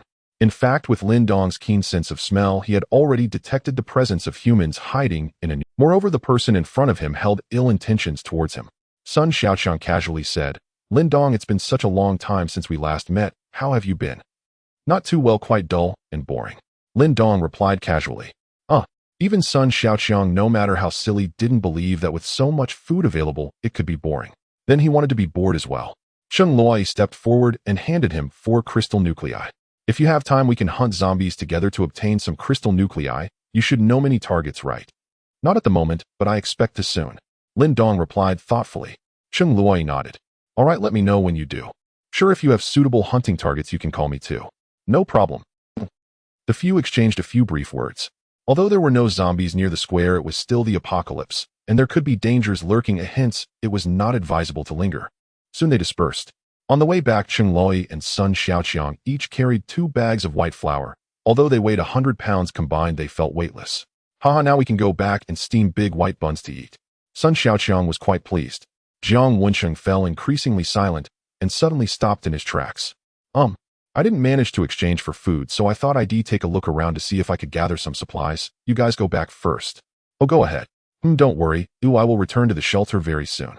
Jiang Wensheng smiled slightly, turned, and left, quickly disappearing into the ruins of the buildings. Sun Xiaoqiang was still fantasizing about big white buns, saliva dripping from his mouth. But suddenly he thought in the shelter a crystal nucleus was worth a whole box of instant noodles, but here with Lin Dong it equated to 50 pounds of white flour. Hey, did Lin Dong lose out on this exchange with us?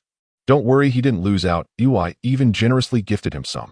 Cheng Luoyi slightly tilted his head, revealing a perfect profile, his bright eyes gazing in the direction Jiang Wensheng had disappeared. Lin Dong was walking towards the skyscraper. He had already sensed that 4 human auras were approaching from behind, leaping between the rooftops to follow him. Suddenly one person landed behind Lin Dong, propping himself on one hand to stabilize his stance, and shouted, "Stop."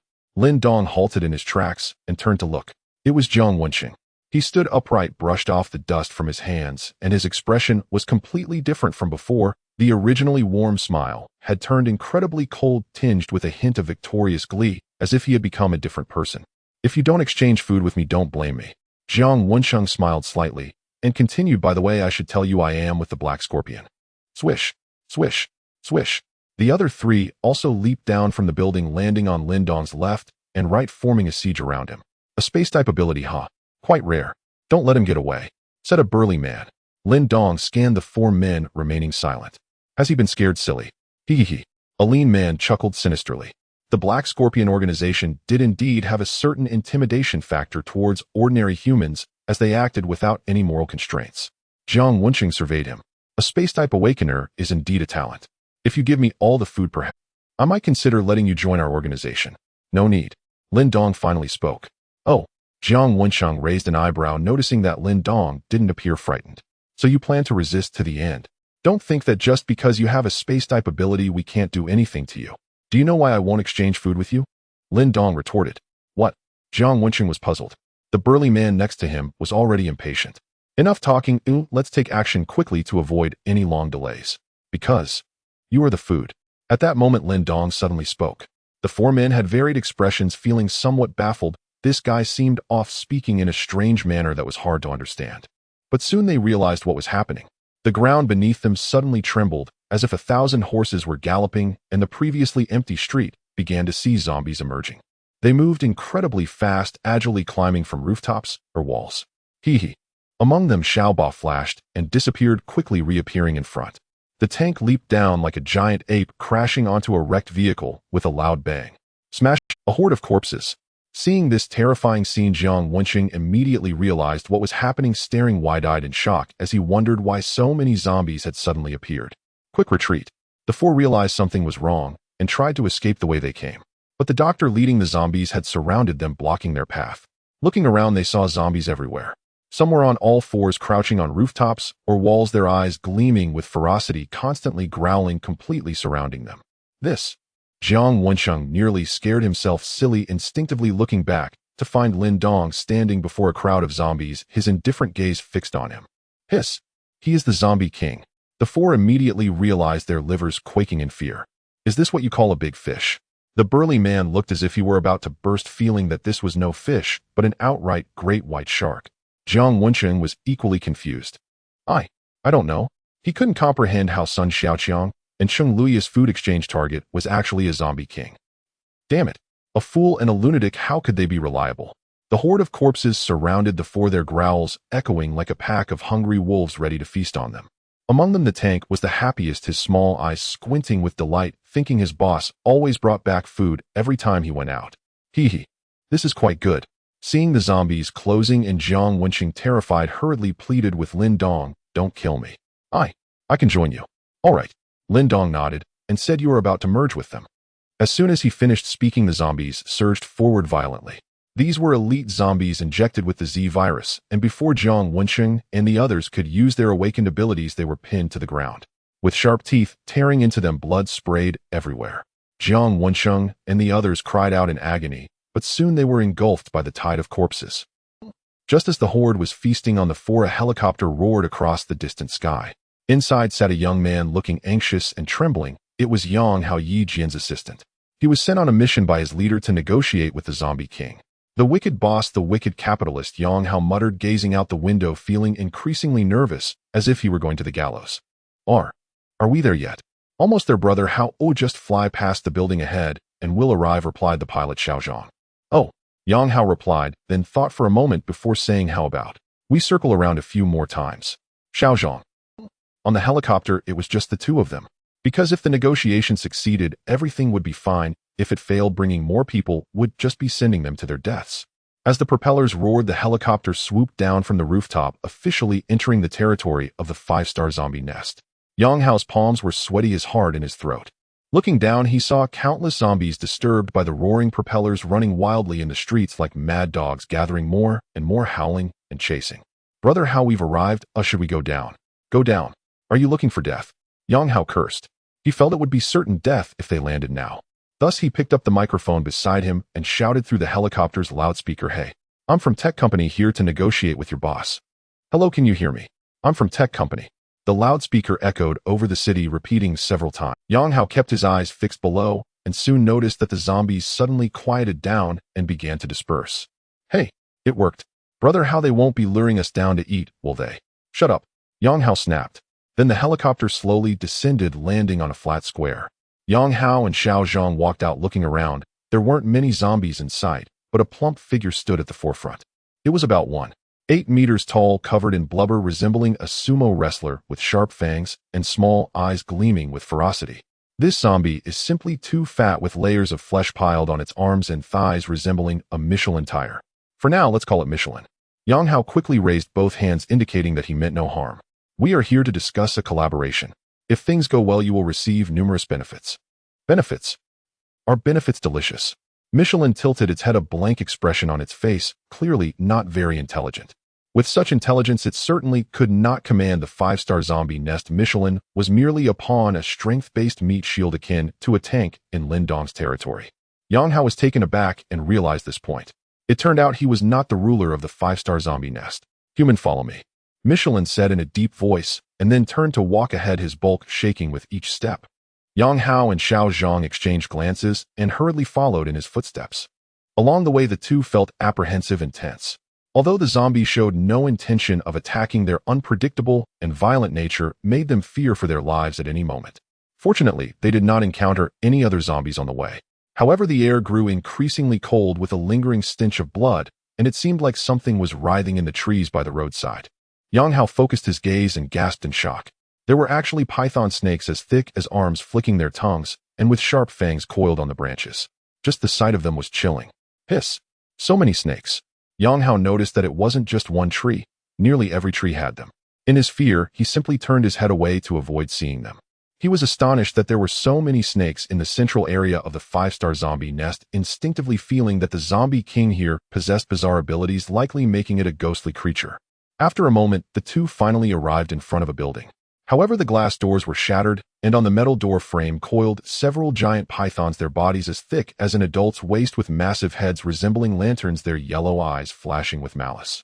Those large snakes raised their heads, eyeing the guests with long tongues flicking in and out as if they were ready to feast on them. What is this? A snake den? Yang Hao felt goosebumps all over. Meanwhile, the leading Michelin remained quite polite. Please come in. Yang Hao felt a wave of panic wash over him and couldn't help but mutter, damn it. The evil boss, the wicked capitalist. How? Brother, how are you scared? Xiao Zhang asked nervously from behind, seeking some comfort. Yang Hao's throat moved slightly, swallowing his saliva, and he forced himself to say, what's there to be afraid of? We've come this far, we have to go in.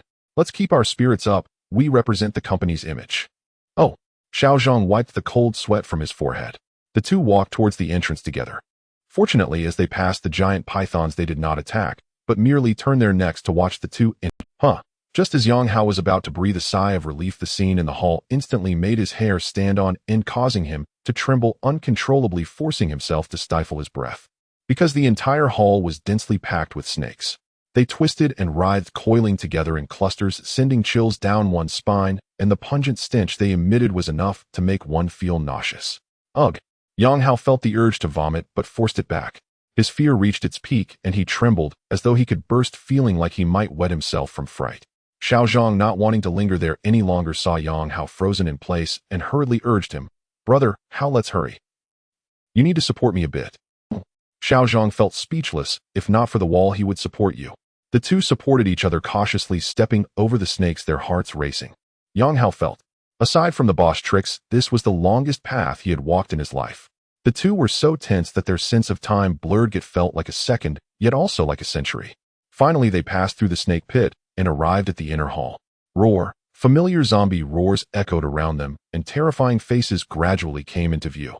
These were elite zombies considered to be the royal guard.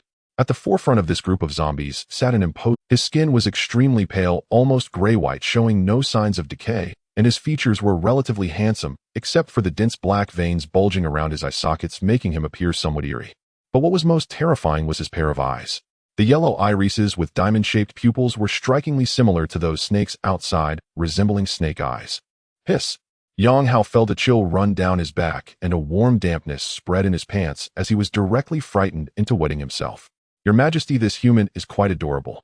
Next to the snake-eyed zombie king stood a woman, her upper body human and her lower body a spider, with a large belly and 8 legs planted on the ground. Each leg was as sharp as a steel blade. This was a zombie, a product fused with a bird-catching spider. The woman extended her long tongue, licking her lips and taking a keen interest in the human before her. "Damn it!" Yang Hao cursed silently in his heart, not daring to move. At that moment, the snake-eyed zombie king spoke, his voice hoarse, as if rust was scraping against iron. "Come sit." "Okay."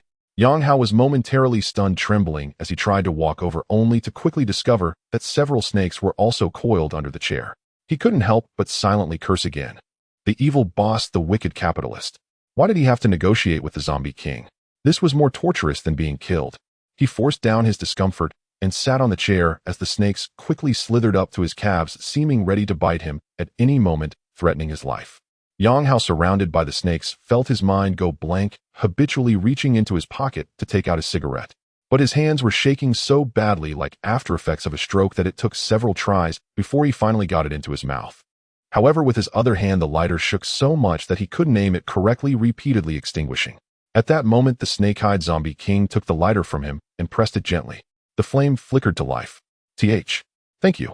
Yang Hao took a deep drag, and under the stimulation of nicotine, he managed to calm his inner fear a bit and became somewhat more composed. "Speak, what do you want to discuss with me?" the snake-eyed zombie king asked. Our tech company, the last batch of agents we delivered fell into your territory, right?" Yang Hao inquired first. The snake-eyed king nodded initially, but quickly shifted the topic.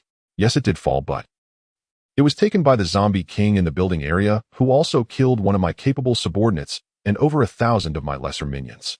"Ah, it's him again." Yang Hao frowned, pondering the situation before him, which was different from what he had imagined. It seems the boss miscalculated. The meat bun didn't hit the dog here. What did you say?" Nothing. Yang Hao hurriedly waved his hands, having blurted out the truth in his nervousness. "What I mean is that corpse sovereign is utterly contemptible, daring to slay your underlings. We must unite and eradicate them completely." Yang Hao hastily explained. The serpent-eyed corpse sovereign had long harbored this very intention for outsiders to invade his domain, slaughter, and plunder, then vanish without consequence. It was sheer audacity. Yet he had refrained from acting rashly, lacking full knowledge of the enemy's true strength. "Do you know the layout of their necropolis?" Yes, I do." Yang Hao nodded vigorously and continued, "According to intelligence gathered by my company, he commands a legion of 10,000 corpses, 2,000 of which are elite warriors. And now, having acquired the Z-virus, his numbers have swelled by at least 500. These terrifying zombies have devoured countless of our people. 200 in the prison, another 200 in the shopping mall, plus the Hunter King task force, and 500 armed personnel. Their evolutionary advancement is thus exceptionally high. Indeed, several of this city's most infamous battles were orchestrated by him. Unbeatable in assault, invincible in combat." "Oh." The serpent-eyed corpse sovereign nodded in understanding. "So you've suffered 3 consecutive defeats?" Theoretically speaking, yes," Yang Hao replied with an awkward expression. "But those losses stemmed from ambushes. During the Hunter King operation, we first clashed with the crimson-faced corpse sovereign, only for him to swoop in and seize the spoils. The serpent-eyed corpse sovereign knew the crimson-faced sovereign well, even once attempted to subjugate him. But Lin Dong had slain him instead and absorbed his territory. Your Majesty, the crimson-faced sovereign's demise merely proves his folly, sneered the Spider-Woman zombie beside him, her arrogance unmistakable. She herself had once ruled as a sovereign power, stronger than the crimson-faced sovereign. Until subdued by the serpent-eyed sovereign, their forces had since merged into one. Their combined legion now numbered 30,000 corpses, among whom many were elite warriors and seasoned commanders. Though their elite ranks are sizable, we can overwhelm them through sheer numbers of common undead, and besides, I still possess a most treasured contingent.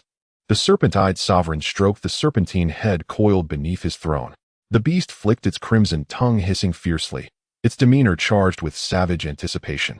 Yang Hao wiped cold sweat from his brow, thinking inwardly, this one truly is deranged, shares the same perverse fascination as certain livestream hosts. Yet suddenly something else occurred to him. All right, that corpse sovereign is constantly attended by a murder of crows formidable in their own right, and not to be underestimated. Those crows circling the city skyline. The Spider-Woman's predatory eyes gleamed with sinister smile, curled her lips. As a fusion of human and bird-catching spider, she was nature's bane to all avian life. They flee at my very presence. Leave them to me.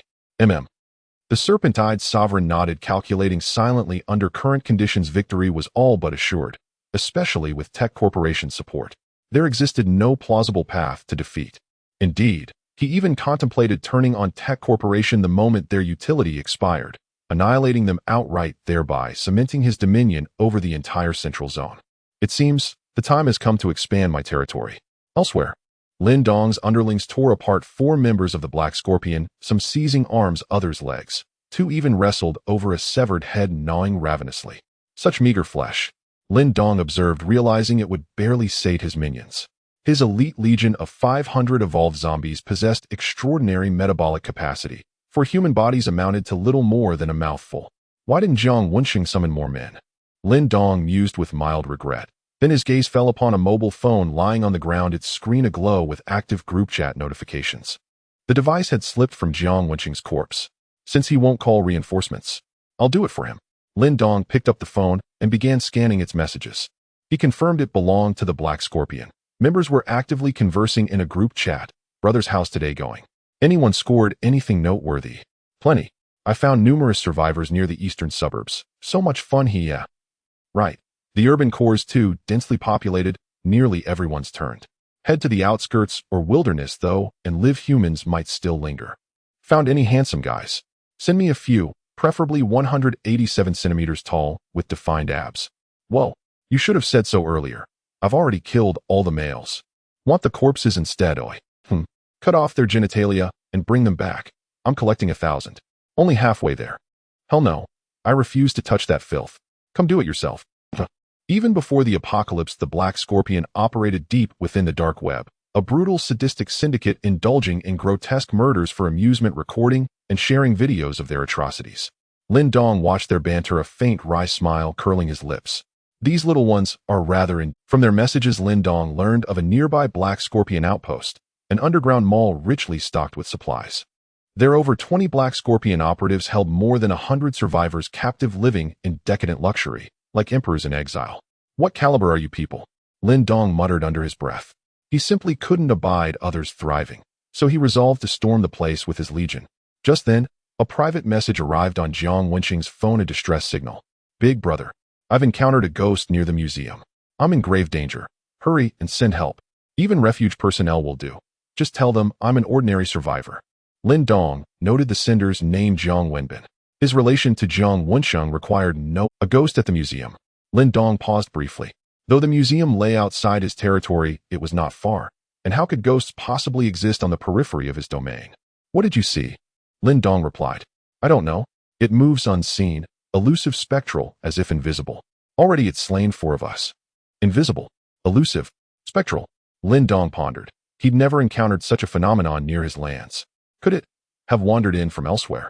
Perhaps he ought to investigate, lest it fester into a future threat. Brother, hurry. I feel it drawing closer. I don't know when or how. I'll die.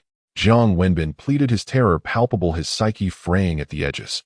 Clearly whatever he faced was profoundly horrifying. Hold on, I'll get there. Lin Dong urged aloud, though inwardly he thought, don't die yet. Wait for me to arrive, then die. Brother, I'm coming for you now.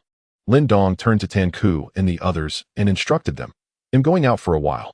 Keep watch over the place, things may not be peaceful recently. Don't worry, boss, came the reply. Tan Ku chuckled sheepishly.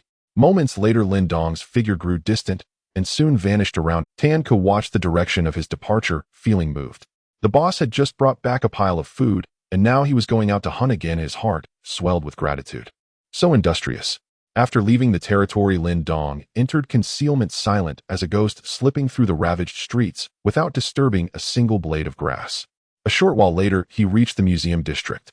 He surveyed the place with a quiet sense and indeed felt that something was wrong. A cold wind blew by, laced with the tang of blood. Above the museum, a bank of clouds hung black as ink. The clouds seemed to press against the rooftops, suffocating. Thunder rolled and silver forks of lightning threaded the sky, sending rumbling echoes through the air. The wind strengthened, its keening swept the city like the wails of specters, whipping dust into the air and setting plastic bags adrift.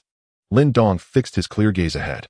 The vast museum loomed like a sleeping leviathan. A blood stained its surroundings, and the corpses of zombies lay scattered. Everything was unnaturally still, steeped in the hush of death. Yet Lin Dong could sense 3 living humans inside, hiding here and there, their entire beings exuding the thing threatening them. Lin Dong could not immediately perceive it. Strange. What could it be? He murmured, then stepped forward and used his corpse domain ability to pass through the wall. Under the overcast sky, the museum's interior was even darker. Only when lightning slashed overhead did patches of the room flare into light. Lin Dong's eyes swept the space. The floor was strewn with ruined, shattered glass, dried blood, and bodies reduced to bleached bones. These were the marks left when the apocalypse first descended. The museum had been a severely afflicted place with many victims that day. Bloody handprints clawed into the walls testified to how desperate things had been. Lin Dong pressed on, drawing closer to the 3 living breaths. Soon, in a dim corridor, 3 people came into view, panting as they ran. Hurry, I feel that thing is catching up. Brother Ben, I think it's trying to wear us down like a cat toying with a mouse, one said, brow furrowed. Jiang Wenbin tried to soothe them. It's fine.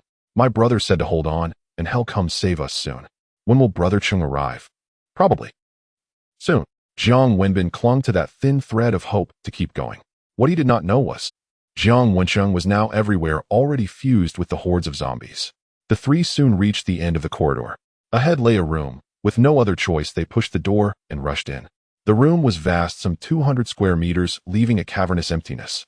Many paintings hung on the walls, some had fallen, their frames shattered, and glass splintered into fragments across the floor. No way out, a dark-skinned youth said. Shu. Jiang Wenbin made a hush motion. Keep quiet. Okay. The 2 companions agreed and huddled into a corner, backs against the wall, which gave them a thin veneer of safety. Unbeknownst to them, Lin Dong was concealed within the wall behind them, head bowed as he watched the 3. Yet he did not intend to strike at once. Killing the 3 would be effortless. The true concern was whatever hid within the museum. He had already felt it drawing near. Since they had taken refuge in the empty room, an aura had indeed been approaching. Diaphanous, as if not fully corporeal. Could it really be a ghost? In the apocalypse, there were many inexplicable phenomena, but an actual spiritual entity was something he had never truly encountered. A crack of lightning split the sky, its blinding glare making the room startlingly bright. Jiang Wenbin's unease deepened. His intuition told him that death was closing in. He took out his phone and sent another message. Brother, where are you? I'm out of options. But after a long time, there was still no reply. Damn. Jiang Wenbin cursed softly, yet he trusted his brother. They had relied on one another since childhood, and he believed his brother would come to save him. He will. A strange sensation suddenly clouded his mind. Jiang Wenbin lifted his eyes and began studying the paintings on the wall, his gaze flicking until he found one that was oddly unsettling. It looked like a portrait of a black man, his face coal dark, so that features could not be made out. Fangs protruded from his mouth, and his eyes radiated a savage malice, as if a demon from hell were staring back. Hey, you two, look. Isn't that portrait strange? Jiang Wenbin nudged his companions. They looked puzzled and turned to see. Brother Ben, which one do you mean? The one in the middle. Where? I don't see it. Both were baffled. Growing frantic, Jiang Wenbin snapped, You fools. He stopped mid-sentence, then turned and froze. The portrait had truly vanished. At that moment, one of them said weakly, Brother Ben, the thing you meant is a window. Crack. Another lightning bolt tore the sky and lit the empty room. This time Jiang Wenbin saw clearly. The place where the portrait had hung was indeed a window. It was not a painting at all, but something actually looking in at them. God! He broke out in gooseflesh as a cold surged from his feet to his scalp. The terror pressed on his chest until it felt like suffocation. I saw it. I just saw it. Run. Jiang Wenbin went mad with fear and bolted down the corridor. Saw what? The two companions had no idea, but seeing him flee and the scene erupt, they had no choice but to follow. Then a black shadow slipped through the window gap and melted into the darkness, as if an infernal wraith had entered the world. In a flicker it surged after the three. It moved with terrifying speed, and in an instant, it was upon the last one. A sick wet sound, its shadowy claws like burning black flames plunged through a man's back. Warm blood spurted, splattering the back of Jiang Wenbin's head and the others. The two were nearly sick and instinctively looked back. A towering black silhouette had driven its claw into their companion's back and hoisted him into the air. The man was not yet dead, his legs kicked, weakly, veins throbbing in his bloodshot eyes, his mouth parting as ribbons of blood poured out. Save me. What kind of monster is this? Jiang Wensheng and the others were filled with horror. After tossing aside the corpse, the shadow extended its dark purple tongue to lick the bloodstains on its claws, revealing its extreme bloodlust. It was a B-level corpse king possessing the awakened ability of shadow concealment, allowing it to hide within shadows and traverse through tiny gaps such as those in windows, doors, and walls. While in the state of shadow concealment, it could also evade others' perceptions, making its abilities quite peculiar. Lin Dong silently sighed, feeling that killing it for its crystal core would be a pity. It would be better to recruit it as a subordinate, especially since manpower was currently scarce. Thus he stepped out from the wall, his figure gradually becoming visible. The moment Lin Dong appeared, the shadow immediately sensed his aura, quickly turning its head, its fierce eyes locking onto him. Although the shadow's face was as black as charcoal, making it impossible to discern any expression, it was evident that it was quite surprised at that moment. Jiang Wenbin and the others, on the other hand, had their eyes wide open. Because they had seen with their own eyes that Lin Dong's figure appeared out of thin air, they felt it was very strange. What the hell is going on today? I seem to be encountering all sorts of bizarre occurrences. The shadow became extremely alert, completely disregarding Jiang Wenbin and the others, focusing all its attention on Lin Dong, as an inexplicable sense of crisis arose in its heart, telling it that this person before it was not to be trifled with. Who are you? I am the corpse king of this area. You may choose to submit to me, Lin Dong stated plainly, but the shadow shook its head. I know you are strong, but I will not submit to any creature. Lin Dong observed that this little black was rather stubborn, a tough nut to crack. In fact, the shadow was also a corpse king, its territory located on the other side of the Serpent's Eye. Originally, it had over 10,000 subordinates, but after fighting a few battles with the Serpent's Eye, only 5,000 remained. This was because the Serpent's Eye also intended to subdue it, but the shadow refused to yield, leading to conflicts between the two. The shadow was no match for the Serpent's Eye, suffering defeat time and again, and at one point it was completely driven out of its territory. It then relied on guerrilla tactics to lead its remaining 5,000 subordinates to reclaim half of its territory. Its ability of shadow concealment was extremely strong for self-preservation, making it very difficult for the Serpent's Eye to kill it, so ultimately it chose to ignore it. However, the shadow lived in a corner, making life very tough. In other territories, zombies could catch mice or insects to eat when hungry. But in the shadow's territory, it was too small, and there were not enough mice or insects to eat. Even catching 3 flies could be considered a grand meal. Thus it had no choice but to rely on its shadow concealment ability to wander about in search of prey. As long as I want to leave, you cannot keep me, the shadow said with great confidence. Want to try? Lin Dong asked playfully. Without a word, the shadow's body gradually became hazy, as if engulfed in black flames, its form shifting as it instantly entered the state of shadow concealment. It moved like a puddle of liquid across the ground, and with great speed it directly dove into the gap in the nearby wall. At that moment, Lin Dong's figure also vanished from sight. The shadow slipped away silently like a ghost, passing through several walls, then through door gaps and window cracks, twisting and turning, even losing track of where it had escaped to. Until it exited into a room, it disengaged from the state of shadow concealment, its charred body rising again from the ground. Huff! The shadow looked back at the direction it came from, noticing that no corpses were chasing after it, and let out a long sigh of relief. It had heard of Lin Dong, who had killed the formidable Bone Spike, a subordinate of the Serpent's Eye, showcasing incredible strength. What a pity. The prey I worked so hard to find is gone, and my brothers back home are still waiting. What a pity. Not at all. Suddenly a voice rang out from behind it. The shadow was immediately startled and quickly turned around, discovering that it was Lin Dong, his tall figure clad in a pristine white, showed a faint smile adorning his face. You. How did you get here? I came with you, Lin Dong replied nonchalantly. The shadow was taken aback. It had clearly sensed no corpses following just moments ago, yet Lin Dong had appeared out of thin air, which was utterly bizarre. How is this possible?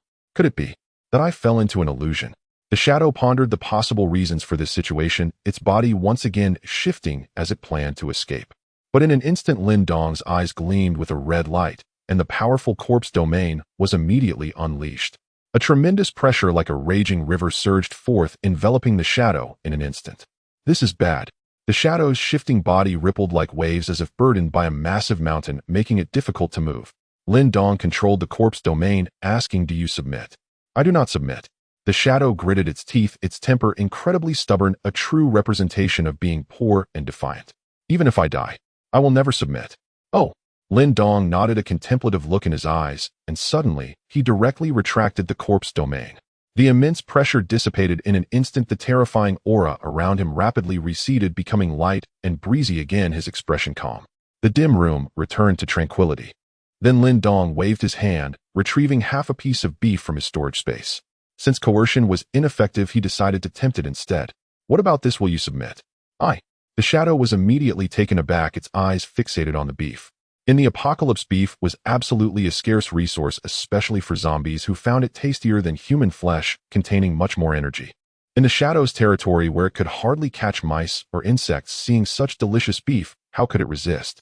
Tears began to flow from the corners of its mouth. Upon seeing this, Lin Dong smiled slightly and directly tossed the beef over. "You don't need to rush to answer. Think it over when you go back. Follow me, and you'll have meat to eat." "Okay." The shadow picked up the beef, unable to resist taking a big bite. So delicious." Soon it left with the beef. At this moment, two humans were still alive. It was Jiang Wenbin and his companion, who were still very tense after witnessing the two zombies. It had been utterly terrifying. "Then go. Hurry and escape." The companion urged, wanting to leave this cursed place, while Lin Dong and the shadow were not present. "All right." Jiang Wenbin nodded, trembling legs, starting to sprint down the corridor. But he knew that given the terrifying abilities the zombies had just displayed, he would likely not escape, so he placed his hopes on his brother. Thus, while running, he took out his phone and sent a message to Jiang Wenqing. The hurried footsteps echoed in the empty corridor as both ran with all their might, seeing the distance to the museum's entrance growing closer. That seemed like a glimmer of hope, or if they could get outside, perhaps a new turn of events awaited them. But suddenly a tall figure slowly materialized at the entrance, its cold gaze directed at them. "Stop!" Jiang Wenbin shouted in panic, their figures coming to an abrupt halt. It had appeared again. A strong sense of fear enveloped them once more, the aura of death drawing nearer. Jiang Wenbin anxiously looked down at his phone. But his brother still had not replied. "No need." At that moment, Lin Dong slowly spoke, and with a flick of his hand, he tossed a phone towards them. The screen lit up, displaying all the messages Jiang Wenbin had sent. "My brother's phone." Jiang Wenbin's face turned pale as he immediately thought of something. "Where is my brother? What have you done with him? He has already transcended, and now he is everywhere." Jiang Wenbin grasped his meaning, and despair pierced his heart like a blade. His own elder brother, the one he trusted most, had already been devoured by zombies. Such was the crushing futility of this apocalyptic world. Tears of anguish, grief, and bitter sorrow welled up in Jiang Wenbin's eyes. "Don't cry," came a calm voice. "I'll take you to see your brother, right away." Lin Dong spoke with detached nonchalance and stepped forward toward them. With each stride, his zombie domain unfurled, unleashing an overwhelming aura that nearly erased them both in an instant. Meanwhile, the shadow returned to his barren territory bearing beef. But along the way, he couldn't resist taking bite after bite, always telling himself, "Just one more? This is truly the last." By the time he reached the territory, only scraps remained of the half-carcass. Yet his ragged, destitute comrades stared in astonishment. "A cow, This is cow. Boss, where did you get it?" "A mutated beast." "No, the zombie lord of the high-rise gave it to me," Xiao He replied truthfully. "Oh." His subordinates were even more stunned. The zombie lord possessed meat, yet chose to gift it to their leader. Was there truly such a benevolent zombie left in this apocalypse? "Boss, I think that zombie lord isn't half bad. We ought to repay him, don't you agree?" The shadow nodded slowly, deep in thought. "Perhaps it's time we settled accounts with Shitong." Roar. At the name Shitong, his followers erupted in a savage, venomous snarl. Their hatred ran bone deep. "Boss, I've said it before, we should fight them to the death." "Patience. This will unfold in due time." The shadow mused inwardly he could coordinate with Lin Dong to eliminate Shitong, and finally avenge his own expulsion. One elite zombie spoke up. I follow your every command, boss. Just tell me what to do. Wait for the right moment. Then act on my signal. The shadow replied, calculating quietly. The elite zombie glanced at his leader's pitch-black face, and suddenly recalled their last defeat, which had also hinged on misreading that very expression. Elsewhere inside the museum, Lin Dong gathered several corpses, but did not return to his territory. Since he'd ventured out, he intended to collect more supplies. He recalled the Black Scorpion organization's minor outpost. To Lin Dong, killing humans was far more intriguing than slaying zombies. Humans brimmed with rich, volatile emotions: fear, sorrow, utter despair, whereas even evolved zombies remained emotionally pallid by comparison. How best to savor this exquisite torment? After leaving the museum, Lin Dong consulted intelligence gathered via smartphone, and soon arrived at a desolate plaza, its surroundings devoid of zombies, littered only with faded bloodstains and rotting corpses. Crumbling skyscrapers surrounded him, stretching across a landscape of ruin. Yet Lin Dong had already sensed the faint, trembling presence of hidden humans. They were directly beneath him.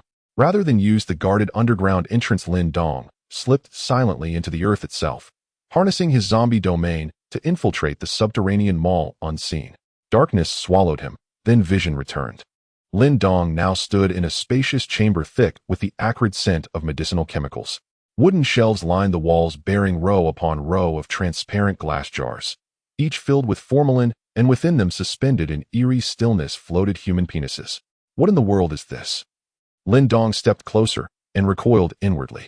Damn, no wonder they're called the Black Scorpions. Truly perverse tastes. His gaze swept across the room. Over 100 such jars gleamed under dim light. Not a single large one. He murmured, almost inaudibly. Then, clinking chains, and groans of raw, unfiltered agony. To the far right of the chamber, 2 naked men hung, spread-eagled wrists and ankles bound tight to wooden frames with iron shackles. On a nearby table lay an array of surgical blades and glass vials. No explanation was needed. Their emasculation had already been carried out. Blood soaked their groins, their faces twisted in excruciating pain. Lin Dong walked straight toward them, making no effort to conceal himself, his form materializing openly. The 2 men, half delirious from suffering, snapped alert at his appearance. Their voices trembled, weak but urgent. Brother, how did you get here? Hurry, save us. Who said we're brothers? Your brother is long gone. Lin Dong replied offhandedly. Clearly these were survivors, brutally tortured by the Black Scorpions.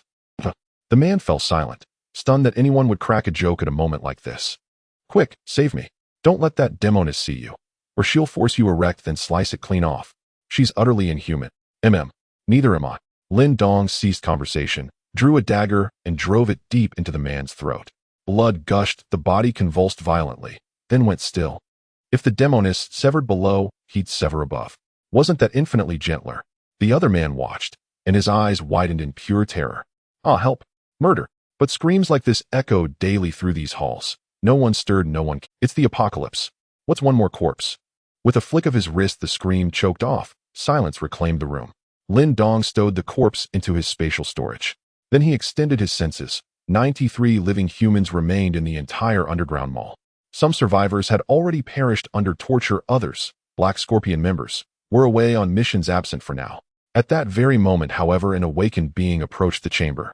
Moments later, the door swung open, and strode the demoness the 2 men had feared. The one with silvery hair cascading like moonlit water, a lithe, voluptuous figure clad in daring attire. Her gaze locked onto Lin Dong and froze. Surprise flared, then swiftly melted into rapt fascination. What a stunning man! He was the most striking man she'd seen since the apocalypse began, impeccably groomed, immaculately composed. To her, he was perfection incarnate. But where had he come from?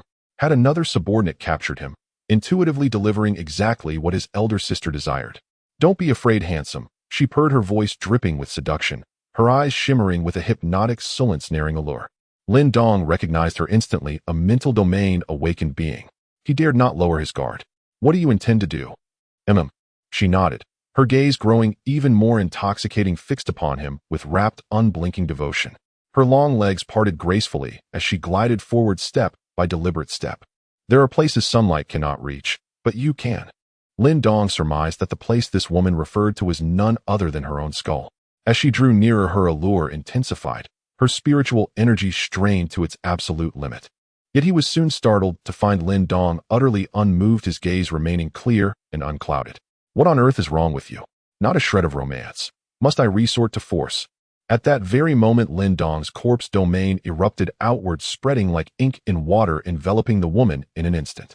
A crushing pressure rolled over her like a tidal wave. Her body locked rigid, her eyes snapped wide open, her lecherous expression twisting instantly into abject terror. Weren't you enjoying yourself just now? Lin Dong spoke calmly, then raised his dagger and drove it straight toward her skull. Her pupils contracted violently.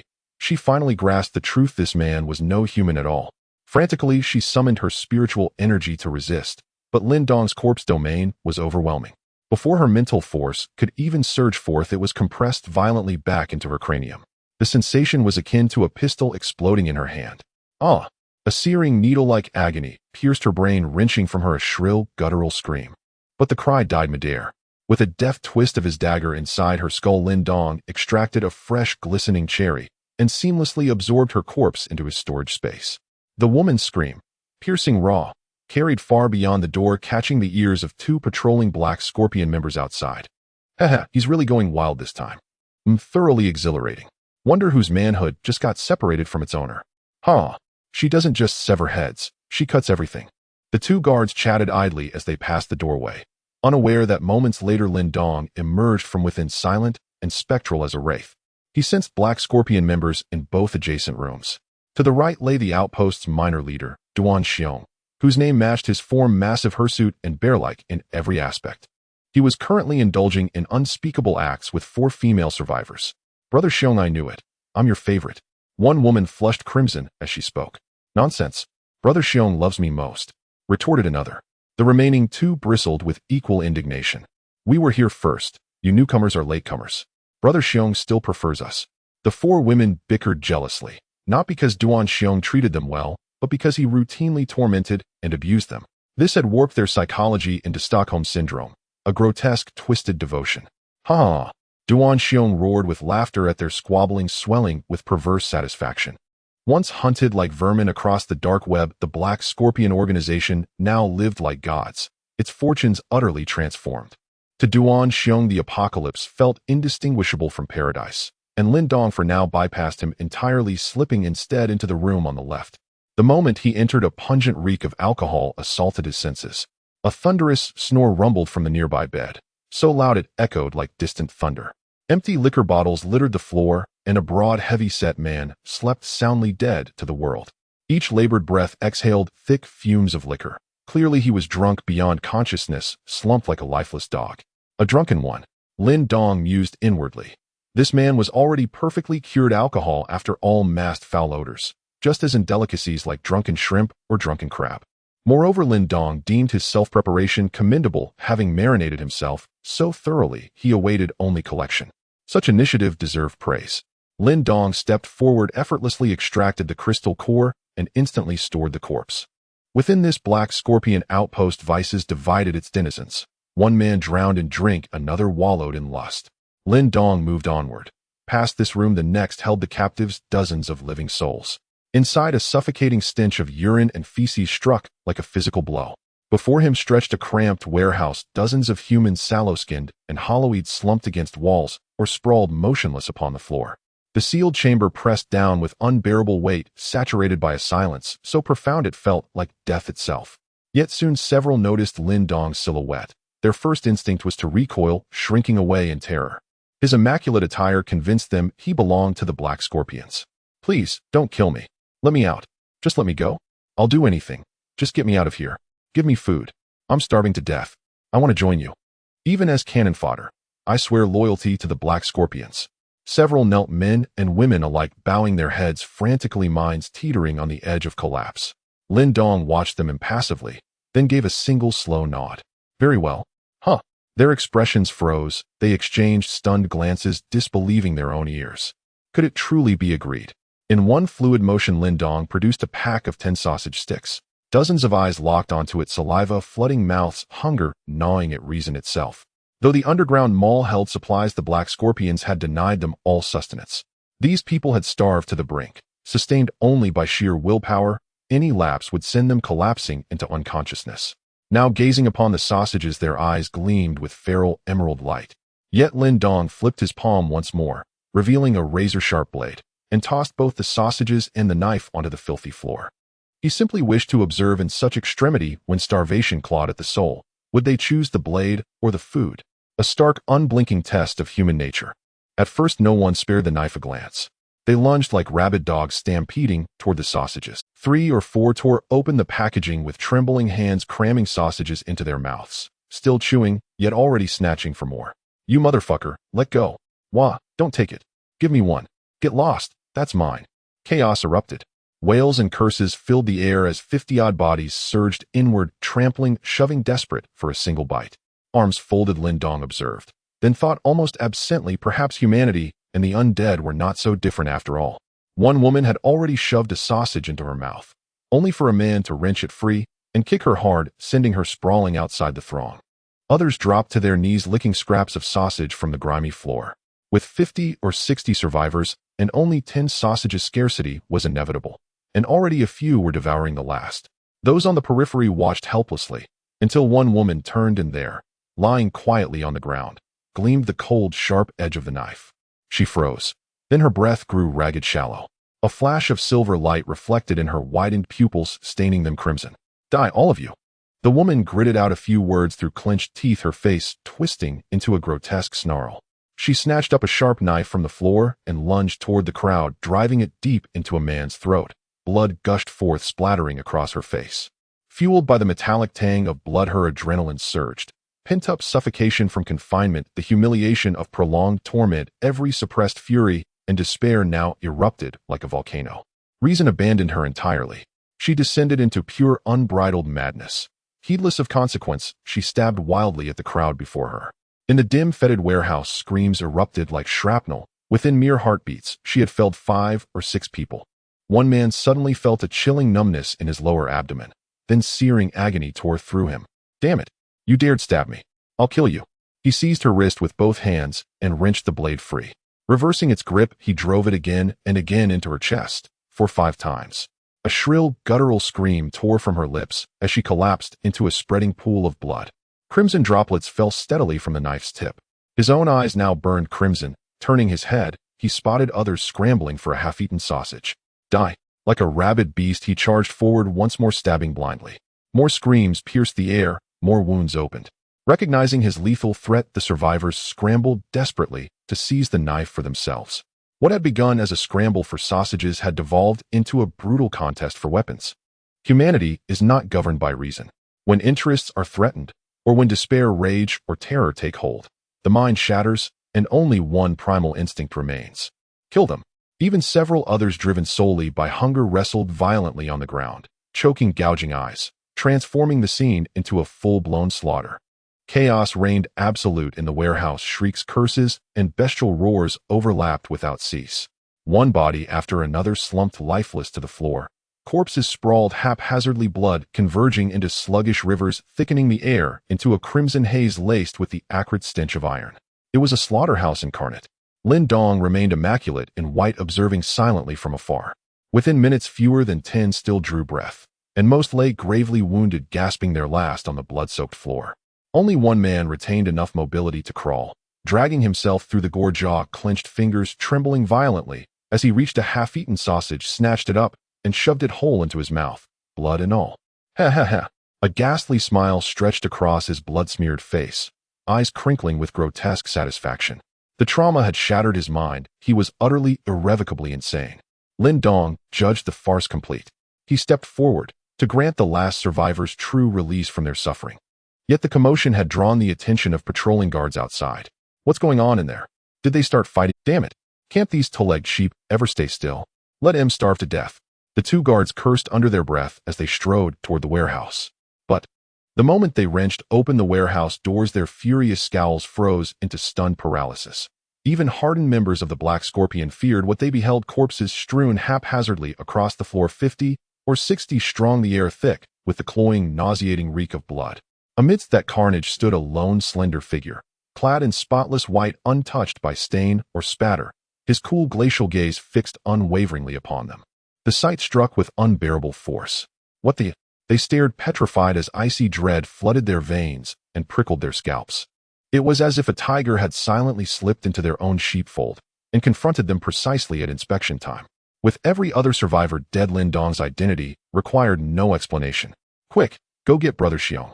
Realizing they stood no chance, the two guards spun to flee. But in the next instant, an immense, crushing pressure descended, like Mount Tai itself bearing down upon them. Their legs trembled violently, rooted in place. They sank helplessly as though mired in bottomless mud. No need. I'll fetch him myself. Lin Dong's voice, deep, resonant, magnetic, brushed past their ears. Then darkness swallowed them. They crumpled unconscious to the floor. Two more bodies joined the count.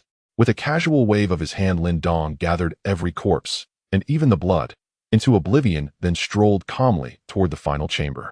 Meanwhile, Duan Xiong remained blissfully immersed in his revelry. Brother Xiong, I'm hungry, murmured a woman, coy and flushed. All right, I'll cook noodles for you in a bit, Duan Xiong chuckled. Yet suddenly a disquieting sensation prickled his skin, a subtle, unnerving awareness that unseen eyes watched him. Instinctively, he glanced toward the door. What the? He cried out in shock. Standing motionless in the doorway was a young man, gazing directly, unblinkingly at him. Lin Dong's sudden appearance sent Duan Xiong reeling. His limbs went weak, his breath hitching.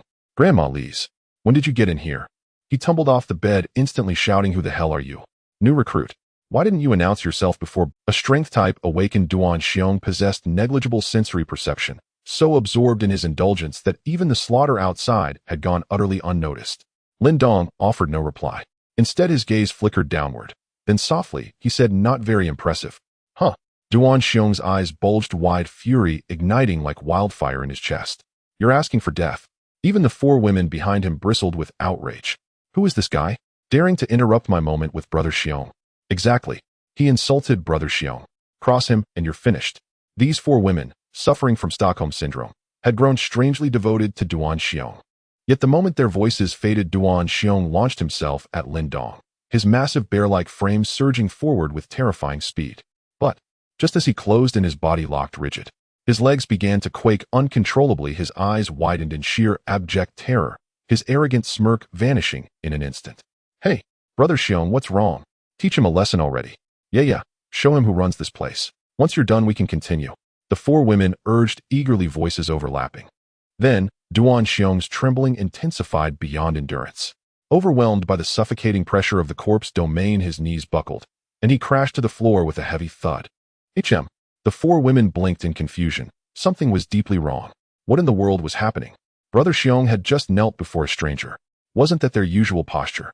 Only now, kneeling powerless, did Duan Xiong grasp the sheer incomprehensible horror he faced. Renowned for his peerless physique, he couldn't even draw near. Roar. With a final desperate roar, Duan Xiong unleashed his ultimate ability, Rage Surge, a short-term enhancement that amplified his physical might. But it carried a crippling cost. Each use drained his body utterly, leaving him paralyzed for a full day. Veins swelled across his torso, muscles swelled and pulsed, blood visibly surging beneath his skin. Bolstered by Rage Surge, Duan Xiong forced himself upright within the corpse domain and hurled his entire weight sideways. Boom. He shattered the wall, bursting into the corridor, desperate to flee Lin Dong's domain and break free. As A.B. Tier awakened, Duan Xiong was no weakling, yet the corpse domain alone could not instantly annihilate him. Now neck tendons straining, he bellowed frantically, help. Someone help me now. Stop shouting, country bumpkin. While you were just XXX, your little brother has already been dealt with by me.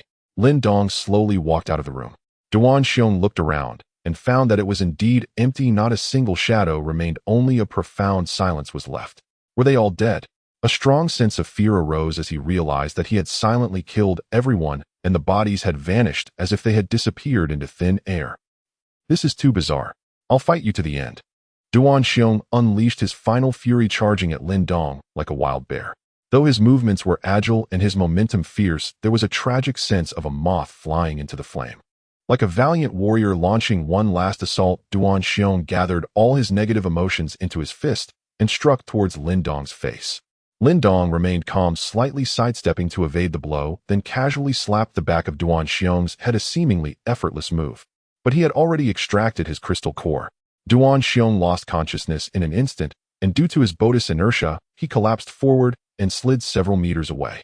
His once swollen figure quickly shrank back, returning to its original form, completely withered. Brother Xiong.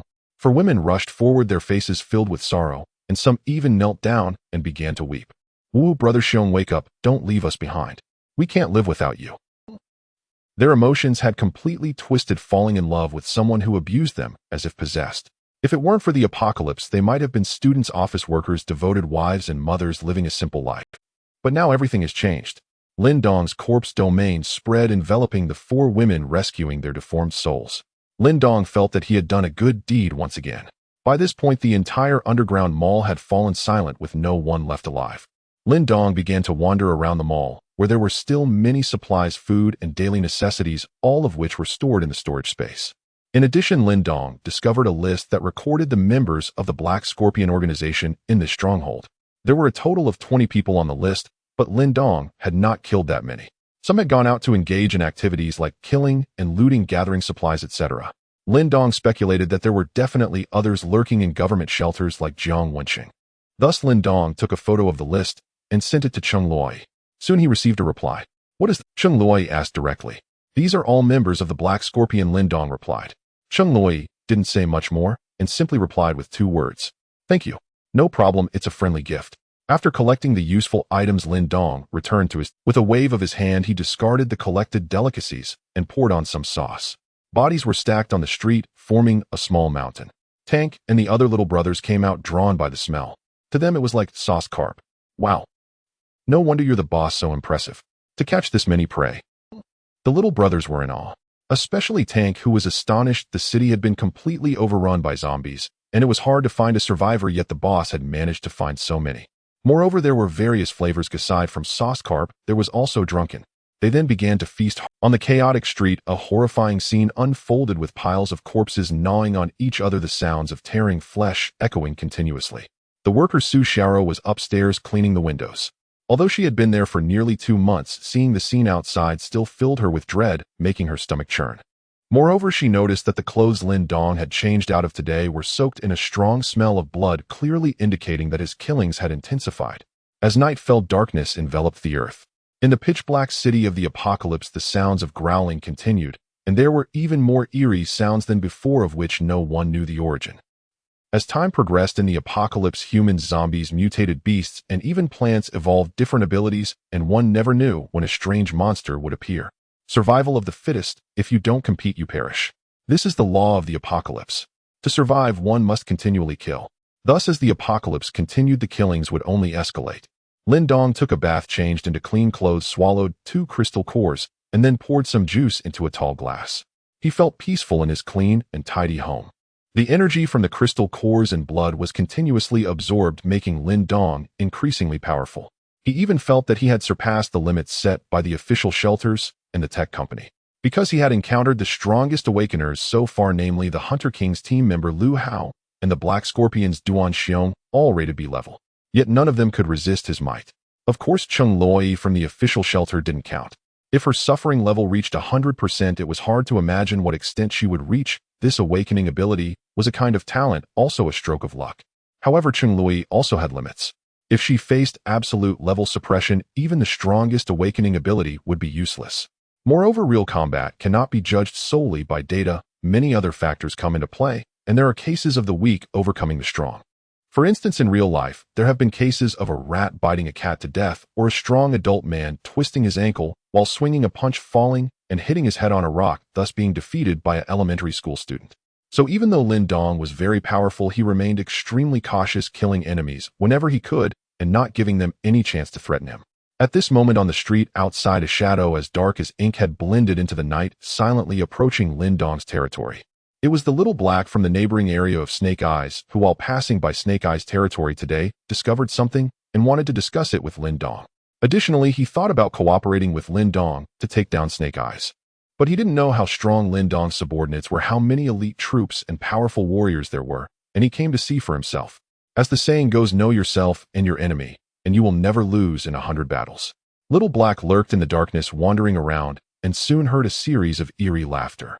Hee, Little 8 might have eaten well today, feeling good, his laughter echoing in the pitch-black night, sounding even eerier than cries. Damn, Little Black cursed internally. Even the zombies sensed an extremely dangerous aura. The strength is formidable. As Xiao He continued forward, his astonishment grew, for some of the Ace Core zombies were roaming about, each exuding a powerful and fierce aura. One even passed by Xiao He, sniffing the air as if sensing something unusual, almost discovering him. Such keen senses. Xiao He felt a sense of unease, thinking that if his hidden abilities were discovered by Lin Dong's subordinates, it would be a huge embarrassment. Just as he was about to move forward, a voice came from behind. "Stop, huh?" Xiao He turned around to find a zombie with clear eyes, evidently possessing considerable intelligence. It was one of Lin Dong's three kings, the doctor. Awakened with a mental affinity, he was particularly sharp and had locked on to Xiao He. As he discovered the intruder, a group of elite zombies rushed over, including the wraith-like Xiao Ba and the robust Tank. The horde of zombies exuded a fierce aura, quickly surrounding Xiao He. He had been discovered. Xiao He felt the reality hit him too quickly. The zombies under Lin Dong were indeed very strong. "Big brother, it's a fellow comrade," he hurriedly explained, fearing that if he delayed even a moment, he would be devoured whole. Tank looked at him with great curiosity. Where did this big black rat come from?" I am not a big black rat." Xiao He quickly exited his shadow form, revealing his pitch-black body. "My name is He, and you can call me Xiao He." Tank looked at his black exterior, still very curious. "Isn't this still a big black rat?" The doctor asked. "What are you doing here?" "I have important matters to discuss with our boss Lin Dong," Xiao He explained. As soon as he finished speaking, the surrounding horde of zombies automatically parted to make way, and Lin Dong's figure approached, his white shirt appearing even more pristine in the darkness. "What is it?" "Big brother, today I discovered that tech company is sending food to the Snake Eye territory, box after box. There are at least more than 10 boxes, all meat." Xiao He spoke with exaggerated tone, drooling as he spoke, nearly forming a small waterfall, which made him somewhat unclear in speech. Calm down, calm down." Lin Dong curled his lips, looking at him with disdain. Yes. Xiao He nodded repeatedly, wiping his drool as he continued. "Moreover, the subordinates of Snake Eye are gathering. They must be planning to strike against you." "What? They dare to attack my boss?" Tank was furious upon hearing this, feeling that the little worm truly had the courage of a bear. The Ace Core behind them roared in agreement. In their eyes, Lin Dong was a belief. They wished to rush over immediately and tear apart the Snake Eye and his subordinates. Lin Dong then asked, "What kind of lineup do they have?" "Snake Eye and his right-hand man Michelin and Spider-Woman have a horde of 30,000 zombies, among which at least 2,000 are elites, plus the mutated beasts they raised. The number is definitely not small." "Oh, that's quite a lot." With Tank's intelligence, he understood that the current zombie tide in their territory was 10,000, but after their recent feeding by the boss, they had evolved considerably, with elites nearing 3,000, including 500 from the Ace Core, who received the Z virus. However, in terms of numbers, they were indeed inferior to the enemy. Snake Eye is also colluding with Tech Company, and they will definitely intervene. Their strength is not weak. Plus, Snake Eye has evolved to a class Zombie King, awakened the ability Illusion Space, which is extremely bizarre and powerful. Xiao He continued. Tank's expression was unconvinced. "How strong can he be? Why are you still praising him?" "I'm not exaggerating, because I've been defeated by him before."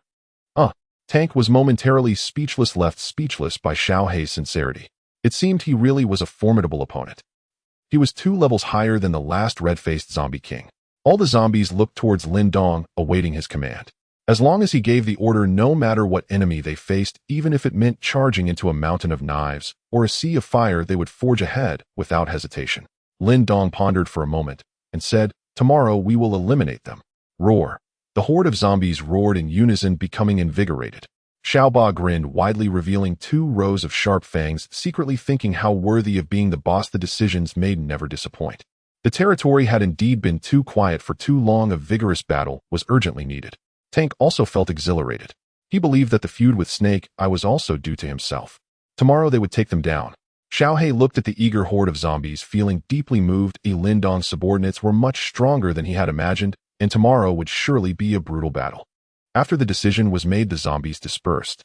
After some discussion, Xiao He still had 5,000 subordinates and 1,000 elites who would also join in. Snake Eye would never expect that the 2 of them would team up. They would surely give him a surprise. However, besides teaming up with Xiao He, Lin Dong had a second surprise.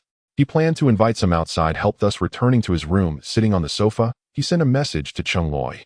"I have a tremendous piece of good news for you." "Oh." Cheng Loi replied quickly upon hearing there was good news. "What good news?" "Tomorrow we can go hunt zombies," Lin Dong said. However, after a long while, Cheng Loi did not reply. At this moment, she was a bit confused, unable to comprehend. "You call hunting zombies good news?" In the current world, zombies are the most abundant. They are not some. Nevertheless, Lin Dong continued, tomorrow we will hunt the A-class zombie king snake. You can go to his territory to look for supplies. Chung Loi knew that zombie king, and indeed there were supplies within his territory. Once a small team discovered many preserved crop seeds, but before they could transport them back, they were annihilated by Snake Eye. Since then, no one had returned to retrieve them. Crop seeds are definitely a scarce resource for humanity. Well, that's feasible. Chung Loi briefly mentioned her intentions. Lin Dong assured her that there would be no problems, encouraging her to bring people along boldly. If anything happened, he would step in. The two concluded the matter. Lin Dong put away his phone, stood up, and gazed out the window. It was already early morning, the darkest hour of the night, and outside the zombies continued to roar, killing incessantly. The next day, thick clouds obscured the sun, rendering the sky gray and dull, with neither wind, rain, nor sunshine. Caw, caw, caw. Several black crows cawed loudly as they hurried past in the sky. On the chaotic streets below, Lin Dong led the way with the three kings standing behind him, followed by a massive horde of zombies densely packed, forming a 100-meter-long dragon. The terrifying faces were filled with ferocity, and they were all particularly invigorated at this moment. They had reached the edge of their territory, and not far ahead was Snake Eye's domain. They only awaited Lin Dong's command to charge towards Snake Eye's lair. However, Lin Dong instructed, "You all stay here, I will go ahead to take a look." Lin Dong took several steps forward, his figure gradually fading as he entered a state of concealment, stepping onto the territory of the serpent pupil. His primary intent was to scout the area. Besides, Chung Loi had yet to arrive, and he had no idea where she was. He knew he must guide her towards some notable deeds. Buildings lined both sides of the street like crumbling ruins, desolate, strewn with dried bloodstains and moldering skeletal remains. A few shambling zombies wandered aimlessly, their stiff limbs dragging across the ground. These zombies were frail and decrepit, their bodies grotesquely decomposed, reeking of putrid decay, maggots writhing beneath exposed flesh, evoking visceral revulsion. Their combat prowess posed little more than a marginal threat to ordinary humans, reduced entirely to mindless animated corpses. Yet one zombie had undergone mutation. Seated by the roadside, it crunched voraciously on a large rat, its mouth smeared with fresh blood and clumps of coarse fur. Nearby, slumped against a shattered wall, lay a corpse, small serpents coiling through its rotting flesh, transforming the site into a serpentine haven. Far too filthy. Lin Dong judged the serpent pupil's domain unsanitary, disgracefully unkempt, resembling nothing so much as a pigsty. Moreover, thick veils of spiderwebs draped between buildings. Trapped within their silken lattices were swarms of insects, and even mutated sparrows, struggling frantically, causing the webs to tremble incessantly, yet unable to break free. Layer upon layer, the webs formed an impenetrable, suffocating tapestry, so dense it triggered acute claustrophobia. Ignoring the discomfort, Lin Dong pulled out his phone and sent Chung Loi a text message. "Where are you?" "At the farmer's market." "And you?" "I'm almost there." "All right, let's talk in person." "I'm busy right now." Chung Loi slashed a zombie down with her blade, then typed her reply one-handed before tucking the phone back into her pocket. Around her stood over a dozen others locked in combat with zombies, including her partner Sun Xiaoqiang and Qin Ming's team, who had come to retrieve supplies. Sun Xiaoqiang gazed at Chung Loi with sharp, discerning eyes, admiration evident upon his face. "You can type with just one hand. Practice makes perfect." She spoke casually, then raised her blade with both hands and cleanly severed another zombie's head. Sun Xiaoqiang nodded thoughtfully, finding her reasoning profoundly sound. After all, he'd wiped himself for 20 years, never once glancing, yet always hitting the mark. There was no mystery to it, only mastery born of repetition. Moreover, the orphanage director had long taught him with unwavering diligence an iron rod could be ground into a needle, and even Iron Mountain posture could evolve into Koan, the ultimate foundation. Behind them, Chun Ming's group wielded alloy blades against the shambling undead. Fortunately, these were low-tier zombies, dispatched effortlessly in 3 or 5 strokes, posing no real challenge. They cleared nearby zombies to ensure safe passage for supply transport. Beside the street loomed a farmer's market, its roller shutter half-raised, stained dark with dried blood and faint, desperate human claw marks. Rusted solid, the shutter yielded only to Chung Loi's strength. Gripping her blade with both hands, she brought it down in a single sweeping arc, schwa, severing the metal as easily as slicing tofu. As Awakening No. 001, Chung Loi wielded a custom-forged weapon, a massive horse-slaying saber, its blade and hilt both elongated, nearly matching her own height. Embedded in its hilt pulsed a lightning affinity crystal core, flickering with faint electric arcs. When fully activated, the blade would blaze with crackling energy, dramatically enhancing speed and lethality. This was the shelter's latest innovation, crystal core weaponry. Only one such blade existed, and its luminous elegance was undeniably captivating. Who could resist a sword that glowed? Shouldering the saber, Cheng Loi strode into the market. Dim light seeped through cracked skylights. The air hung thick with the stench of decay. From shadowed corners, low guttural growls echoed faintly. Chun Ming rummaged in his pack and hurled a specialized grenade forward. Its surface pulsed with crimson light, after bouncing twice across the floor, it emitted a sharp, insistent beep beep beep. The piercing tone reverberated throughout the entire market, jolting the zombies from their torpor. Snarling, they surged toward the source, drawn like moths to flame. The grenade's red pulse intensified, its beeping escalated into a frantic, rising shriek. Beep, boom. A blinding fireball erupted, engulfing the horde in searing light. Shattered limbs and charred fragments rained down, with sharp patter-patter sounds. Acrid smoke billowed upward, carrying the nauseating stench of burnt flesh. Ha! Mission accomplished. Chun Ming grinned proudly. As the shelter advanced, it developed numerous anti-zombie armaments. Highly effective, though currently optimized only for low-tier variants. The group pressed onward toward the seed storage warehouse. The path proved uneventful, zombies seemingly eradicated. Within minutes, they reached a dimly lit chamber. Though shadows clung thickly to the walls, they could still make out towering stacks of large crates ahead. We've struck gold. Let's see what surprises await inside. A young man's face lit with excitement. He rushed forward, seized the crate's lid, and wrenched it open with a forceful heave. But within the crate gleamed a pair of sulphurous yellow eyes fixed unblinkingly upon him. Twin fangs jutted from its maw, its forked tongue flickered hungrily. For a breathless instant, man and serpent locked gazes. No. His face paled with terror, too late to retreat. SSSSS. The serpent lunged, sinking venomous fangs deep into his throat. A searing agony tore through him, eliciting a raw animal cry. The others recoiled in shock. Snakes. Here. Cheng Loi reacted instantly, swinging her saber from her shoulder in a lethal arc aimed straight at the serpent's head. The razor-sharp edge sliced the air with surgical precision, grazing the youth's skin so closely it sheared away the fine hairs on his neck. The serpent's head flew off in a clean, brutal severance. Clutching his throat, the youth staggered backward, heart-hammering senses reeling as if brushing past death itself.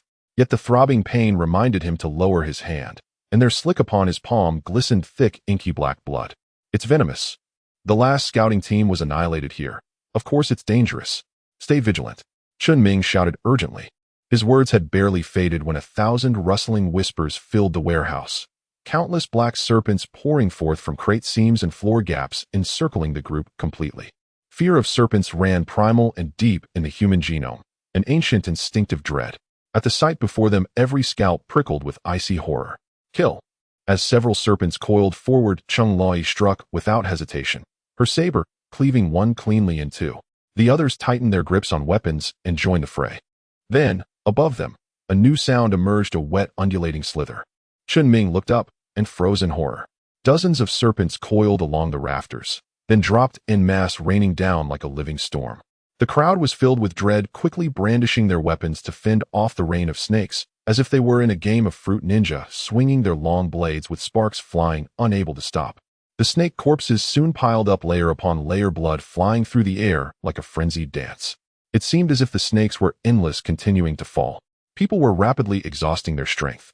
Particularly the young man who had just been bitten, named Sun Yuhang, whose complexion had grown increasingly pale, breathing heavily. If he did not expel the snake venom soon, he would surely perish in the rain of snakes. What should we do? The others were not faring any better. They could slay hundreds of snakes, but a single misstep could lead to their doom. This place is far too dangerous. It's simply not meant for humans. At that moment of despair among us, suddenly an abnormality occurred. The pythons froze in midair as if immobilized, and then began to explode one after another with loud bangs.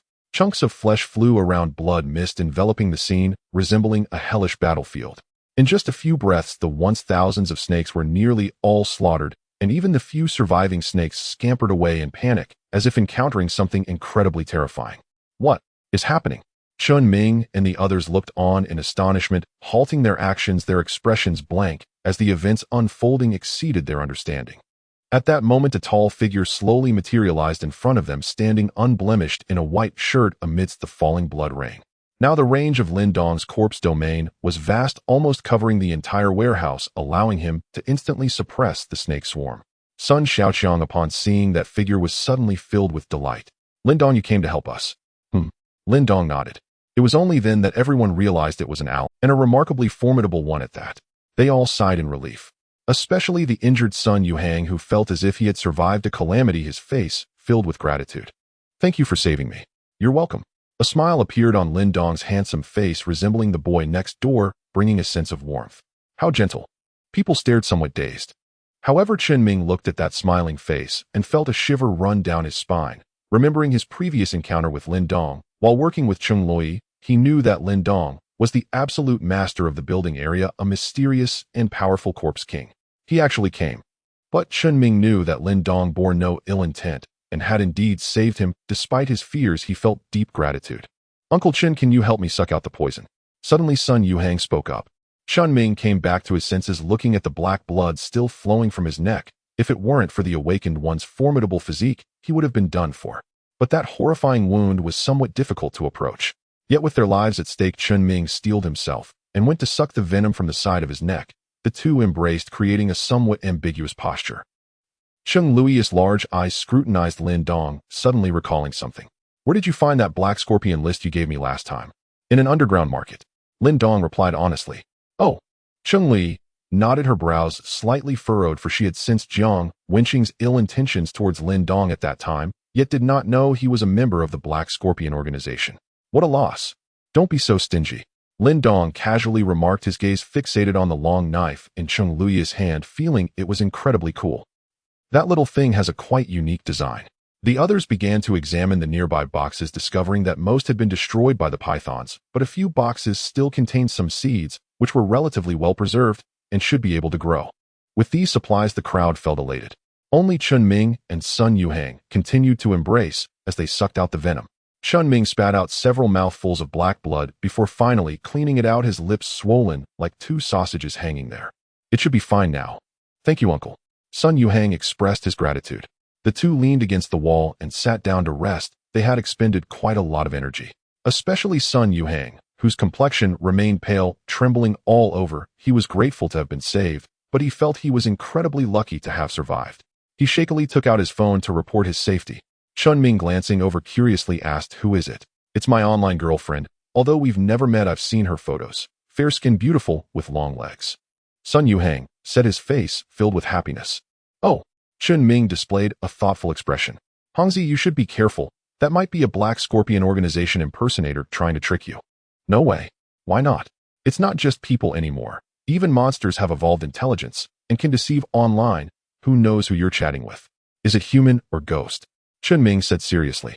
Upon hearing this, Sun Yuhang was immediately frightened, feeling that there might indeed be something to it. There were too many demons and monsters behind the internet. It was better to be cautious. "Uncle, what should I do?" "Hongzi, listen to Uncle's advice. The internet is too deep. You can't handle it. It's better to give me your phone and he'll chat for you." Due to the commotion they had caused, they had already attracted the attention of the Snake Eye zombies. "Boss, someone has appeared in our territory, right in the farmer's market," one zombie reported. "Humans." Snake Eye raised an eyebrow and looked around. Behind him, a tide of thousands of corpses, many elite soldiers. He gathered his subordinates, planning to attack Lin Dong, but did not expect that at such a critical moment, humans had actually appeared. A cruel smile curled at the corners of Snake Eye's mouth. It was like delivering provisions to himself. Zombies are most active right after consuming blood and flesh, with their physique, speed, and reflexes at peak performance. "Let's deal with those humans first. It's on the way anyway." Following his command, the zombie tide began to move, immense in scale like a torrent, exuding a strong sense of pressure. Among them, a robust Michelin figure and a proudly arrogant Spider Woman. On Lin Dong's side, they had finished resting. Chen Ming and the others carried the supplies and exited the farmer's market. As the surrounding zombies had been cleared, it was eerily quiet, a deathly stillness. "Brothers, let's give it our all. We've completed half of our plan. Bringing back so many seeds will surely earn us rewards at the shelter," Chen Ming encouraged. Sun Yuhang nodded, increasing his pace. He truly did not want to linger in such a wretched place any longer. "Stop right there." Suddenly Lin Dong's voice came from behind. Sun Yuhang paused, turning back confused. "What's wrong?" "There's something in front of you." Lin Dong's calm voice came. Sun Yuhang wore a puzzled expression, looking carefully ahead. and discovering under the sunlight a thin line reflecting a faint sheen lying right in front of him. It was a spider silk. Though slender, it was incredibly tough and sharp, rivaling a weapon. If one were to walk past without noticing, their head would surely be severed. Sun Yuhang was horrified to find that this deadly spider silk was less than 5 centimeters away from him. One more step forward and he would be decapitated instantly.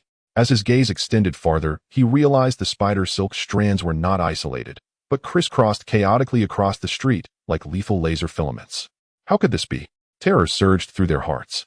A 5-star zombie hive was unfathomably perilous. A single misstep meant certain death. No place for mortals to tread. There wasn't any of this when we arrived. When did it appear? Sun Yuhang distinctly recalled having walked this very path. Lin Dong gazed calmly into the distance. Because they hadn't appeared yet when you came. Who? Chun Ming and the others tensed further, an overwhelming sense of imminent danger rising within them. Oh, how unexpectedly sharp your perception is. Suddenly, a shrill female voice pierced the air from above.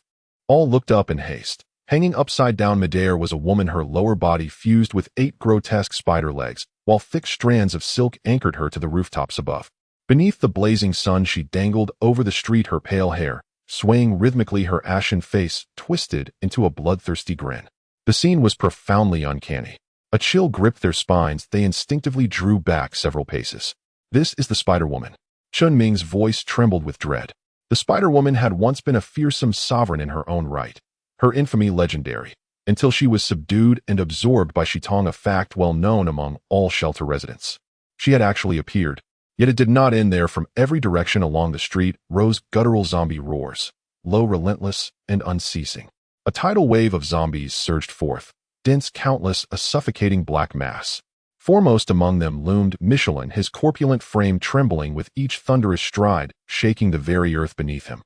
A zombie tide. At the sight, Chun Ming and his companions turned ashen. Numbering in the tens of thousands, the horde included elite zombies who leapt agilely onto surrounding rooftops, crouching on all fours, eyes blazing with feral malice, completely encircling the group. They've all come. Even Chung Luoi, who had witnessed countless battles, had never beheld such a spectacle. No individual, however formidable, could withstand a tide of 10,000. Even swarms of ants can bring down an elephant. How much more so these ravenous, tireless undead whose sheer endurance could wear any human to death.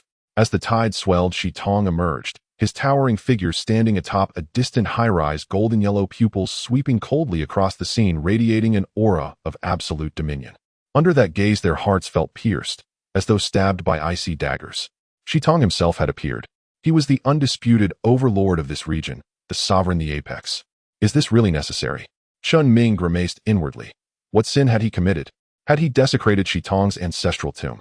He'd merely set out to scavenge some seeds. Yet the enemy had mobilized their entire force, surrounding them completely, as if deploying a slaughterhouse axe to kill a chicken. His demise then would be no injustice. Utter despair settled upon them. No will to resist remained, not even the faintest spark of defiance.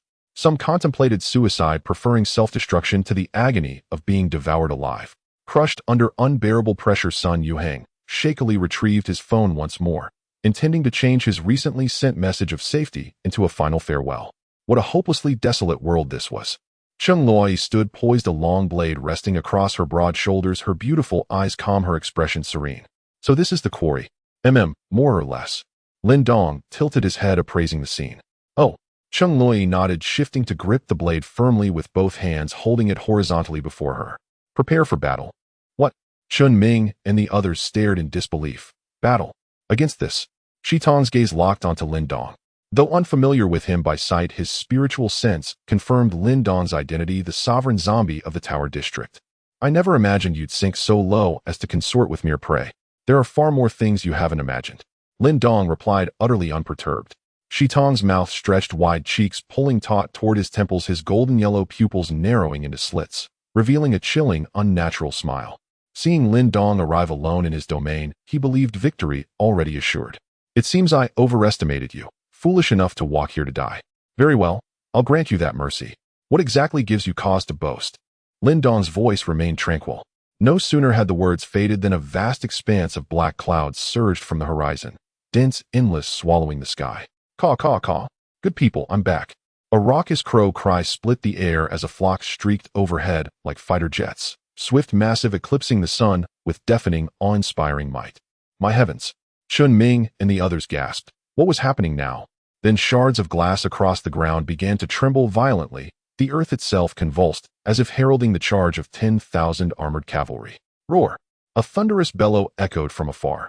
Tang's hulking form appeared flanked by his loyal subordinates, Xiaoba Doctor, and others, all racing forward with savage, unstoppable fury. A legion of 10,000 zombies descended. The spectacle before them was staggering. In that instant, Chun Ming finally understood this was a sovereign clash, a war between zombie kings, and he was but a minor footnote. What fortune, or misfortune, had brought him to witness such a moment?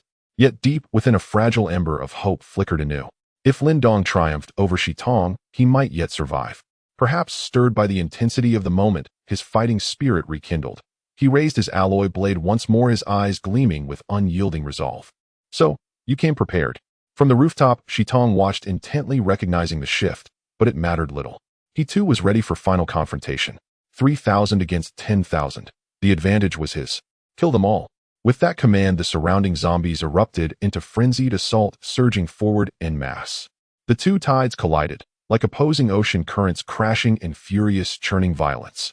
Zombies roared, trampled, lunged, and tore into one another with feral abandon. The primal urge to slaughter ignited fully. Death held no terror. They fought like rabid hounds driven only to rip flesh from their enemies' bodies. Chaos erupted instantly, blood sprayed in arcs, the stench of gore thickened the air.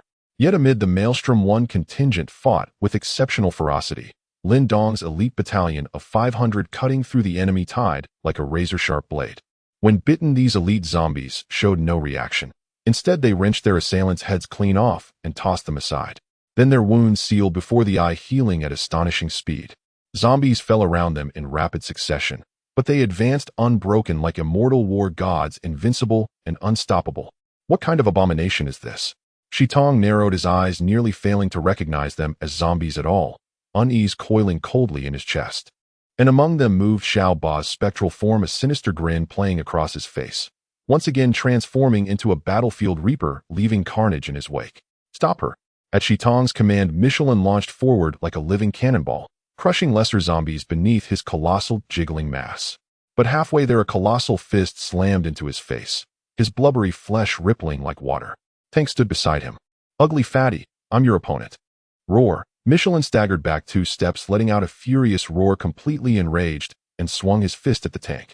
The two of them were evenly matched, both power-type meat shields akin to humanoid beasts. With each punch, the serpent's gaze observed the situation, noticing that the opponent had a high degree of evolution and formidable strength, putting them at a disadvantage as soon as the battle began. However, Lin Dong had 2 major external allies. Chung Lai transformed into a soulless killing machine, her expression calm and unperturbed, brandishing a 40-meter blade that swept through the air, shattering zombies into pieces, bloody limbs flying, beginning the dumpling-filling process. Sun Xiaoqiang was quite exhilarated, experiencing such a grand scene for the first time. Seemingly infected by the atmosphere, he punched a zombie, sending it flying dozens of meters away. Bang, bang, bang, bang. With each of his punches, zombies were sent flying around him, some crashing into storefronts, while others collided with their companions, creating a large commotion. In the back, Chun Ming and the others were also engaged in serious combat. They were all awakened beings at the brain pill stage, their strength comparable to elite zombies, and they fought back to back, forming a battle array with great coordination and considerable lethality. Thinking that as long as they helped Lin Dong win this battle, they might survive, their lives at stake, they dared not slack off in the slightest. Why haven't the tech company people arrived yet? The serpent's heart began to feel uneasy, realizing that if things continued like this, defeat was inevitable. Forget it. The serpent leaped, jumping directly from the high building, already planning to join the battle. If he didn't help, soon his younger brothers would be wiped out. But as soon as he landed, he felt an overwhelming pressure surge towards him like a sea of blood rolling in, as if he were sinking into a quagmire. What? Can't hold back anymore. Lin Dong's figure appeared ahead. Humph. The serpent snorted coldly, its vicious eyes glaring. It's mainly because you have humans helping you that you're in the upper hand. Didn't you just say I was living among food? Lin Dong's lips curled into a slight smile. The serpent was momentarily left speechless, feeling a mix of humiliation and rage. Go die. As an A-grade corpse king, its physique was robust. Though shrouded in a realm of corpses, it did not lose its ability to act. A fierce aura radiated from its body as it raised its fist towards Lin Dong. Lin Dong sensed that whether human or zombie, the serpent was currently the strongest opponent he had encountered. Yet he did not evade meeting its fist heat in. Bang! The two great corpse kings clashed like two small mountains, colliding, a powerful shockwave sweeping through the area, sending surrounding zombies into the air. The serpent felt a sharp pain in its arm and stumbled back several steps. Under the suppression of the corpse realm, it ultimately was no match for Lin Dong. It actually evolved to this extent. The serpent was horrified to discover a significant gap between itself and Lin Dong. Lin Dong spoke calmly. "Not bad, you're the first opponent capable of taking a punch from me. You." The serpent's eyes widened, feeling Lin Dong was too arrogant, simultaneously inciting a profound anger within. At that moment, Lin Dong advanced again, the pressure of the corpse realm rolling in his fingers, reaching for the serpent's head. The serpent bared its fangs, its yellow pupils constricting sharply, its mental power sharply dispersing using its awakening ability illusion space. Huh.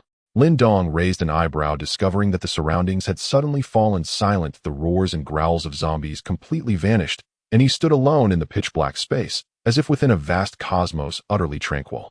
In the next moment, within the darkness ahead, it seemed that a shadowy figure was writhing, followed by the appearance of an enormous snake. Its body was over 100,000 meters long, and its raised head was as large as the stars, with fierce eyes fixed on Lin Dong. Following that, such giant snakes appeared one after another, all raising their heads, encircling Lin Dong in the center. The giant snakes looked down upon all beings like deities, their oppressive aura spreading. Lin Dong felt as if he were blocked by several giant mountains, feeling minuscule in comparison, an overwhelming sense of pressure spreading through him. In the face of such a terrifying scene, an ordinary person would surely be frightened to death. But Lin Dong appeared completely unfazed. He couldn't help but want to mock, "Isn't this illusion a bit too fake?" Because previously Xiao He had mentioned that the serpent's ability was illusion space, so he was already prepared. Facing those terrifying giant snakes, he felt no tension, instead quietly closing his eyes. Since it was all fake, there was no need to look at it. Lin Dong's mental power was entirely focused on perception. Moments later, he captured the serpent's presence. "It's behind me." Lin Dong swung his fist backward as if hitting into the void, but it resonated with a dull thud and a crisp sound of bones cracking. Poof! The serpent was sent flying in response, and at the same time, all the illusions shattered like a mirror. Lin Dong returned to the battlefield. He saw the serpent fly over 100 meters, crashing through several walls before finally stopping. This is impossible. It was filled with horror, for just moments ago Lin Dong had clearly fallen into the illusion, yet still managed to hit it. The serpent's illusion space was indeed powerful. Even great awakened beings would be paralyzed in fear within it, but facing Lin Dong, it seemed rather dull. As the serpent crawled out from the rubble, it turned to glance, discovering Lin Dong's figure approaching once again. Around it was a surging sea of blood filled with overwhelming pressure about to envelop the serpent. It felt a lethal crisis, as if death itself was approaching. But just then, gunfire suddenly erupted from the distant street. Two large hunters came into view, their Gatling guns roaring, shells flying everywhere as they pushed forward. Behind them were two rows of armored vehicles slowly advancing for cover. Among the armored vehicles appeared a group of human awakened beings led by Yang Hao, leading the awakened team. They were clad in black nano-battle suits, exuding a powerful aura, looking incredibly cool. "Let me see how the battle is going." Yang Hao wore a proud expression. In fact, he had deliberately arrived late. After all, he wasn't genuinely cooperating with the serpent, intending for it and Lin Dong to suffer mutual destruction while he reaped the benefits. Just like last time when Lin Dong dealt with the Hunter King action team. After the battle, it would be best to eliminate the serpent as well. A mere zombie thinks it can compete with me. Doesn't it know that humans excel in schemes? Yang Hao's hands were steady as he pressed the lighter with a click, lighting a cigarette, enjoying a puff, completely forgetting the moment he had been scared to pee himself in the serpent's lair. As far as his gaze reached, the battlefield was indeed chaotic, with constant slaughter everywhere. Of course, he couldn't distinguish which zombies were allied. Regardless, the fighting was fierce. "Hey, where did little serpent go?" "The people from Tech Company have arrived." Snake Eyes glanced sharply, and with a single thought, countless pythons surged out from the darkness behind. The snakes hissed and charged towards Lin Dong, but before they could get close, they exploded into pieces, scattering flesh and blood that obscured their vision. Taking advantage of this opportunity, Snake Eyes swiftly turned and fled towards the Tech Company, moving at an incredible speed, thinking to lead the trouble away. Yang Hao was observing the battlefield when he saw a tall figure rushing towards him, looking panicked and extremely. "You look pretty battered." He assessed Snake Eyes, noticing his disheveled appearance and the sunken bones in his chest, clearly having suffered a heavy blow. Very good, very good. Dogs biting dogs are bound to be messy. Yang Hao was quite satisfied thinking that if Snake Eyes and a class corpse king was beaten so badly, Lin Dong must be in a similar predicament. Once they are both injured, he'll take them all down. Yang Hao thought to himself, though he didn't show it, and feigned a concern. Snake brother, are you hurt?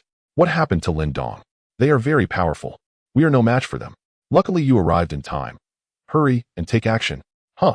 Hearing Snake Eyes' words, Yang Hao felt something was off, observing the battlefield closely and worriedly asking, those being beaten down can't all be your subordinates, can they? Not entirely, but pretty much. Puff. Yang Hao almost spat out old blood upon hearing this. Then where is Lin Dong? Over there. Snake Eyes turned his head to look. There a slender figure was strolling through the battlefield wearing a pristine white shirt, completely unscathed, not a single injury in sight. Damn. Yang Hao cursed inwardly, thinking that Snake Eyes was really pathetic. He was a mess while the other person was completely fine. It seems I won't be able to reap the benefits of the fisherman. Seeing Snake Eyes escape to the tech company camp, Lin Dong did not rush to pursue, instead taking his time to approach. He's coming, he's coming. The crowd became tense. Moreover, with Lin Dong's steps, many elite zombies charged fiercely towards the human camp, exuding a terrifying aura. Quick attack. Yang Hao immediately commanded. The awakened ones behind him began to gather energy, with several elemental awakened ones conjuring earth walls, ice spikes, fireballs, and so on appearing one after another. Some were responsible for defense, while others focused on offense. They coordinated exceptionally well. The strength of these more than 20 awakened ones was indeed not to be underestimated. Among them was a woman named Xue Ting, wearing a black nano-tight combat suit that accentuated her voluptuous figure. Her ponytail made her look very capable. She was a water-type awakened one and one of the captains of the hunter squad, known for her formidable strength. With a wave of her hand, a light blue energy gathered, and a water dragon roared forth, sending a group of zombies flying in all directions. Humans still have some strength. Snake Eyes muttered to himself. The awakened ones dealt with the elite zombies, while the ordinary zombies could be handled by the hunters. The Gatling gun roared like a metallic storm, shredding zombies to pieces. If any zombies got too close, the hunters would draw their large iron hammers and smash them into a pulp. There's hope. Snake Eyes felt a surge of joy, as if seeing a glimmer of victory. But at that moment, a shadow suddenly slipped into the battlefield like a ghost, circling around to the rear of the tech company camp and merging with the shadow of an awakened one on the ground. The shadow was silent, a natural-born killer. The small shadow's body, like a burning fire, slowly stood up from the awakened one's shadow. Huh.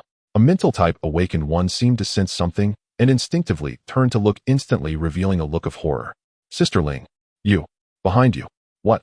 The awakened one looked bewildered, but just as he was about to turn around, a sharp pain pierced through his body. Puff. The small shadow's claws had already penetrated his back. The woman trembled violently, blood gushing out, her eyes wide open, and then she died, her body limp on the ground. Hee hee hee. The small shadow laughed wickedly, licking the sweet blood from its claws. For someone used to being poor, this was undoubtedly a delicacy, wearing a satisfied expression. Hiss. People gasped in horror at the scene before them, which was truly terrifying and bizarre. How did another corpse king appear? Quick! Attack him! People shouted anxiously and hurriedly unleashed their awakened abilities toward the position of the small shadow. But the shadow had no intention of lingering. After successfully launching a sneak attack, it quickly retreated, and behind it a wave of zombies surged forth. These were the shadow's poor companions, a total of 5,000 zombies with 1,000 elite among them.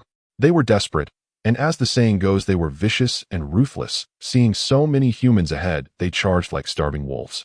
Oh no, Lin Dong actually has reinforcements.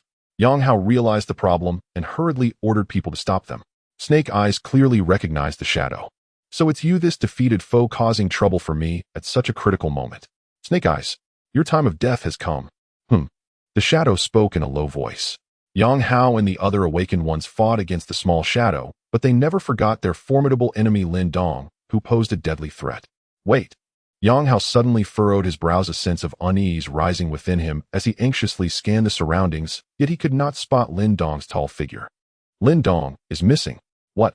The companions beside him also showed expressions of shock and quickly turned to look, discovering that Lin Dong had indeed disappeared. This is not right. He was clearly coming this way just now. Where did he go? However, terrifying zombies kept lunging from all directions, leaving him no time to think, and he could only focus on killing the enemies.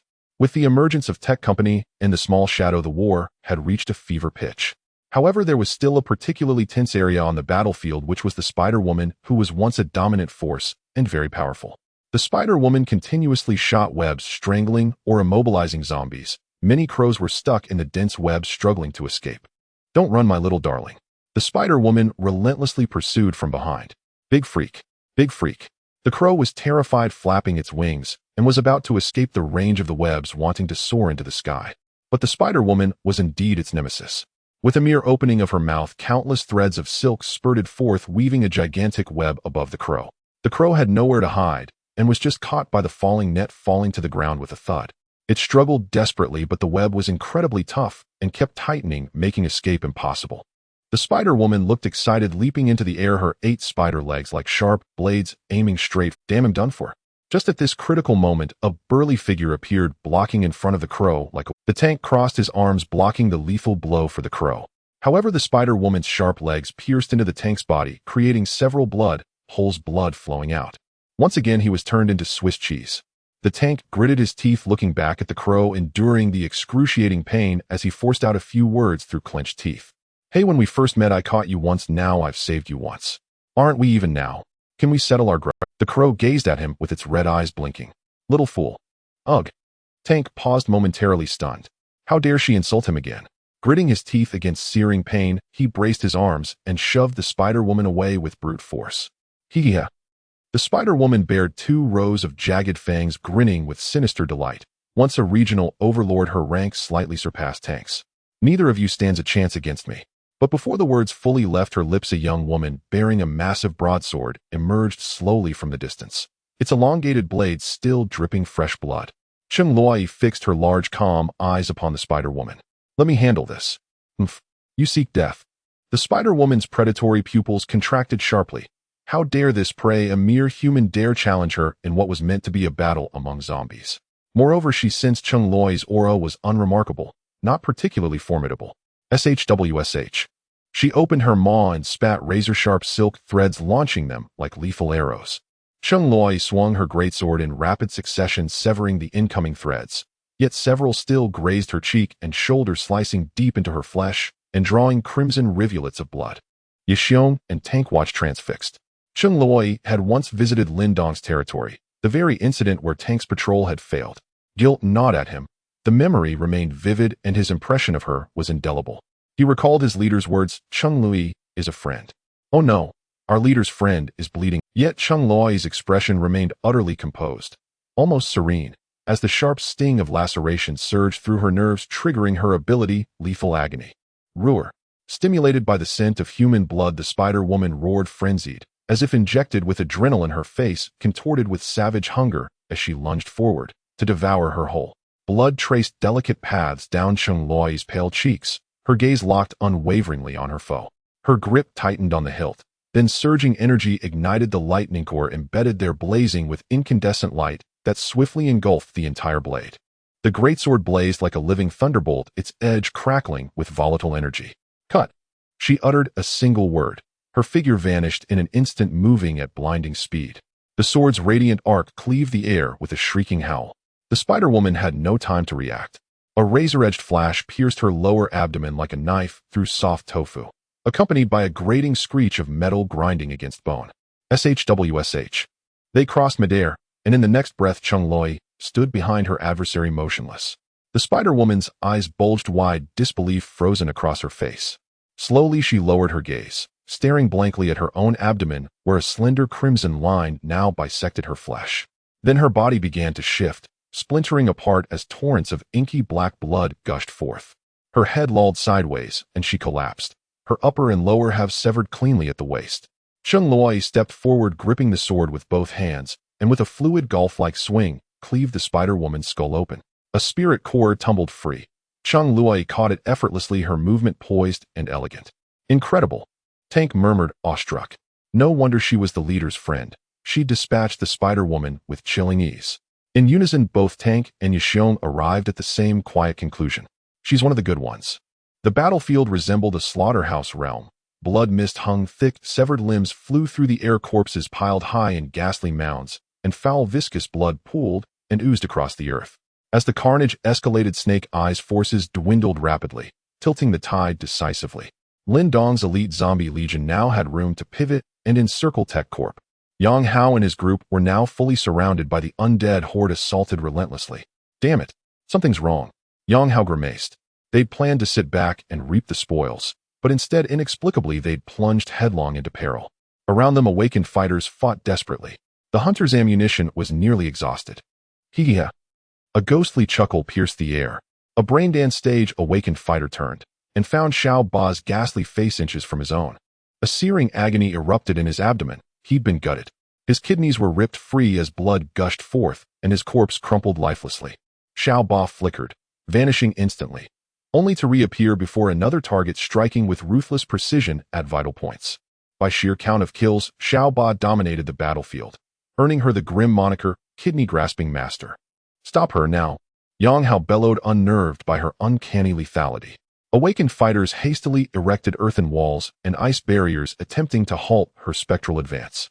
Before them loomed Xiao Ba, behind them a shifting shadow, both silent, deadly, and utterly elusive. To humankind, they were true ghost core killers who struck unseen. Have you forgotten about me? A magnetic voice resonated through the chaos. Yang Hao followed the sound, and froze eyes wide with horror. Lin Dong, vanished moments before, had already slipped into their midst undetected. In the next instant, Lin Dong's corpse domain erupted. Crushing pressure descended like a suffocating shroud. With a casual gesture, he plunged his hand into an awakened fighter's skull and plucked out the soul crystal as easily as picking fruit. Bloody hell. Yang Hao's scalp prickled. This was the final boss. With each step, Lin Dong took 3 or 4 more soul crystals were extracted, like strolling through an orchard ripe for harvest. Team leader Xue Ting clenched her jaw, enduring the oppressive weight, and unleashed her awakened ability. Water prison. Azure energy coalesced in the air, weaving translucent curtains of water that resisted the corpse domain's influence, and sealed Lin Dong within their shimmering ring. These aqueous barriers were woven from pure, refined energy. Though Lin Dong's domain could permeate solid matter, it could not breach the water's ethereal lattice. Yet in that fleeting gap, his elite royal guard surged forth, pouncing on awakened fighters, pinning them down, and tearing into flesh with savage, gory ferocity. Watching the undead close and snake, I gritted his teeth. At this juncture, cooperation with humanity was unavoidable. Having rested briefly, his spiritual energy had replenished, now surging forth like a tidal wave enveloping the royal guard zombies. The once frenzied zombies faltered, faces twisting between rage and confusion. Some even dropped to their knees, trembling violently. Contact with his mental energy thrust them into illusory realms, shattering their cognition. Snake, I seized the reprieve. His gaze swept the battlefield, assessing the irreversible collapse of his position. Perhaps it's time to withdraw. Where there's life, there's hope, and as an A-rank zombie sovereign, though he couldn't win, escape was assured. With that thought, he began retreating, step by silent step, into the shadows. It was Sun Xiaoqiang arriving to aid the fight. Drawn by the impact, Yang Hao whipped around, and saw to his astonishment a human standing among. It was Sun Xiaoqiang arriving to aid the fight. Drawn by the impact, Yang Hao whipped around, and saw to his astonishment a human standing among Lin Dong's ranks. It defied logic. And this human bore unmistakable features. Yang Hao had seen his dossier on the shelter's official website and recognized him instantly. You're Sun Xiaoqiang? HM. You know my story. Sun Xiaoqiang regarded him with piercing, intelligent eyes. But Snake Eye, consumed by fury, unleashed a torrent of mental energy toward him, only for Sun Xiaoqiang to remain utterly unmoved. If I surrender conscious thought, no illusion can sway me. At those words, his bones cracked and popped, his body erupting into the fearless frenzy state. Sun Xiaoqiang was as fierce as a tiger, leaping forward and delivering a punch to Shitong's chest, causing him to fly backward over 10 meters with a dull thud. Damn it, what an idiot. Shitong muttered through gritted teeth, feeling quite agitated, as Sun Xiaoqiang's abilities indeed had a restraining effect on him. Yang Hao also felt flustered upon witnessing the scene. Not only did the opponent have troublesome corpse kings like Xiao Ba and He Ying, but there was also the person from Shelter No. 002, Sun Xiaoqiang. Turning his gaze, he discovered that Lin Dong had already shattered the water prison, with faint blue light points swirling around him as he continued to approach, bringing forth a terrifying pressure with every step. Moreover, not far away, there was a thin girl walking slowly towards them, a large knife resting on her shoulder. Damn! Yang Hao cursed inwardly, realizing that the opposing lineup was too luxurious. He had initially hoped to reap the benefits of others' battles, but unexpectedly faced a great shark instead, now at risk of being completely devoured. It's over. Everything is over. Meanwhile, Xue Ting and the other awakened ones felt as if they were facing a great enemy, their gazes fixed intently on Lin Dong, not daring to lose focus for even a moment. Everyone be careful during the battle. Make sure to envelop your bodies with energy to avoid his strange attacks. Understood. Several people around responded repeatedly. Their energies surged, becoming increasingly intense. Some had ice armor forming on their bodies, radiating a chilling aura, while others had flames flickering around them, emanating a scorching breath. When it came time to fight for their lives, all the awakened ones exerted their full strength, but this state consumed energy at an extreme rate, leaving them unable to sustain it for long. Quite clever. Lin Dong muttered to himself. At the same time, his eyes were shrouded in a red glow as he fully unleashed the corpse domain. An overwhelming pressure swept in all directions, covering an area close to 100 meters in radius. The debris on the street was instantly shattered, as if autonomously disintegrating. Trash cans, lamp posts, abandoned vehicles, etc. The scene before them was one of impending destruction. Xueting and the others felt as if they were caught in a storm, their hair flying, faces grave, desperately resisting, as if any momentary lapse would result in them being torn apart by that immense power. This is terrifying. How can he possess such powerful energy? Could it be he is in glass corp? Everyone felt their scalps go numb, unable to imagine the reality, and as that tall, pale figure drew closer, the pressure intensified even more. I can't hold on any longer. A fire-type awakened one shouted, unleashing his final energy, flames erupting around him, transforming him into a human inferno. Then he exerted all his strength and swung a punch at Lin Dong. Lin Dong did not dodge, raising his hand to meet the strike, displaying immense dominance. Within this corpse domain, he was the true master. Boom! With a resounding explosion, the powerful force caused the fire-type awakened one's body to explode, the intense flames extinguishing, marking the final brilliance of his life. A red crystal core flew out, which Lin Dong swiftly caught in his palm and swallowed in one bite. The warm energy continuously flowed into his limbs and bones. After all, unleashing the corpse domain consumed a significant amount of energy. It was necessary to replenish it on the spot. Everyone gasped in horror, their fear reaching a peak, sensing death approaching. Some even felt utterly defeated, having completely given up on resistance. Lin Dong, rarely initiating a strong attack, flickered his figure and appeared beside another awakened one, raising his hand to crush their skull. He kept reaping lives like a cold-blooded killing machine. Watching his teammates fell one after another with no power to resist, Xueting felt an overwhelming sense of helplessness. Looking around, she saw that the zombies, including Xiao He and others, had already slaughtered most of the humans, and on the right side, Xiao Ba continued the massacre. The wails and screams of the people mixed with eerie laughter, creating an extraordinarily terrifying atmosphere. When Xueting turned back, she discovered a handsome face had come close, a pale visage with a pair of red eyes that pierced the heart. Immediately after, a large hand reached out and her vision went dark as she completely lost consciousness. Xueting's body collapsed to the ground. Lin Dong now held a light blue crystal core, which he promptly stuffed into his mouth. The crystal core melted instantly upon entry, tasting incredibly sweet, its pure energy nourishing his body as Lin Dong reveled in this delightful sensation. The human awakened ones were almost all killed by him. Lin Dong retracted the corpse domain, the red glow in his eyes dimming as he returned to a calm demeanor. At this moment, Shitong was still being pummeled by Sun Xiaoqiang. After all, he was a mental system awakener and was slightly weaker in physical strength compared to the berserk Sun Xiaoqiang. How could I be beaten by such an idiot? Shitong felt indignant, glancing around, still contemplating escape, but soon realized that a group of elite zombies, including Heiying and Xiao Ba, were closing in on him. There was also a tank and a doctor who had just teamed up to take down Michelin, quickly rushing to provide support. In the sky, numerous red-eyed crows circled. Some had their beaks stained with blood, completely dyed red, and were carrying half a snake's body. After Chung Loi dealt with the spider woman, these crows feasted on the pythons as if they were munching on spicy strips. Shitong felt despair in his heart as his subordinates were slaughtered, and now all around him were Lin Dong's forces, a dominating faction, leaving him with no way out. Moreover, Lin Dong's figure was also approaching this way. Shitong's heart trembled, haunted by the shadow of being beaten down by him. It seems I can only unleash my last trump card now. After struggling for a moment, Shitong finally made up his mind. He bent his knees and knelt down on the ground, burying his head deeply. Don't kill me. Don't kill me. I surrender, and from now on, I am willing to serve you. Oh, Lin Dong nodded. Hearing his response, Shitong felt a burst of joy in his heart. He cautiously lifted his head and noticed that Sun Xiaoqiang, Heiying, and the other zombies were standing behind Lin Dong, no longer attacking him. Still the same saying. As long as the green hills remain, one need not fear a lack of firewood. After all, zombies possess endless lives. As long as they don't die, there will always be a chance to rise again. Great zombies can bend and stretch. I promise to follow you for life absolutely without any second thoughts, Shitong said again. Maybe in the next life, Lin Dong suddenly replied. Roar. The zombies behind let out a roar shaking the heavens as they surged towards Shitong, quickly overwhelming him. As Shitong was devoured by the horde of zombies, it was like a drowning person desperately reaching out a hand upwards, perhaps cursing Lin Dong in his heart. You bastard. But soon Shitong's hand fell limply, having completely lost the breath of life. Lin Dong no longer lingered and turned to leave. In a corner there was still a human squatting on the ground with both hands clasped over his head, burying his face between his legs, shivering like a chick in the cold wind. This person is naturally Yang Hao, whose heart is filled with extreme fear. Lin Dong deliberately spared him from being killed, thinking he might still be of some use.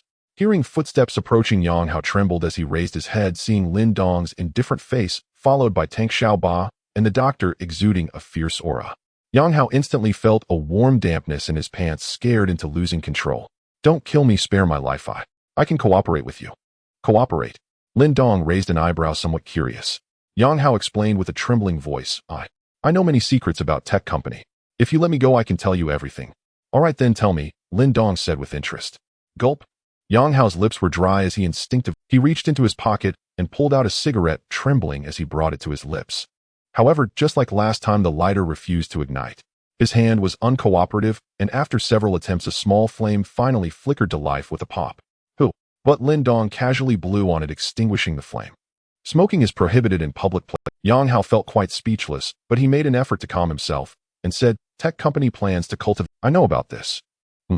The Z virus you obtained last time was just the first stage, enhancing cell vitality and speeding up reaction times.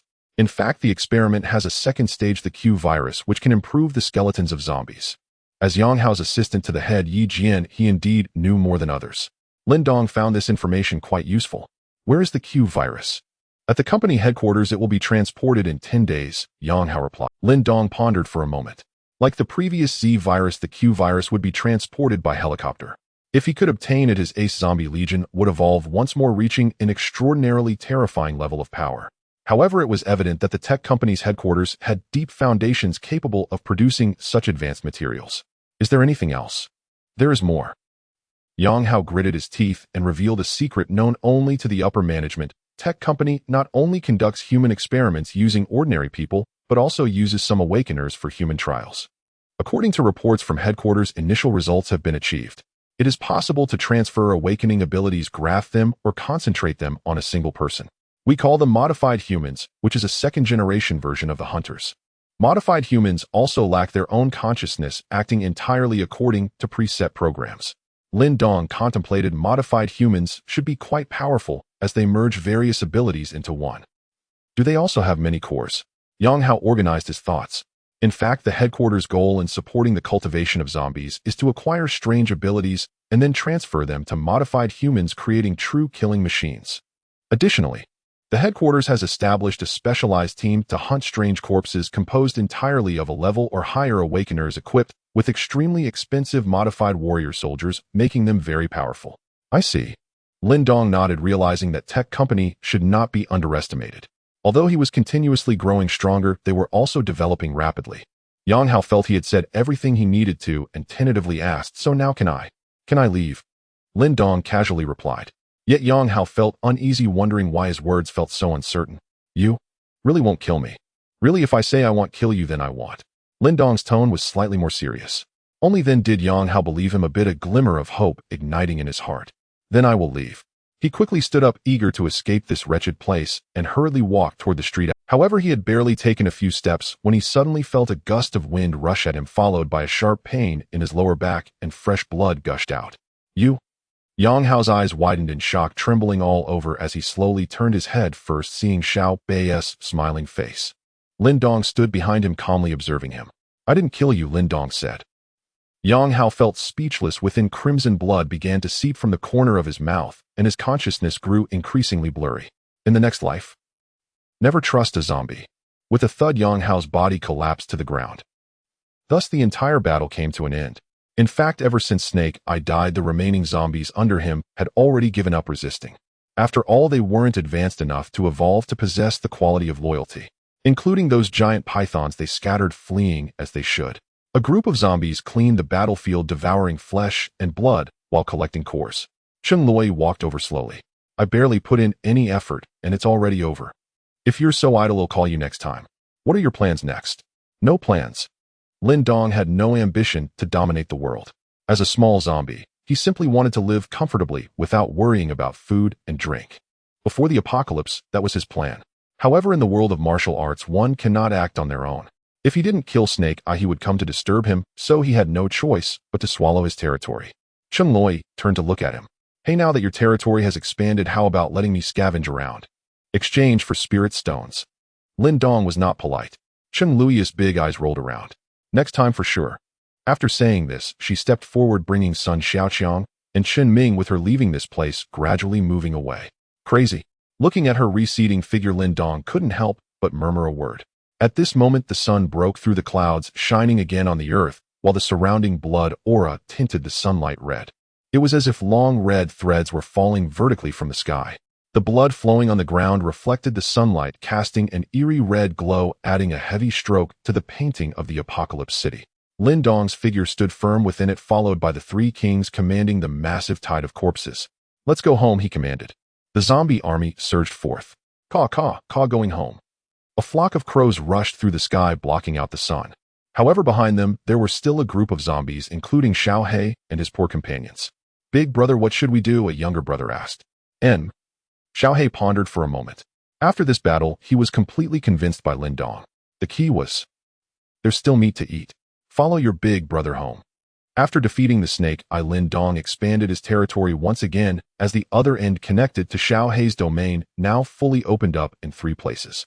The total area of the territory reached 50 square kilometers, nearly covering the entire central region of the city, establishing him as a local overlord. The tide of corpses under Lin Dong's command doubled in number, increasing from 10,000 to 25,000, among which were 5,000 elite units, including 500 ace legions. They evolved through battle, devouring numerous brain cores and flesh their strength, becoming even more formidable. With the addition of Xiao He, the 3 kings in the territory became 4. These 4 corpse kings each guard a part of the territory, with Xiao He taking the northern area he was very familiar with, while the doctor oversees the south, and Tank and Xiao Ba are arranged in order below. The 4 kings can be referred to as North He, South Bo, East Ku, and West Ba. Initially, Xiao Ba rejected this title, but the other 3 kings were unwilling to negotiate with her. Lin Dong remained in the building.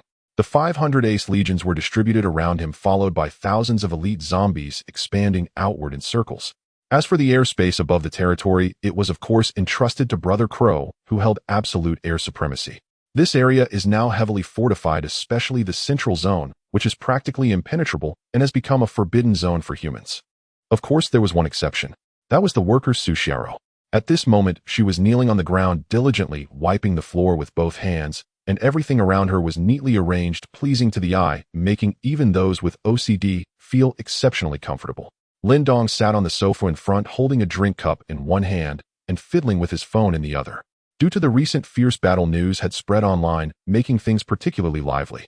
Breaking high-ranking personnel of tech company have perished in battle, leading to the complete annihilation of the awakened forces they commanded. Was this a planning error or a sign of inadequate strength? Unveiling the mystery of Yang Hao's death. According to insiders, he had once reached the territory of the 5-star corpse nest. Overview: what major crises are lurking in today's Jiangbei city? Yang Hao's death caused considerable panic, as it was enough to prove how dangerous the outside world. Below, many people were commenting. Does anyone know what exactly happened? If nobody does, I might have to spread rumor. I heard that Yang Hao was negotiating with the Corpse King, but they couldn't reach an agreement and ended up being killed. Huh. Is someone already starting to spread rumors up there? Then what do you think happened? Clearly the tech company wanted to collaborate with the Corpse King to eliminate another force, but in the end they failed. ID handsome boy. What the heck? No way are they that incompetent. The comments section was filled with various opinions, every kind of speculation imaginable. As Chun Ming said, the internet is full of falsehoods. Who knows what demons and monsters lie behind it? Those commenting may not even be survivors from the shelter. They could be members of the Black Scorpion or other organizations, or even monsters that have evolved intelligence, or zombies. Some demons and monsters actively post fishing for victims, using lust and greed to lure human awakeners into the abyss. For example, CPD, you are the one and only. Let's get into a relationship, whatever type you want. Moa, do you love me? Love me in private. Looking for a caring big brother to protect me and help me survive. I found a large amount of supplies. Capable ones come quickly. Posts like these are a chaotic mess, and they often come with alluring pictures of beautiful women, all with fair skin, stunning beauty, and long legs in black or white stockings. These are common tactics used in fishing for victims. If one falls for it, they will surely suffer greatly. Now people have become smarter, hardly falling for these tricks. Some even take the time to mock them in the comments section when they are bored. Hey, I have only one principle for finding a partner. I want touch someone who is already taken, and I want what others don't want. Sister, is it only caring? Can you post something else? Lin Dong often came across these posts, not because he was bored or wanted to look at pictures of beautiful women. The key is that there was always a thought in his mind. Can he fish for victims in return? Since they want to lure people, he can pretend to cooperate a bit to see what kind of demons and monsters lie behind it. Anyway, now that the snake eye has been dealt with, there are no worries. His next plan is to raid the tech company's Q virus, and there are still 7 days until the operation, during which there is nothing much to do. Thus, Lin Dong continued to browse those posts, planning to randomly select a lucky netizen. It's best to find one close to his territory, as there's no need to take big risks for small profits. Before long, Lin Dong fixated on a post titled "Looking for Supplies." Sister has found a large amount of supplies, but is now trapped, surrounded by many zombies. I urgently request everyone to come save me, woo-woo. A picture of a little loli was attached below with big eyes and baby fat, looking very cute and capable of igniting a man's protective instincts. Lin Dong casually replied, "Where are you? Brother, how many of you are there? It's very dangerous here, please be." Soon he received a private message clearly indicating that these people were cautious, as they didn't immediately reveal their location, but instead first inquired about his situation. Lin Dong continued, "Just me. Just one." At that moment, in a dark underground room, the faint light of a phone screen illuminated the face of a bearded man with a black scorpion tattoo on the back of his hand. "Brother Yin, we've got a lead. He says he's alone." The bearded man turned and said in a deep voice. Around him, there were more than 10 others, each with a fierce expression and cruel gaze. The middle-aged man at the forefront had a gaunt face, prominent cheekbones, and a pair of sinister eyes, pondering deeply. One person. Surely no one would be so foolish now. That may not be the case. The world is so big, there are all kinds of people. Perhaps he is just captivated by my beauty. Oh no, it's my beauty in the photo. The bearded man analyzed. The middle-aged man clearly had concerns. Oh, what if they attracted the awakened ones from the shelter, who would then deliberately come to besiege them? However, this was a gamble in itself. If things went awry, they could always implement Plan B. All right, you tell him the address. Sure thing. The bearded man grinned, revealing a hint of cruelty, then picked up his phone to reply, "Woo, im at the underground plaza of the furniture city. I'm so scared, please hurry and come save me." The middle-aged man continued his instructions. "Su Lu, we will hide first. Then you go alone to meet that person and assess his strength. If he truly surpasses us, submit to him and remain at his side as our eyes and ears. But if his strength falls short, lure him into our ambush and we shall eliminate him together." "Understood, no problem." From the shadows emerged a young girl whose features matched the photograph in the post exactly. This was their Plan B. Furniture City. Lin Dong raised an eyebrow. The place lay surprisingly close to his territory, just eastward on its very fringe. Of course, Lin Dong had no way of verifying whether the man spoke truthfully. The address might well be fabricated. Yet, even if false, it posed no issue. He could treat the journey as a routine inspection of his newly claimed domain. He picked up his phone and typed a reply, "Fine, I'll come.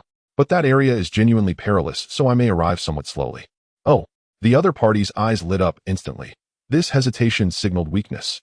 Clearly the newcomer was no match for them, an easy prey.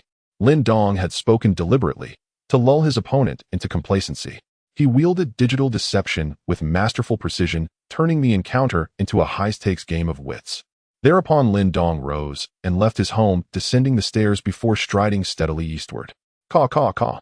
A flock of jet-black crows swept overhead. The streets beneath his feet remained desolate and ravaged. Feral zombies lining the ruins bowed their heads upon sighting Lin Dong, submitting instinctively. He strolled through the apocalyptic city as though taking a quiet evening walk. Before long, a towering figure appeared on the road ahead. Dong Ku, the enforcer stationed to guard the eastern frontier. Behind him rumbled a tank flanked by a retinue of shambling undead. Crows circled lazily above. What brings the boss here? No idea. He never leaves his lair. Could it be a morale inspection? Must be. Tank approached with a broad, guileless grin. "Boss, you've come to see me. I'm searching for several humans." Lin Dong kept walking without pause. Tank froze mid-step, a flicker of unease crossing his face. "Humans? Where?" "In my entire patrol zone. Not a single living human has ever been sighted." Boss, are you certain? Not yet confirmed. I'll verify in person. Wait here for now. Lin Dong commanded. Yes, of course. Tank nodded eagerly yet inwardly trembled. Should humans truly appear, his failure would be undeniable. Watching Lin Dong's receding back, he felt as though a stern teacher were reviewing his unfinished homework. Soon Lin Dong arrived at Furniture City. Before him loomed a crumbling edifice, its frame listing precariously fissures snaking across cracked concrete, weeds sprouting defiantly from every crevice. A faint breeze stirred the grasses, causing the entire structure to sway imperceptibly, as if teetering on the edge of total collapse. Lin Dong quietly extended his senses. Human presence unmistakably pulsed from deep underground. Only one signature manifested openly, but many others lurked in concealment, shielded by a spiritual barrier. Their exact number remained veiled. Excellent, Lin Dong murmured softly. Once he confirmed the address was genuine, his opponent's fate was sealed, his death warrant already signed. Lin Dong strode directly toward the subterranean entrance. Rotting bones and mottled bloodstains littered the descending staircase. The roll-up shutter ahead had corroded into a rust-brown ruin, wind-blown plastic debris piled thickly at its base, within which faint writhing shapes betrayed the presence of insects. Lin Dong bypassed the door entirely. With a fluid exertion of his necrodomain ability, his body slid sideways into the adjacent wall and vanished inside. Light vanished, icy stillness rushed in. This underground mall had been intended for furniture retail, but the apocalypse struck on the day of renovation. It had never opened and thus stood utterly vacant. Lin Dong's tall, lean silhouette materialized in the corridor. He made no effort to conceal himself. Instead, he walked forward deliberately.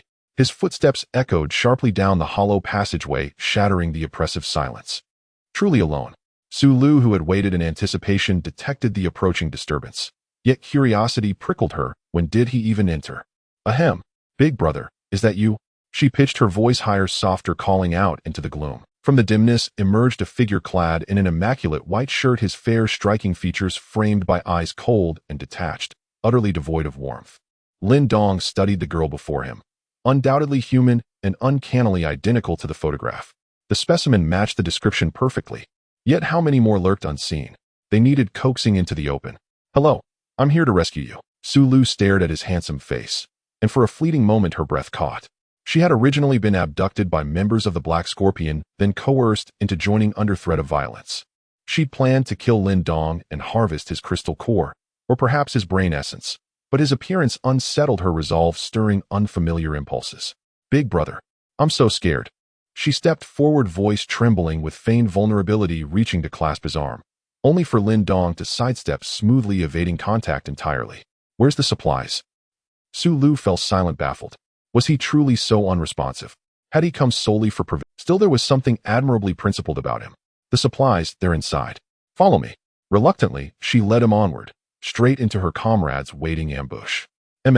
Lin Dong walked on, subtly attuning his senses to the ambient aura. Their twin footfalls resonated down the corridor. Otherwise, absolute stillness reigned. Even in Su Lu's own mind, a faint awkwardness bloomed, as if this were nothing more than an uneasy first meeting between online acquaintances. Neither spoke. Minutes passed before she finally broke the quiet. Aren't you afraid I'm deceiving you? No. Without supplies I'll starve anyway, so why not trust you? Lin Dong smiled faintly, eyes narrowing. Oh. Su Lu lowered her gaze, lips pressing together thoughtfully.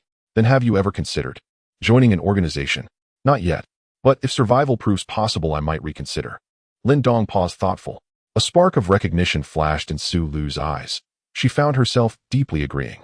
Wasn't this precisely her own path? Their worldviews aligned more closely than expected. Exactly. Survival is paramount. Have you killed anyone in this apocalypse? Not yet. Lin Dong shook his head. Su Lu, sensing opportunity, now actively contemplated recruiting him. For the Black Scorpion initiation demanded bloodshed, a symbolic rejection of order heralding one's embrace of absolute freedom. An unshackled existence unbound by law or conscience. He has never taken a life. Just like the person he once was, truly kind-hearted. Su Lu pondered silently, her gaze softening.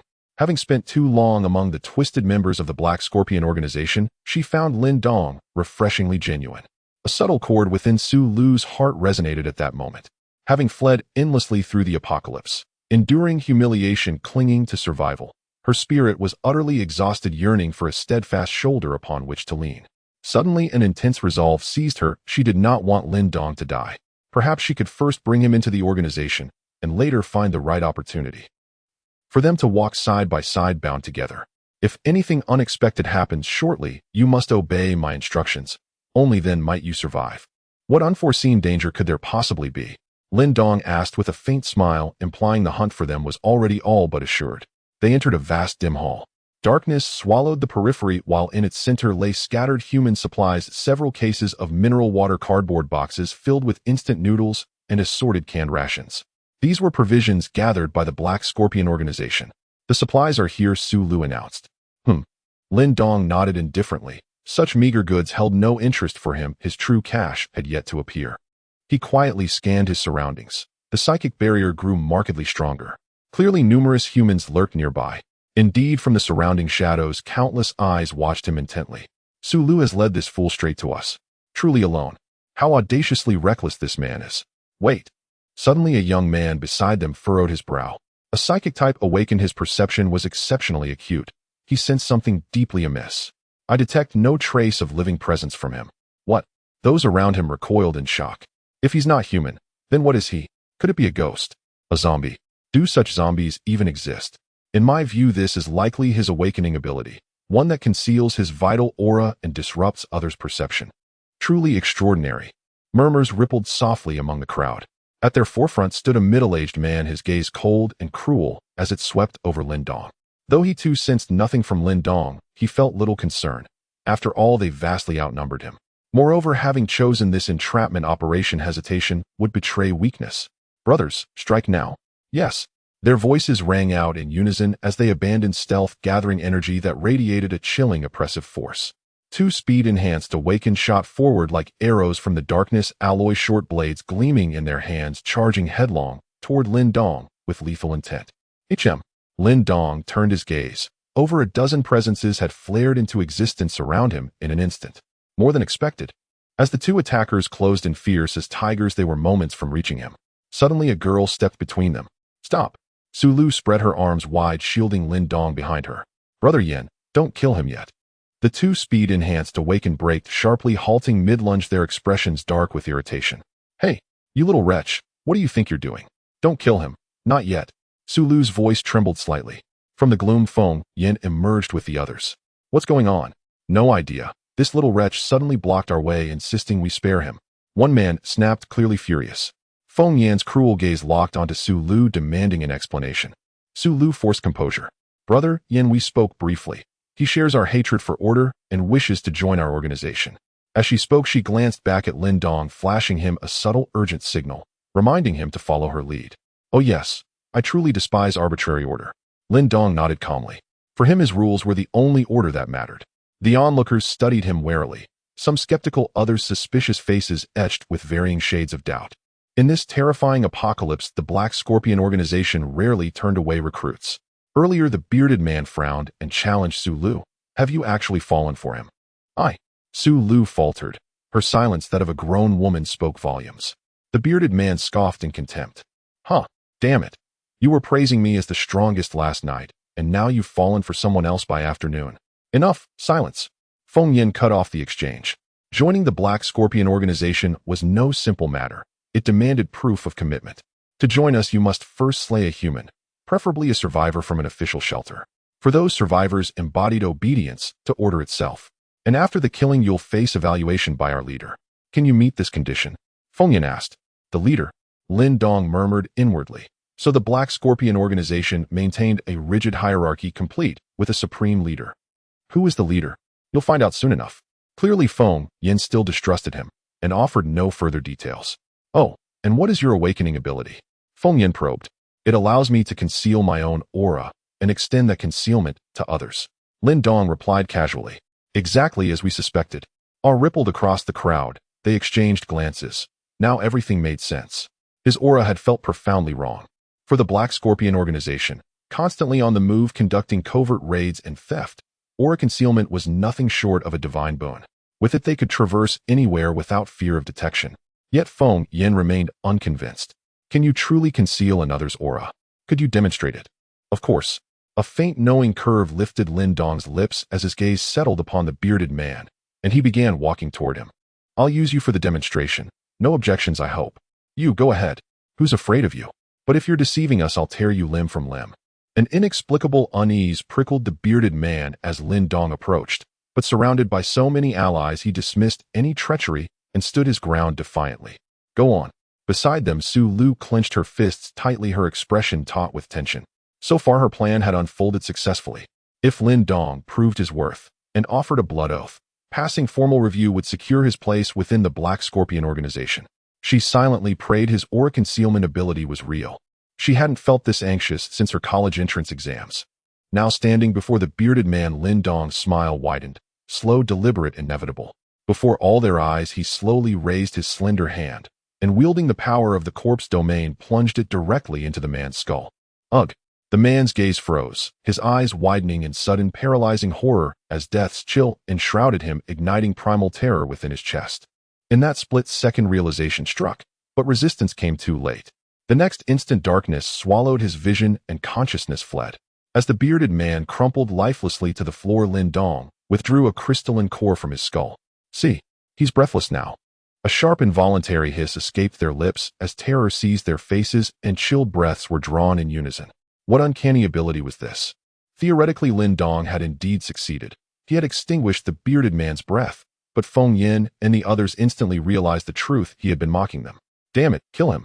Feng Yin roared, his arm muscles swelling as a layer of coarse earthen brown hardened over his skin, a telltale sign of his awakened physique, petrified body. Lin Dong struck back with equal ferocity, simultaneously unleashing his corpse domain. Boom! Their fists collided, two titanic forces clashing. Feng Yin's petrified form proved astonishingly dense. The impact resonated like mountains grinding against one another. Yet he could not withstand Lin Dong's might. His body was hurled 10 meters backward, slamming violently into the wall, which fractured outward in a spiderweb of cracks. Meanwhile, the others surrounding him sank deep into the corpse domain, crushed under an oppressive, suffocating pressure. Black Scorpion Awakeners were infamous for their cruelty and unrestrained brutality. Die! Gnashing their teeth, they forcibly channeled their energy and launched themselves at Lin Dong like madmen. Flames roared, wind blades shrieked, and volatile destructive power surged through the air. Lin Dong had no intention of enduring such a barrage. He retreated swiftly, backward, vanishing in a blur. Then boom! The accumulated energies detonated. A cataclysmic shockwave erupted, shattering several stone pillars within the hall and sending thick clouds of dust billowing upward. Rumble after rumble, the thunderous roll of boulders, dust cascaded from the ceiling in torrents, and the entire underground chamber began to tremble violently. What is happening? Disaster! The skyscraper above is collapsing. Where did that man vanish to? Is he dead? Silence! The Black Scorpion Awakeners scoured the ruins for Lin Dong, but found only falling dust and empty space. He had simply disappeared. This, brows knotted in unease, a surreal dread coiling in their chests. That man was profoundly, unnervingly strange. At that moment, a psychic awakener stood tense, his expression grave as he extended his spiritual sense, searching, probing, until almost immediately he sensed something deeply amiss. Brother Zhao, he's right beside you. A middle-aged man, stiffened palm flaring with fire. With a single sweep of his hand, a blazing wall of flame erupted before him. Found already. Lin Dong materialized midair, his corpse domain surging forth like a hurricane, instantly scattering the wall of flame. Then lunged forward, fist aimed true. Amidst the storm of flying embers, a clenched fist filled his vision, expanding rapidly in his pupils. Boom! Though shielded by energy, his skull shattered upon impact. A crystalline core shot free from the ruin. As combat raged on, violent energies convulsed through the crumbling structure, accelerating its collapse beyond repair. Massive stones plummeted downward, threatening to bury the chamber whole.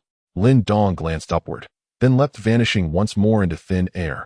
This time the Awakeners watched clearly. Lin Dong didn't flee. He evaporated as if erased from reality itself. Holy hell!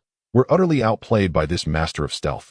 Muttering curses beneath their breath, they felt a primal chill, as though confronting a specter. Feng Yin ground his teeth in fury. Where did he go? It seems he's already left. The psychic awakener confirmed his senses, still tracing fading resonance. Above, rubble crashed incessantly, the earth trembled. This place was no longer survivable. Let's get out now? Relying on awakened abilities or sheer physical prowess, the awakeners scrambled upward, leaping across tumbling boulders, scaling shattered debris toward the surface. Far in the distance, the furniture mall tower lay reduced to utter ruin, a jagged, smoke-choked wasteland. From the haze, a massive slab of concrete lifted and slid aside. Cough, cough. Black Scorpion Awakeners emerged grimy and disheveled. Where the hell did that bastard run off to? I'll tear him limb from limb, even if it costs me my life. Yes, let's end him. Silence followed. Then a chorus of furious curses, hearts boiling with resentment. Wait. Feng Yan suddenly froze. Logically, such a deafening commotion should have drawn every nearby zombie long ago. So why was it so quiet? As the dust slowly settled, he saw them.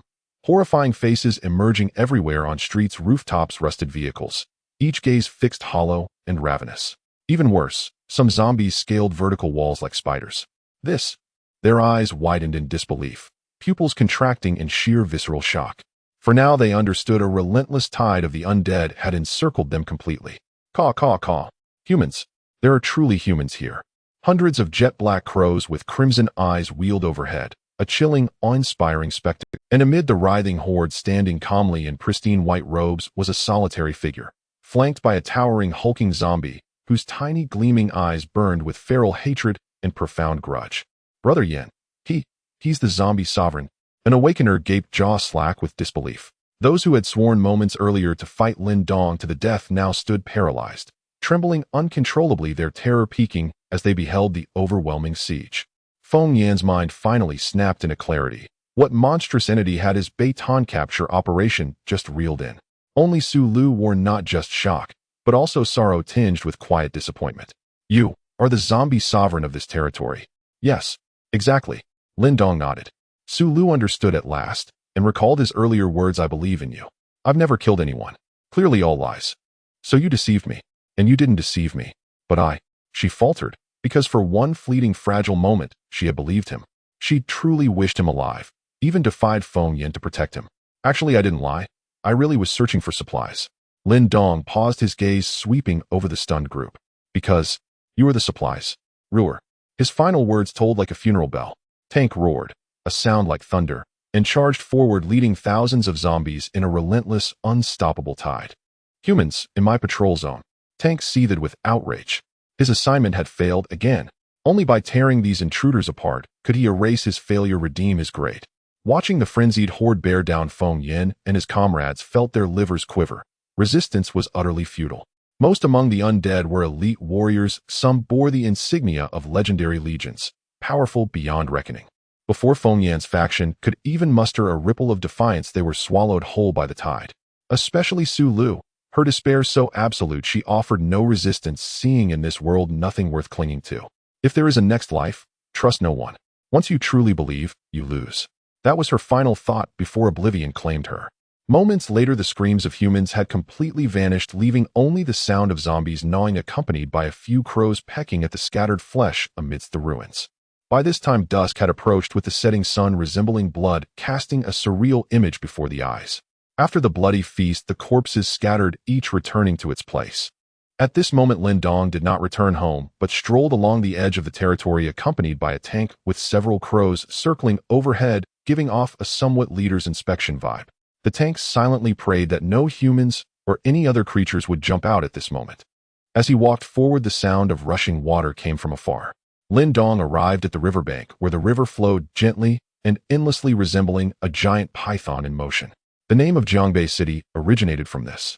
Before the apocalypse, this was a gathering place for people, where young couples would date and stroll, and older ladies would dance in the square, even having old men enjoying their leisure by the river. Originally a lively scene, it was now utterly silent, with only the chilling blood stains remaining and decaying bones scattered about. Under the reflection of the setting sun, the river water sparkled, though now tinged with a shade of crimson. Often drifting corpses or severed limbs floated by. Across the river, a few zombies wandered, and though they were several hundred meters away, they spotted Lin Dong and let out fierce howls from afar. The howls echoed across the river, lingering for a long time. That place was no longer Lin Dong's territory. On my temper. The tank, seeing the provocation towards its leader, was extremely furious and wanted to leap into the river to deal with them immediately. Come back now. Lin Dong called it back, considering them mere little minions akin to barking dogs, not worth paying attention to. Moreover, crossing the river from the water was not that easy. This was due to the abundance of aquatic creatures in the river, which had all mutated, and within the rolling river waters, who knows what monsters might be lurking. In the apocalypse, water areas were extremely dangerous, especially the sea. The number of marine creatures vastly exceeded that of land animals, and many were of enormous size. It was hard to imagine what deep-sea giants had already evolved. With the tank being stopped, it had no choice but to relent. They continued walking along the riverbank, and not long after they saw a bridge crossing the river, its surface heavily congested with abandoned vehicles. Some collided, others flipped over to the side, and some had even exploded, leaving behind charred remnants.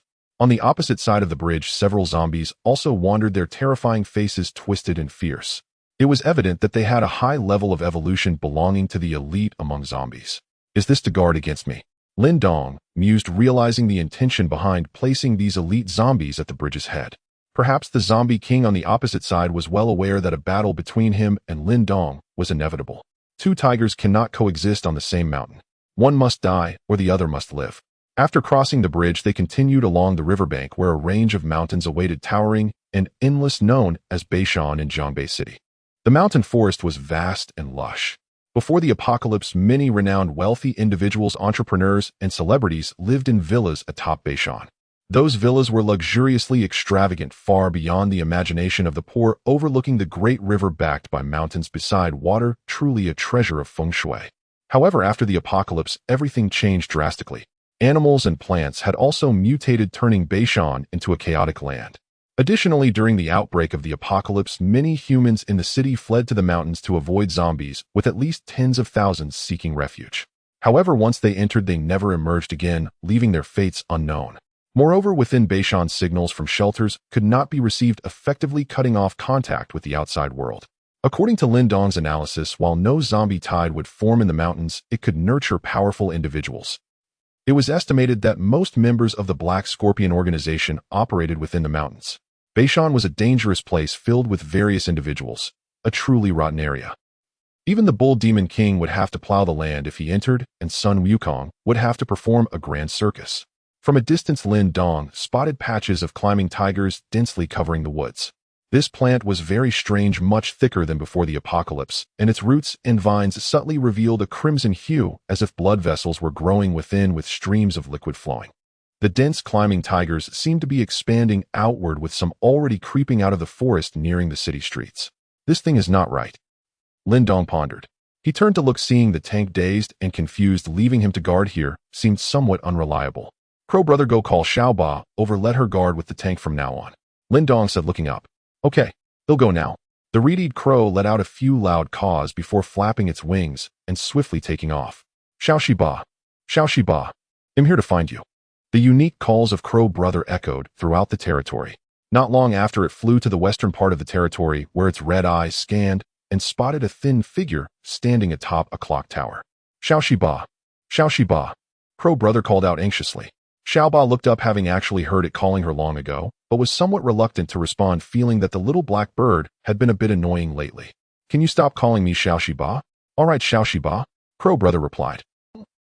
Xiao Ba felt speechless. If it weren't for the little black bird flying so high, she would have wanted to pluck its feathers. What do you want from me? The boss said to let you guard the east, Crow Brother answered. Oh. Upon hearing this, Xiao Ba's eyes sparkled. Without saying another word, she jumped straight off the clock tower, reaching her maximum speed in an instant, darting towards the east like a fierce wind. Moreover, she quickly entered the state of rapid shadow, her figure disappearing in an instant. The Crow Brother in the sky flapped its wings, still trying to comprehend what just happened. Huh, where did she go? Lin Dong had already returned home after inspecting the edge of the territory. Inside, it was spotless and tidy, resembling a paradise, completely isolated from the horrors of the outside apocalypse. Home is still the most comfortable. Lin Dong sat down on the sofa. Although he was very strong himself, the area outside the territory was still too dangerous, like Beishan, where crises lurked everywhere and anything could suddenly emerge. Around the mansion, there were 500 elite zombie soldiers and thousands of elite troops stationed, providing a strong sense of security. Lin Dong still planned to go online and fish a little, as it was relatively safe and posed no risk. So he picked up his phone and thought for a moment before filling in a brief introduction in his social media profile, just like before with Cheng Loi and Sun Xiaoqiang. I, a timid boy, lack a sense of security. However, fishing online is not as easy as it seems, as most targets are too far away beyond one's territory, and currently there are no good targets. Before long, Lin Dong received a private message. It was sent by Cheng Loi. Your introduction style is quite nice. Are you complimenting yourself? Lin Dong retorted. Cheng Loi continued. I plan to go to Jiangxiao district and would like to borrow a route from you. I also brought you something. How polite, Lin Dong replied. Jiangxiao district is directly opposite Jiang's territory, and it's a straight path from Lin Dong's area, saving a lot of time. However, Lin Dong was a bit curious. What are you going to Jiangxiao district for? For rescue, the supply search team at the shelter is trapped there. What about you? Are you interested? Just come first, and we'll talk later. After replying, Lin Dong placed his phone on the coffee table, leaning back on the sofa deep in thought. Since a battle with the Corpse King across the river is inevitable, this is an opportunity. It would be better to mix in with the shelter's team disguised as a human and scout the area, as they currently know nothing about it. The key is, how will Cheng Luoyi and the others cross the river? Will they kill their way across the Jiang? About an hour later, a group of people arrived in Lin Dong's territory, including Cheng Luoyi and Sun Xiaoqiang, accompanied by 2 girls. Both girls were B-level Crystal Core Awakeners, strong and ranked high in the shelter. Sister Cheng, this is a 5-star corpse nest. A delicate girl reminded. Don't worry, I brought the... Cheng Luoyi walked ahead, without looking back, showing no signs of hiding her presence, confidently strolling down the middle of the path, clearly familiar with the route. Behind her, she carried 2 large swords crossed in an X shape, looking very cool. Oh, the 2 girls nodded and followed her steps. Throughout the journey, they indeed did not encounter any zombies, and it was even smoother than before, soon arriving near a tall building. In the distance, a figure stood on the street, dressed in a white shirt, handsome in appearance, his gaze fixed on them. The 2 girls were well aware of Lin Dong's identity and knew it was a cooperative relationship, yet they still felt nervous. Cheng Luoyi and Sun Xiaoqiang casually approached to greet. We are here. Lin Dong glanced at the horizon. The sun was about to set, leaving a red glow in the sky. It seems like you are in a hurry for this mission. Indeed, it's quite urgent because it's very dangerous there, and the search team is running out of people. Sun Xiaoqiang explained. If it weren't urgent, they would never operate at night, let alone borrow a route from Lin Dong. Let's hurry, it's best to return before dark. Right, by the way, here, this is for you. She took a long knife from her back and handed it to Lin Dong. The blade was long, almost human height, with a red fire-type crystal core embedded in the handle, glowing and shimmering as if in a dream. Lin Dong assessed it with his gaze. Is this the crossing fee? Yes, and it's also for what I promised last time, or I said I would definitely give it to you next time. Cheng Luoyi said. After dealing with the snake pupil, she scavenged some items on her way back, and this long knife served as a reward. Good. Lin Dong accepted without hesitation, grasping the handle of the knife. A red glow flashed across the blade, emitting a scorching aura, as if it were about to ignite at any moment. It's a good knife, he thought to himself, and stored the knife in his storage space. Then he raised his eyes, his gaze drifting past Cheng Luoyi and Sun Xiaoqiang to the 2 girls behind them. Why isn't Chen Ming here this time? Because we are here to rescue people, not to move things. They can't help with that, Cheng Luoyi explained. In her mind, Chen Ming was equivalent to a mover. The 2 girls felt Lin Dong's gaze on them, and they couldn't help but tremble, slightly suppressing their fear and forcing a smile. Big brother, hello, I'm Zhouyin. One of the delicate girls with short hair introduced herself. The other shorter girl quickly followed suit. Hello, I'm Zhao Miling. Hello to both of you. Lin Dong slightly squinted his long eyes, revealing a warm smile. Zhouyin and Zhao Miling were momentarily stunned, suddenly feeling a sense of déjà vu, recalling the big boy from their neighbor's house. That day the sunlight was just right, and he wore a white shirt. They then walked towards the riverbank together, and the journey was of course very smooth. Before long they could hear the sound of rushing water. The great river flowed endlessly, the surface shimmering, but the floating severed limbs were somewhat unappealing. How do we get across? Lin Dong asked. Cheng Luoyi and the others were here for rescue, and it would be too blatant to go directly across the Jiangxiao, where elite zombies were lurking. Follow us, Cheng Luoyi said as she walked downstream, stopping after about 200 meters. Here the river was relatively narrow and the distance to the opposite bank was quite close. Let's begin. Zhouyin and Zhao Miling's eyes were resolute as they stepped to the bank. The 2 girls slowly bent down. They placed their hands on the ground. At the same time, a cold breath began to emanate, swirling forward like a white mist. Upon touching the river water, it began to freeze, soon forming an ice bridge over the surface. Oh, Lin Dong raised an eyebrow, realizing at that moment that both girls were ice-type awakeners. No wonder. Cheng Luoyi brought them along. Let's go. Cheng Luoyi was the first to jump onto the ice bridge, striding forward confidently. The ice bridge was extremely sturdy and stable. Even with the river water flowing beneath, it didn't shake at all. The scene before Lin Dong suddenly inspired him. If he were to fight the Corpse King across the river in the future, he could use this method to launch a surprise attack and directly charge into his territory. Not bad. The more Lin Dong thought about it, the more satisfied he became. Moreover, the crossing was very smooth. Even when aquatic creatures attacked, they weren't very powerful. A few fish with sharp teeth leaped out of the water.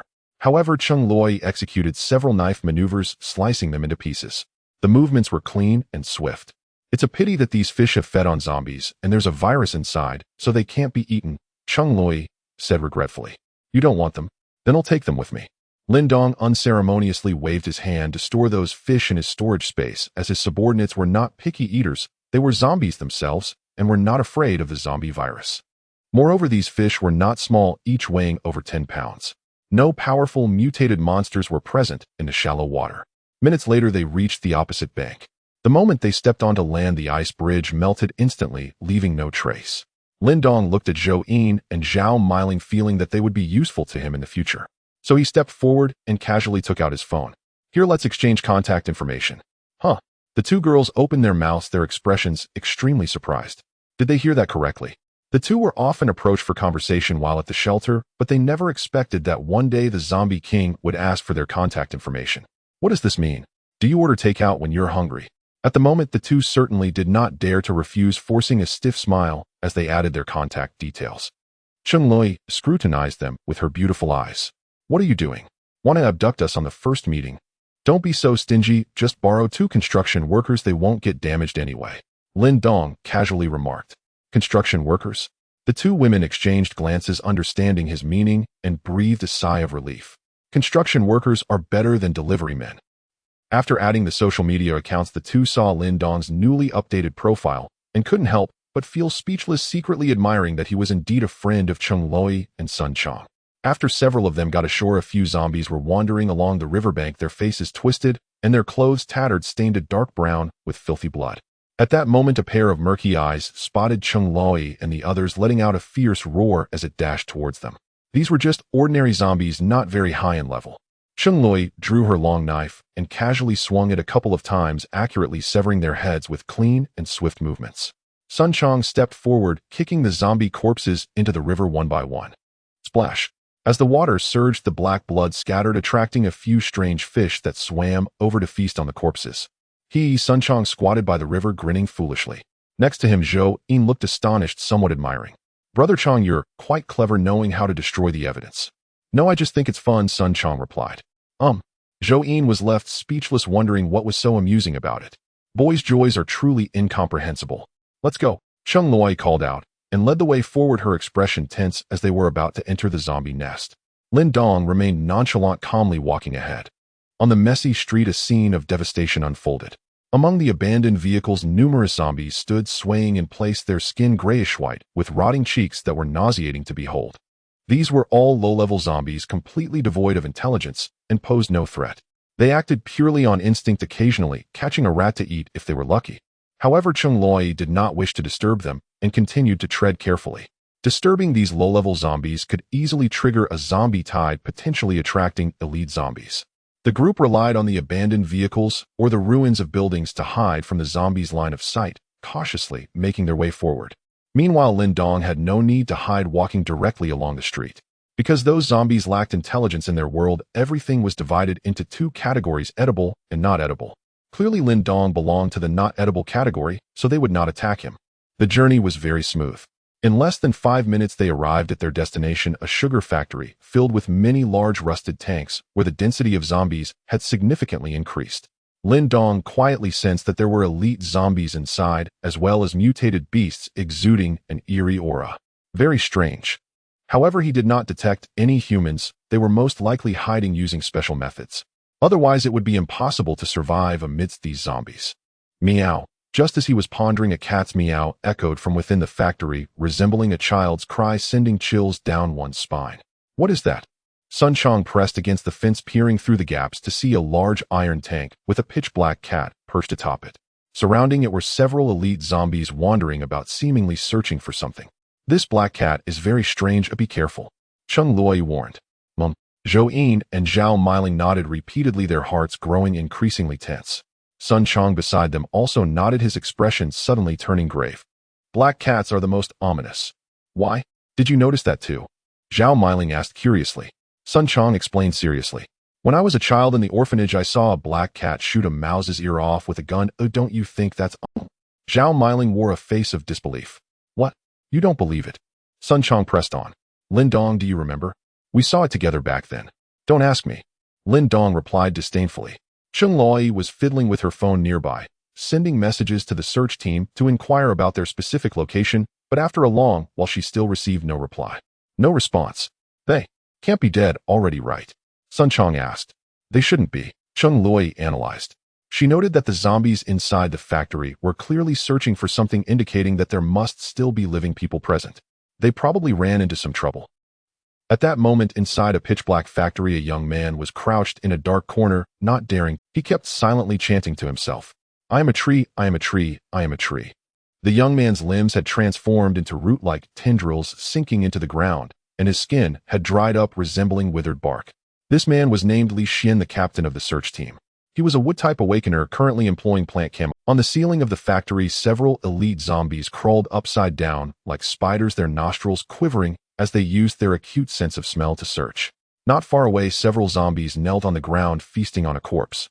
Li Xian's search team originally had over 20 members, but more than 10 had already perished, and a few others were also hiding with no knowledge of their situation. Why are there so many elite zombies? Li Xian felt anxious as one zombie crawled over his head. He regretted coming here immensely. Originally, he thought sugar was an important strategic resource high in calories, useful for medical purposes and even for making ammunition. Moreover, this sugar factory was precisely on the edge of the zombie nest, giving him the impression that there were opportunities to be seized. However, he did not expect that unexpected events would occur during the resource collection. One team member suddenly went berserk, attacking his teammates madly, which alerted the zombies and led to a number of elite ones surrounding them. During the hiding period, many companions were discovered and met a gruesome end at the mouths of the zombies, while Li Xian could only watch, helplessly unable to move. Because the moment he moved, the plant camouflage would fail. Watching his teammates die was an incredibly painful torment for him. At this moment, the elite zombies that had crawled away from the ceiling actually came back, their noses twitching as they let out low growls. Blood-tinged saliva dripped from their mouths, landing squarely on Li Xian's face. A wave of intense nausea surged within him, the foul stench of the zombie's saliva, making Li Xian's stomach churn, nearly causing him to falter. I am a tree. I am a tree. I am a tree. He hurriedly repeated in his mind, as if self-hypnotizing. Fortunately, Li Xian managed to hold on. The zombie above him did not notice anything amiss and continued to crawl away like a spider. Who? He exhaled deeply. But just then a sudden scream erupted from a girl in the pitch-black factory. Next came the roars of zombies, with elite zombies rushing toward that direction. Oh no, another teammate has been discovered. Li Xian felt a surge of urgency. Out of the corner of his eye, he saw a girl desperately running out, her pretty face filled with anxiety as a horde of zombies chased her. Sister. Li Xian's heart sank, for the girl was his own sister Li Yun. In front of her, zombies were blocking the way. There was no escape in the dimly lit factory. In her fear, a chill radiated from her body, and water vapor rapidly condensed, forming an ice wall to protect her. However, over 20 elite zombies surrounded her. Roar. They continued to roar furiously, their claws sharp as they viciously scratched at the ice wall, causing shards to fly. Nearby, many other zombies, disturbed by the noise, rushed toward the scene. Li Yun felt hopeless. Once exposed, there would be no chance of survival. In the corner, Li Xian felt even more anguish. Having witnessed several teammates die, he already felt guilty. Now his sister was about to be devoured by zombies, and he struggled deeply within. He remembered promising to protect her. The ice wall grew thinner as it was attacked, and Li Yun's energy was depleting. Her life was nearing its end. With her last ounce of strength, Li Yun formed an ice spear in her palm, her eyes filled with determination as she prepared to stab her own throat. Don't.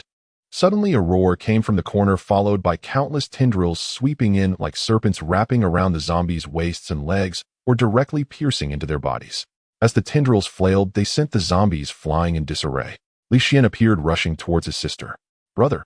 Seeing the figure rushing towards her, time seemed to freeze for Li Yun as she stood dumbfounded. However, those elite zombies had remarkably strong vitality. They could only be killed by completely destroying their heads.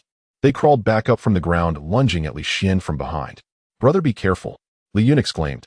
Li Xian's gaze was resolute as he reached his sister, turning to spread his arms as if to block the zombies.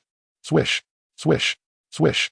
His body turned to wood again, countless tendrils extending out to weave into a wall protecting Li Yun. Roar. The zombies didn't care about anything else and pounced on Li Xian, biting at him. Hiss. Li Xian felt the pain. Although his bark-like skin wasn't bitten through, his energy was continuously being depleted. It felt as if all his muscles had to remain taut, not allowing the slightest relaxation. Even Li Xian's sphincter was clenched tightly. Brother, why do you have to do this? Li Yun's tears streamed down as she knew her brother couldn't hold on much longer. Li Xian gritted his teeth and spoke. I can't just watch my sister get bitten to death by zombies. I can't do it, truly can't. Woo, Li Yun's tears burst forth. As a wood-type awakener, her brother had the strongest camouflage ability and could have waited for the rescue team, yet he exposed himself to save her. Li Xian was in excruciating pain from the bites, as if constantly being stabbed with needles. He was on the verge of collapsing, but he still comforted her. It's okay, hold on, well, endure until the rescue team arrives. Really? Is that possible? Li Yun's lips trembled. But as soon as she finished speaking, Li Xian let out a cry of agony. A zombie had bitten deep into his forearm, reaching the limit of his body. He was holding on solely by willpower, his consciousness becoming a bit blurry. The pain in his body was increasing, but he continued to persevere. Even if it meant death, he would maintain this posture. Li Xian's vision darkened, about to lose consciousness. But suddenly an unexpected change occurred. A long knife sliced through the air, sweeping across the zombies' heads, instantly severing them in two, with blood gushing out. The zombies fell to the ground in an instant, and through the flying blood, Li Xian and his sister saw a handsome face, with sharp features and three-dimensional features resembling a perfect craft, his expression carrying a hint of indifference and a touch of coldness. Not bad, not dead, Lin Dong mumbled, holding the long knife, which was precisely Chung Lui's toll fee. After slaughtering the zombies, the blade was stained with a lot of filthy blood dripping continuously. Lin Dong immediately infused energy into the knife's handle, activating the fire-type crystal core, causing scorching flames to rise and cover the entire blade. The intense flames burned the filthy blood to black ash, scattering in the air. With a casual flick, Lin Dong extinguished the flames on the long knife, and the sharp blade gleamed with a cold light, spotless and flawless. The series of actions from Lin Dong flowed seamlessly, appearing very graceful and elegant. Li Xian and his sister stared in astonishment, already somewhat dazed from watching. So cool. At the same time, they felt a surge of joy, realizing that the rescue team had arrived. Li Xian, who had already reached his limits, collapsed into his sister's arms. Wu, though he had not shed a single tear when being torn apart by the horde, he now cried out loud. Chung Loi and Sun Xiaoqiang were fighting at the factory entrance, blocking a horde of zombies. Earlier it was Lin Dong, who sensed the aura of awakeners. They quickly rushed over to provide assistance. Although the zombies were fierce, they were no match for Chung Loi and Sun Xiaoqiang, especially with two ice-type awakeners assisting. Dozens of zombies were soon cleared out. They began to walk towards this side. Li Yun recognized Chung Loi and felt a wave of gratitude, but she couldn't help but glance at Lin Dong with curiosity. Seeing his handsome features, even after killing numerous zombies, his white shirt remained spotless, indicating his immense strength. She had never heard of such a person in the shelter. Sister Chung, who is this? Oh, his name is Lin Dong, my friend, Chung Loi casually replied. Oh. Li Yun nodded repeatedly, her face slightly flushed as she turned to Lin Dong. Thank you for saving me and my brother. You're welcome, Lin Dong responded nonchalantly, continuing to ask, are you also an ice-type awakener? Yes, I am, Li Yun replied honestly. Since Lin Dong saved her, he obviously had something to gain, so he took out his phone. Let's exchange contact information. Li Yun's pretty face froze, her complexion turning even redder as she shyly looked down, unable to meet his gaze. Although it was a hero saving a damsel in distress, this felt too direct, right? They were still in danger, and he was asking for contact information. It felt very sudden, as she wasn't prepared yet. Perhaps in the future, if they have children, they could name them Linshi. We should go now, hurry to find the others. Chung Loi turned and walked away. The sounds of the recent battle had disturbed many zombies, and outside the factory the growls were incessant, with a large wave of zombies approaching. Li Yun supported Li Xian as they walked forward, her heart filled with worry. She wondered how their other teammates were faring. At that moment, Lin Dong felt something was off. He sensed an eerie aura enveloping everyone. It was as if something had quietly drawn closer. Just then Sun Xiaoqiang suddenly shook his head, looking somewhat. Hey, did you hear a cat meowing? What cat meowing? The people around him were confused. Brother Xiaoqiang, have you watched too much Black Cat, Sheriff, and are now hearing things? Zhao Miling said. They were already accustomed to Sun Xiaoqiang's peculiarities, often doing strange things or saying nonsensical remarks, so no one took it seriously. However, Sun Xiaoqiang knocked his forehead with his palm, looking even more bewildered when suddenly a faint sound of a cat meowing echoed in his mind, reminiscent of a child crying, causing annoyance. In the next moment, Sun Xiaoqiang abruptly stood still. His originally wise eyes suddenly shrank, transforming into a pair of bright yellow cat pupils. Meowed. A wailing cry erupted from his mouth, resonating through the dark factory, sounding exceedingly eerie. Moi. This time, everyone heard the so-called cat meowing. They quickly turned around, their expressions filled with horror as a chill ran down their spines, and every hair on their body stood on end. Sun Xiaoqiang's hair stood on end, his cat-like eyes narrowed, a smile that was neither a smile nor a frown on his face as he emitted a low woo sound from his throat. That sound was not at all human, it resembled the growl of a beast. Brother Xiaoqiang. Zhao Miling's eyes widened, nearly petrified with fear. Meow. Sun Xiaoqiang let out another cat-like cry, this time sounding particularly mournful. Then his figure flickered, and he raised his fist to strike Zhao Miling. Get out of the way. Cheng Luo leaped forward, raising her arm to block. Bang! A dull thud sounded like the clash of iron. Sun Xiaoqiang's strength was formidable, forcing Cheng Luo back 5 or 6 steps before she could stabilize herself. Her wristband's numbers flickered. Pain, level 27. This fool has quite a bit of strength, Cheng Luo. Seeing that Sun Xiaoqiang seemed to have gone mad and was about to attack again, Cheng Luo took the initiative, her figure flashing as her speed increased, and she punched Sun Xiaoqiang in the face. Boom! Sun Xiaoqiang was hit with tremendous force as if struck by a car, his body flying over 10 meters before crashing into the factory wall, which collapsed with a rumble, finally burying him under the rubble. The others watched anxiously, unsure why Sun Xiaoqiang had changed like this, while also feeling that Cheng Luo's response was somewhat harsh, concern brewing in their hearts. Sister Cheng, why is Brother Xiaoqiang attacking us? I don't know, Cheng Luo shook her head. But I have been wanting to hit him for a while now. The others felt speechless inside. At that moment, the rubble shifted, and Sun Xiaoqiang stood up. Despite being beaten, he seemed to feel no pain, narrowing his cat eyes as he smiled at everyone, clearly somewhat pleased with himself. Li Xian was astonished, suddenly recalling something. Right? I had a teammate who acted like this, attacking us wildly, which is why we were discovered by zombies and trapped here. Could it be mental control? Zhao Miling furrowed her brows. No, Lin Dong, who had remained silent for a long time, shook his head after carefully analyzing the situation and thinking for a while. He must be possessed by a cat. Possessed? The others looked at him in astonishment, having never heard this explanation before. What sort of bizarre ability was possession? Sun Xiaoqiang's mind was singularly focused and showed no fear of mental interference or control. It was like a broken computer that struggled to even boot up, let alone being interfered with or controlled by others. However, possession was akin to connecting to a new host and running a new program. This was a form of restraint on Sun Xiaoqiang. What should we do? The group frowned, feeling anxious.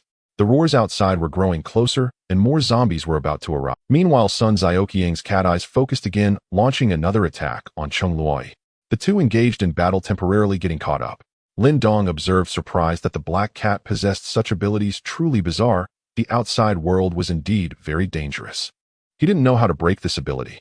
However, looking beyond the surface, the essence of the issue needed to be addressed at its root. Killing that black cat should solve the problem. And we just need to kill that cat. What? The others turned to look at him, his handsome face still calm, as if stating a trivial matter. Can we really do that? At this moment, the zombies had already closed in, terrifying faces emerging in front of the factory, roaring furiously, swarming towards them like a flood.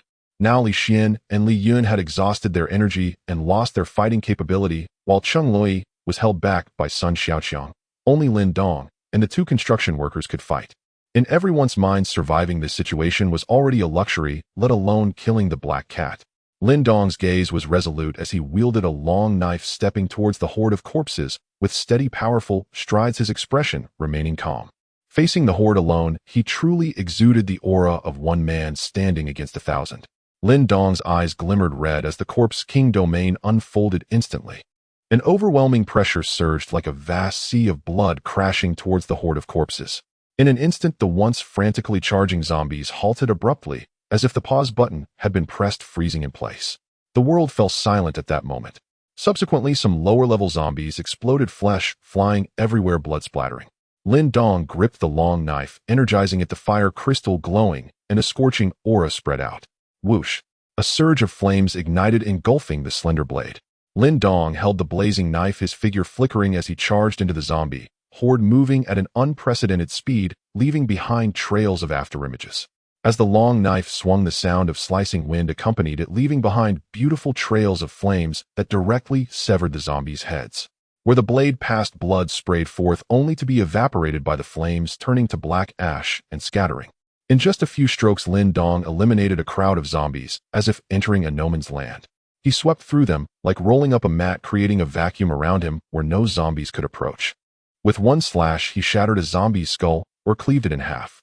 The long knife was unstoppable. Behind him, Li Xian and the others were dumbfounded observing the scene, before them utterly shocked, their hearts filled with awe. He is so strong. Is it really possible to kill zombies like this? Everything happening before their eyes had completely overturned their understanding. Amidst the astonished gazes of the crowd, Lin Dong continuously slayed zombies, and within mere moments he had killed over 100. Moreover, he was silently searching for the location of the black cat. It shouldn't be far from here. Found it. Soon Lin Dong sensed a presence just outside the factory beneath a large iron can. At the same time, upon raising his gaze, 2 elite zombies rushed towards him. Lin Dong swung his blade horizontally, severing the heads of both zombies, and with the splattering of filthy blood, 2 brain cores burst forth. These zombies were of a high evolutionary level, indicating that the zombie king in this area possessed considerable strength. Lin Dong continued forward. He fought his way to the factory's exterior, leaving a trail of corpses and flowing filthy blood in his wake. The outside was dimly lit as the sun had completely set, and a long night was approaching, yet it had no effect on Lin Dong. With a sweep of his gaze, he spotted a dark figure lying beneath a large iron can. It was indeed the black cat he had seen earlier, curled up motionless, seemingly asleep. This was a major drawback of possession. Now that its soul resided within Sun Xiaoqiang, its true body could no longer move. However, the number of elite zombies around had increased, seemingly protecting the black cat. In the dimness, terrifying faces emerged. Upon discovering the target, Lin Dong no longer held back. With a thought, the corpse domain expanded to its limits. Bang! Bang! Bang! The nearby zombies exploded first. The immense pressure reached its peak. Surrounding debris was crushed and deformed. Even the tall iron can began to hum as if being kneaded by an invisible hand, and the liquid stored within gushed out rapidly. The black cat's figure below curled into a ball. Meow. It let out a piercing scream, sensing the threat to its true body, decisively abandoning Sun Xiaoqiang to return to its own body. However, just as the black cat opened its eyes, it saw a tall figure approaching. With each step of his, the pressure intensified, as if being squeezed by a millstone.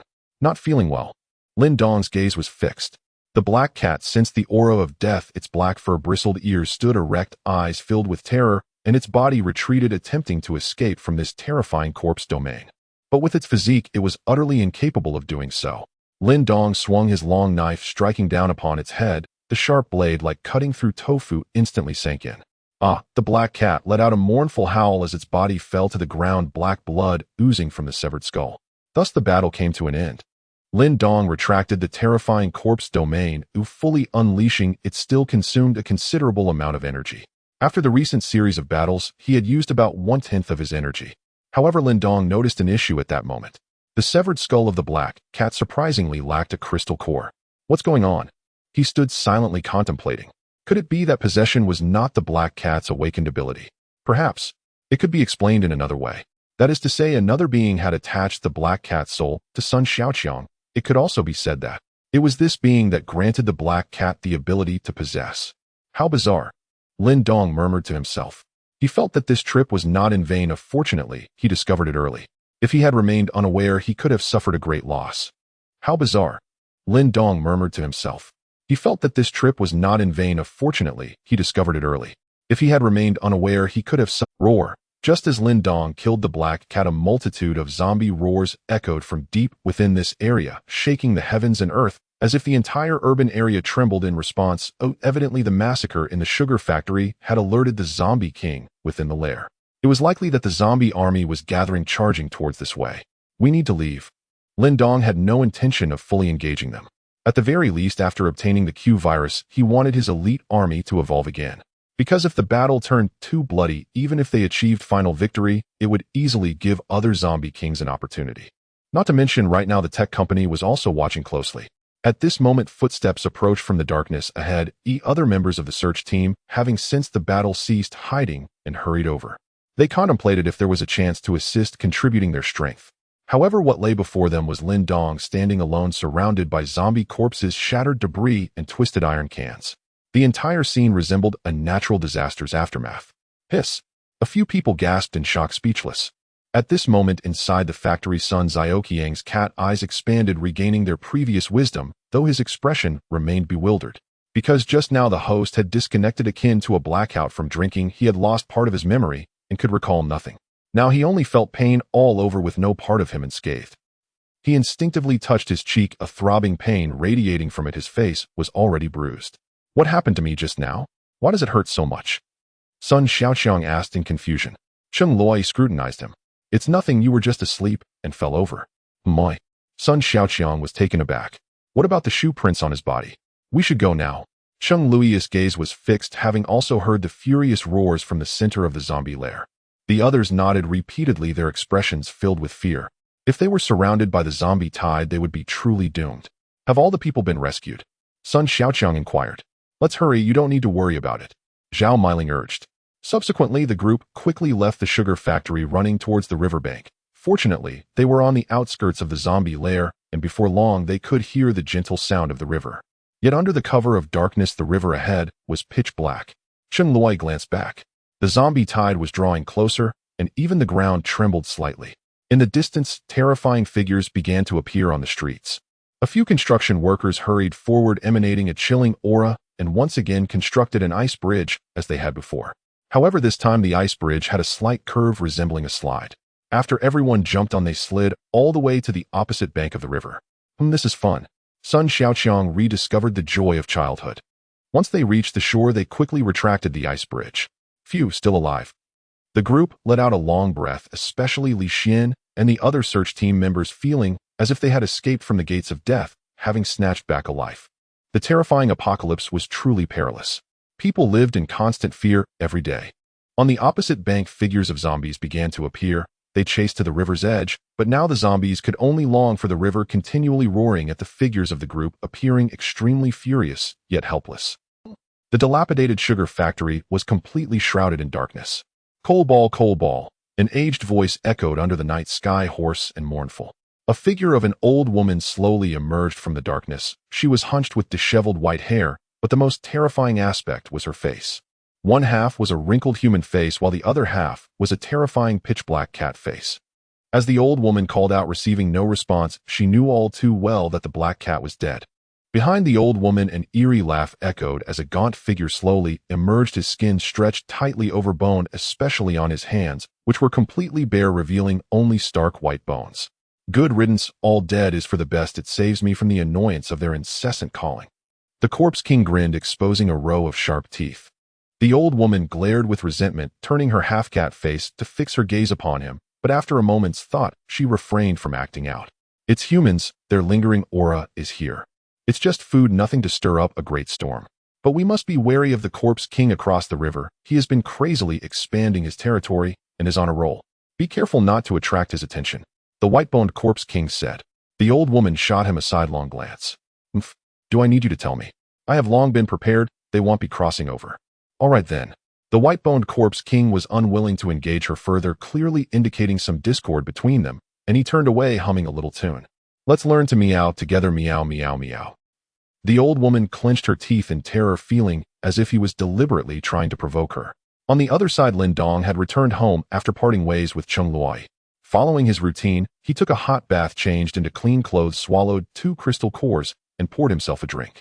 At this moment, the night had completely fallen, and the outside was pitch black. Every night, whether it was zombies or mutated beasts, they became restless. In the apocalypse, city roars echoed continuously, and slaughter was still in full swing. Within Lin Dong's territory, it was not always peaceful. Especially in the peripheral areas around Beishan, the climbing tigers had already spread into the city, wrapping around the ruins of buildings or climbing atop the streetlights. These plant vines were tinged with a crimson hue, resembling blood vessels with blood flowing within. In the darkness, the climbing tigers on the streetlights seemed to come alive, their vines moving slowly like long snakes. Beneath the streetlight stood a zombie, its clothes tattered and face covered in blood, swaying its head. Unbeknownst to it, the vines above were stealthily drawing closer, now just about a meter away. Suddenly, the vines lunged like a python, striking swiftly, entangling the zombie's neck. Ugh! The zombie let out a frenzied roar, scratching at the air with its hands. However, the vines were exceedingly resilient. For a moment, they couldn't be torn apart, and with a sudden jerk, they hoisted the zombie up. The zombie seemed to be hanging, flailing its legs wildly, roaring continuously. Yet in the next moment, several more vines crawled over, piercing into the zombie's body with a thud, as if they were straws slurping up its flesh and blood. Dark blood flowed down the stems, giving off a pitch-black hue. This was not an isolated incident. Several other zombies nearby were also attacked by the vines, some entangled at the waist, others at the ankles. The once quiet night was suddenly shattered by the incessant wails of zombies. Roar. In the distance, a booming voice echoed and the burly figure of a tank appeared. In confusion, he couldn't make sense of what was happening. Was this an attack? He hurried forward, grabbing the vines that were entangled around the zombie and yanking them violently. With a thud, the vines snapped, and the black blood that was being siphoned gushed out.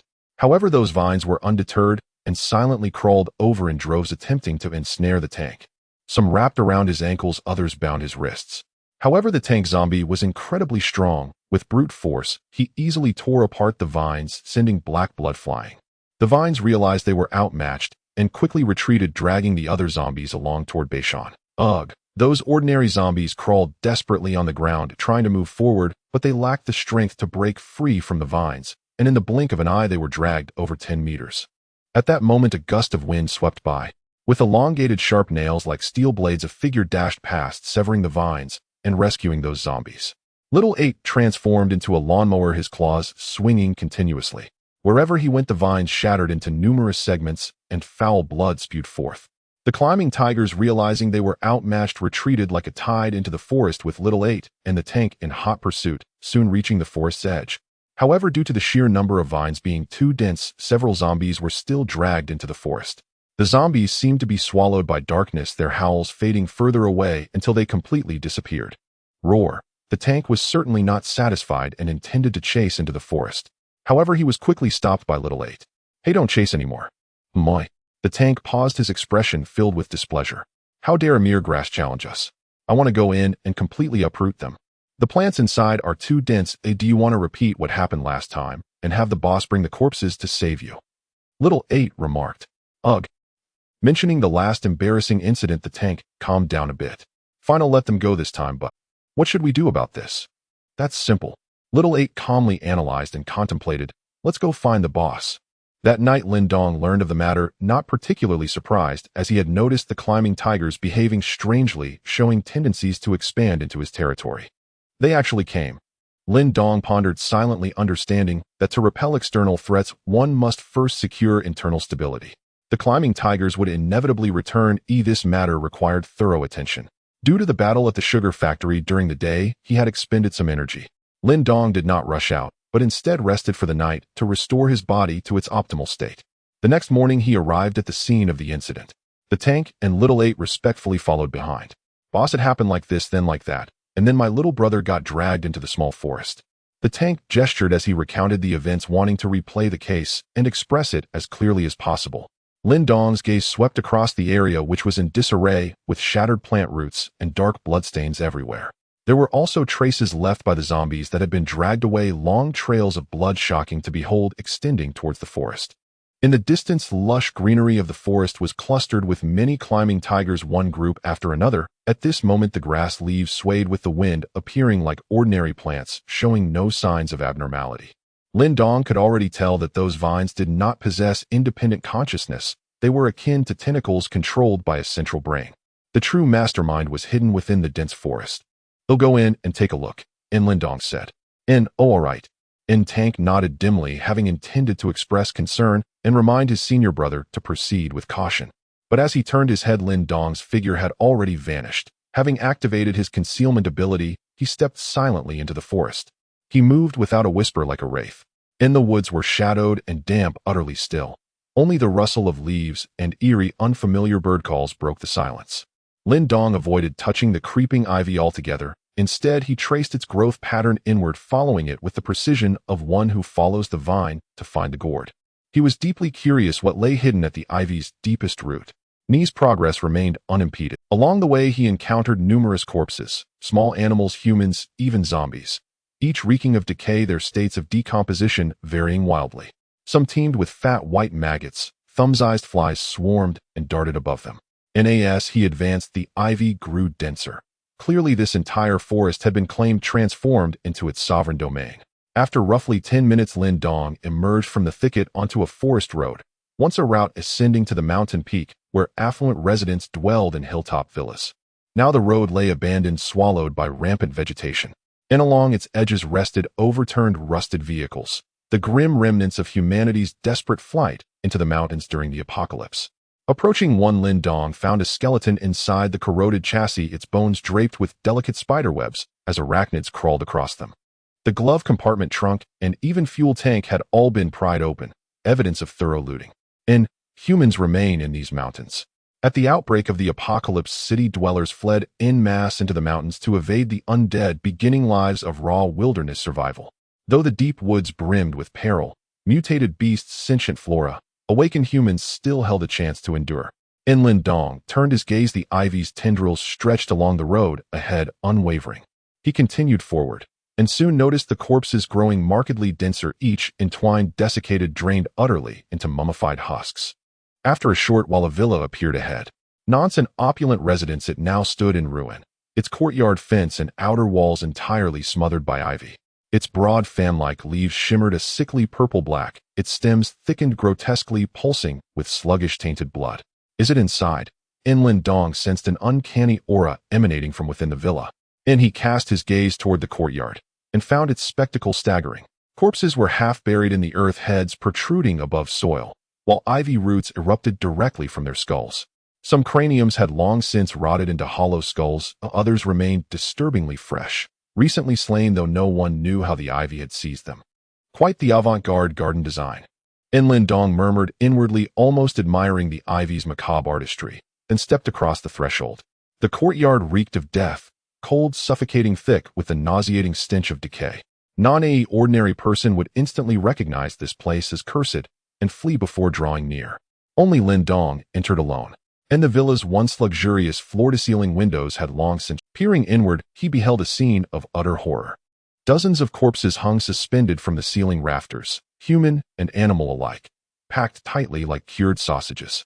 A chill wind stirred some into faint, ghastly swaying. Holding a mortuary exhibition, Lin Dong thought dryly, just as nearby grass blades suddenly rustled sharply like the warning rattle of a venomous serpent. Ivy tendrils slithered across the ground, coiling upward like serpents behind him, poised to strike. Detected. In that instant, Lin Dong activated his necrodomain.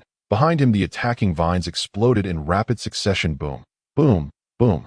The domain expanded, oppressive force radiated outward in all directions. Every nearby tendril recoiled like eels dropped into scalding oil, erecting violently, writhing uncontrollably, then detonating one after another. Before Lin Dong's eyes, writhing vines and spurting black blood filled the air, and the silent courtyard erupted into chaos. Na shriek tore through the villa, witch-like, shrill, unhinged, echoing for 3 full seconds across the valley, sending flocks of birds scattering into the sky. Emerging are we, with a flick of his wrist, a long blade materialized midair. An energy surged. Blazing fire erupted, engulfing the entire blade in roaring crimson flame. Fire was the bane of all flora. Lin Dong slashed forward. Vines withered to ash, the rest recoiled, retreating in terror. With foliage cleared, Lin Dong's vision widened, and there upon the villa's ivy-choked wall, a humanoid shape slowly coalesced, then stepped forth from the greenery itself. "You should not have come here." And the figure spoke in a voice neither male nor female. Lin Dong studied it closely. Its body was woven entirely from living foliage, neither plant nor beast, yet something far stranger. Yet one truth was certain: it was the sovereign mind commanding the ivy. You invade my territory, yet I may not seek you out. Since you crave death, I shall grant it. Pale emerald light flared from the being, surging outward. Simultaneously, every ivy vine in the vicinity erupted. Countless tendrils surged skyward, converging upon Lin Dong like a living tempest.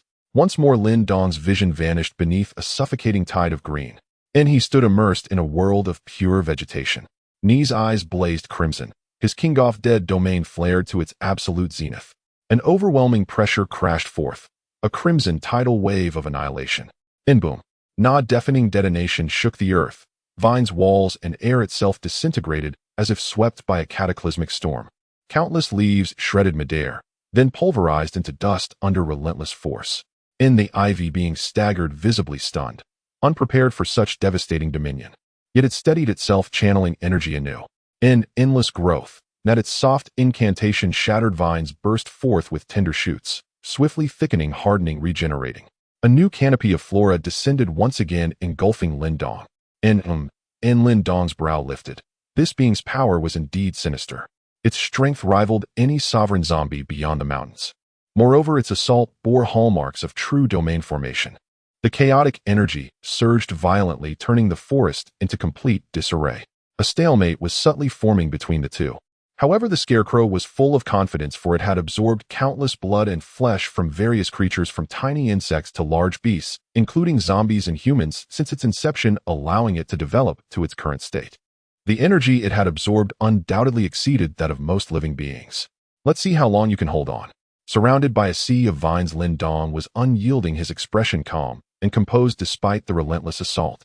From his assessment, the scarecrow's power was undoubtedly at least Class A, if not higher, which indeed posed a challenge, but it was limited to just that. That should suffice. Lin Dong suddenly stepped forward, unleashing his formidable physical strength. As his foot struck the ground, a thunderous boom echoed. Cracks spread across the ground, as if an earthquake had occurred, causing the land to sink, and the corpses buried beneath were shattered. Rotting flesh and bones flew in all directions, along with the roots growing within. To cut the grass, one must eradicate the roots. After stepping forward, Lin Dong's terrifying domain surged ahead, releasing an overwhelming pressure that spanned over 10 meters, about to engulf the scarecrow. With his immense physique combined with the corpse domain, Lin Dong was an unstoppable force at this moment. The scarecrow was taken aback, sensing something amiss. That destructive power instilled a hint of foreboding within it.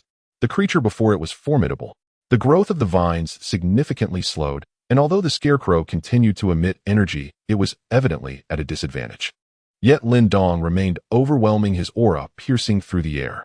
Such intense confrontation was indeed draining energy, and at this point he had already consumed 20%. But he could clearly feel the opponent's resistance had weakened considerably.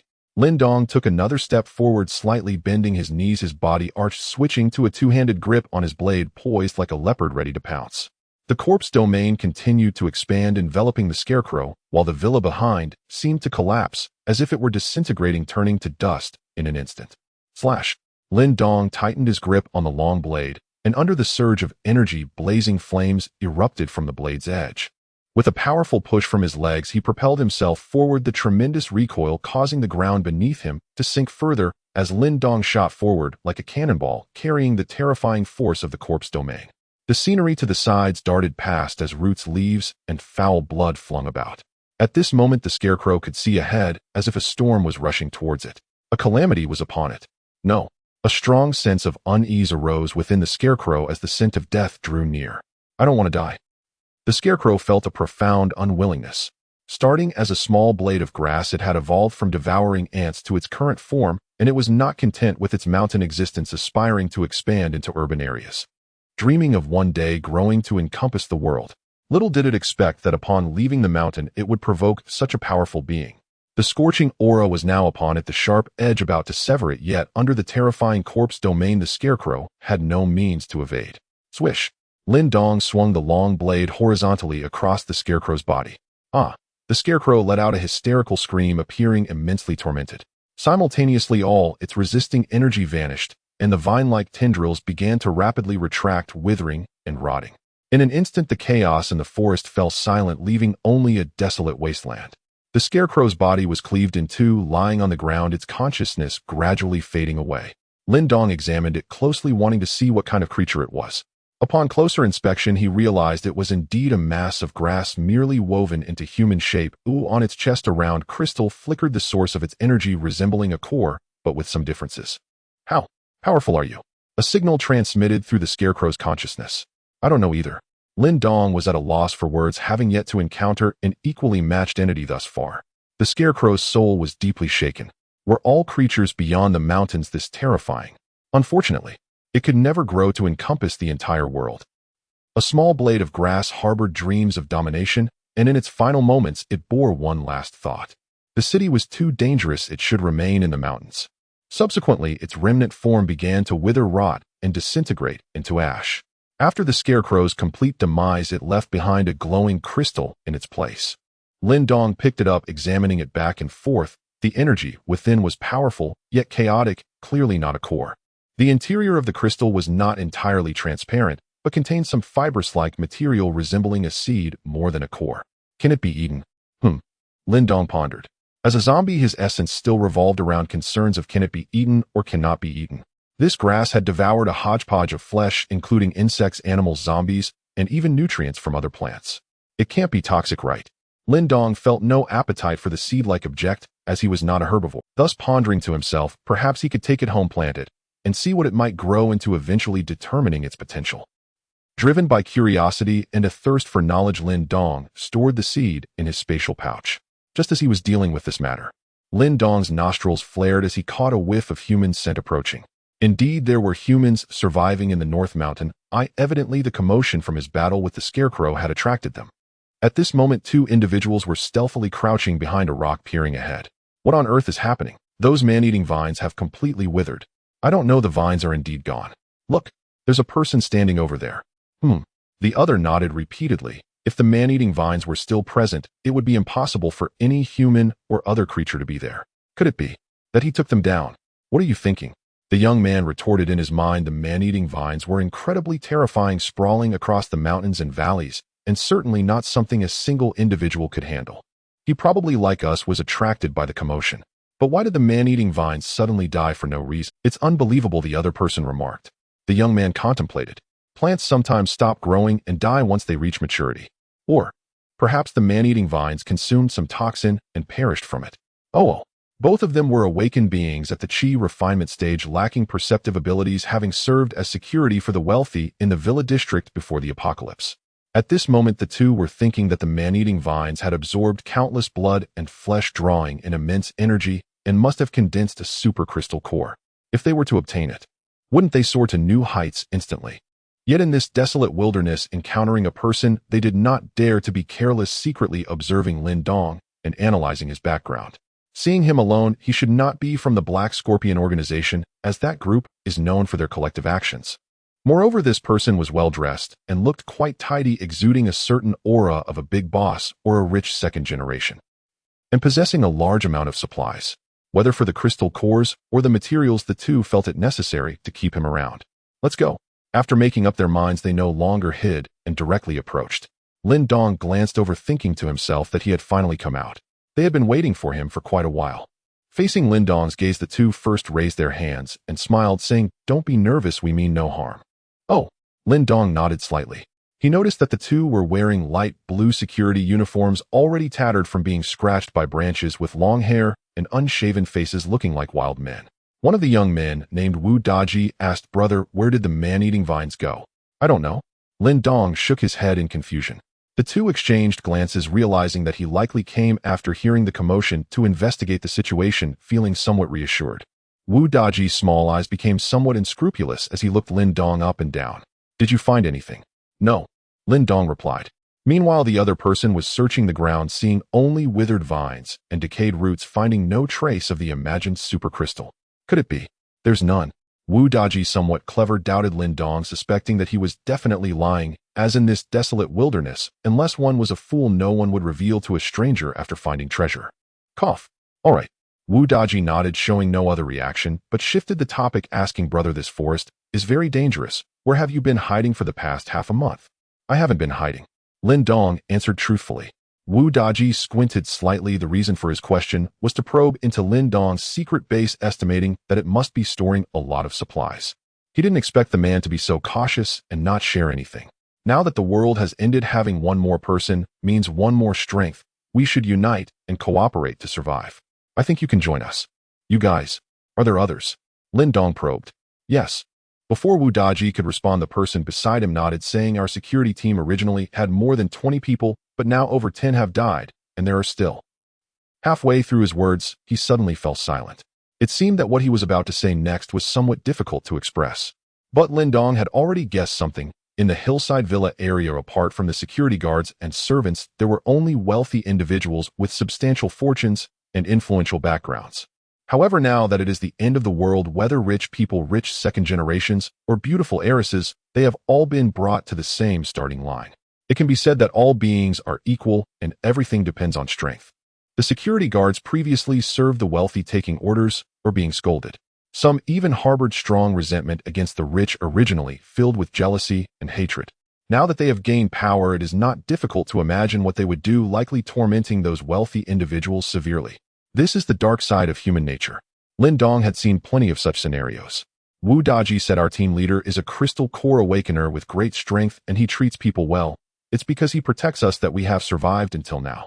This statement was obviously meant to convey to Lin Dong that they had the protection of a crystal core awakener and that he should not harbor any ill intentions. However, Lin Dong countered. Then, didn't you still lose over 10 people? Oh well. Wu Daji opened his mouth momentarily at a loss for words. The companion beside him quickly said, in any case, just join us. The team leader will definitely protect you. Oh, I can go and take a look at your place first. Okay, no problem. If you find it unsuitable, you can leave at any time. Wu Daji's mouth curled slightly. Subsequently, Lin Dong, unhurried, followed the two into the dense forest. In their hearts, of course, each had their own hidden motives. Wu Daji thought that this person being so well-dressed must possess a large amount of supplies, perhaps even a small shelter. Because some rich second generations enjoyed building such things out of boredom before the apocalypse, it could be said to be a lucky coincidence. Additionally, the crystal core of the man-eating vines might have been found by him, it was just uncertain where he hid it. Thus, they decided to keep Lin Dong steady for now, slowly drawing out information later, or they could secretly track him. Once he was hungry, he would definitely go for food, at which time they could find out where he had hidden his supplies. As for Lin Dong's hidden motives, there was no need to elaborate. He originally came to deal with the climbing vines. However, on the way back, he wouldn't mind picking some fruits to eat. Wu Daji smiled and said, actually, there's really no shortage of food in this mountain. Food is not the only standard for survival in the apocalypse. Those man-eating monsters are evolving, so strength is what matters, don't you think? Sparrows eat. Lin Dong did not deny this. At the same time, he also picked up on the underlying meaning in his words, implying that having food is useless if one does not increase their strength. Sooner or later, they would be eaten by monsters. It would be better to share what they had with teammates, and then everyone could hunt monsters and grow stronger. In any case, he was subtly probing and instilling thoughts somewhat akin to Pue. However, he had clearly picked the wrong target. After about 20 minutes of walking, traces of human activity began to appear around. Lin Dong saw an iron wire trap set under a tree specifically for catching wild rabbits. There were many similar small traps nearby. Moments later, a dirt hill appeared ahead. This was where Wu Daji and the others hid. Lin Dong quietly sensed that there were actually more than 10 living presences inside, half of which were awakeners. We've arrived, let's go in, Wu Daji said. However, the dirt hill was overgrown with weeds with no door, looking like a giant grave mound. He stepped forward and called out, "Third brother, we're back. Password." A muffled voice came from inside. "The king covers the earth, tiger." Wu Daji immediately replied. Immediately, with a loud rumble, the dirt ahead slowly cracked open, moving to the left and right, revealing an opening about 2 meters wide and high. This is the ability of a soul-type awakener. Furthermore, the entrance was not pitch black. There were faint flames flickering inside, dispelling all darkness and dampness. Well done, Lin Dong sighed in his heart. Moreover, this place was indeed very concealed. Even for him, unless he intentionally searched for it, he would find it quite difficult. Wu Daji was the first to step inside. Awaiting them was a burly middle-aged man, shirtless and muscular, the earth element awakened, known as Third Brother. "Daji, what's the situation outside?" Third Brother asked eagerly. "The man-eating vine is truly gone. It has withered away. I saw it with my own eyes." Wu Daji's face lit up with joy. For them, this was indeed good news, making it easier to go out to hunt and search for supplies. "That's wonderful." Third Brother was equally pleased. Having encountered that thing before was like avoiding a snake or scorpion. Many brothers had perished at its hands, and now it was finally gone, as if a heavy stone had been lifted from his heart. At this moment, Third Brother quickly noticed Lin Dong, his gaze sweeping over him with a hint of caution. "Who is he?" "He is someone we encountered while scouting the situation." Wu Daji recounted the events, narrating in detail, and subtly exchanged glances. "Oh," Third Brother immediately understood. "Then let's go in and share this good news with the captain." The group walked deeper into the cave. Third Brother turned back and used earth element energy to close the entrance. The surrounding light dimmed instantly, leaving only the flickering torches on the walls casting the faces of the group in a dance of light and shadow. Lin Dong moved further inside, discovering that the entire earth mound was hollowed out, becoming increasingly spacious as they went deeper. Before long, they arrived at the belly of the mountain, where a hall lay before them. The walls were still lit by torches, and there were some earthen tables, earthen chairs, and other simple furniture. In the center, there was a long bench covered with a bare skin upon which a young man reclined. He wore only loose shorts, holding a roasted rabbit head in his hand, gnawing on it, while his gaze remained fixed on Lin Dong and the others. His demeanor exuded the air of a bandit leader. Clearly, the young man was the leader of this place, named Zhang Zihong. Before the apocalypse, he had dropped out of high school to become a security guard, taking a shortcut compared to ordinary people. Despite being in his 20s, he already had 5 to 6 years of experience and had risen to the position of captain. Captain, we're back. Wu Daji stepped forward, a sycophantic expression on his face. How is it? Zhang Zihong inquired. Wu Daji recounted everything again in full detail, not daring to miss a single point. Upon hearing that the man-eating vine had withered, Zhang Zihong was also very pleased. He pondered to himself. Perhaps he could expand outward, making this group larger and stronger. He began to scrutinize Lin Dong, but didn't confront him directly. Instead, he grinned. Welcome to our place. Oh, thank you. Lin Dong replied sincerely, as it came from the heart. As he scanned the surroundings, he noticed that there weren't just Zhang Zihong and his men. In a dark corner, a few individuals were huddled together, both men and women, their clothes tattered, some even naked, appearing like refugees. Zhang Zihong noticed Lin Dong's gaze and jumped off the long bench, heading to that corner, grabbing a girl and throwing her into the center. The girl cried out in pain, kneeling on the ground, her figure slim and graceful, showcasing a perfect curve. Come, lift your head. Zhang Zihong leaned down, using a finger to lift the girl's chin as if showing off his pride. Does she look familiar to you? Who is she? Lin Dong curiously examined her, noticing that though the girl's face was a bit dirty, she was still very beautiful, with an oval face, high nose, and a pair of large eyes.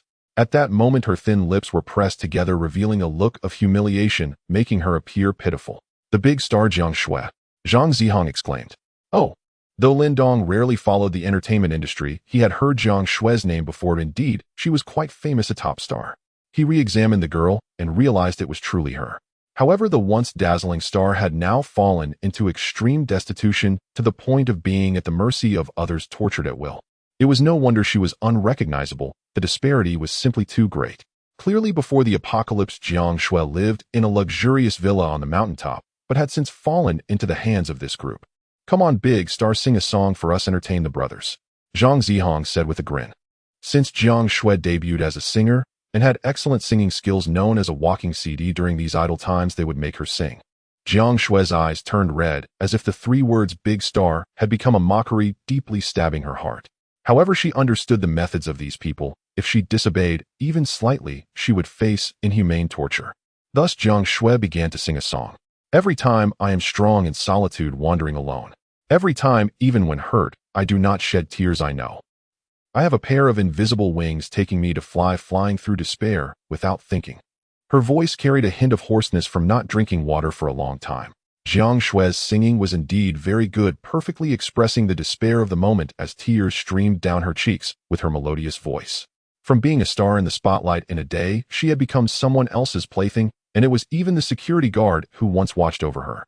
This immense contrast felt as if she had fallen from heaven into hell in an instant.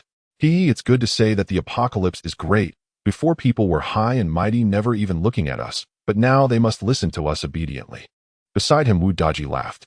His companions nodded repeatedly, their gazes flickering towards that. And there's a billionaire too, especially his wife. Damn it, she used to make things difficult for me every day. Now she's being dealt with properly, finally relieving my anger.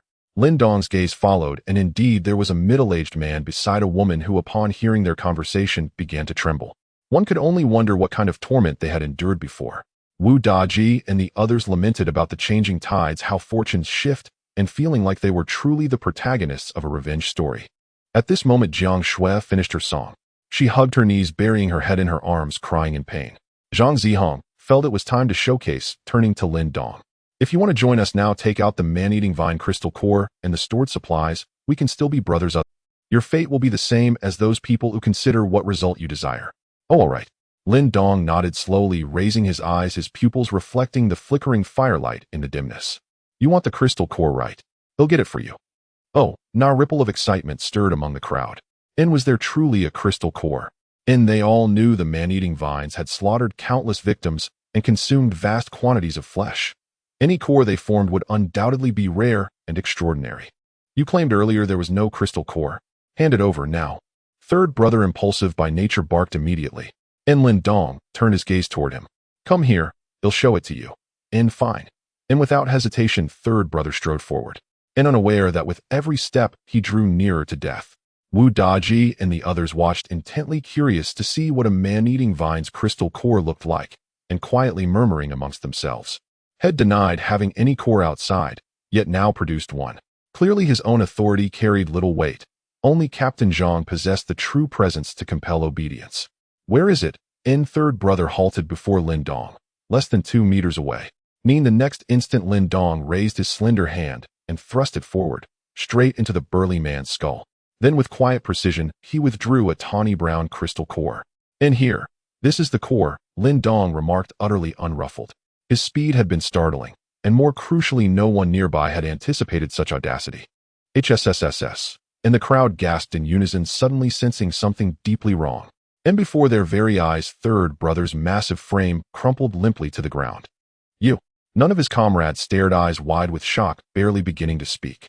But Lin Dong flicked his wrist. A long blade flashed into existence and slashed across the man's neck. A wet thunk echoed as the head flew free, silencing his words forever. Damn it. He ambushed us, and kill him. Now, he dares mock us. Enraged, the remaining men surged forward. Lin Dong stood motionless, serene as a still pond, then erupted into lethal motion. Once unleashed, his slaughter left no room for mercy or escape. Crimson light flared in his eyes as the terrifying corpse domain descended. The two who charged first froze mid-stride, as if struck by a petrification curse, their fury instantly twisting into raw terror and disbelief. Lin Dong swept his blade horizontally. 2 more heads parted from their bodies. So ruthless, Wu Daji watched stunned. This man killed with the ease of slaughtering dogs, fluid, practiced, merciless.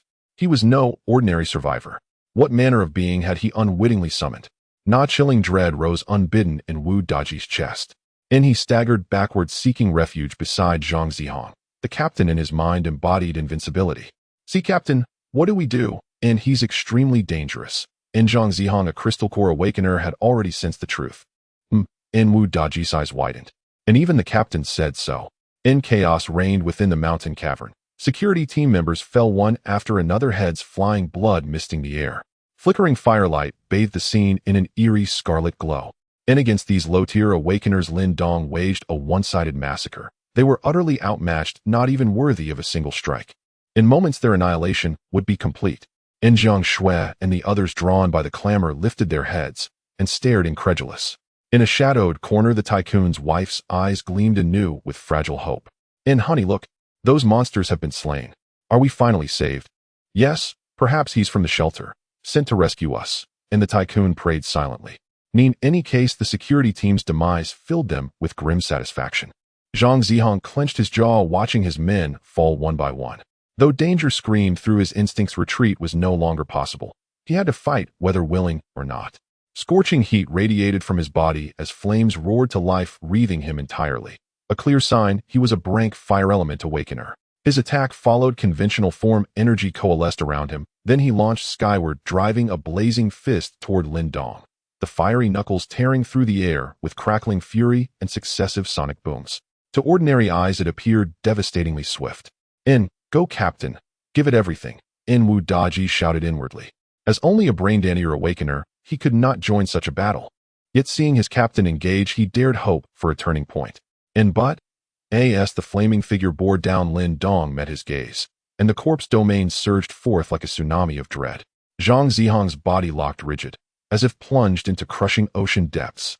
Gritting his teeth, he strained to move, but even at full exertion, progress was agonizingly slow. It changed nothing. Lin Dong angled his blade upward in a diagonal cut. Its razor edge cleaved cleanly through Zhang Zihong's torso, bisecting him without resistance. Whoosh! The roaring flames died instantly. Zhang Zihong's corpse collapsed, and a crimson crystal core tumbled free. Wah! Wu Daji stood frozen, dumbfounded. Ni's invincible captain, slain in a single stroke. No different from cutting down a common man. How can this be? Ni's faith shattered like glass. Lin Dong dispatched the remaining awakeners in mere heartbeats, swift, silent, absolute. Ever since he'd slain the earth element awakener, escape from this tomb mound had become impossible for the rest. Death was now their only destiny. After killing Zhang Zihong, Lin Dong strode forward, dragging his blood-slicked blade toward Wu Daji. Wu Daji's liver quaked, his entire body trembled like a fledgling sparrow in gale winds. And then abruptly a question surfaced in his mind. Did you slay the man-eating vine? Indeed, you're the only one who guessed correctly. But there is no... With that, Lin Dong swung his blade, another life extinguished. And thus the entire security team perished. Silence reclaimed the tomb mound, broken only by the soft crackle hiss of burning flames. Flickering light cast shifting shadows, bright then dim, across the chamber. Headless corpses littered the floor, blood pooling thick and pungent. In the confined space, the stench of iron and decay pressed down like suffocating weight. Lin Dong glanced toward the survivors huddled in the corner and walked toward them. Well done. Those beasts deserve death, shrieked the woman, her face twisted with vindictive glee, revealing unmistakable traces of a shrewish, domineering temper. Quick, free me, N.O.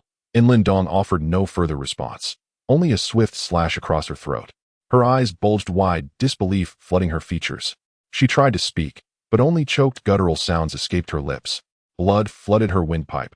She suffocated, violently collapsing into the tycoon's arms, limbs jerking twice in final convulsion. Don't kill me. Don't kill me. And the tycoon was nearly catatonic with fear, snot and tears streaming down his face. I'm rich. I'll give you everything. Just let me live. Look at you. You're babbling nonsense now. Lin Dong glanced aside, voice dry with disdain. The apocalypse money was no better than scrap paper, utterly worthless. Evidently, these survivors held no further value to him, so he granted them swift release. Lin Dong dealt with several humans. In the entire grave mound, only Jiang Shui remained. She looked at everything with a dazed expression devoid of fear or panic, but rather numbness and a hint of relief. From a dazzling star to a prisoner in chains suffering at the hands of others, this immense disparity was difficult for her to accept. She had lost the courage to live. Lin Dong understood the plea in her eyes, clearly asking for death, so he turned and struck, ending her life. Another suffering soul redeemed. Lin Dong muttered to himself, I, the reborn corpse king, the savior of the apocalypse. After completing all of this, he collected the body and blood, using his corpse domain ability to walk straight through the wall and out of the grave mound. Outside it was noon, and sunlight pierced through the gaps in the leaves, forming a Tyndall effect with thousands of threads. Strange bird calls occasionally echoed in the forest, making everything seem exceptionally serene. Lin Dong glanced back. It was likely that there were still survivors in the villa area on the mountaintop, but he had no intention of going there for now, as there was no need to wipe them all out. Such an act held little significance for him. Thus his figure suddenly vanished, using his concealment ability to return along the same path to his territory. About 20 minutes later, Lin Dong emerged from the forest. Xiao Ba and Tank, accompanied by a group of elite subordinates, respectfully waited on the outskirts. Not long ago they noticed that the dense ivy had withered. The boss is back. It seems he has dealt with that little grass. Xiao Ba said. Of course the boss has never failed in his endeavors. That's right, Tank said admiringly. Dinner is ready. Lin Dong simply stated these 3 words, then waved his hand, tossing out more than 10 corpses. The eyes of the corpses widened, sensing the scent of blood, and they became excited, pouncing on the remains like hungry wolves. The boss even caught prey. Is this an unexpected harvest? That's great. Lin Dong paid no further attention to the feasting corpses and returned home. After taking a shower, he sat on the sofa, and with a flick of his hand, a seed appeared in his palm. The energy within was chaotic but immensely powerful. How should this thing be planted? Lin Dong pondered. Obviously, this grass seed crystal nucleus could not be simply buried in a pit with some soil. Conventional methods would not work. Lin Dong suddenly recalled that when he was on the mountain, the roots of the ivy grew within severed heads. Perhaps he should plant it that way. He stood up and looked out at the street where zombies wandered, and a peculiar thought suddenly arose in his mind. In the past, when attacking other Corpse King's territories, he had seen many hybrid monsters, such as human-faced rats and octopus spider women. This indicated that zombies had a strong compatibility. Could he create a hybrid monster himself? It was merely a matter of fusing mutant plant seeds with zombies. Lin Dong decided to go for it immediately, using his corpse domain ability to descend to the street below. The surrounding zombies bowed their heads upon seeing him. Lin Dong's gaze swept across, landing on an elite zombie that had been injected with the Z virus, part of the Ace Legion. You come here. The zombie raised its gaze, curious. It was the first time the boss had called for it, yet it still walked over respectfully. Lin Dong selected the elite zombie because he feared the seed's energy was too strong and ordinary zombies wouldn't be able to handle it, potentially being consumed entirely as nutrients. However, even an elite zombie could not guarantee 100% success. If it failed, he would lose an elite subordinate. If it succeeded, he would acquire a powerful hybrid monster. Tech company frequently conducted human experiments. Lin Dong was essentially performing a zombie experiment. He took out the seed and used his corpse domain ability to place it within the zombie's brain. The zombie stood there bewildered, not yet reacting. What just happened? Don't you feel anything? Lin Dong observed curiously. I don't feel anything. The zombie shook its head, but as it did, its head made a cracked sound as if roots were hiss. My head itches so much. The zombie suddenly found it intolerably itchy, clawing at its head and kneeling on the ground, appearing in great pain. Lin Dong frowned. Could it be failing? Roar. But the zombie howled at the sky, emitting a deafening roar, and at the moment its eyes opened, its pupils turned a ghostly green. Then with a crack, a small green sprout emerged from its head. The zombie's aura significantly strengthened, the itchiness vanished, and it spread its arms, its fingers transforming into vines. This startled the other nearby zombies. What's up with this guy growing grass? The vines then retracted, returning to fingers, and the zombie flexed its hands, looking somewhat surprised. Boss, I've gained a strange energy and become much stronger. Oh, Lin Dong nodded, but his gaze was fixed on the tender green sprout atop its head. Clearly, he had succeeded in his experiment, acquiring a hybrid monster subordinate. Yet, why did it feel a bit ridiculous? Other people's hybrid monsters are often fearsome in appearance or imposing and majestic, while his merely has a sprout on its head, appearing somewhat comical. I suppose it's acceptable. To make life bearable, one must carry a bit of green. Lin Dong accepted this reality. However, the zombie's aura had indeed strengthened considerably, and it had unlimited potential. If it consumed enough flesh and blood in the future, it could achieve the endless growth effect of a grass man. Thus, he became Lin Dong's fifth capable subordinate. Lin Dong gave it a fitting name, Flower Pot. As night fell, the sky turned overcast, and a cool breeze blew by. Before long, light rain began to fall, and the sound of pattering could be heard outside the window. However, the rainy night could not stop the carnage in the city of the apocalypse. Beneath the dark sky, the sounds of frenzied roars still echoed occasionally. Lin Dong was quite comfortable at home. He sat on the sofa browsing his phone to gather some information. Recently, Lin Dong had been focusing on tech company, considering how to obtain the Q virus. After logging onto tech company's official website, he found that a few announcements had indeed been updated. According to our company's research, we have mastered soilless planting technology, which allows crops to be placed in nutrient solutions, maturing faster and potentially solving part of the food crisis. Good news. Our company will soon transfer an A-class awakened powerhouse from headquarters to ensure the safety of survivors. These two announcements seemed sparse and ordinary, merely boasting about their own capabilities to enhance credibility. However, Lin Dong pondered. The A-class awakened. Could it be that they are coming along with the Q virus? An A-level awakener is undoubtedly considered a strong individual at this stage. Below the announcement, many people commented, "Wow, an A-level awakener. They must rank in the top 10 in our shelter, right? Most of the corpse kings have only evolved to be level. I wonder if an A-level awakener can change the situation in Jiangbei City." Everyone is waiting for further news. Lin Dong turned off his phone, no longer watching. It was likely that he would soon encounter that A-level awakener. At the same time, he was also prepared to consume the A-grade crystal core. The continuous light rain had lasted for several days, making the apocalyptic city a bit more humid. On this day, the rain finally stopped. After the wash of rainwater, the air became much fresher, and many insects were frolicking in the muddy soil. At the edge of the apocalyptic city, the sound of a whirring helicopter could be heard as it slowly descended. A team of awakener from tech company, accompanied by several armed personnel, awaited below. This time, they were wiser, not flying the helicopter directly over the city, as it was unsafe for humans in the sky. After the helicopter landed smoothly, the sound of the rotor gradually quieted. A tall young man in a nano-combat suit emerged from the helicopter. With his blonde hair and blue eyes, he was surprisingly a foreigner.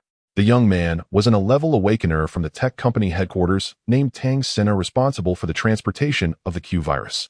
He was holding a silver-colored alloy box in his left hand. "Hello, Mr. Tang Senna." The leader of the welcoming awakener team approached and shook his hand. Tang Senna nodded. "Let's go. I've already planned the safest route into the city for you with fewer zombies," the team leader said. His name was Kai Jian, an awakener with enhanced speed. Tang Senna seemed unconcerned. "It doesn't matter if there are many zombies, we just need to take them down." "Oh," Kai Jian responded, feeling that this foreigner was quite arrogant. "Mr. Tang Senna, you might not be aware of the situation in Jiangbei City. It's better to be cautious. There's nothing I don't know. The city where I used to live had a population of 20 million, very densely populated, and evolved many powerful corpse kings. No one understands zombies better than I do," Tang Senna stated. "Amazing, amazing." Several team members exclaimed, clearly impressed by someone who had seen so much. "You must have encountered ghost zombies, right?" one girl curiously asked. "Of course, I've taken down more than one, and I have a lot of experience dealing with ghost zombies," Tang Senna replied. Kai Jian and the others nodded, feeling that this foreigner was extraordinary. Perhaps due to being a foreigner, his personality was more flamboyant and extroverted, unlike the Chinese who valued modesty and restraint. As they chatted, they walked towards the city, stepping onto the streets.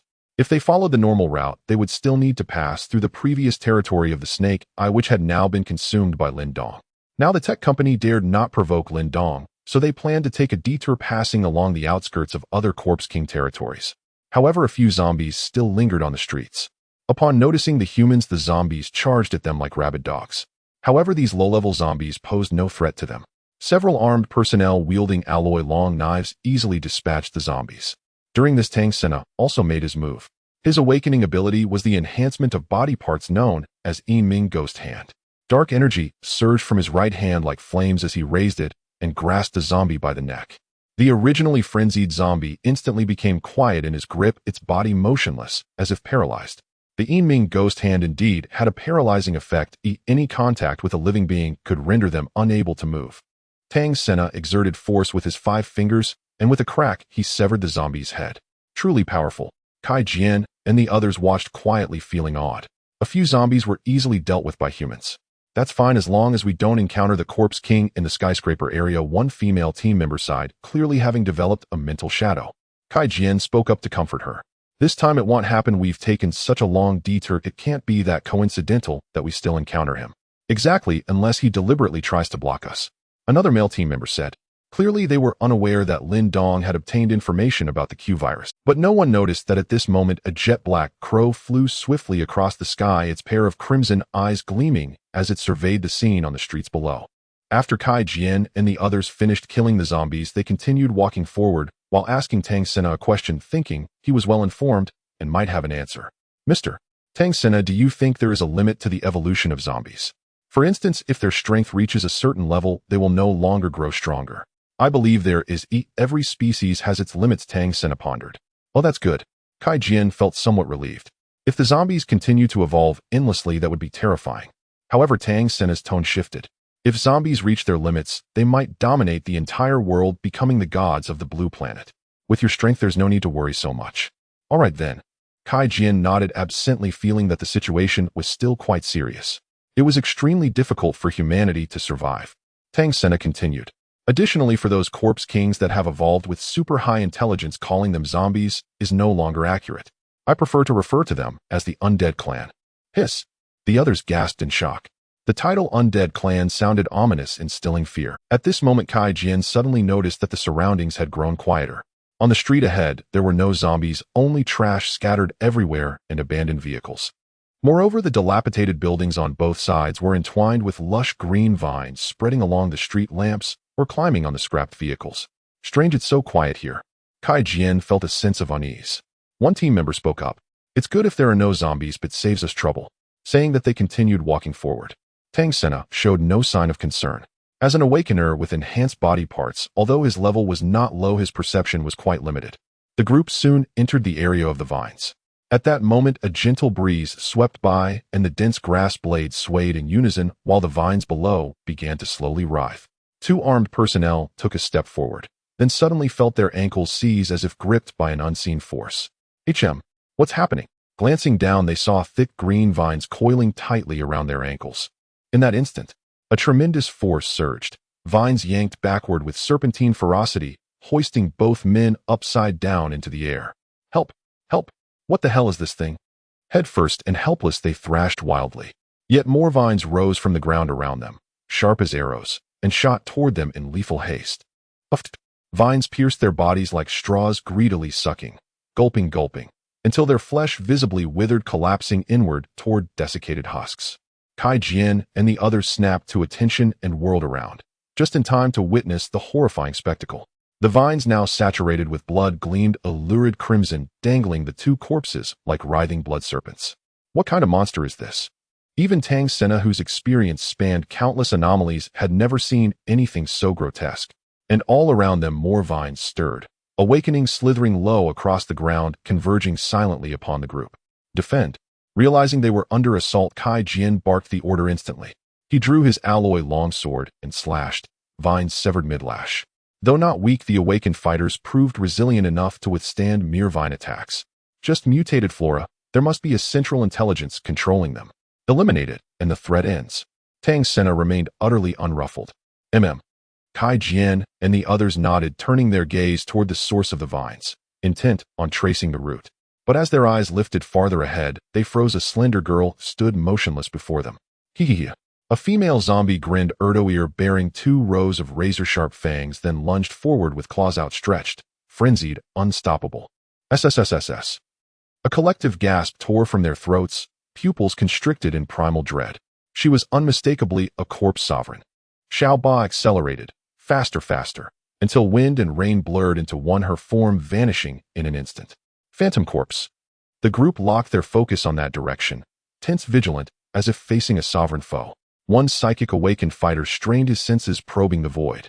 Unbeknownst to them, a shadow detached itself from behind, sliding from the girl's own silhouette, and rose into view. Xiao He, cloaked in shadow form, flickered like black flame, his talons aimed straight for her heart. Uffed. Distracted entirely by Xiao Ba, ahead, none noticed the strike from behind.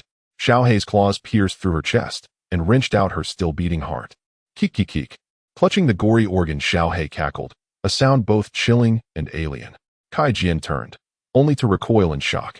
When had he arrived? Another phantom corpse. I'll kill you. Enraged by his comrade's death, he charged forward, blade raised, his speed-enhanced reflexes blurring his motion into streaks.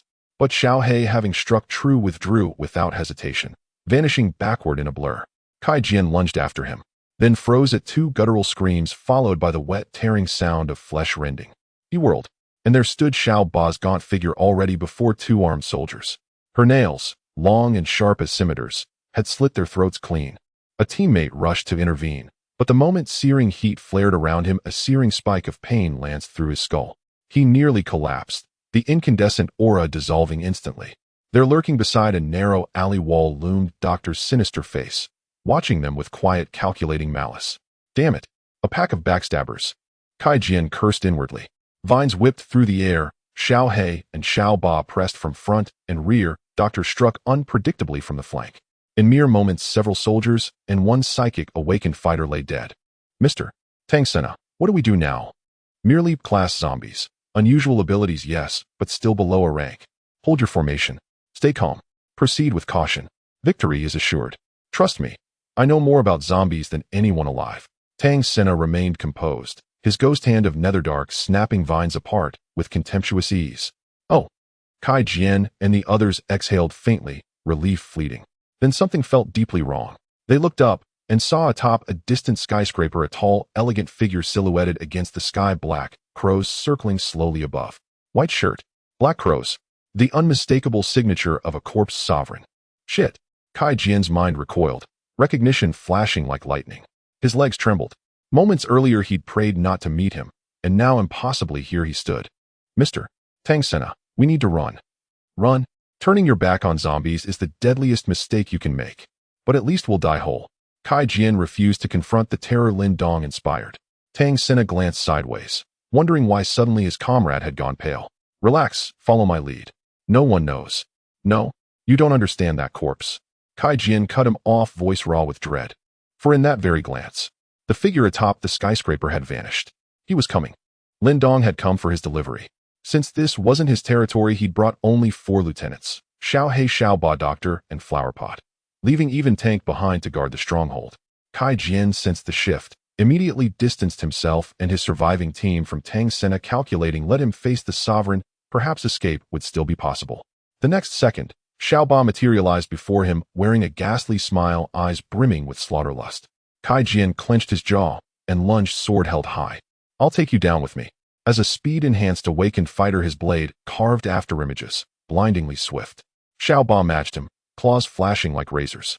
Steel met claw, ringing like clashing war bells, sparks erupting from each impact as the alloy blade shuddered. Meanwhile, Xiao He crept silently behind Tang Sena, eyes fixed on the briefcase. Their master had been clear, retrieved that. He reached out, talon extended toward the case. But Tang Sena stayed vigilant. His right hand snapped out, locking onto Xiao He's wrist like iron. He caught one. Tang Sena grinned, and his ghost hand of netherdark ignited, black mist coiling from his palm. Xiao He recoiled, icy dread flooding his limbs as though gripped by a specter's hand. He couldn't move, not a muscle. His shadow form dissolved completely, revealing his true body, charblack, scorched beyond mortal recognition. Not a local corpse then. Tang Sena suspected he hailed from some remote clan, then prepared to deliver a crushing blow. But then, a crushing pressure descended vast and bloody as a churning sea, engulfing him whole, and before him tall and silent appeared a slender commanding figure. Tang Sena felt as if Mount Tai were pressing upon him, every fiber in his body taut with dread. So powerful. Lin Dong's gaze fixed, he raised his hand, and in an instant a long blade manifested, cleaving down with brutal force. A streak of steel sliced the air, intent on drawing blood. Tang Sena started hastily releasing Xiao He, bracing against the overwhelming pressure. He scrambled a step backward. With a whispering slash, the blade's tip grazed his cheek, shearing away half of his forehead fringe as golden hair flew. A domain. This was a domain. Terror and realization washed through Tang Sena. He had not expected upon arrival to encounter a corpse king who had awakened a domain. In the metropolis of 20 million where he once dwelt, corpse kings that evolved domains were exceedingly rare, yet they shared a common trait: they were notorious. Their nests designated human no-go zones. Lin Dong paid no heed to his thoughts and continued to slash relentlessly. A scorching breath spread outward as flames licked along the blade's edge. Tang Sena frowned, refusing even the slightest carelessness. A black mist swelled around his hands as he lifted his arm to meet the long blade. A metallic ring sounded. When the two struck, a clear clang rang out. To everyone's surprise, Tang Sena truly managed to parry the... Lin Dong arched an eyebrow, noting that this bonus limb enhancement ability was not insignificant, and a rank awakened indeed had skill, but only to a degree. Lin Dong resumed his furious onslaught. Though shrouded by the corpse domain, the rank awakened's physique still allowed him to move with effort, but at tremendous cost. His energy bled away rapidly. This cannot go on. Tang Sena began to pray inwardly, hoping the zombie's evolution level was not high, so he might yet find a way to escape. From what he could tell, the attack pattern was singular and not particularly potent. From afar, Kai Jian and the others observed that he was indeed locked in combat with Lin Dong. The fight was fierce. Mr. Tang, what shall we do next? By my experience, we should retreat now. Tang Sena fought while edging backwards. Kai Jian and the others fell silent. He clearly possessed hard-won experience against these uncanny corpses. Indeed, he was experienced. Lin Dong's long blade hummed and emitted mournful metal keening, yet it could not sever that spectral hand. Clearly, weapons of this caliber were ill-suited to combat at such intensity. Forgot to ask Ching Loi if this blade is under warranty, Lin Dong muttered to himself. After a moment's thought, he dismissed the notion, casually flicking his wrist to withdraw the long blade into storage and becoming barehanded. Tang Sena across from him grew curious. He had sheathed his weapon mid-fight. What could this mean? Was he creating an opening on purpose? Pondering this, Tang probed the spectral hand and lunged at Lin Dong to seize him. But a red gleam flashed in Lin Dong's eyes. The corpse domain swelled to its limits as he closed his hand into a fist and drove it forward. With a thunderous detonating force like an exploding shell, Tang Sena's ghastly claw was instantly extinguished. His whole arm crackled and contorted into an unnatural arc. His body flew back like a kite cut from its string, hurtling nearly 100 meters. The suffocating agony nearly plunged him into unconsciousness. Hiss! Tang Sena was stricken with horror. He gritted his teeth and, lying on the ground, lifted his eye. He saw Lin Dong walking toward him step by step. The corpse domain fully unleashed shattered nearby debris. Even the buildings along the street disintegrated and collapsed with ceaseless thunderous crashes. It was as if a terrifying calamity itself was approaching. How is this possible? Tang Sena could not comprehend it. Clearly, Lin Dong's physical might far exceeded that suggested by the weapon. The moment he sheathed the blade, there had been no chance to resist. Then why did you fight me with a weapon earlier? Nothing much. Just didn't want to soil my hands killing you, Lin Dong replied with casual indifference. You? Blood welled between Tang's clenched teeth as realization dawned. The corpse king before him had reached an extremely high evolution level, undoubtedly shrank, its physique eclipsing his own, stronger than any corpse king he had met or even heard of. Kai Jian and the others watching from afar felt their hearts sink. They had been trading blows moments before. How had the tide turned so swiftly toward defeat? With Lin Dong advancing, Tang Sena was engulfed again by the corpse domain. Exhausted from earlier exertion and now gravely wounded, he had utterly lost any capacity to resist. He watched helplessly as Lin Dong reached out to seize his skull. Darkness engulfed him, and he lost consciousness completely. Lin Dong stood where he was, holding an level crystalline core. Pure energy flowed within it, casting a faint halo. Take Company's a level mercenary had fallen the moment he arrived in Jiangbei City. Lin Dong then seized the alloy case, tore it free from the corpse's arm, and placed it into storage. The Q virus was in hand. Damn, we're in trouble. Kai Jin panicked. In the moment he faltered, he felt a cold press against his belly as Xiao Ba's razor claws, surgical in their precision, plunged into him. Blood spurted and his life force drained with alarming speed. With several swift swipes, Xiao Ba tore him open and pulled out his entrails red and slick. With Kai Jin dead, the larger picture was decided. The remaining awakened were struck with despair and were soon dealt with by Xiaohe Bashi and Huapen. Before long the battle was over. The street lay in the ruin of combat and collapsed architecture. Several bodies lay in pools of blood. Lin Dong waved his hand to collect them, taking them back to share with his men. Haha, boss, let's go back. Xiao Ba licked his bloodstained claws, delighted by the slaughter. Beside him, Xiao He gnawed on a heart. Proximity grants privilege. Those nearest take the first portion. But as they were about to depart, chaotic footfalls rose in the surrounding streets. Undead emerged from all directions. Several were agile, leaping about, clearly elite. Lin Dong glanced over. It was obvious the earlier fight had alerted the area's Corpse King. However, as Yixiong had scouted earlier, the Corpse King in this zone was not formidable and commanded only a small horde. Take Company had classified it as a 2-star corpse nest, less imposing than the original red-faced Corpse King. As the zombies closed in, they did not immediately strike. Instead, they formed a surrounding ring, incessantly hissing. Xiao Ba and the Shadowed Kings stared back, utterly untroubled. This was merely a minor disturbance. Soon a Corpse King pushed through the horde and came to stand at the forefront. He was short and stocky, most notable for a pair of conspicuously large ears. He had just reached B rank. His awakened ability was super hearing. In the early days of the apocalypse, that ability had allowed him to prey on many survivors and prosper. But as the calamity progressed, lacking genuine combat attributes, his development lagged, and he risked being outpaced and discarded. The big-eared corpse sized them up. Under ordinary circumstances, he would never dare provoke a hegemonic Corpse King like Lin Dong, but emboldened by his numerical advantage, he summoned a sliver of courage. You come onto my turf, kill people, and then leave. Is that not a bit improper? Indeed, should I kill you before I leave? Lin Dong asked playfully. Behind him, Xiao Ba and Xiao He's expressions grew excited. Despite being surrounded by the tide of corpses, they felt no fear, instead revealing cruel smiles. The eavesdropper was taken aback, realizing that he couldn't intimidate them, and his attitude softened considerably. You have to leave behind at least one human corpse, right? Not a single one. Lin Dong refused to engage further, turning to walk away. The elite zombies that originally surrounded them sensed the might of the high-ranking zombie king and instinctively parted to create a path. Xiao Ba and several other zombie kings followed behind Lin Dong, casting scornful glances at the zombies. Yet until the end, those zombies dared not make a move. They could only watch helplessly as the group departed. Boss, they are so imposing, an elite zombie. The eavesdropper nodded. In this district, there are few who can oppose him. I suspect only the zombie nest across the river remains. If they're going to fight, which side should we take? An elite zombie asked. Because zombie kings like the eavesdropper lacked combat attributes, they would eventually be eliminated and lose their qualification to rule. His final fate would be to join the ranks of other zombie kings. Currently, the strongest zombie in the city was Lin Dong, along with the zombie nest across the river. These two forces seemed capable of holding their ground. The eavesdropper's eyes darted around, and after a moment of contemplation, he said, "Whoever wins, we will support them." On the way back, Xiao Ba felt a stirring in his heart. Boss, why didn't you kill that big-eared fellow just now? He might come in handy later. Lin Dong replied. They returned to the vicinity of the building where Tank's sturdy figure stood in the street, looking sullen. Their boss had gone out to act, but he hadn't taken him along, making him feel somewhat neglected. What were you guys up to? Why didn't you take me? Tank asked curiously. Who told you to be so big and unable to conceal yourself? This battle isn't suitable for you. Xiao Ba said with a hint of disdain.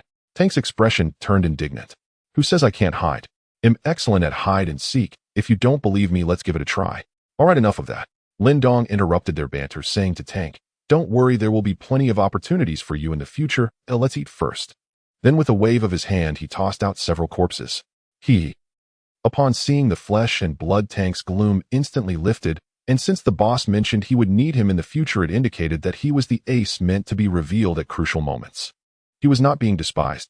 After handling these matters, Lin Dong returned home, taking a comfortable hot bath and changing into a clean shirt. He casually poured himself a cup of beverage and stood by the floor-to-ceiling window to drink. The weather, which had just cleared, now brought dark clouds, and a cold wind blew, starting a downpour. Recently, it seemed like the heavens had opened up. The rain was exceptionally heavy. On the streets below, a group of fierce zombies was gathering, comprising Lin Dong's elite army, as the doctor injected them with the Q virus. Lin Dong observed silently, and nothing unusual occurred. After the zombies were injected with the Q virus, their bones cracked loudly, as if undergoing a second development, becoming much more resilient. Now they possessed strong healing abilities, faster reaction times, and harder bones, their strength significantly enhanced.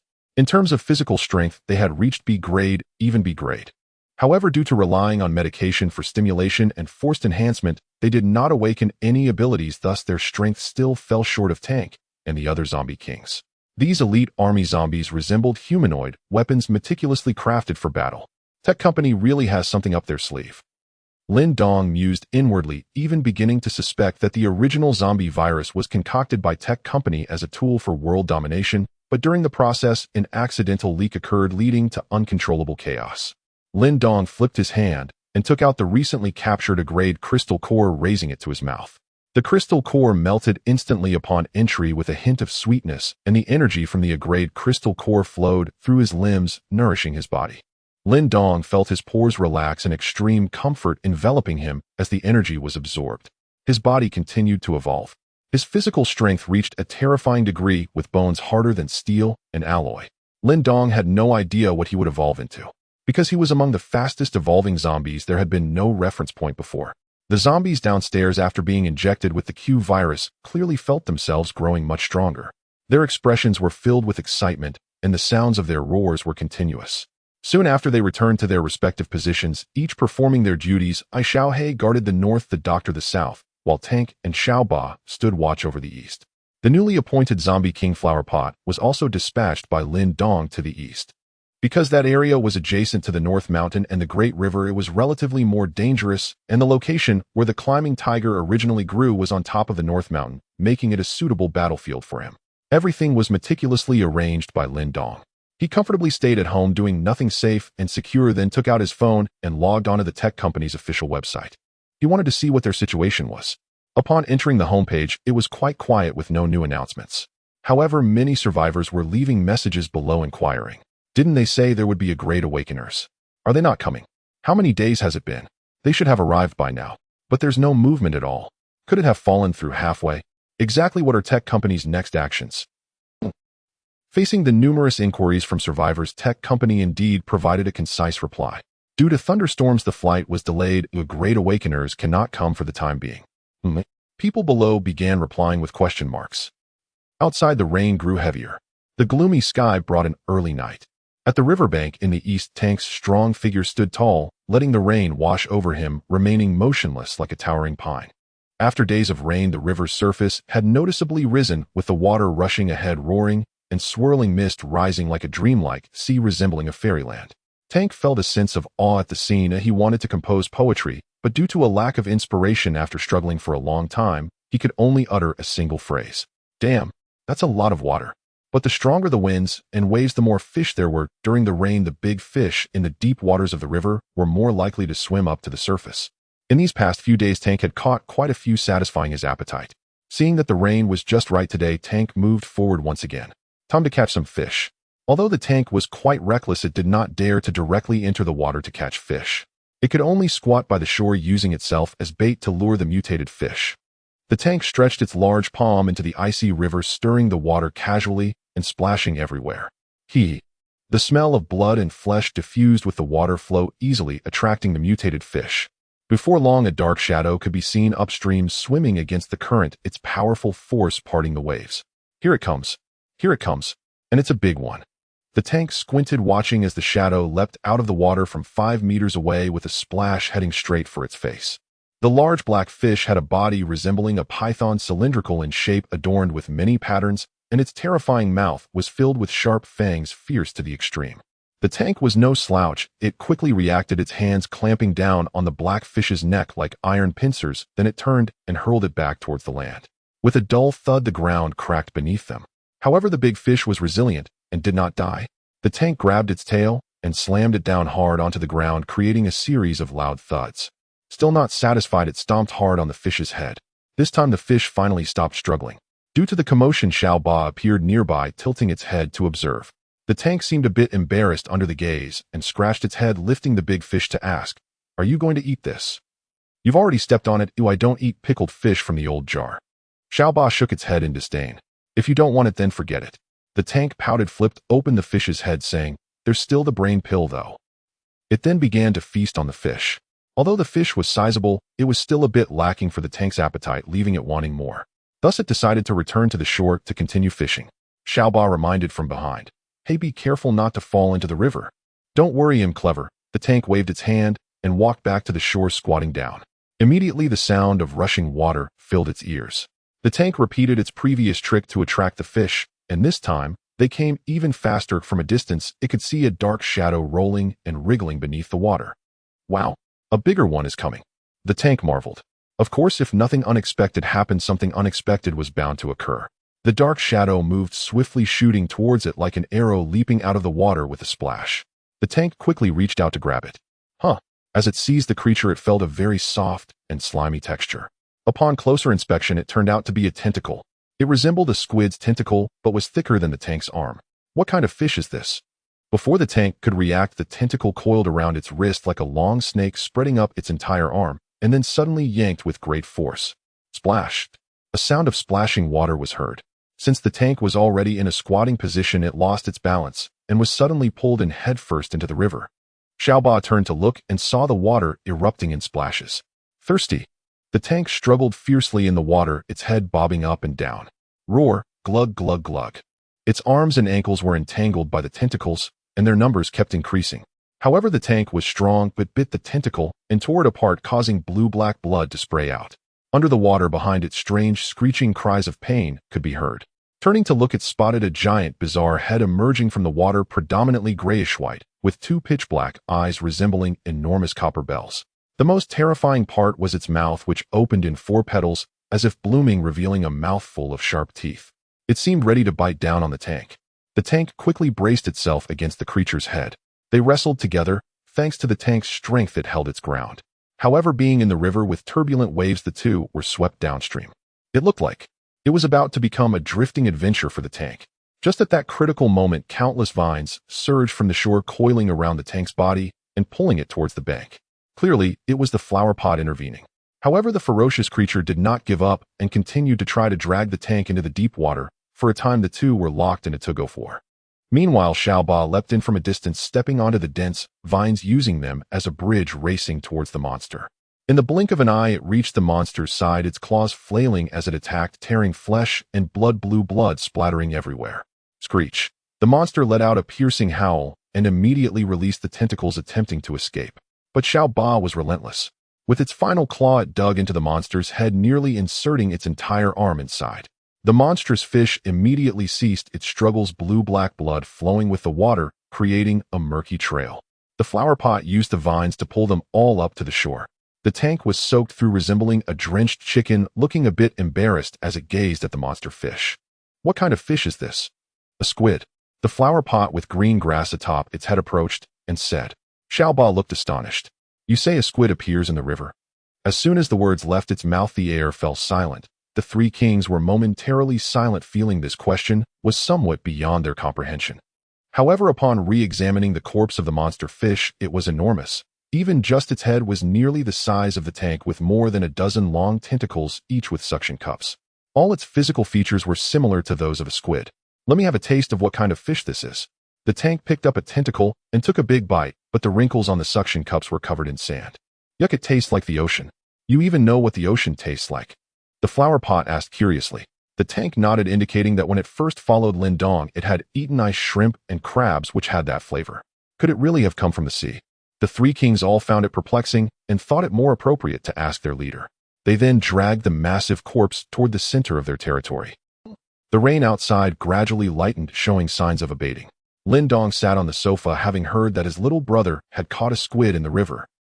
He found it equally strange. Strange things happen every year, but the end times have especially many. Lin Dong walked to the window, opened it, and leaned out to look down, discovering a large squid corpse on the street below. The tank Xiaoba and the flower pot stood by the corpse, gazing up at him. Is it really a squid? Lin Dong wondered to himself. But just then a sound from the television broadcast came from behind him. Official shelter report: due to the typhoon, a major storm surge has hit the neighboring coastal city, submerging 2/3 of the entire city in seawater. So it turns out that a typhoon is coming. No wonder it keeps raining, Lin Dong muttered to himself. Next door, Binhai City has been submerged by seawater, affecting this area significantly, as it will trigger the migration of various beings, mutated beast zombie survivors, and the Black Scorpion organization, who may come to Jiangbei City seeking refuge from the disaster. That mutated squid most likely came upstream from the river due to the storm surge and reached his territory. In the future, we should eat more fish. It helps nourish the brain. Lin Dong shouted down to the three Wong brothers below. Tank's eyes widened. Can eating fish really help the brain? No wonder he felt increasingly sharp lately. Xiaoba, you need to eat more, he said. Xiaoba did not say much, but her sharp claws dug into Tank's waist, expressing her dissatisfaction through action. Soon a horde of zombies began to devour the corpse of the strange fish. Amidst the rain, the sounds of zombies tearing flesh echoed. Blue-black blood flowed, filling the air with a pungent stench. Ding dong. Lin Dong's phone rang. Someone sent him a message. After closing the window, he turned to take out his phone and saw it was from Cheng Loi with a very concise message. Can I borrow a road? Is there a toll? Lin Dong did not ask for details. Cheng Loi replied, yes indeed, plenty of it. Oh. Lin Dong's lips curled slightly. This poor girl is surprisingly generous.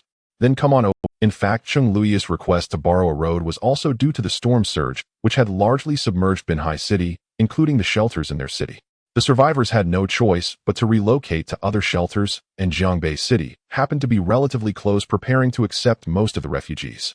The already impoverished shelter was further burdened by the influx of refugees as supplies became extremely scarce, and even the grass and tree bark nearby were about to be consumed. Fortunately, there were still some supplies in the Binhai shelter. Cheng Loi was responsible for transferring these supplies to Jiangbei City. One can imagine the hardships she faced along the way, nearly as arduous as the 81 tribulations of Tang Sung on his journey for scriptures, as she had to fend off attacks from zombies and mutated beasts. Most critically, there was the Black Scorpion organization, now notoriously vicious, eager to feast on human flesh. Upon learning about the transfer of supplies from the shelter, they gathered many people and pursued relentlessly. Most critically, there was the Black Scorpion organization, now notoriously vicious, eager to feast on human flesh. Upon learning about the transfer of supplies from the shelter, they gathered. Hurry! It seems like someone is chasing us again. Damn it! These individuals gritted their teeth, their faces showing urgency, carrying large bundles, some even pushing specially made iron carts filled with food, medicine, antibiotics, and other essential supplies. Most of the people had sustained injuries, some limped, their faces pale, clearly suffering from severe exhaustion, yet they still clung to their instinctual will to survive. Even Cheng Loi bore numerous injuries, her sleeves torn and tattered from knife slashes, and the bandages wrapped around her arms had already been stained crimson with blood. Beside her son, Xiaoqiang's eyes still sparkled with intelligence, though his face showed signs of fatigue, his stomach rumbling. I'm hungry again. I still have some seafood, you can have some first, Cheng Loi said. Oh, seafood. Son Xiaoqiang's eyes lit up. As the saying goes, one eats what one is near, and when they went to Binhai City, they had caught some clean crabs and mantis shrimp, which were extremely delicious. Unfortunately, there were too few, as most had been infected by the virus. Where is the seafood? Hurry and take it out, Sun Xiaoqiang urged. Cheng Loi reached into her pocket and pulled out a long strip of dark green plant. Kelp. Here, Sun Xiaoqiang was speechless upon seeing this, with an expression that seemed to question if she was joking. Can this even be called seafood? However, now was not the time to be picky. Sun Xiaoqiang accepted the kelp and stuffed it into his mouth without much care. To be fair, the taste wasn't bad, or it would have been even better with some dipping sauce. Quick! Everyone hold on a little longer, we are almost at Jiangbei City. In the back, Chen Ming shouted encouragement. As a seasoned mover, he was very experienced and definitely needed to participate in this operation. Besides him, there were also Sun Yuhang and the awakened ones from the Binhai shelter, along with several temporarily rescued survivors. Their original group of about 40 to 50 people had dwindled to just over 20, with some killed by zombies, mutated beasts, or the Black Scorpion organization, while others had collapsed from exhaustion along the way. In this apocalyptic world, once someone collapses, no one will wait around or rescue them. Doing so would only lead to being dragged down and trigger a larger crisis. Those who could not keep up with the group would be abandoned. Of course, there were some exceptional cases. Earlier in the group, there was a mother and son. When the son collapsed from exhaustion, the mother, unwilling to abandon him, voluntarily left the group to stay with her son. The fate of this mother and son was predictable. Without a miracle, they had surely departed from this harsh world. Thud! At this moment, another sound of someone collapsing echoed through the group. A middle-aged man in his 50s stumbled and fell flat on his face. Dad, get up, just hold on a little longer. We are almost there, a woman nearby called out anxiously. Will Grandpa get up, Grandpa? Beside them was a little girl about 3 years old, her speech not very coherent, crying as she shook the middle-aged man's sleeve. Clearly this was a family of 3 generations. Originally, they wouldn't have made it this far. Along the way, they relied on Cheng Loi, Chun Ming, and others for care, often letting the child ride in a unicycle cart while they pushed her along. In this cruel apocalypse, the number of children had drastically decreased, and when Chun Ming and others saw this child, it was as if they saw the hope of humanity's future. After enduring much slaughter and life and death struggles, the innocence of the child was like a clear spring, cleansing people's hearts and providing them with spiritual solace. Most people had no objections to the special care given to the child. Even if there were some, they wouldn't dare voice them. What should we do? Sun Yuhang scratched his head beside them. They had now reached the city edge and truly did not want to abandon a companion, feeling it was too regrettable. Chen Ming spoke up beside him. How about I put him on my cart? I can still manage to push it. Uncle Chen, you are such a good person. Sun Yuhang's eyes glistened with tears. But Chen Loi turned her head, casting a faint gaze. No need. Huh. Chen Ming and the others looked on in surprise. Then a bizarre event occurred. The middle-aged man suddenly began to cough violently, spitting out clumps of fresh blood. Beneath his skin something seemed to be writhing, and he started twitching as if he were trying to rise from the ground. The woman recoiled in shock, hastily scooping up her daughter and stumbling several steps backward. Dad, what's wrong with you? He was parasitized long ago by creatures lurking in the seawater. Cheng Loi advanced step by step, her hand sliding back to grasp the hilt of the long sword slung across her back. With a sharp ringing shink, she drew the blade, her intent unmistakable. Eyes wide with disbelief, the woman's tears streamed uncontrollably down her cheeks, her mind reeling beneath the unbearable weight of reality. Why did this happen? In truth, he'd known about his condition for some time, but forbade me from telling you. He wished only to accompany you and your daughter through these final moments together. Cheng Loi explained calmly. The woman pressed a trembling hand over her mouth, sobbing violently as fragmented memories surged forth. Her father had indeed lingered far too long in the contaminated seawater, desperately salvaging usable supplies. Today's seawater teems with mutated parasitic worms. It was surely then, during that desperate dive, that he became infected. Now the middle-aged man writhed in excruciating agony. His rigid body heaved itself upright from the ground in grotesque contortions, emitting guttural wails. Beneath his facial skin something squirmed with frantic intensity, as if straining to burst forth. A sickening pft echoed. The man's eyeball ruptured, and from within spilled several slender, writhing parasites gleaming like iron wire nematodes. Ugh! A bestial howl tore from his throat. Fully possessed, he staggered forward, instinctively poised to strike. The parasites demanded new hosts, to breed, to spread. There's no saving him. Cheng Loi murmured softly. Allowing him to walk with the group had been her final act of mercy. The others clenched their jaws, grief and fury burning in their eyes. Some of the more timid female survivors shut theirs tightly, refusing to witness what came next. Chun Ming moved swiftly forward, cradling the weeping child and shielding her eyes with one hand. Cheng Loi's blade flashed downward, severing the man's head clean off. Blood gushed forth, carrying more parasites wriggling from the wound. The corpse collapsed to the ground. Let's go. Black Scorpion will catch up soon. With that, Cheng Loi sheathed her sword. Yes. The group nodded somberly. Though loss shadowed their path, the living had no choice but to press onward. Suddenly, Chun Ming cried out in alarm, his gaze locking onto the little girl in his arms, wide-eyed with horror. The others frowned, already sensing the dreadful truth. Uncle Chun, surely not. Sun Yuhang stammered, unwilling to accept the unspeakable. Chun Ming had seen it clearly, a 3-centimeter-long worm-like shape moving just beneath the girl's forehead, easily mistaken for a pulsing vein if one didn't look closely. The woman snapped into action, snatching the child from Chun Ming's arms, her voice raw with desperation. Brother Chun, my daughter is fine. She hasn't been parasitized, right? Chun Ming opened his mouth, but found himself unable to utter the words. At the sight of his expression, the last fragile thread of hope snapped within her. A torrent of sobs erupted. First her father, now her daughter. The dual blows shattered her composure utterly. The girl's eyes dimmed, yet her small hands reached up gently to wipe away her mother's tears. Mom. The woman nodded fiercely, then turned pleading eyes toward Cheng Loi. Her symptoms are still mild. There must be a way to save her, right? I'm sorry, there I assent not at present. Cheng Loi shook her head, then paused, her tone shifting. If the parasites haven't proliferated extensively, surgical removal might still save her. But we lack precision medical equipment. If we reach the shelter quickly, perhaps the researchers there could intervene. Then let's go now. She nodded frantically. They were already at the outskirts of Jiangbei City. The shelter wasn't far. Time was life, and she would save her daughter at any cost. Yet misfortune always strikes where the thread is thinnest, and fate preys upon the already broken. Just as they prepared to move, a surge of overwhelming presence erupted behind them. Dozens of signatures. Black Scorpion had arrived. Trying to flee. You'll all die here today, snarled the bald, burly leader. Chun Ming and the others gritted their teeth until they ached. Damn it. They chose this moment to show up. Brace for combat. Several fighters drew their weapons. Chun Luoyi's gaze hardened. Chun Ming, evacuate the survivors and supplies first. We'll hold them off. Okay. Chun Ming nodded, but his eyes lingered on Chun Luoyi's calm face, heavy with unspoken concern. Their journey had been paved with relentless battles. Even iron has its breaking point. How many nails can a single bar forge? And Chun Luoyi had pushed her body past its limits, sacrificing herself to amplify her strength. He feared she'd finally reach the edge and would collapse. Be careful, he warned softly. But the Black Scorpion operatives refused to let them escape with supplies. Several Earth-awakened cultivators gathered energy, slamming their palms into the ground.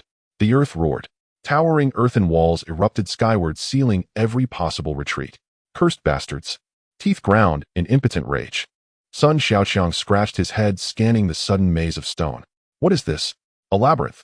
I'm brilliant. And labyrinths. I excel at cracking them. He muttered, and drove a fist forward. Boom. A violent shockwave exploded outward, pulverizing the earthen wall into dust. Simultaneously, full-scale battle erupted. Awakened cultivators clashing with Black Scorpion agents, torrents of colored energy, surging tremors, shaking the very air. Chun Luoyi remained formidable, her long blade carving arcs of lightning as she cleaved through multiple earthen barriers, charging straight toward the bald leader. Subject 01. Let's see what you're truly made of. Muttering, the brute summoned soil swirling around his body, coalescing instantly into thick armored plating. Then he lunged, a colossal fist hammering forward. Chun Luoyi met the blow with her blade, a shriek of splitting air as steel bit deep. Yet the earthen armor proved too dense. The blade sank only 3 inches before its momentum dissolved, lodged fast. The recoil hurled Chun Luoyi backward over 10 meters. That's all. Hardly impressive. Your weapon cannot pierce my defense, not even slightly. The brute stared, voice dripping with disdain. Chun Luoyi uttered no reply, only pressed the slender blade against the fresh wound on her left forearm. She channeled energy. Lightning crystals embedded in the hilt flared, crackling arcs leaping forth. The searing electricity ignited blinding pain. Her entire frame trembled, not from weakness but from fierce ecstatic exhilaration. Every cell ignited alight with savage vitality. Lethal pain activation. The digital display on Chun Luoyi's wristband flickered wildly. Pain threshold 13, 18, 25, 30. Does anyone truly believe a sword exists merely to cut flesh? An overwhelming aura coalesced, its pressure surging relentlessly as Chun Luoyi shot forward, fist raised to strike the burly man, her speed reaching its absolute zenith. Boom! The man had no time to react. A crushing blow struck his chest, his earthen armor shattered explosively, and his body flew backward like a severed puppet hurtling over 30 meters. So fierce. The bald man gasped, chest heaving, coughing violently as blood trickled from the corner of his mouth. Half his body had gone numb. He was nearly incapacitated, but there was no time to catch his breath. Chun Luoyi's silhouette loomed once more, closing in with lethal intent. Someone, stop her, he cried out in panic. A Black Scorpion member beside him instantly activated his awakened ability. With a flick of his wrist, mist froze midair into cascading ice, erecting several towering ice walls before Chun Luoyi. Chun Luoyi's vision vanished behind the frost, but her motion never ceased. With a single palm strike, she shattered the ice walls into glittering fragments. At that very instant, a sharp whistle sliced through the air, an alloy dagger streaked toward her temple. Die! A youth's snarled face contorted with fury. His awakened ability unknown, he had slipped up beside her without a sound and struck without warning.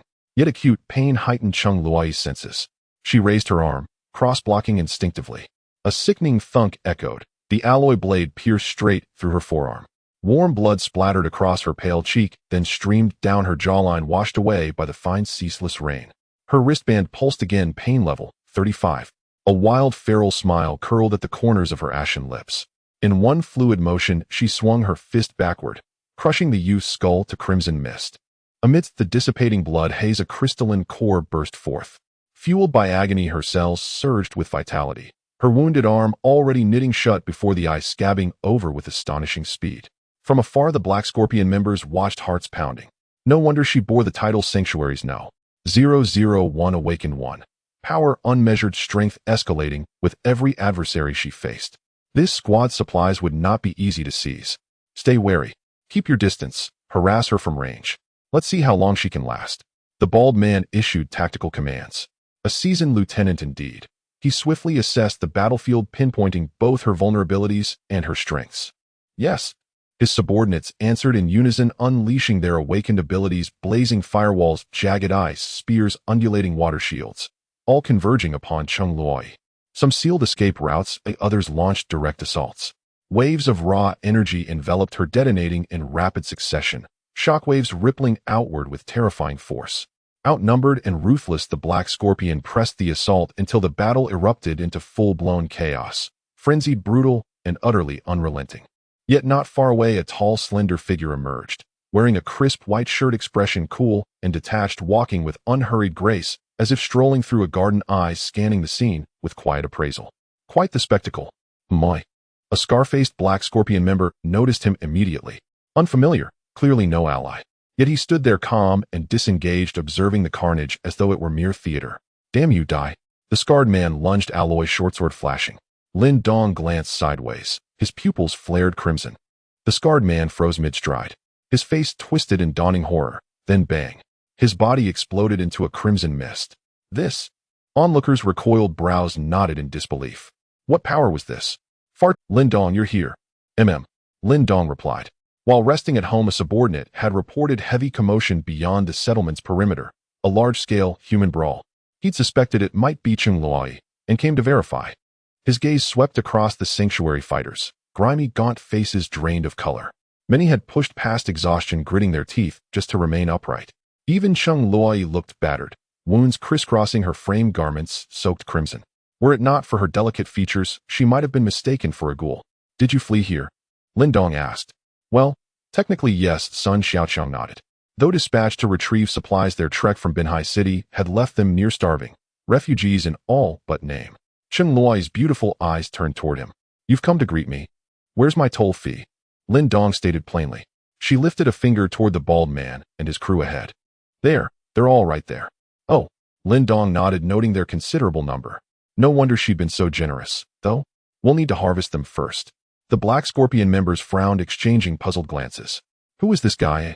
Maybe reinforcements from the sanctuary. Just one person? Oomph. The bald man scoffed, unconcerned. Chung Luoi is already their strongest awakened one. What could any backup possibly add? Kill him. Yes. His men responded without hesitation, most hailing from Binhai City, utterly unfamiliar with Lin Dong. Like ravenous tigers, they charged. The battle reignited, yet Lin Dong remained serene. Crimson light flickered in his eyes as the domain of the undead erupted, its suffocating pressure instantly engulfing for assailants. Their ferocious grins warped into terror. It felt as though a mountain had settled upon their spines, bones cracking under immense compression, limbs sinking into viscous mire, movement grinding to a crawl. Lin Dong blurred forward. In the blink between heartbeats, a long sword materialized in his grip, slicing horizontally across their necks as he passed. Shink! Steel met bone with a grating shriek. Their skulls cleaved cleanly open, crystalline cores bursting forth in violent arcs. Lin Dong caught each core midair. Self-reliance yields abundance. He murmured, pocketing the prizes before striding onward, longsword still in hand, toward the bald man. With each step, 4 Black Scorpion members fell. His bearing remained unruffled, calm, effortless, as if he'd merely brushed dust from his sleeve. You? The bald man's eyes widened, dread flooding his veins. Something was deeply, irrevocably wrong. That killing technique, fluid, precise, devoid of hesitation, spoke of countless repetitions. Sanctuary awakened ones battled zombies and mutated beasts, oh few slaughtered humans so coldly, so professionally. Who are you? The bald man stammered, voice trembling with fear. Lin Dong lifted his gaze, cool and unblinking. Don't worry. I'm only here to collect my toll fee. Hearing his words, the bald man became even more worried, as if implying that it wouldn't hurt and would be over in an instant. Moreover, they were horrified to discover that neither the rain nor the previously spilled blood could touch Lin Dong. As soon as they approached, they were repelled by an inexplicable force. A sense of the bizarre filled their hearts. Chun Ming and Sun Yuhang, having seen Lin Dong before, were pleasantly surprised to see him come to their aid. He was the absolute ruler of Jiangbei City. Killing a few members of the Black Scorpion organization should be a piece of cake, right? However, they dared not show it, fearing that Lin Dong might take offense and treat them as tolls, which could mean their demise. As Lin Dong approached, the unease among the bald man and his companions intensified.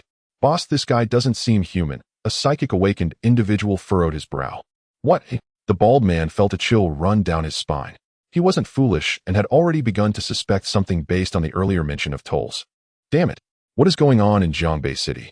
Could it be that the Corpse King is actually helping the humans in the refuge? This shattered the bald man's understanding, making him feel that Jiangbei City was far too dangerous and he needed to flee to Binhai quickly. His eyes darted around as he pondered his strategy. After taking a punch from Chung Loi, his strength had significantly diminished. If the fight continued, his chances of survival were slim. "Brothers, let's fight them." "Yes, let's do it." The people around nodded firmly, their eyes filled with determination. After all, most members of the Black Scorpion organization were desperate individuals. They rallied their spirits and charged forward once more. However, after the bald man spoke, he himself quietly began to retreat, clearly intending to escape. At the same time, a few cowards beside him were also stepping back. "Huh." The group exchanged knowing. The bald man immediately shouted angrily. "What are you doing? Why aren't you going in? Didn't you stay back?" A thin man retorted. "Cough."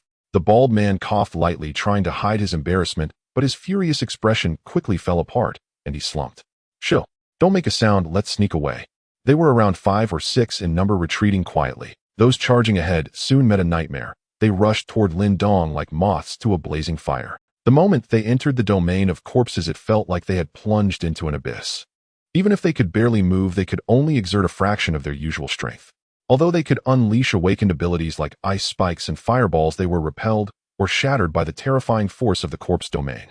Lin Dong transformed into a merciless reaper. With a flick of his long knife, he claimed a life and seamlessly stored the corpse in his spatial storage.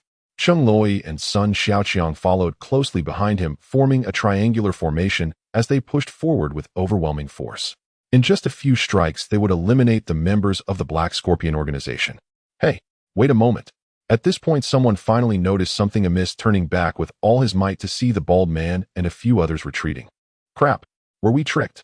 This was his last thought, as Lin Dong's long knife descended and he lost consciousness. "Damn, they're going to be killed so quickly." "Shouldn't we run faster?" said one of those retreating. "Run? What are you talking about?" The bald man frowned, surprised that his subordinates were dying so quickly without giving him much time to delay. "All right, let's run now." Saying that, he was the first to turn and flee, running faster than a rabbit. "Damn it." The others cursed quietly, realizing the situation, and swiftly followed suit. Now they didn't need to run too fast, but they had to be faster than their teammates. Lin Dong glanced over, seeing the tolls trying to escape, and in an instant his figure vanished from the spot. Sun Xiaoqiang and Chung Loi immediately took off in pursuit. "Is anyone following us?" The bald man pondered, recalling that only 3 had come after them, while they had 6 fleeing, suggesting that 3 would likely survive. "I hope I am one of the lucky ones." The bald man ran while glancing back, and his face lit up with joy upon seeing that there was indeed no one behind him, not even a shadow. He instinctively chuckled, slowing his escape slightly. "Hey, what are you laughing at?" Suddenly, a magnetic voice came from in front of him. "Huh." The bald man sensed that something was off and quickly turned his head back, only to see a tall figure standing not far in front of him. His heart sank as he instantly stopped, his eyes filled with disbelief, unable to comprehend how this was possible. "You, when did you arrive?" Lin Dong no longer wasted words. His figure flickered, and he appeared in front of him in an instant, slashing with his long knife. A red line of blood appeared from the bald man's chin to the crown of his head. His eyes widened in horror, maintaining a look of terror, and then his head split in half like a boiled egg. After collecting the body, Lin Dong vanished again. When he reappeared next, he was in front of a large tree, its bark cracked, as if it were withered, and its roots covered in green moss, appearing to be just an ordinary tree in the woods, disguised as a plant. "I've seen this once before," Lin Dong muttered. The large tree before him trembled slightly, and then a pair of terrified eyes opened. Discovered. Clearly this person was a wood-type awakened individual skilled in disguise, but unexpectedly it was useless in front of Lin Dong, who spotted it at a glance. Lin Dong swung his long knife horizontally. With a plop, the trunk shot forth bright red blood, and a human corpse tumbled down from within. After collecting the corpse, Lin Dong began to gaze in another direction. He seemed to sense something strange. "Something's wrong. There are other things in this small forest." "Don't run." On the other side, Sun Xiaoqiang shouted. Though he wasn't particularly clever, his physical abilities were excellent, and he was fast. The speed-enhanced awakened individual ahead was nearly caught up to the distance, growing ever smaller. Damn, is this guy a dog or something? How can he chase like this? The young man weaved through the woods, cursing inwardly while glancing back occasionally. Suddenly, he felt a chill in his abdomen as a skeletal hand pierced through him. Blood flowed slowly, soaking his clothes and spreading like a dark red flower blooming. The young man was incredulous, like a puppet, his neck slowly turning. He discovered a terrifying visage of skin pulled tight over bones staring back at him. Ha ha ha. A ghastly grin twisted across the emaciated face, emitting a grating metallic screech. The young man convulsed violently, then collapsed into unconsciousness, consumed by terror. Sun Xiaoqiang gazed with sharp, curious eyes. Where did this monster come from? To an ordinary person, the sight would have been deeply unsettling, but Sun Xiaoqiang showed no fear. Instead, he leapt forward and struck with a swift, decisive punch. The Bone Sovereign made no attempt to evade. With blood-stained skeletal claws clenched into fists, it met the blow heat. Boom! Their fists collided, like needle-piercing wheat, releasing a violent shockwave that scattered dry leaves in all directions. Sun Xiaoqiang's forearm went numb. He staggered backward several steps. He noticed the creature was unnaturally gaunt, yet possessed astonishing strength. The Bone Sovereign sniffed the air, identifying Sun Xiaoqiang's scent. So, it was you who trespassed upon my domain. Oh, did we? I've trespassed on countless domains. Yours hardly ranks among them. Sun Xiaoqiang couldn't recall a thing. The Bone Sovereign's skull seemed to twitch, a silent, exasperated grimace. This human isn't exactly sharp. Will consuming him impair my intellect? Just then it abruptly turned its gaze toward the depths of the forest, brow furrowing, as if sensing a formidable presence drawing near. Fine, I'll withdraw for now. Next time I'll kill you myself. With that, it seized a nearby corpse. Its spine cracked sharply, then sprouted a pair of vast, jagged bone wings. In an instant, it launched skyward, vanishing into the heavens. I'll take this prey as well. If you dare challenge me, find me across the Jiang River. Its rasping voice echoed through the woods as its silhouette shrank into a distant black speck. At that moment, Lin Dong appeared beside Sun Xiaoqiang. He lifted his gaze to the sky and stood in quiet contemplation for a long while. Snatched right out from under us. What was that thing? It can fly. Sun Xiaoqiang scratched his head. Lin Dong replied calmly, the Bone Sovereign from across the Jiang River. Ah, I see. Sun Xiaoqiang suddenly remembered. He had ventured into the Jiang Bridge district not long ago during the sugar factory rescue mission, when he'd even been possessed by a black cat. Seems the Bone Sovereigns across the river are unusually enigmatic. As he mused aloud, Cheng Luoi emerged swiftly from the forest. What happened? A flying Bone Sovereign just appeared and claimed one of our toll payments. Sun Xiaoqiang recounted vividly. Cheng Luoi tilted her head upward, her beautiful eyes scanning the empty sky. Fine. Next time we'll extract his crystal core as compensation. Thus, all members of the Black Scorpion organization perished, save one snatched away by the Bone Sovereign. The rest fell to Lin Dong's hand. He reflected inwardly. Other Bone Sovereigns lurked near his territory, making every action precarious. They were a latent threat, and would have to be eradicated sooner rather than later. Moments later, they emerged from the woods and rejoined Chun Ming and the others. Though they had successfully eliminated the Black Scorpions and reached Jiangbei City, their faces bore no joy. For there a woman cradled a little girl, weeping uncontrollably. Her eyes were swollen and bloodshot, her voice hoarse from sobbing raw with anguish, so heart-wrenching that even bystanders felt tears rise unbidden. The girl was already host to parasitic infestation, the creatures visibly multiplying beneath her skin. Her lips were pallid, her small frame trembled, clearly in excruciating pain. Yet she remained tender and brave, gently wiping her mother's tears. Mama, don't cry. Wallah. Hearing her daughter's sweetness, the mother broke down anew, her sobs deepening, shattered beyond words. Chun Ming and the others clenched their jaws, fists tightly coiled, fury burning in their hearts. Though hardened by loss, their humanity still stirred, deeply moved. Perhaps this fragile tenderness, is what remains of humanity in the apocalypse. What do we do? No one could bear to watch any longer. The girl's suffering intensified. Her body convulsed violently. Beneath her forehead, the parasites writhed more visibly, signaling imminent rampant proliferation. Soon the worms would spread across her entire body, invading her muscles, seizing control of her limbs. Yet her consciousness would remain intact, fully aware of every inch of torment. Let's end it quickly, for her sake. Spare her further agony, someone suggested. This. Others exchanged hesitant glances, reluctant, pained. But the woman wiped her tears and nodded, accepting the grim mercy. She simply could not let her daughter suffer any longer. Then so be it. Oh, the group murmured in stunned agreement, but no one moved. None could bring themselves to raise a hand against a child. I'll do it. A resonant voice cut through the silence from behind. Lin Dong flicked his wrist, and a long blade materialized in midair. Chun Ming and the others turned, and found unexpected relief in his presence. Right? He's the professional here. He'll have the resolve to act. Lin Dong's expression remained calm serene. He stepped forward slowly, while the crowd parted silently, clearing a path. The woman clutched her daughter's shoulders, whispering through tears, Xiao Bao, don't be afraid. It'll be over soon. Wait just a moment. Mama will join you very soon. Oh, the girl nodded vaguely, half understanding, half trusting. Tears flooded the woman's eyes once more. She released her daughter, stepped aside, and turned away. Crouching low, she buried her face in her arms, trembling violently. Unable to witness what came next, Lin Dong approached the girl, long blade in hand. He looked down at her, quietly, thoughtfully. Strange. It felt like spotting a tiny rabbit in the wild, delicate, almost endearing. Then, he raised the blade and struck. Shoo! A flash of silver cleaved the air, piercing effortlessly through the girl's skull, emerging cleanly from the other side. Yet, astonishingly, no blood spilled. The girl remained unharmed, seemingly unfazed.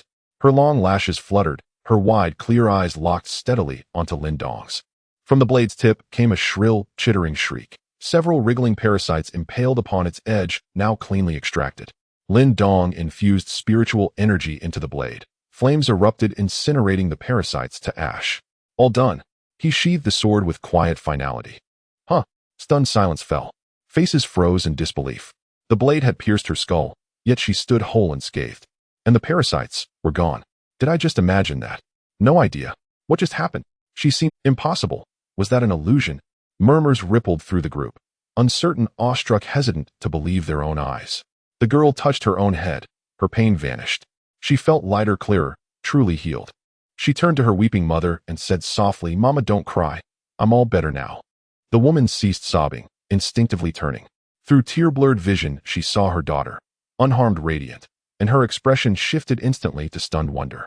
Huh. Her face was filled with disbelief, but seeing her daughter's improved mental state, she felt much relieved.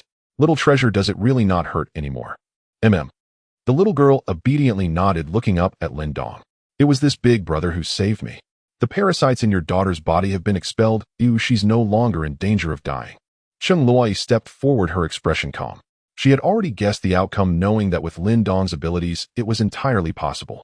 Upon hearing Cheng Lui's words, the woman felt completely at ease, and a wave of joy surged within her as she hurriedly embraced her daughter. Woe, the heavens have eyes, this is truly wonderful. They wept as they held each other.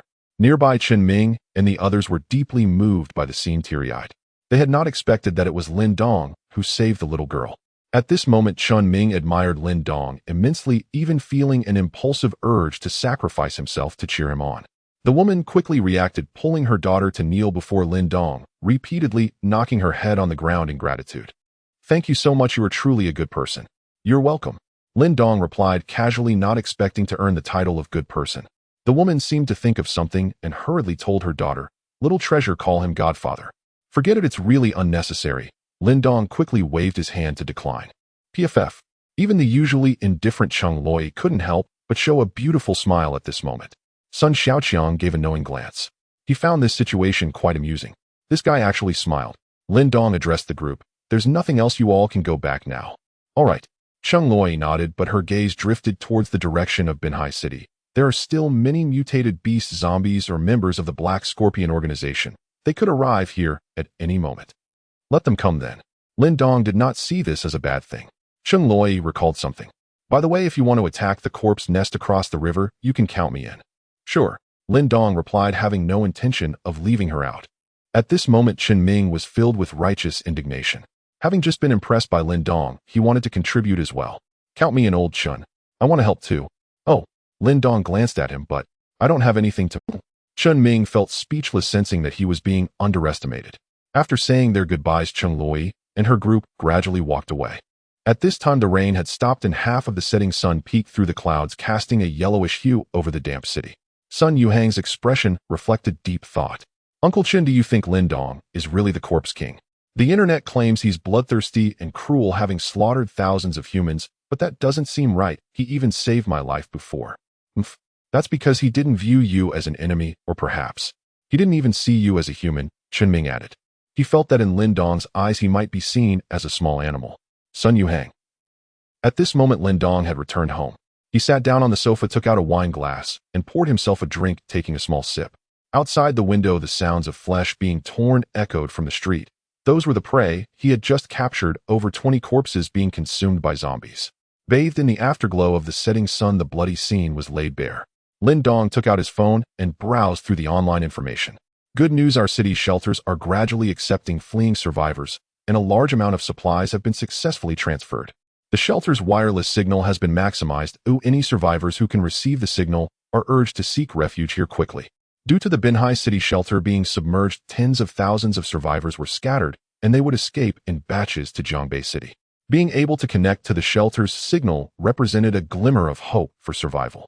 However, among the tens of thousands of survivors, it was estimated that less than one-third would survive. The official shelter provided little useful information, so Lin Dong logged onto the tech company's official website to see if there were any interesting updates. When he logged in, it was indeed bustling. The first announcement was particularly eye-catching, highlighted in red. Important notice: our company has developed the human evolution serum, which can enable ordinary survivors to evolve to the brain core stage within 24 hours. The number of comments under this announcement had far surpassed others. Most survivors were ordinary people eager to become awakened, hence they paid special attention to this. Wow, they really developed it. Tech company is amazing. I want to buy a dose. Is there free shipping? What are you thinking? It's the apocalypse. Oh, where would they ship it to you? I don't know the price or how to buy it. I contacted someone internally, and they said 3-grade crystal nuclei can be exchanged for 1 dose. Damn, 3. Isn't that asking for my life? Lin Dong couldn't help but exclaim. Tech company certainly knew how to do business. 1 brain core evolution serum in exchange for 3 crystal nuclei. Indeed, technology leads to wealth. But this news was not necessarily bad for Lin Dong. Soon there would be cherries everywhere. Yesterday, our company captured a grade mutated beast, the silverback giant ape, weighing up to 5 tons. Whether for food or scientific research, it has significant value. Evidently, Jiangbei City did not have any silverback giant apes. Most likely they had fled from Binhai City due to the typhoon. Our company has also discovered traces of many mutated fierce beasts and will send hunting teams to capture them. Additionally, our developed second-generation hunter cyborgs are now in operation, effectively ensuring the safety of survivors. Survivors fleeing from Binhai City are welcome to seek refuge at our company. Clearly, these announcements were still boasting about their capabilities of developing an evolution serum, and capturing large mutated beasts was merely to attract those fleeing from Binhai City to take refuge at tech company. Really forgetful. They're running around again. Lin Dong muttered to himself. Previously, they had created the Hunter Action Team to hunt the Corpse King, only to be wiped out by their own group. Now they had formed the Beast Hunting Team to start hunting mutated beasts. However, their active movements surely indicated they had some backing. Lin Dong had heard Yang Hao mention that the second-generation hunter cyborgs were modified from awakened individuals through human trials capable of transferring or grafting awakened abilities. This meant that the second-generation hunter cyborgs possessed awakened abilities, and possibly more than one, far surpassing the first generation. At that time, Lin Dong was quite curious about how many crystal nuclei such a cyborg would have. It seemed it was time to verify this. P.S. Hello, everyone, it's me again. I have something to share this time. There's a new activity at Tomato, a gift contest. I know I'm not great, not comparable to those gods, but I still want to give it a try, so I request everyone to send some free small gifts for support. 2 tales of wine and gratitude. As night fell, it enveloped the land, and the entire city appeared to be drenched in ink, a pitch-black expanse.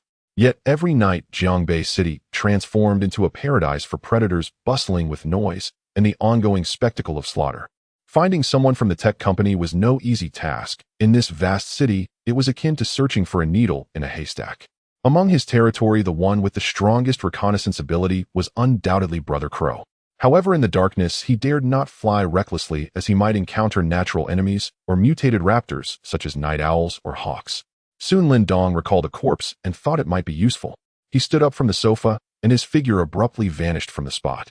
In a nearby area, Brother Windcatcher stood on the street, boasting as he held a meeting with several elite subordinates. Recently, Jiangbei City has been unstable, with numerous mutated beasts intruding and awakened humans running amok. We must be cautious. Don't worry, boss, I've been very careful. One of the subordinates nodded repeatedly and continued, I encountered a group of humans wandering in our territory today, but I didn't take action. What you did was not being careful. That was cowardice. Brother Windcatcher was somewhat irritated. How could he remain indifferent when humans intruded, yet speak so pompously? The subordinate looked embarrassed. Big brother, what should we do then? From now on, anyone who enters our territory must be eliminated. We must defend our territory at all costs. Brother Windcatcher spoke with righteous indignation, sounding somewhat like a leader. But just as he finished speaking, a figure appeared behind him out of nowhere silently without a trace. The subordinate facing Brother Windcatcher trembled immediately. Big brother, did you just say anyone? Yes, anyone. Brother Windcatcher emphasized again. The subordinate, terrified, pointed behind him. Then what about him? Brother Windcatcher sensed something was off and quickly turned to see Lin Dong, whose gaze was... He was so frightened that he staggered back 2 steps, his soul trembling. When did this deadly figure arrive? Was he here to kill him? Lin Dong slowly began to speak. What did you just say? I was born from my mother. Brother Windcatcher, stunned with fear, started to babble incoherently. Lin Dong observed his pathetic state, realizing he wouldn't amount to much. I came to ask you to do something. Doing something? That's great. I love doing things. Brother Windcatcher replied, repeatedly, feeling slightly relieved as long as he wasn't going to be killed. Lin Dong continued, recently the tech company's humans have been running around. Can you find them? Of course. I can definitely do that. Brother Windcatcher nodded eagerly like a chick pecking at grains. He had awakened the ability of super hearing, and while he might not excel in other areas, he was a professional at finding people. Lin Dong was very pleased with this. Just find them for me. Oh, no problem. Brother Windcatcher's eyes spun as he pondered, then asked, Big brother, what about my reward? There will be a reward. If you find them, I won't kill you. Lin Dong replied. Brother Windcatcher was speechless, understanding his implication. If he couldn't find them, he would be killed. Was this an attempt to get something for nothing? They'll find them. They'll find them. Although it was Brother Windcatcher's territory, he had seen Lin Dong's methods earlier. If he wanted to kill him, it would be a piece of cake. He wouldn't even have a chance to react. Several elite subordinates looked at him, all somewhat dumbfounded. Boss, you didn't say it like that just now. What was said before was before, now is now. Your intelligence has evolved too slowly, and you don't know the saying, he who is meticulous will achieve great success. Brother Windcatcher reprimanded his subordinates, and then began searching for humans for Lin Dong. Lin Dong was also curious and wanted to see how he would use his awakened ability. He saw Brother Windcatcher pressing his ear to the ground, his legs straightened, and his, but elevated high, activating super hearing. In an instant, all the minute sounds reached his ears, insects crawling, mice foraging, and even dust falling. His hearing quickly spread outwards, extending over several kilometers. I think I found something over here. Brother Windcatcher, still with his ear to the ground, swung his legs and walked forward, moving like a vacuum cleaner in a rather comical manner. Lin Dong was left in awe. What a talent! Meanwhile, Brother Windcatcher, still pressed to the ground, moved quickly and soon disappeared into the distant darkness. Lin Dong immediately followed in his footsteps. About 20 minutes later, a roar of a beast echoed from the distant street, the sound shaking the heavens and causing nearby glass to shatter. A white-eyed tiger appeared, its physique robust, weighing over a ton. Most striking was its pure white body adorned with black stripes, giving it an imposing appearance. Clearly this was a mutated white tiger. At this moment, the giant tiger seemed quite disheveled, appearing to be fleeing. Its white fur was stained with crimson blood, and there were cuts and wounds all over. The white tiger dashed wildly down the street, leaping and bounding with agility, smashing abandoned vehicles along the way. Behind it was the tech company's beast hunting team, consisting of 4 individuals and a second-generation cyborg. The cyborg resembled a normal human in size, with gray-white skin, a bald head, and a somewhat dull gaze, clearly controlled by AI. Big brother, look, isn't that a human? Brother Windcatcher said from behind a wrecked vehicle. Yeah, I see it. Lin Dong nodded. The tech company's beast hunting team, seeing the mutated white tiger about to escape, was in no hurry. Instead, they were chatting and laughing. The cyborg observed keenly, its voice emitting a mechanical tone. Scanning. Calculating the prey's escape trajectory, activating ice prison. With that, it raised its hand, precisely predicting the white tiger's escape route, and several ice spikes several meters long began to coalesce in midair. Swish, swish, swish. The ice spikes pierced down in succession, impaling the tiger's body and pinning it to the ground, forming what seemed like a cage. Roar. The tiger let out a painful roar, blood gushing forth, but it also lost its ability to move. Hee hee, we got it. The leading youth declared triumphantly. We're in luck. We actually found a mutated tiger. A female team member remarked. The youth glanced at the cyborg beside him, feeling somewhat impressed. This second-generation tracker is indeed powerful.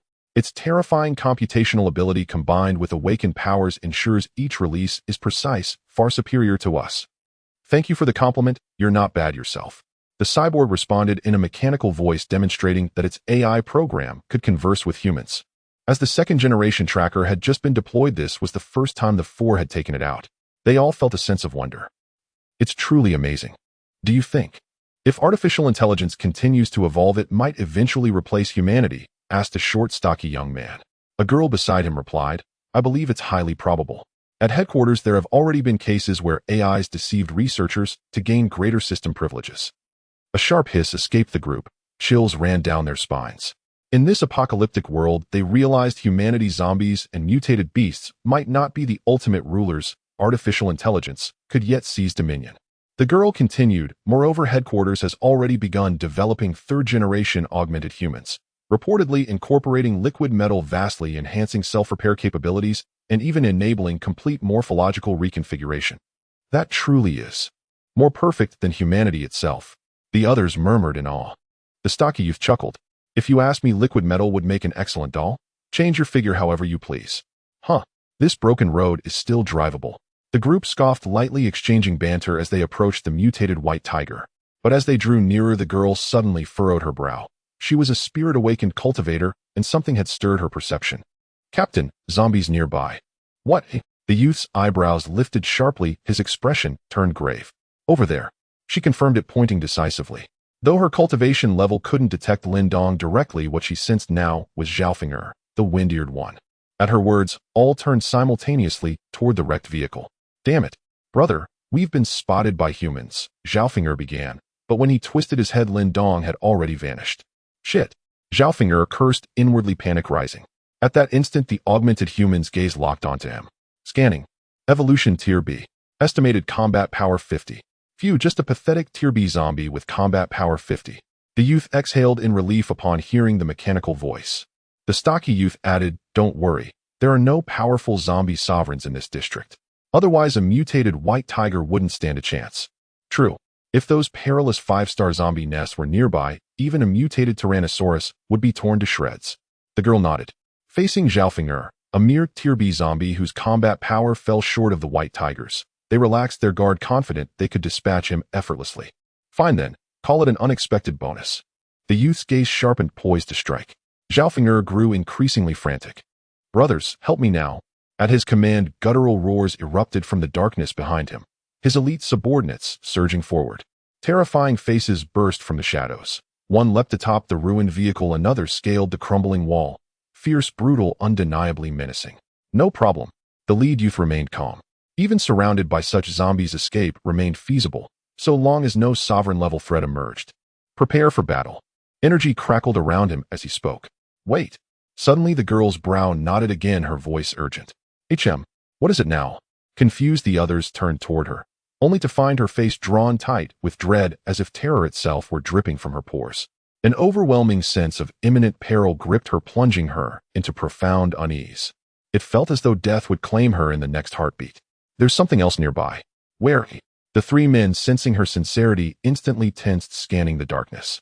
Jaw clenched, she extended her spiritual awareness, straining to perceive every tremor. Then her eyes snapped wide open, flooded with pure, unadulterated horror. He's right. But mid-sentence her body seized rigid. Her mouth gaped, but no sound, not even a single syllable, could escape. From behind her, a tall, slender figure coalesced silently. With effortless grace, he reached forward, plunging his hand into her skull and extracting a radiant core. You guessed correctly. Your reward is death. Lin Dong spoke calmly. Her corpse crumpled at his feet, eyes still wide with the frozen terror of her. A collective hiss escaped the three youths. They instinctively staggered backward. White shirt. And could this possibly be? A dreadful suspicion flickered in their minds, and instantly terror consumed them. Who said there were no powerful zombie sovereigns nearby? Shit. I never imagined he'd appear here.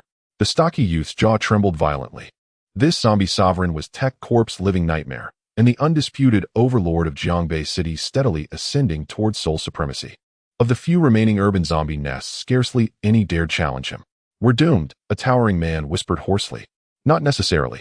The lead youth narrowed his eyes, turning to the augmented human beside him. This was their last hope. Sacrificing the augmented human to stall the sovereign even momentarily might buy him a sliver of escape, though the odds remained vanishingly slim. Yet at that very moment, the augmented human stared fixedly at Lin Dong, its optical sensors emitting a thin green beam. Scanning. Evolution Tier S. Combat Power Max. Database insufficient for calculation. Simulated 10,000 combat scenarios. All outcomes failure. Conclusion target is unbeatable. Initiating self-preservation protocol retreat. With that, the mechanical voice ceased, and the augmented human world sprinting away at blinding speed. The remaining three stood stunned, faces blank with disbelief. What just happened? They'd planned for the augmented human to hold the line while they fled, yet it had bolted first. The augmented human wasn't a mere robot. It operated on advanced, autonomous programming capable of independent judgment. Faced with an insurmountable foe, flight was its only logical response. Damn it. All that praise was wasted. I swear it's worse than the first generation. The youth spat venomously. The stocky man agreed. Now's not the time for that. We need to run too. Run, he bellowed, and spun to flee. But in that instant their bodies seized, slowed as if sinking into thick mud, crushing pressure descending like a mountain, their bones snapping audibly beneath the strain. Their escape speed stood no chance against the rapid expansion of the Sovereign's terrifying zombie domain. Instantly, they were enveloped. Lin Dong moved, fluid, silent, decisive. As he crossed paths with them, a long blade coalesced in his hand and swept horizontally in one seamless arc. SSSSH. The razor-sharp blade cleaved through their skulls, splitting cranial plates like watermelons, three glowing cores bursting forth in crimson spray. With a casual wave, Lin Dong gathered both corpses and cores alike, then dissolved into nothingness, vanishing without trace. This is the true power of Max. Zhaofinger stared awestruck and dumbfounded, watching Lin Dong slaughter awakened cultivators as effortlessly as brushing dust from his sleeve. Boss. Just how much is Max exactly? One elite subordinate ventured curiously. Idiot. No wonder I always say your IQ's low. You don't even know what Max means. Zhaofinger rolled his eyes, then paused thoughtfully before explaining. Max equals 50. The zombie minion contemplated. Max equaled 50, and the boss combat power was also 50, which meant the boss equaled Max, exhibiting equally formidable strength. Impressive. Truly deserving of being the boss. The sharp-eared one no longer paid attention to the minion, and had already dashed onto the street where numerous bloodstains had been shed from the earlier battle. He squatted down, dipped his finger into the blood, and directly brought it to his mouth. Don't waste. At this moment the cyborg was fleeing rapidly, its agile form calculating the optimal escape route within its mind. With a powerful leap it jumped onto the wall of a tall building and pushed off with force to flip onto the roof. Escaping from the rooftop increases the success probability by 22. 435. It continued calculating. However, just as it reached the rooftop and took a couple of steps, a tall figure emerged from the darkness ahead, cold eyes fixed upon it. Reset. The cyborg stood still, unable to calculate the situation before it due to the lack of data. Initiate attack test. Its palms began to emit a scorching heat as two fireballs started to coalesce. Lin Dong understood the situation. The cyborg had implanted two awakened abilities, previously ice-based, now fire-based, commonly known as being adept in both ice and fire. The two fireballs grew increasingly intense, dispelling the surrounding darkness, and then suddenly hurled towards Lin Dong, with precise calculations, the attack trajectory flawless. However, it was of no use against Lin Dong. He didn't dodge at all. The domain of the undead king unfurled the overwhelming pressure, deflecting the fireballs, while his figure flickered, appearing before the cyborg in the blink of an eye. Ice wall. The cyborg showed no fear, even in dire straits, still maintaining its fighting spirit. Frost coalesced before it, instantly forming a wall to intercept Lin Dong. Yet a long blade sliced through the ice wall, slashing it apart, while simultaneously cutting through the cyborg. Its eyes dimmed instantly. Yet the recording components within its body continued to function. Battle failed. Combat data uploaded to the cloud database. Shutting down. All artificial intelligences shared a common database. If other cyborgs encountered such situations in the future, they could extract data for analysis. This was equivalent to gaining combat experience.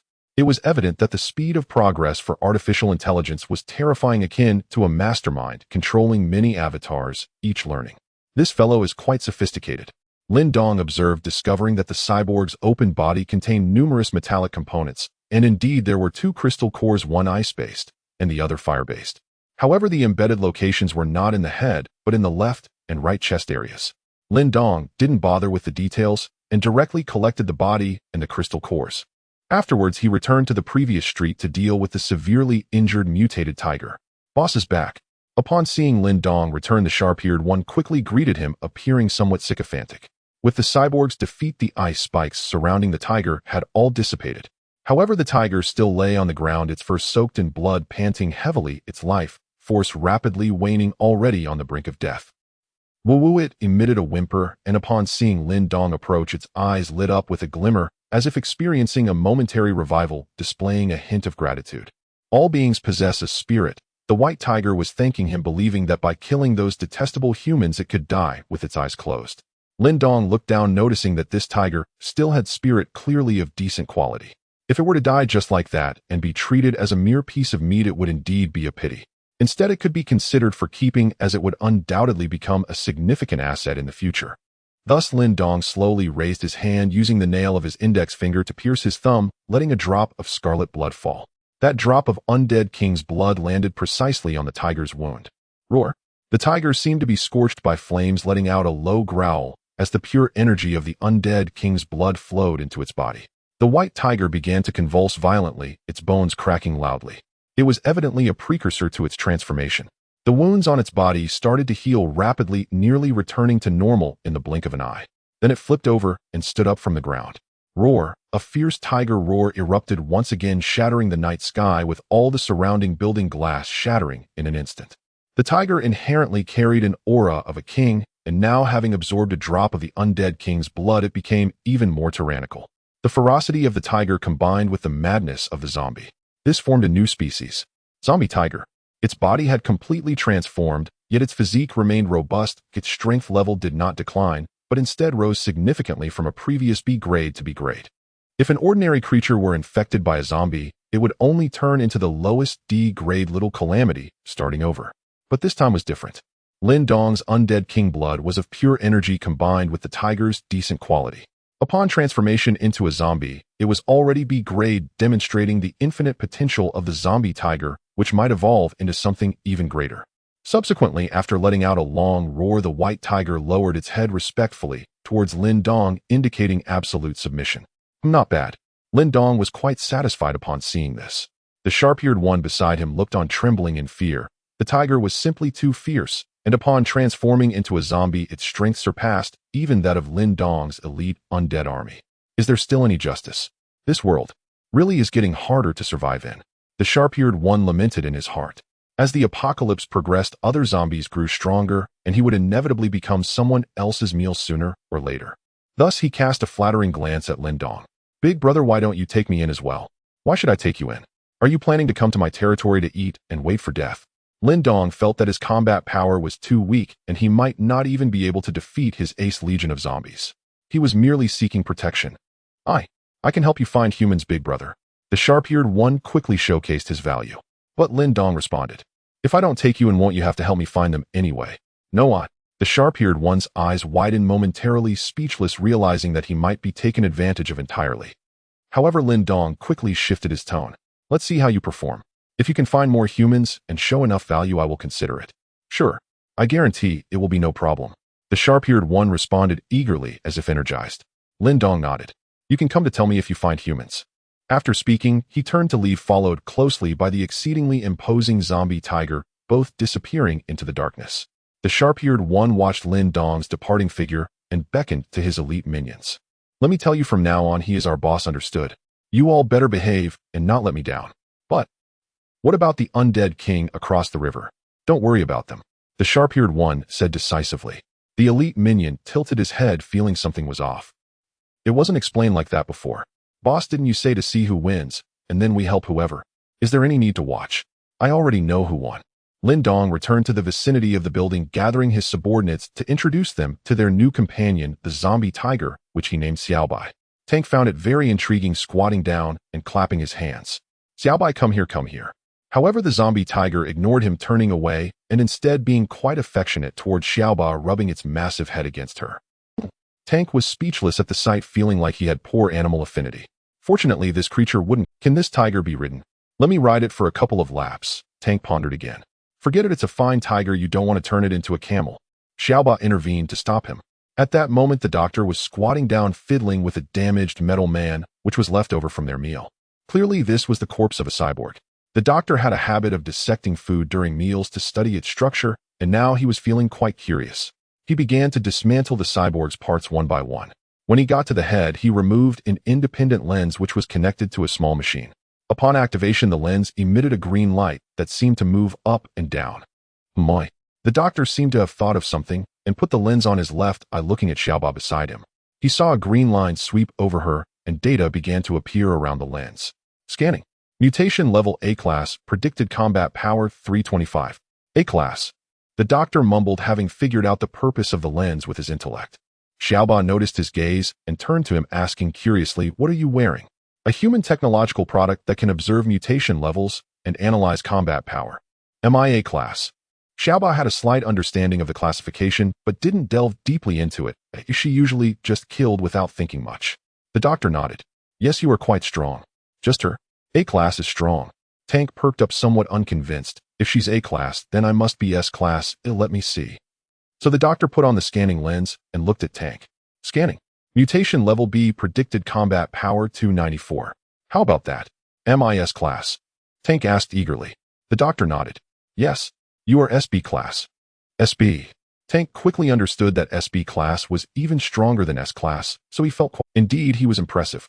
The dark night passed just like that. As dawn broke, it once again enveloped the desolate earth, and the city of the apocalypse remained scarred. Xiaofeng Ear had been quite active throughout the night. In order to join Lin Dong's ranks, he was actively searching for signs of humans, pressing his ears to the ground and moving back and forth repeatedly. The entire street was significantly cleaned by him. "Boss, did you find anything?" "Nope." Xiaofeng Ear stood up, shaking his big ears. In the urban area, humans were indeed very rare. Even the hunting squads from Tech Corporation were divided by regions, with one team responsible for one area to avoid wasting combat power. After a team was wiped out last night, they hadn't appeared again. "I think we should look at the city's edge." Xiaofeng Ear thought to himself, ideally towards the coastal city, which was flooded and likely to attract humans to Jiangbei City. He decided to act and instructed his subordinates. "I'm going out to look for humans. You all stay and guard the place. If anything happens, run to our big brother's territory." "All right, boss." The elite squad responded. Then Xiaofeng Ear pressed his ears to the ground again, searching as he proceeded, ensuring he wouldn't miss any humans and could sense danger to ensure his own safety. He moved along the street, listening left and right. Soon after, he heard the sound of rushing river water. "It seems like there's something over there." Xiaofeng Ear, having heard something unconsciously, found himself at the riverbank, hearing thump-thump footsteps. Looking up, he saw a burly figure in the distance. "Hey Tank, it's me," Xiaofeng Ear greeted immediately. "So it's you, kid." Tank recognized this zombie king and asked while looking him over, "What are you doing here?" "Not at all. I'm here to help you with your patrol since I thought it was too hard for you." Xiaofeng Ear's eyes darted around. "You're quite something, kid." Tank crossed his arms, approving of his statement. Xiaofeng Ear continued. "I just think that among the 5 zombie kings under our boss, you work the hardest. If it weren't for you guarding this place, it would fall apart." "Not bad. You understand me well." Tank was even more satisfied. "Of course I understand, mainly because Tank's strength is the greatest. With great power comes great responsibility. My admiration for you is like this surging river, endless and unceasing." With Tank's intellect encountering Xiaofeng Ear, one of his legs would be thoroughly duped. Not long after, the 2 zombies began to link arms and act like brothers. "Ear brother, if you need any help in the future, just let me know," Tank said. "No problem. I'm really here to help you patrol." "All right, patrol as you please in this area," Tank said generously. Subsequently, Xiaofeng Ear began searching along the riverbank. But it wasn't long before he saw several vines stretching across his path, and a flower pot emerged from the bushes. He looked up suspiciously, scanning with his eyes. "Hiss!" Xiaofeng Ear jumped back in fright, taking a few steps back. But soon he noticed another gaze fixed on him, turned his head, and found Xiaoba standing behind him, having appeared without him noticing. "What the heck?" Xiaofeng Ear was quite startled. He recognized both of them as they had previously killed and looted in his territory, extremely vicious and very strong. "You coming here? Don't tell me you have some other intentions." Xiaoba questioned, suspecting that this guy was too slick-tongued to be a good zombie. "Sister Ba, I'm just trying to survive." Xiaofeng Ear chuckled awkwardly, looking very sincere. "I'm here to help the boss find humans, and I just heard some commotion." "Your brother, what you said isn't quite right.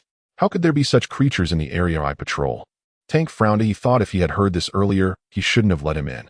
"All right, don't say any more," Xiaoba interrupted immediately. "Let him search, but if he can't find anything, don't think you'll get out of here alive." Xiaofeng Ear was filled with black lines on his forehead, thinking, could it be that serious? Xiaoba was mainly worried he was a spy sent by another zombie king to gather intelligence and report back. Only by finding humans could he prove he wasn't lying. "Fine." Wind Ear relented and resumed his search for humans. In life strikes me with pain, I respond with song.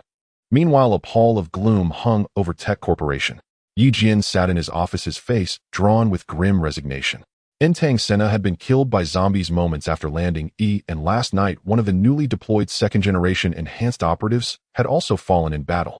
Worse still, corporate headquarters had summoned a regional leadership meeting for the Longwood division, mandating a formal work report. And how then was he to present his performance? Would he not be ridiculed mercilessly by the heads of other branches? In glancing at the clock, he realized the meeting would begin any moment. Yi Jian steeled himself and picked up the VR headset beside him, placing it firmly over his head. Tech Corporation held its meetings virtually within the metaverse. NAS, the VR system, activated his vision, dissolved into darkness. Then reformed, he now stood inside a vast luminous virtual conference hall. Around the conference table, shimmering light coalesced like ink from a printer, gradually resolving into distinct humanoid figures. Several branch directors materialized, men and women alike. At the head of the table sat a middle-aged man in a sharp suit, Wang Rong, Tech Corporation's regional director for Longhua. Is everyone present? Wang Rong swept his gaze across the room and continued, we have little time, no pleasantries.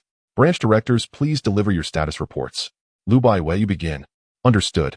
Our Lingshan branch is progressing smoothly. The city's high-tier zombie lords have been fully eradicated, and we now maintain complete control over the entire municipality. A woman spoke confidently. Her skin like freshly fallen snow, her features exquisitely chiseled, radiating the commanding aura of a formidable CO. The assembled directors murmured approvingly. And, truly worthy of Lu Baiwei, she seized command so swiftly. And indeed, how did she manage it? Her strength is simply astonishing. Yi Jian glanced left and right, remaining silent, and instinctively lowered his head. Director Wang Rong nodded. Excellent work, well done. Next speaker. Director Wang, our Handong branch. Another director began his report. Overall results were mixed. Some zombies eliminated, others victorious in battle, broadly consistent with regional averages. Yet Yi Jian sank deeper into silence. NAS, each report concluded, the dread intensified. The moment he'd be called upon drew ever nearer, like a student awaiting scrutiny of an unfinished exam. At last, after a pause, Wang Rong's gaze settled upon him. Yi Jian, what is the situation in Jiangbei? Ahem. Well, things remain as they were. Various initiatives are still underway. Nai Jian evaded directly. Wang Rong nodded thoughtfully and asked, is the zombie lord cultivation program proceeding smoothly? Well, the Jiangbei zombie lord is exceptionally powerful, but he wasn't cultivated by us. Wang Rong's eyes widened in disbelief. After a beat, comprehension dawned. Lu Baiyue's lips curled into a faint, icy smile. Director Yi, you're being modest. I suspect that zombie lord's terrifying strength owes no small part to your own hand. That was purely accidental. Nai Jian replied stiffly, inwardly seething. That wretched woman, always out to undermine me. He and Lu Baiwei had long been bitter rivals, archenemies in the corporate arena. Wang Rong narrowed his eyes. Yi Jian, explain yourself. What actually happened? Director Wang, the zombie lord is overwhelmingly powerful, virtually unsolvable. There's truly nothing more I could do. Yi Jian's expression crumpled into despair as he launched into his lament. Where are the Z-virus and Q-virus supplied by headquarters? Wang Rong pressed. The very pathogens he himself had requisitioned from HQ. At that question, Yi Jian's headache worsened. He hadn't even seen either virus, let alone handled them. They were intercepted by zombies en route. What a... Wang Rong's eyes bulged. This sounded like sheer fantasy. Wasn't the Q-virus delivered by Tang Sena himself? He dropped dead the moment he stepped off the plane, Nai Jian added flatly. Wang Rong fell speechless. Heavy silence descended over the virtual chamber. 3 seconds of utter stillness. Yi Jian sighed helplessly. What else could he possibly do? Nearby branch director voiced suspicion. Old Yi, losing both viruses. Did you collude with the zombie lord, or betray the company outright? Impossible. My loyalty to Tech Corporation is absolute, Nai Jian protested hastily. Lu Baiwei paused, then said calmly, I believe Yi Jian. His account is likely truthful. The others turned toward her baffled. Everyone knew their mutual animosity. Why defend him now? But Lu Baiwei continued without pause. He simply lacks competence. Yi Jian's brow furrowed. Of course, no good ever comes from that viper's tongue. This isn't my fault. The zombie lord is genuinely extraordinary. He possesses eerie abilities and ranks at least Class A. far beyond our capacity to oppose. If I deploy 4 Class A Awakened Operatives plus a triple-element Class A Enhanced Human, how would that zombie lord fare? Lu Baiwei challenged coldly. In having slain numerous zombie lords, her forces were elite. Her awakened troops well-trained, well-equipped, and abundantly resourced. Yi Jian shrugged dismissively. I suggest we refrain from sending reinforcements altogether. Best avoid provoking him entirely. Let the corporation strengthen further first, then strike at the optimal moment. Yi Jian, that's where you're mistaken. We serve the same corporation. We must unite and collaborate. This isn't the time for wounded pride. Director Wang Rong counseled gently, assuming Yi Jian refused Lu Baiyue's aid solely out of stubborn dignity. And Lu Baiyue's lips lifted slightly. Rest assured, Director Wang, I'll handle what he cannot. The zombie lord he failed to kill. I'll eliminate him myself. And very well. So resolved. If there's nothing further, meeting adjourned. Along the eastern edge of Lin Dong's territory, the Jiang River rushed ceaselessly. In Windier continued his search for humans, pressing his ears to the ground as he walked along the riverbank. Perhaps the river's roar masked subtle sounds, making source identification difficult. En Tank and the other 2 kings idled behind him, circling lazily. En Xiaoba opened his eyes wide, observing intently. Still no luck. Then he's useless. Just kill him. Why useless? Look, he's scrubbing the ground clean. En Tank blurted, bewildered. Nwindier's forehead darkened with sweat. Dear heavens, who among you understands? I'm diligently hunting humans, and yet they treat me like a mob. Just then, his ears twitched faintly. A whisper of human voices, barely perceptible. Nwindier snapped upright, gazing sharply across the surging river. There are humans across the Jiang River. Is there a human on the other side of the river? Is that for real? Xiaoba tilted his head and asked. Zhao Feng repeatedly assured him, of course it's true. I heard it with my own ears. Tank grinned, thinking it was great that there were humans on the other side of the river. This way he neither failed in his duty, nor did his little brother. I'll win-win. But Xiaoba thought for a moment, and said we can't cross over to the other side of the river. Oh, that's true. Tank realized this, and looked across the river. They were already in the suburbs, and not far from the riverbank there was a plot of land, but it had been abandoned for a long time, overgrown with weeds. However, that piece of land used to grow potatoes, so there should still be human food in the soil. Both Xiaoba and Tank had good eyesight. Although they were far away, they could vaguely see the weeds swaying, as if something was moving within. It's probably humans digging for potatoes. How about I swim over and bring them back? Tank suggested earnestly. Xiaoba shot him a disdainful glance. Forget it, don't cause trouble for the boss. What should we do then? Tank scratched his head. Zhao Feng didn't care much about that. He took a deep breath. His duty was to find humans, and as for how to bring them back, that was not his concern. However, this matter had to be reported to the boss to demonstrate his value. Lin Dong was comfortably lounging in his clean home, absorbing crystal cores and drinking beverages. Before long, he received a report from his subordinate that there were humans in Jianxiao district. Initially, Lin Dong had no intention of getting involved because they were not from the Take Company. If they were just ordinary survivors, they could only serve as food for his subordinates, which was not very significant. But after thinking for a moment, he suddenly recalled something. Last time when he collected tolls, he was intercepted by the Bone King from across the river. Taking a step back, the more he thought about it, the angrier he became. Enduring for a moment only led to more loss. Even if he threw food into the river to feed the fish, it couldn't fall into the hands of those across the river. Moreover, Lin Dong also wanted to gather intelligence about the situation on the other side. During this period, his territory had gained a pod of zombie kings, a zombie tiger named Xiao Bai, and the elite core had evolved further, growing increasingly powerful. Surely there would be changes on the other side of the river as well. Thus Lin Dong stood up, his figure gradually becoming transparent as he vanished into thin air. As Xiao Ba and the others guessed, there were indeed humans digging for potatoes in the wilderness across the river, and there were quite a few of them, at least 20.